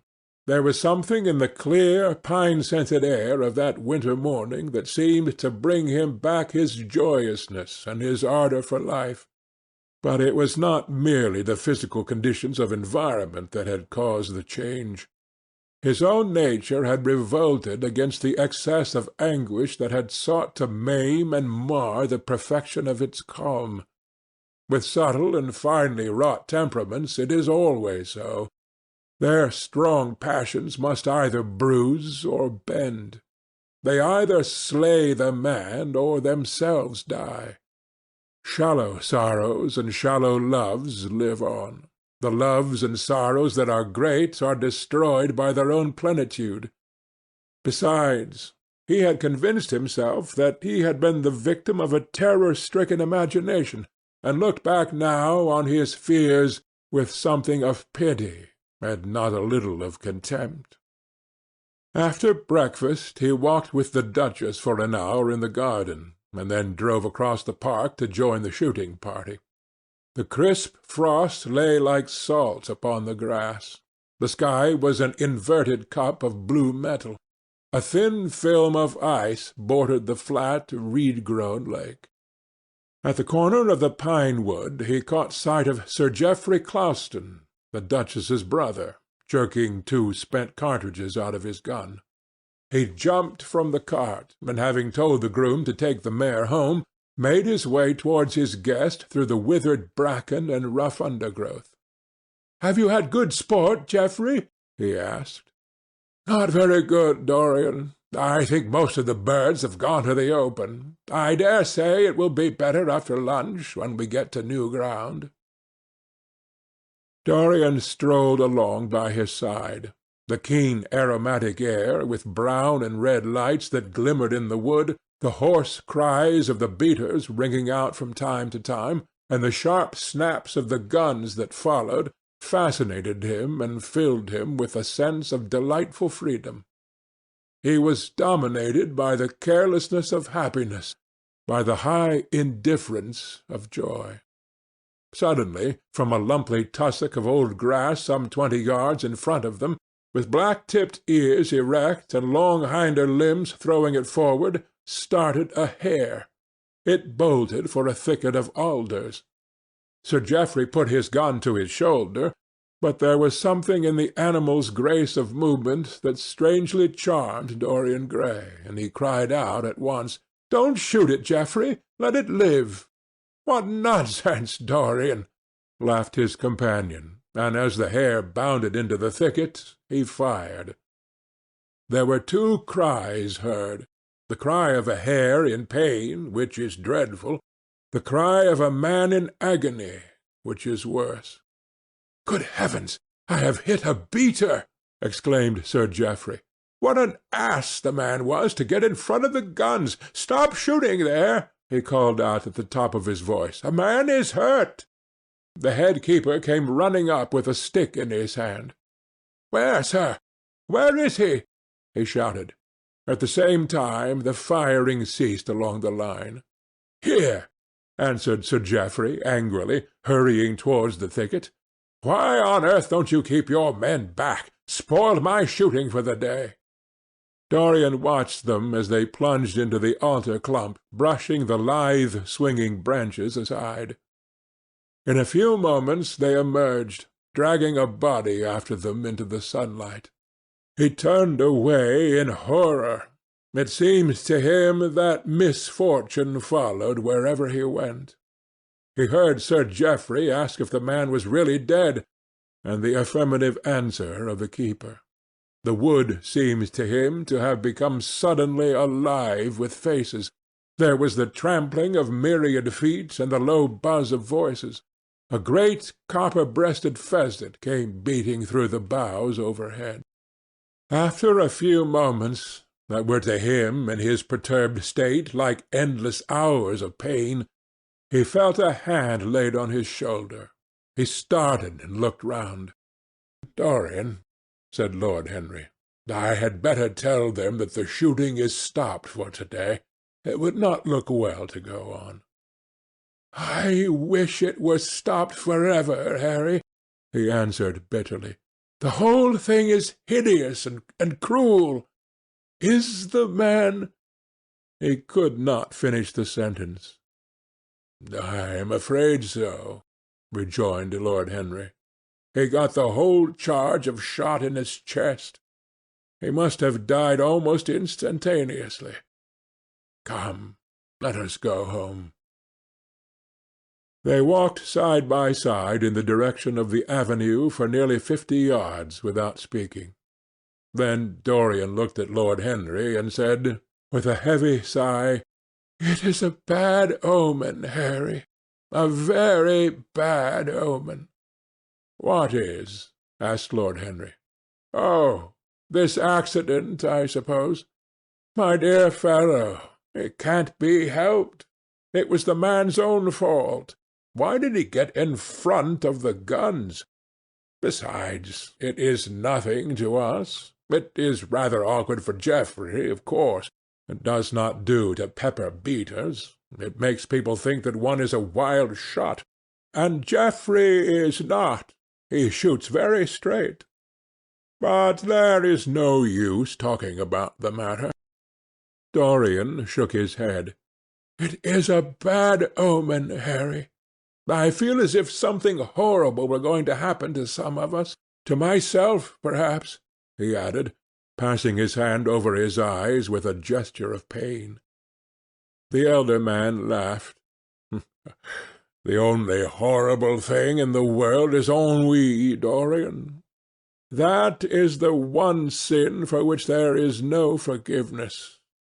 But we are not likely to suffer from it, unless these fellows keep chattering about this thing at dinner. I must tell them that the subject is to be tabooed. As for omens, there is no such thing as an omen. Destiny does not send us heralds. She is too wise or too cruel for that. Besides, what on earth could happen to you, Dorian? You have everything in the world that a man can want. There is no one who would not be delighted to change places with you. There is no one with whom I would not change places, Harry. Don't laugh like that. I am telling you the truth. The wretched peasant who has just died is better off than I am. I have no terror of death. It is the coming of death that terrifies me. Its monstrous wings seem to wheel in the leaden air around me. Good heavens! Don't you see a man moving behind the trees, there, watching me, waiting for me? Lord Henry looked in the direction in which the trembling gloved hand was pointing. Yes, he said, smiling. I see the gardener waiting for you. I suppose he wants to ask you what flowers you wish to have on the table to-night. How absurdly nervous you are, my dear fellow. You must come and see my doctor when we get back to town. Dorian heaved a sigh of relief as he saw the gardener approaching. The man touched his hat, glanced for a moment at Lord Henry in a hesitating manner, and then produced a letter, which he handed to his master. "Her Grace told me to wait for an answer," he murmured. Dorian put the letter into his pocket. "Tell her Grace that I am coming in," he said coldly. The man turned round and went rapidly in the direction of the house. "How fond women are of doing dangerous things!" laughed Lord Henry. "It is one of the qualities in them that I admire most. A woman will flirt with anybody in the world as long as other people are looking on. How fond you are of saying dangerous things, Harry! In the present instance you are quite astray. I like the Duchess very much, but I don't love her. And the Duchess loves you very much, but she likes you less, so you are excellently matched." "You are talking scandal, Harry, and there is never any basis for scandal. The basis of every scandal is an immoral certainty," said Lord Henry, lighting a cigarette. "You would sacrifice anybody, Harry, for the sake of an epigram." "The world goes to the altar of its own accord," was the answer. "I wish I could love," said Dorian Gray, with a deep note of pathos in his voice. "But I seem to have lost the passion and forgotten the desire. I am too much concentrated on myself. My own personality has become a burden to me. I want to escape, to go away, to forget. It was silly of me to come down here at all. I think I shall send a wire to Harvey to have the yacht got ready. On a yacht one is safe." "Safe from what, Dorian? You are in some trouble. Why not tell me what it is? You know I would help you." "I can't tell you, Harry," he answered sadly. and I dare say it is only a fancy of mine. The unfortunate accident has upset me. I have a horrible presentiment that something of the kind may happen to me. What nonsense! I hope it is, but I can't help feeling it. Ah, here is the Duchess, looking like Artemis in a tailor-made gown. You see, we have come back, Duchess. I have heard all about it, Mr. Gray, she answered. Poor Geoffrey is terribly upset, and it seems that you asked him not to shoot the hare. How curious! Yes, it was very curious. I don't know what made me say it. Some whim, I suppose. It looked the loveliest of little live things. But I am sorry they told you about the man. It is a hideous subject. It is an annoying subject, broke in Lord Henry. It has no psychological value at all. Now, if Geoffrey had done the thing on purpose, how interesting he would be! I should like to know someone who had committed a real murder. How horrid of you, Harry! How horrid of you, Harry! cried the Duchess. Isn't it, Mr. Gray? Harry, Mr. Gray is ill again. He is going to faint. Dorian drew himself up with an effort and smiled.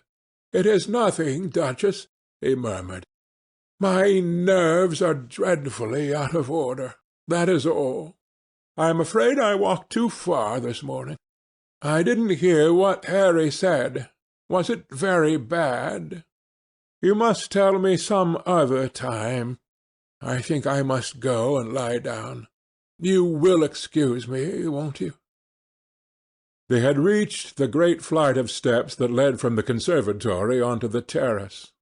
As the glass door closed behind Dorian, Lord Henry turned and looked at the Duchess with his slumberous eyes. "Are you very much in love with him?" he asked. She did not answer for some time, but stood gazing at the landscape.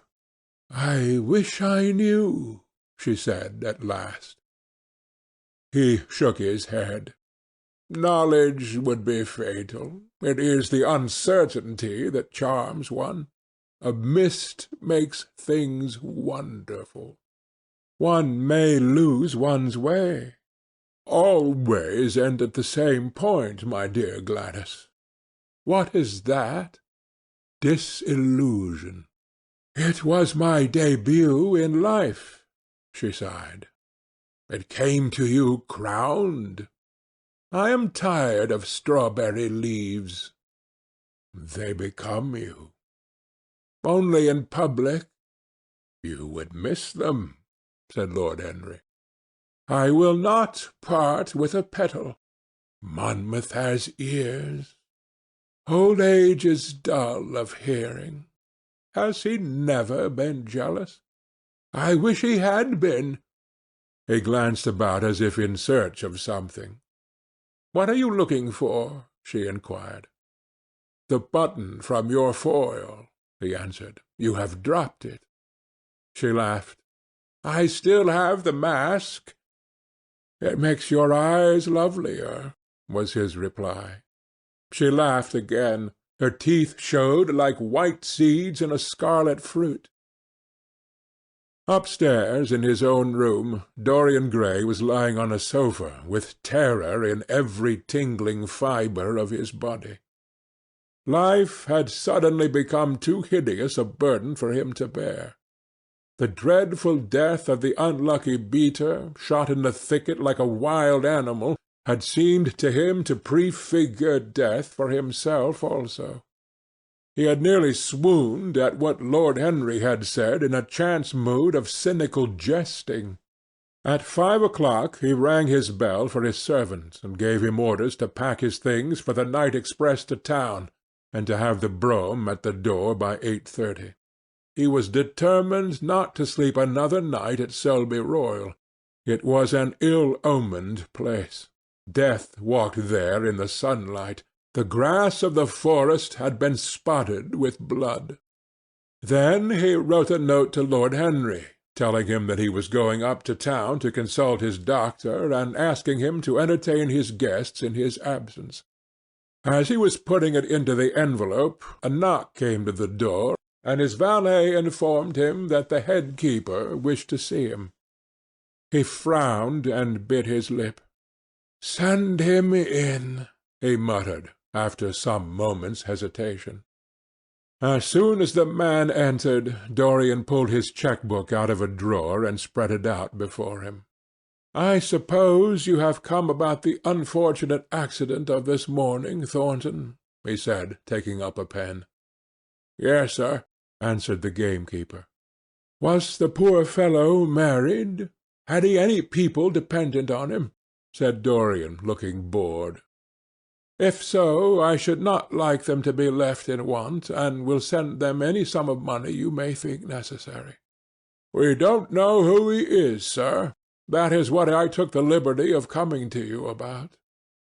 "Don't know who he is?" said Dorian listlessly. "What do you mean? Wasn't he one of your men?" "No, sir. Never saw him before. Seems like a sailor, sir." The pen dropped from Dorian Gray's hand, and he felt as if his heart had suddenly stopped beating. "A sailor?" he cried out. "Did you say a sailor?" "Yes, sir. He looks as if he had been a sort of sailor, tattooed on both arms, and that kind of thing." "Was there anything found on him?" said Dorian, leaping forward and looking at the man with startled eyes. "Anything that would tell his name?" "Some money, sir. Not much, and a six-shooter. There was no name of any kind. A decent-looking man, sir, but rough-like. A sort of sailor, we think." Dorian started to his feet. A terrible hope fluttered past him. He clutched at it madly. "Where is the body?" he exclaimed. "Quick! I must see it at once." "It is in an empty stable in the home farm, sir. The folk don't like to have that sort of thing in their houses. They say a corpse brings bad luck." "The home farm! Go there at once and meet me. Tell one of the grooms to bring my horse round. No. Never mind. I'll go to the stables myself. It will save time." In less than a quarter of an hour Dorian Gray was galloping down the long avenue as hard as he could go. The trees seemed to sweep past him in spectral procession, and wild shadows to fling themselves across his path. Once the mare swerved at the white gate-post and nearly threw him. He lashed her across the neck with his crop. She cleft the dusky air like an arrow. The stones flew from her hoofs. At last he reached the home farm. 2 men were loitering in the yard. He leaped from the saddle and threw the reins to one of them. In the farthest stable a light was glimmering. Something seemed to tell him that the body was there, and he hurried to the door and put his hand upon the latch. There he paused for a moment, feeling that he was on the brink of a discovery that would either make or mar his life. Then he thrust the door open and entered. On a heap of sacking in the far corner was lying the dead body of a man dressed in a coarse shirt and a pair of blue trousers. A spotted handkerchief had been placed over the face. A coarse candle, stuck in a bottle, sputtered beside it. Dorian Gray shuddered. He felt that his could not be the hand to take the handkerchief away, and called out to one of the farm servants to come to him. "Take that thing off the face. I wish to see it," he said, clutching at the door-post for support. When the farm servant had done so, he stepped forward. A cry of joy broke from his lips. The man who had been shot in the thicket was James Vane. He stood there for some minutes looking at the dead body. As he rode home, his eyes were full of tears, for he knew he was safe. Chapter 18. Chapter 19 of The Picture of Dorian Gray. "There is no use your telling me that you are going to be good," cried Lord Henry, dipping his white fingers into a red copper bowl filled with rose-water. "You are quite perfect. Pray don't change."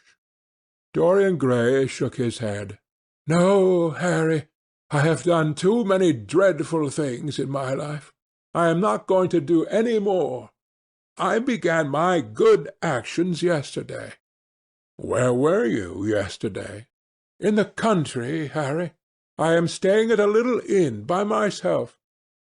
"My dear boy," said Lord Henry, smiling, "anybody can be good in the country. There are no temptations there." "That is the reason why people who live out of town are so absolutely uncivilized. Civilization is not by any means an easy thing to attain to. There are only two ways by which man can reach it. One is by being cultured, and the other by being corrupt. Country people have no opportunity of being either, so they stagnate." "Culture and corruption," echoed Dorian. "I have known something of both. It seems terrible to me now that they should ever be found together. For I have a new ideal, Harry. I am going to alter. I think I have altered." "You have not yet told me what your good action was. Or did you say you have done more than one?"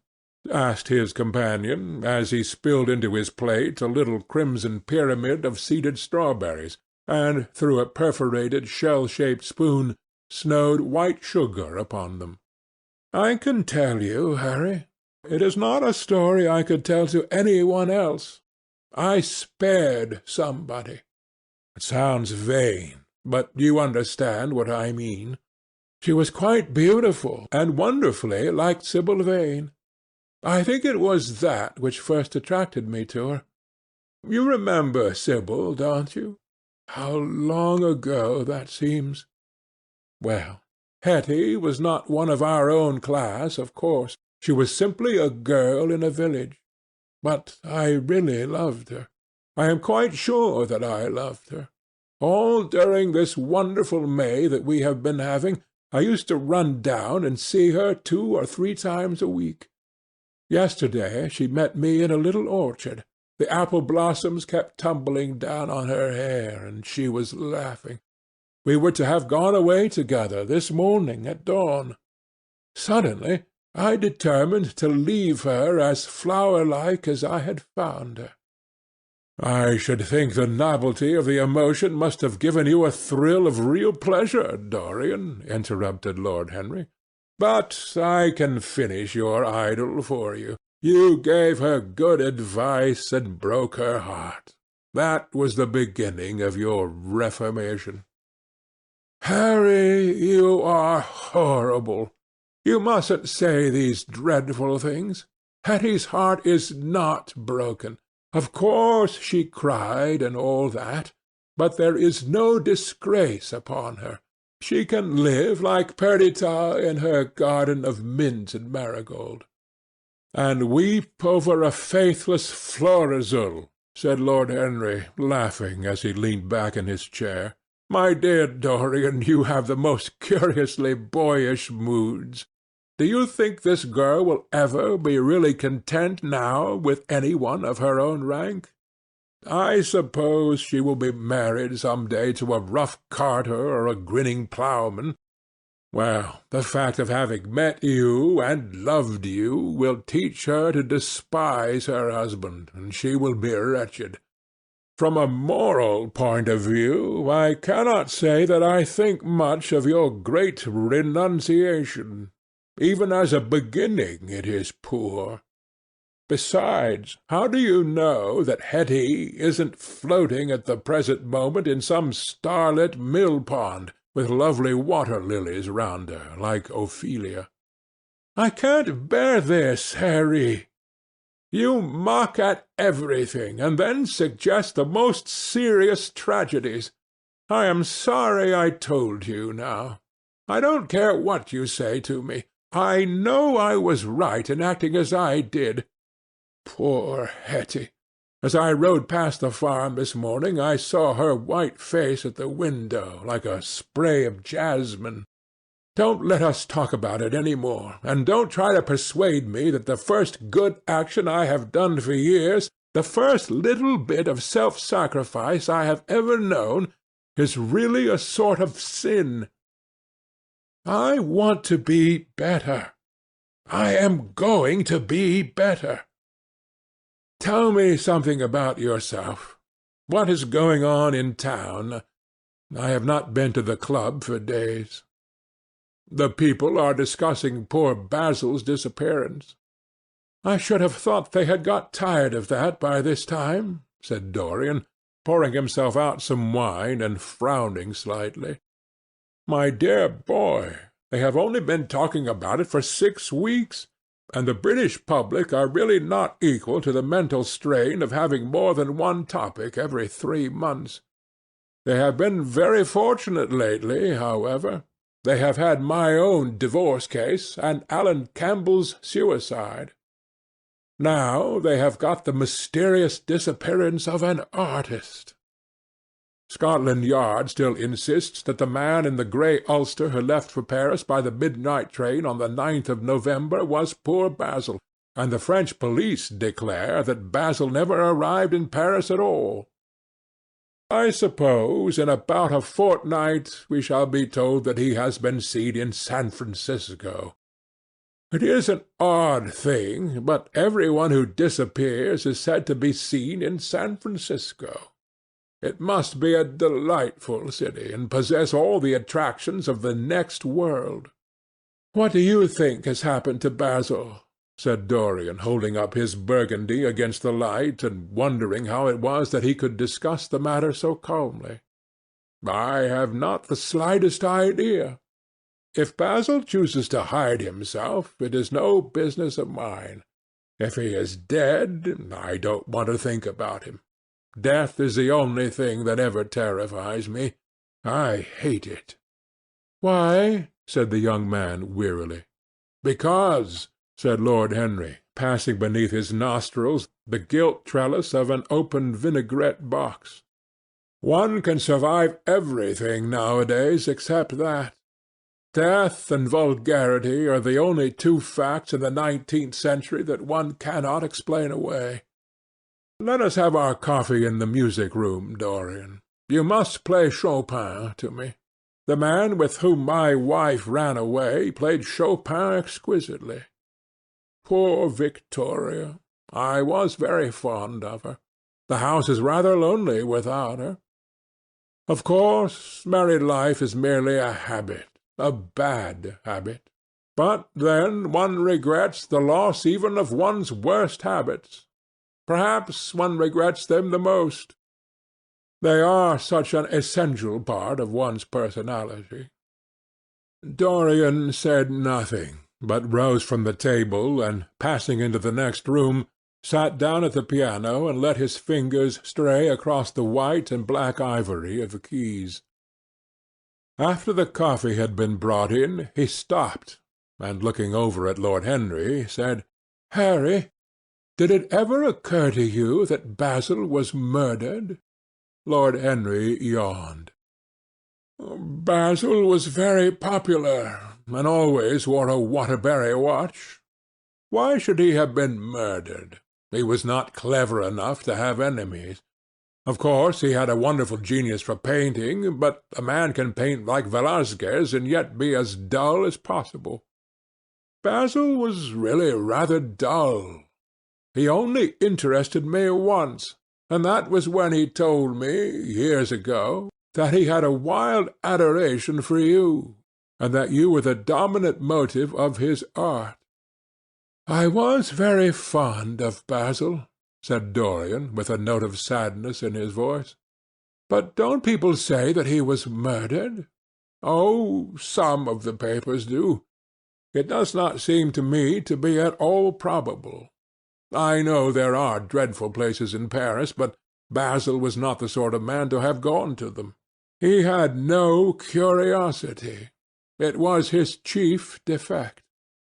What would you say, Harry, if I told you that I had murdered Basil?" said the younger man. He watched him intently after he had spoken.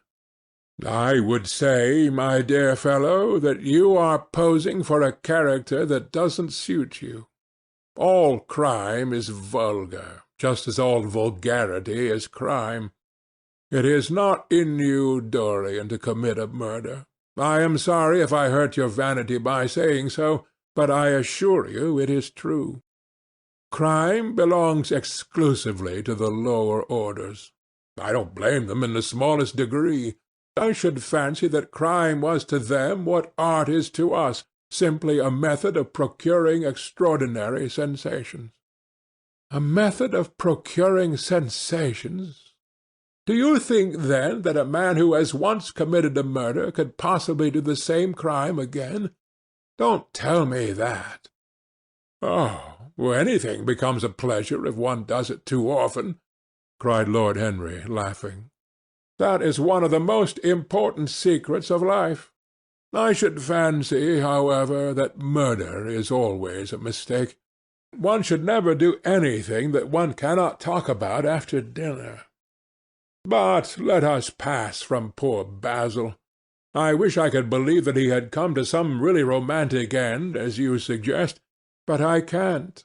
I dare say he fell into the Seine off an omnibus, and that the conductor hushed up the scandal. Yes, I should fancy that was his end. I see him lying now on his back under those dull green waters, with the heavy barges floating over him and long weeds catching in his hair. Do you know, I don't think he would have done much more good work. During the last 10 years his painting had gone off very much." Dorian heaved a sigh, and Lord Henry strolled across the room and began to stroke the head of a curious Java parrot, a large grey-plumaged bird with pink crest and tail that was balancing itself upon a bamboo perch. As his pointed fingers touched it, he dropped the white scarf of crinkled lids over black glass-like eyes and began to sway backwards and forwards. "Yes," he continued, turning round and taking his handkerchief out of his pocket, "his painting had quite gone off. It seemed to me to have lost something. It had lost an ideal. When you and he ceased to be great friends, he ceased to be a great artist. What was it separated you? I suppose he bored you. If so, he never forgave you. It's a habit bores have.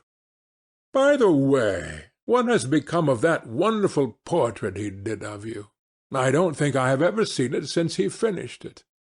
"Oh, I remember your telling me, years ago, that you had sent it down to Selby, and that it had got mislaid or stolen on the way. You never got it back? Oh, what a pity! It was really a masterpiece. I remember I wanted to buy it. I wish I had now. It belonged to Basil's best period. Since then his work was that curious mixture of bad painting and good intentions that always entitles a man to be called a representative British artist. Did you advertise for it? You should." "I forget," said Dorian. "I suppose I did, but I never really liked it. I am sorry I sat for it. The memory of the thing is hateful to me. Why do you talk of it? It used to remind me of those curious lines in some play. Hamlet, I think. How do they run? Like the painting of a sorrow, a face without a heart. Yes, that is what it was like." Lord Henry laughed. "If a man treats life artistically, his brain is his heart," he answered, sinking into an arm-chair. Dorian Gray shook his head and struck some soft chords on the piano. "Like the painting of a sorrow," he repeated, "a face without a heart." The elder man lay back and looked at him with half-closed eyes. "By the way, Dorian," he said after a pause, "what does it profit a man if he gain the whole world and lose—how does the quotation run?—his own soul?" The music jarred, and Dorian Gray started and stared at his friend. "Why do you ask me that, Harry?" "My dear fellow," said Lord Henry, elevating his eyebrows in surprise, "I asked you because I thought you might be able to give me an answer. That is all. I was going through the park last Sunday, and close by the Marble Arch there stood a little crowd of shabby-looking people listening to some vulgar street preacher. As I passed by, I heard the man yelling out that question to his audience. It struck me as being rather dramatic. London is very rich in curious effects of that kind. A wet Sunday, an uncouth Christian in a mackintosh, a ring of sickly white faces under a broken roof of dripping umbrellas, and a wonderful phrase flung into the air by shrill hysterical lips. It was really very good in its way, quite a suggestion. I thought of telling the prophet that art had a soul, but that man had not.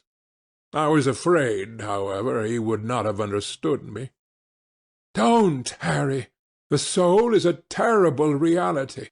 It can be bought and sold and bartered away. It can be poisoned or made perfect. There is a soul in each one of us. I know it. Do you feel quite sure of that, Dorian? Quite sure?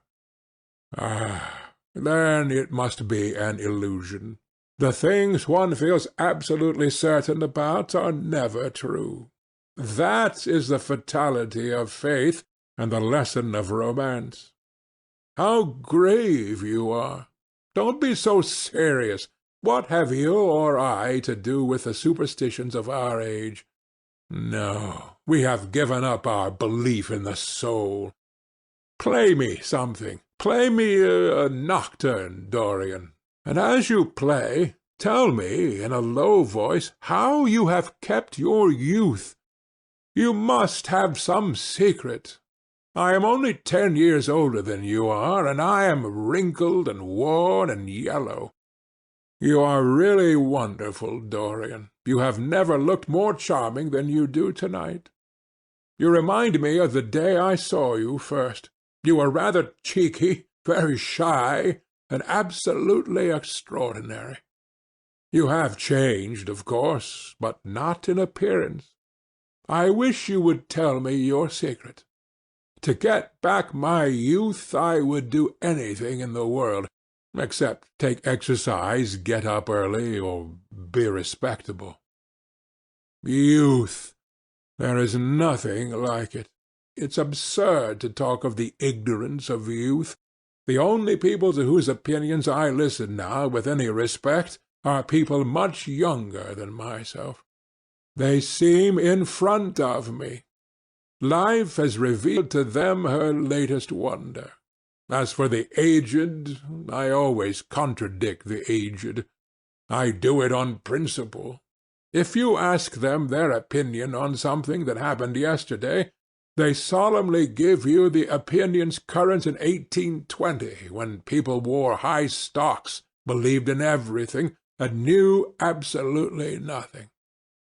How lovely that thing you are playing is! I wonder, did Chopin write it in Majorca, with the sea weeping round the villa, and the salt spray dashing against the panes?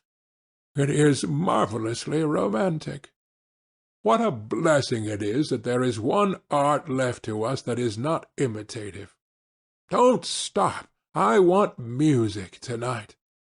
It seems to me that you are the young Apollo and I am Marsyas, in listening to you. I have sorrows, Dorian, of my own that even you know nothing of. The tragedy of old age is not that one is old, but that one is young. I am amazed sometimes at my own sincerity. Ah, Dorian, how happy you are! What an exquisite life you have had! You have drunk deeply of everything. You have crushed the grapes against your palate. Nothing has been hidden from you, and it has all been to you no more than the sound of music. It has not marred you. You are still the same. I am not the same, Harry. Yes, you are the same. I wonder what the rest of your life will be. Don't spoil it by renunciations. At present you are a perfect type. Don't make yourself incomplete. You are quite flawless now. You need not shake your head. You know you are. Besides, Dorian, don't deceive yourself. Life is not governed by will or intention. Life is a question of nerves and fibres and slowly built-up cells in which thought hides itself and passion has its dreams. You may fancy yourself safe and think yourself strong, but a chance tone of colour in a room or a morning sky, a particular perfume that you had once loved and that brings subtle memories with it, a line from a forgotten poem that you had come across again, a cadence with a piece of music that you had ceased to play, I tell you, Dorian, that it is on things like these that our lives depend. Browning writes about that somewhere, but our own senses will imagine them for us. There are moments when the odour of lilas blanc passes suddenly across me, and I have to live the strangest month of my life over again. I wish I could change places with you, Dorian. The world has cried out against us both, but it has always worshipped you. It always will worship you. You are the type of what the age is searching for, and what it is afraid it has found.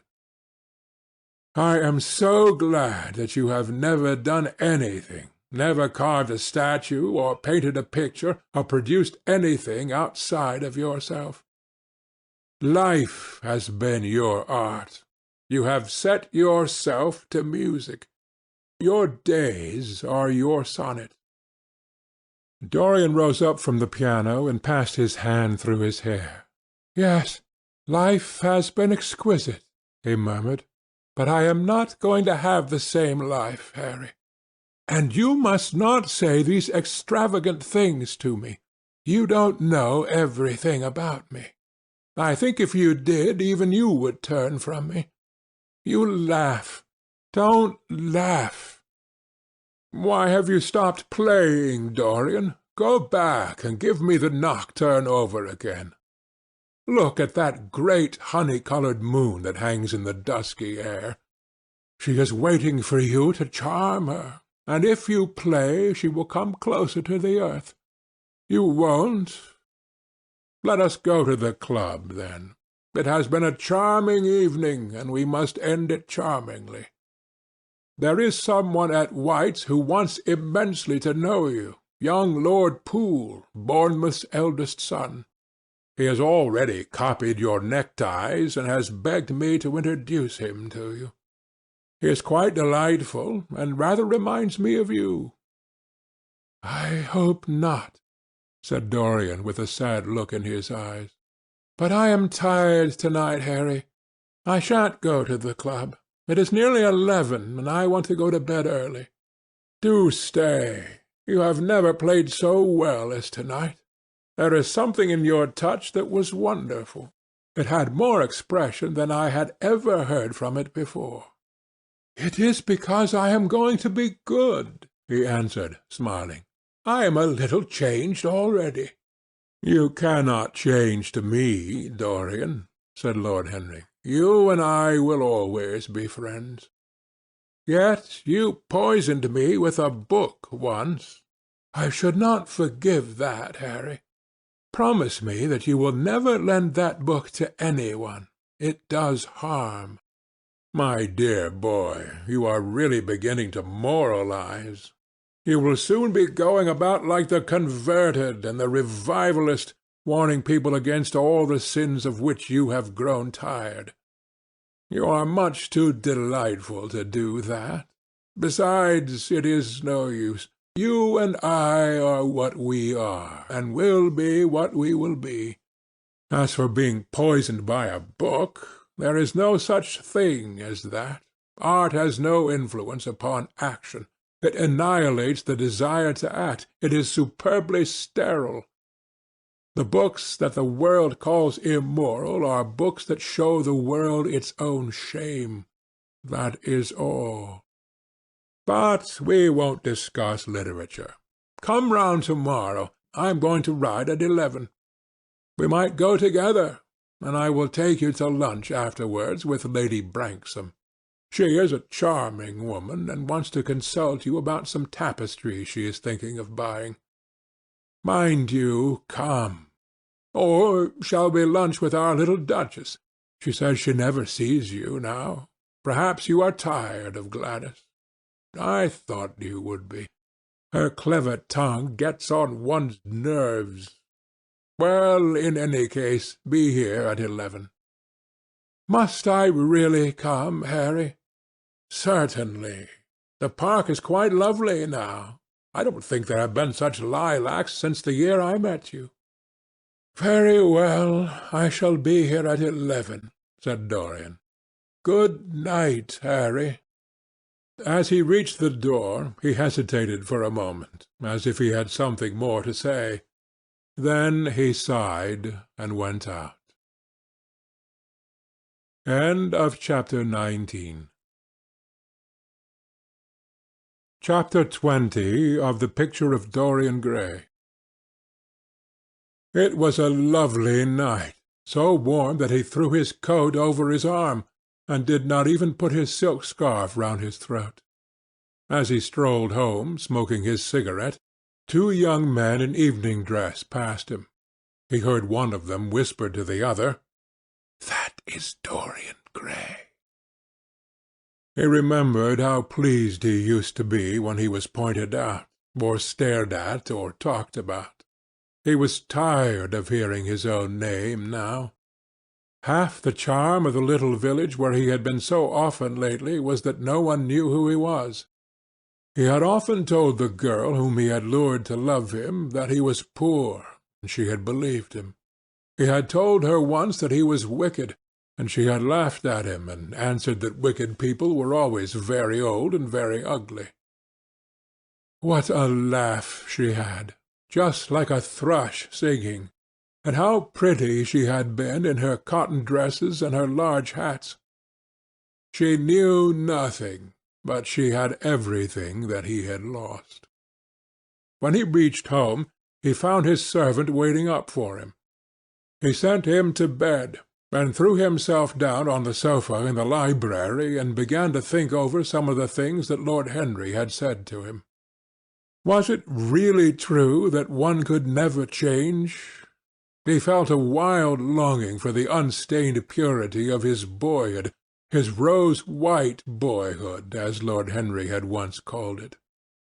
He knew that he had tarnished himself, filled his mind with corruption, and given horror to his fancy, that he had been an evil influence to others, and had experienced a terrible joy in being so, and that, of the lives that had crossed his own, it had been the fairest and the most full of promise that he had brought to shame.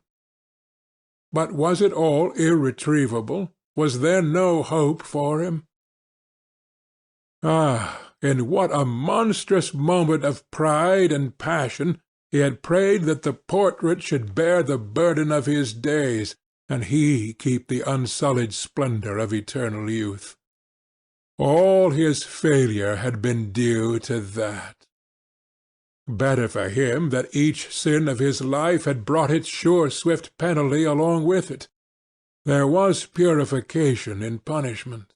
Not "forgive us our sins," but "smite us for our iniquities," should be the prayer of man to a most just God. The curiously carved mirror that Lord Henry had given to him, so many years ago now, was standing on the table, and the white-limbed cupids laughed round it as of old. He took it up, as he had done on that night of horror when he had first noted the change in the fatal picture, and with wild, tear-dimmed eyes looked into its polished shield. Once some one who had terribly loved him had written to him a mad letter ending with these idolatrous words: "The world is changed because you are made of ivory and gold. The curves of your lips rewrite history." The phrases came back to his memory, and he repeated them over and over to himself. Then he loathed his own beauty, and flinging the mirror on the floor, crushed it into silver splinters beneath his heel. It was his beauty that had ruined him, his beauty and the youth that he had prayed for. But for those two things his life might have been free from stain. His beauty had been to him but a mask, his youth but a mockery. What was youth at best? A green and unripe time, a time of shallow moods and sickly thoughts. Why had he worn its livery? Youth had spoiled him. It was better not to think of the past. Nothing could alter that. It was of himself and of his own future that he had to think. James Vane was hidden in a nameless grave in Selby churchyard. Alan Campbell had shot himself one night in his laboratory, but had not revealed the secret that he had been forced to know. The excitement, such as it was, over Basil Hallward's disappearance, would soon pass away. It was already waning. He was perfectly safe there. Nor, indeed, was it the death of Basil Hallward that weighed most upon his mind. It was the living death of his own soul that troubled him. Basil had painted the portrait that had marred his life. He could not forgive him that. It was the portrait that had done everything. Basil had said things to him that were unbearable, and that he had yet borne with patience. The murder had been simply the madness of a moment. As for Alan Campbell, his suicide had been his own act. He had chosen to do it. It was nothing to him. A new life, that was what he wanted. That was what he was waiting for. Surely he had begun it already. He had spared one innocent thing, at any rate. He would never again tempt innocence. He would be good. As he thought of Hetty Merton, he began to wonder if the portrait in the locked room had changed. Surely it was not still so horrible as it had been. Perhaps, if his life became pure, he would be able to expel every sign of evil passion from the face. Perhaps the signs of evil had already gone away. He would go and look. He took the lamp from the table and crept upstairs.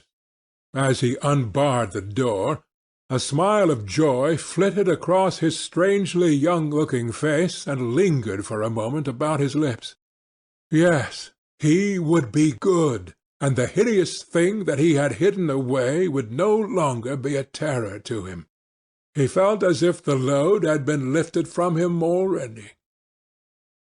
He went in quietly, locking the door behind him, as was his custom, and dragged the purple hanging from the portrait. A cry of pain and indignation broke from him. He could see no change, save that in the eyes there was a look of cunning, and in the mouth the curved wrinkle of the hypocrite. The thing was still loathsome, more loathsome, if possible, than before, and the scarlet dew that spotted the hand seemed brighter and more like blood newly spilled. Then he trembled. Had it been merely vanity that had made him do his one good deed, or the desire for a new sensation, as Lord Henry had hinted, with his mocking laugh? Or that passion to act a part, that sometimes makes us do things finer than we are ourselves. Or, perhaps, all these. And why was the red stain larger than it had been? It seemed to have crept like a horrible disease over the wrinkled fingers. There was blood on the painted feet, as though the thing had dripped, blood even on the hand that had not held the knife. Confess? Did it mean that he was to confess, to give himself up and be put to death? He laughed. He felt that the idea was monstrous. Besides, even if he did confess, who would believe him? There was no trace of the murdered man anywhere. Everything belonging to him had been destroyed. He himself had burned what had been below stairs. The world would simply say that he was mad. They would shut him up if he persisted in his story.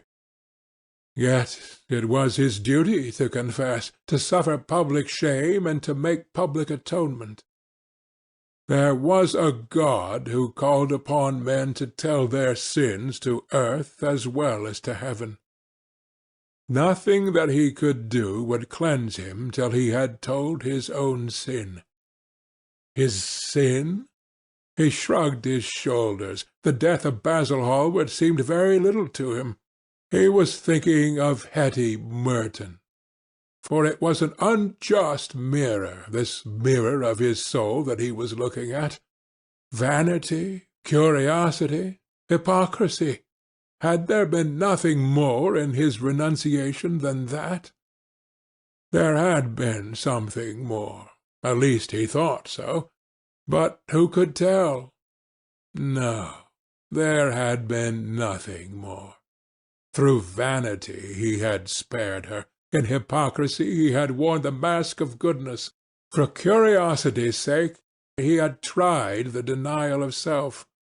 He recognized that now. But this murder, was it to dog him all his life? Was he always to be burdened by his past?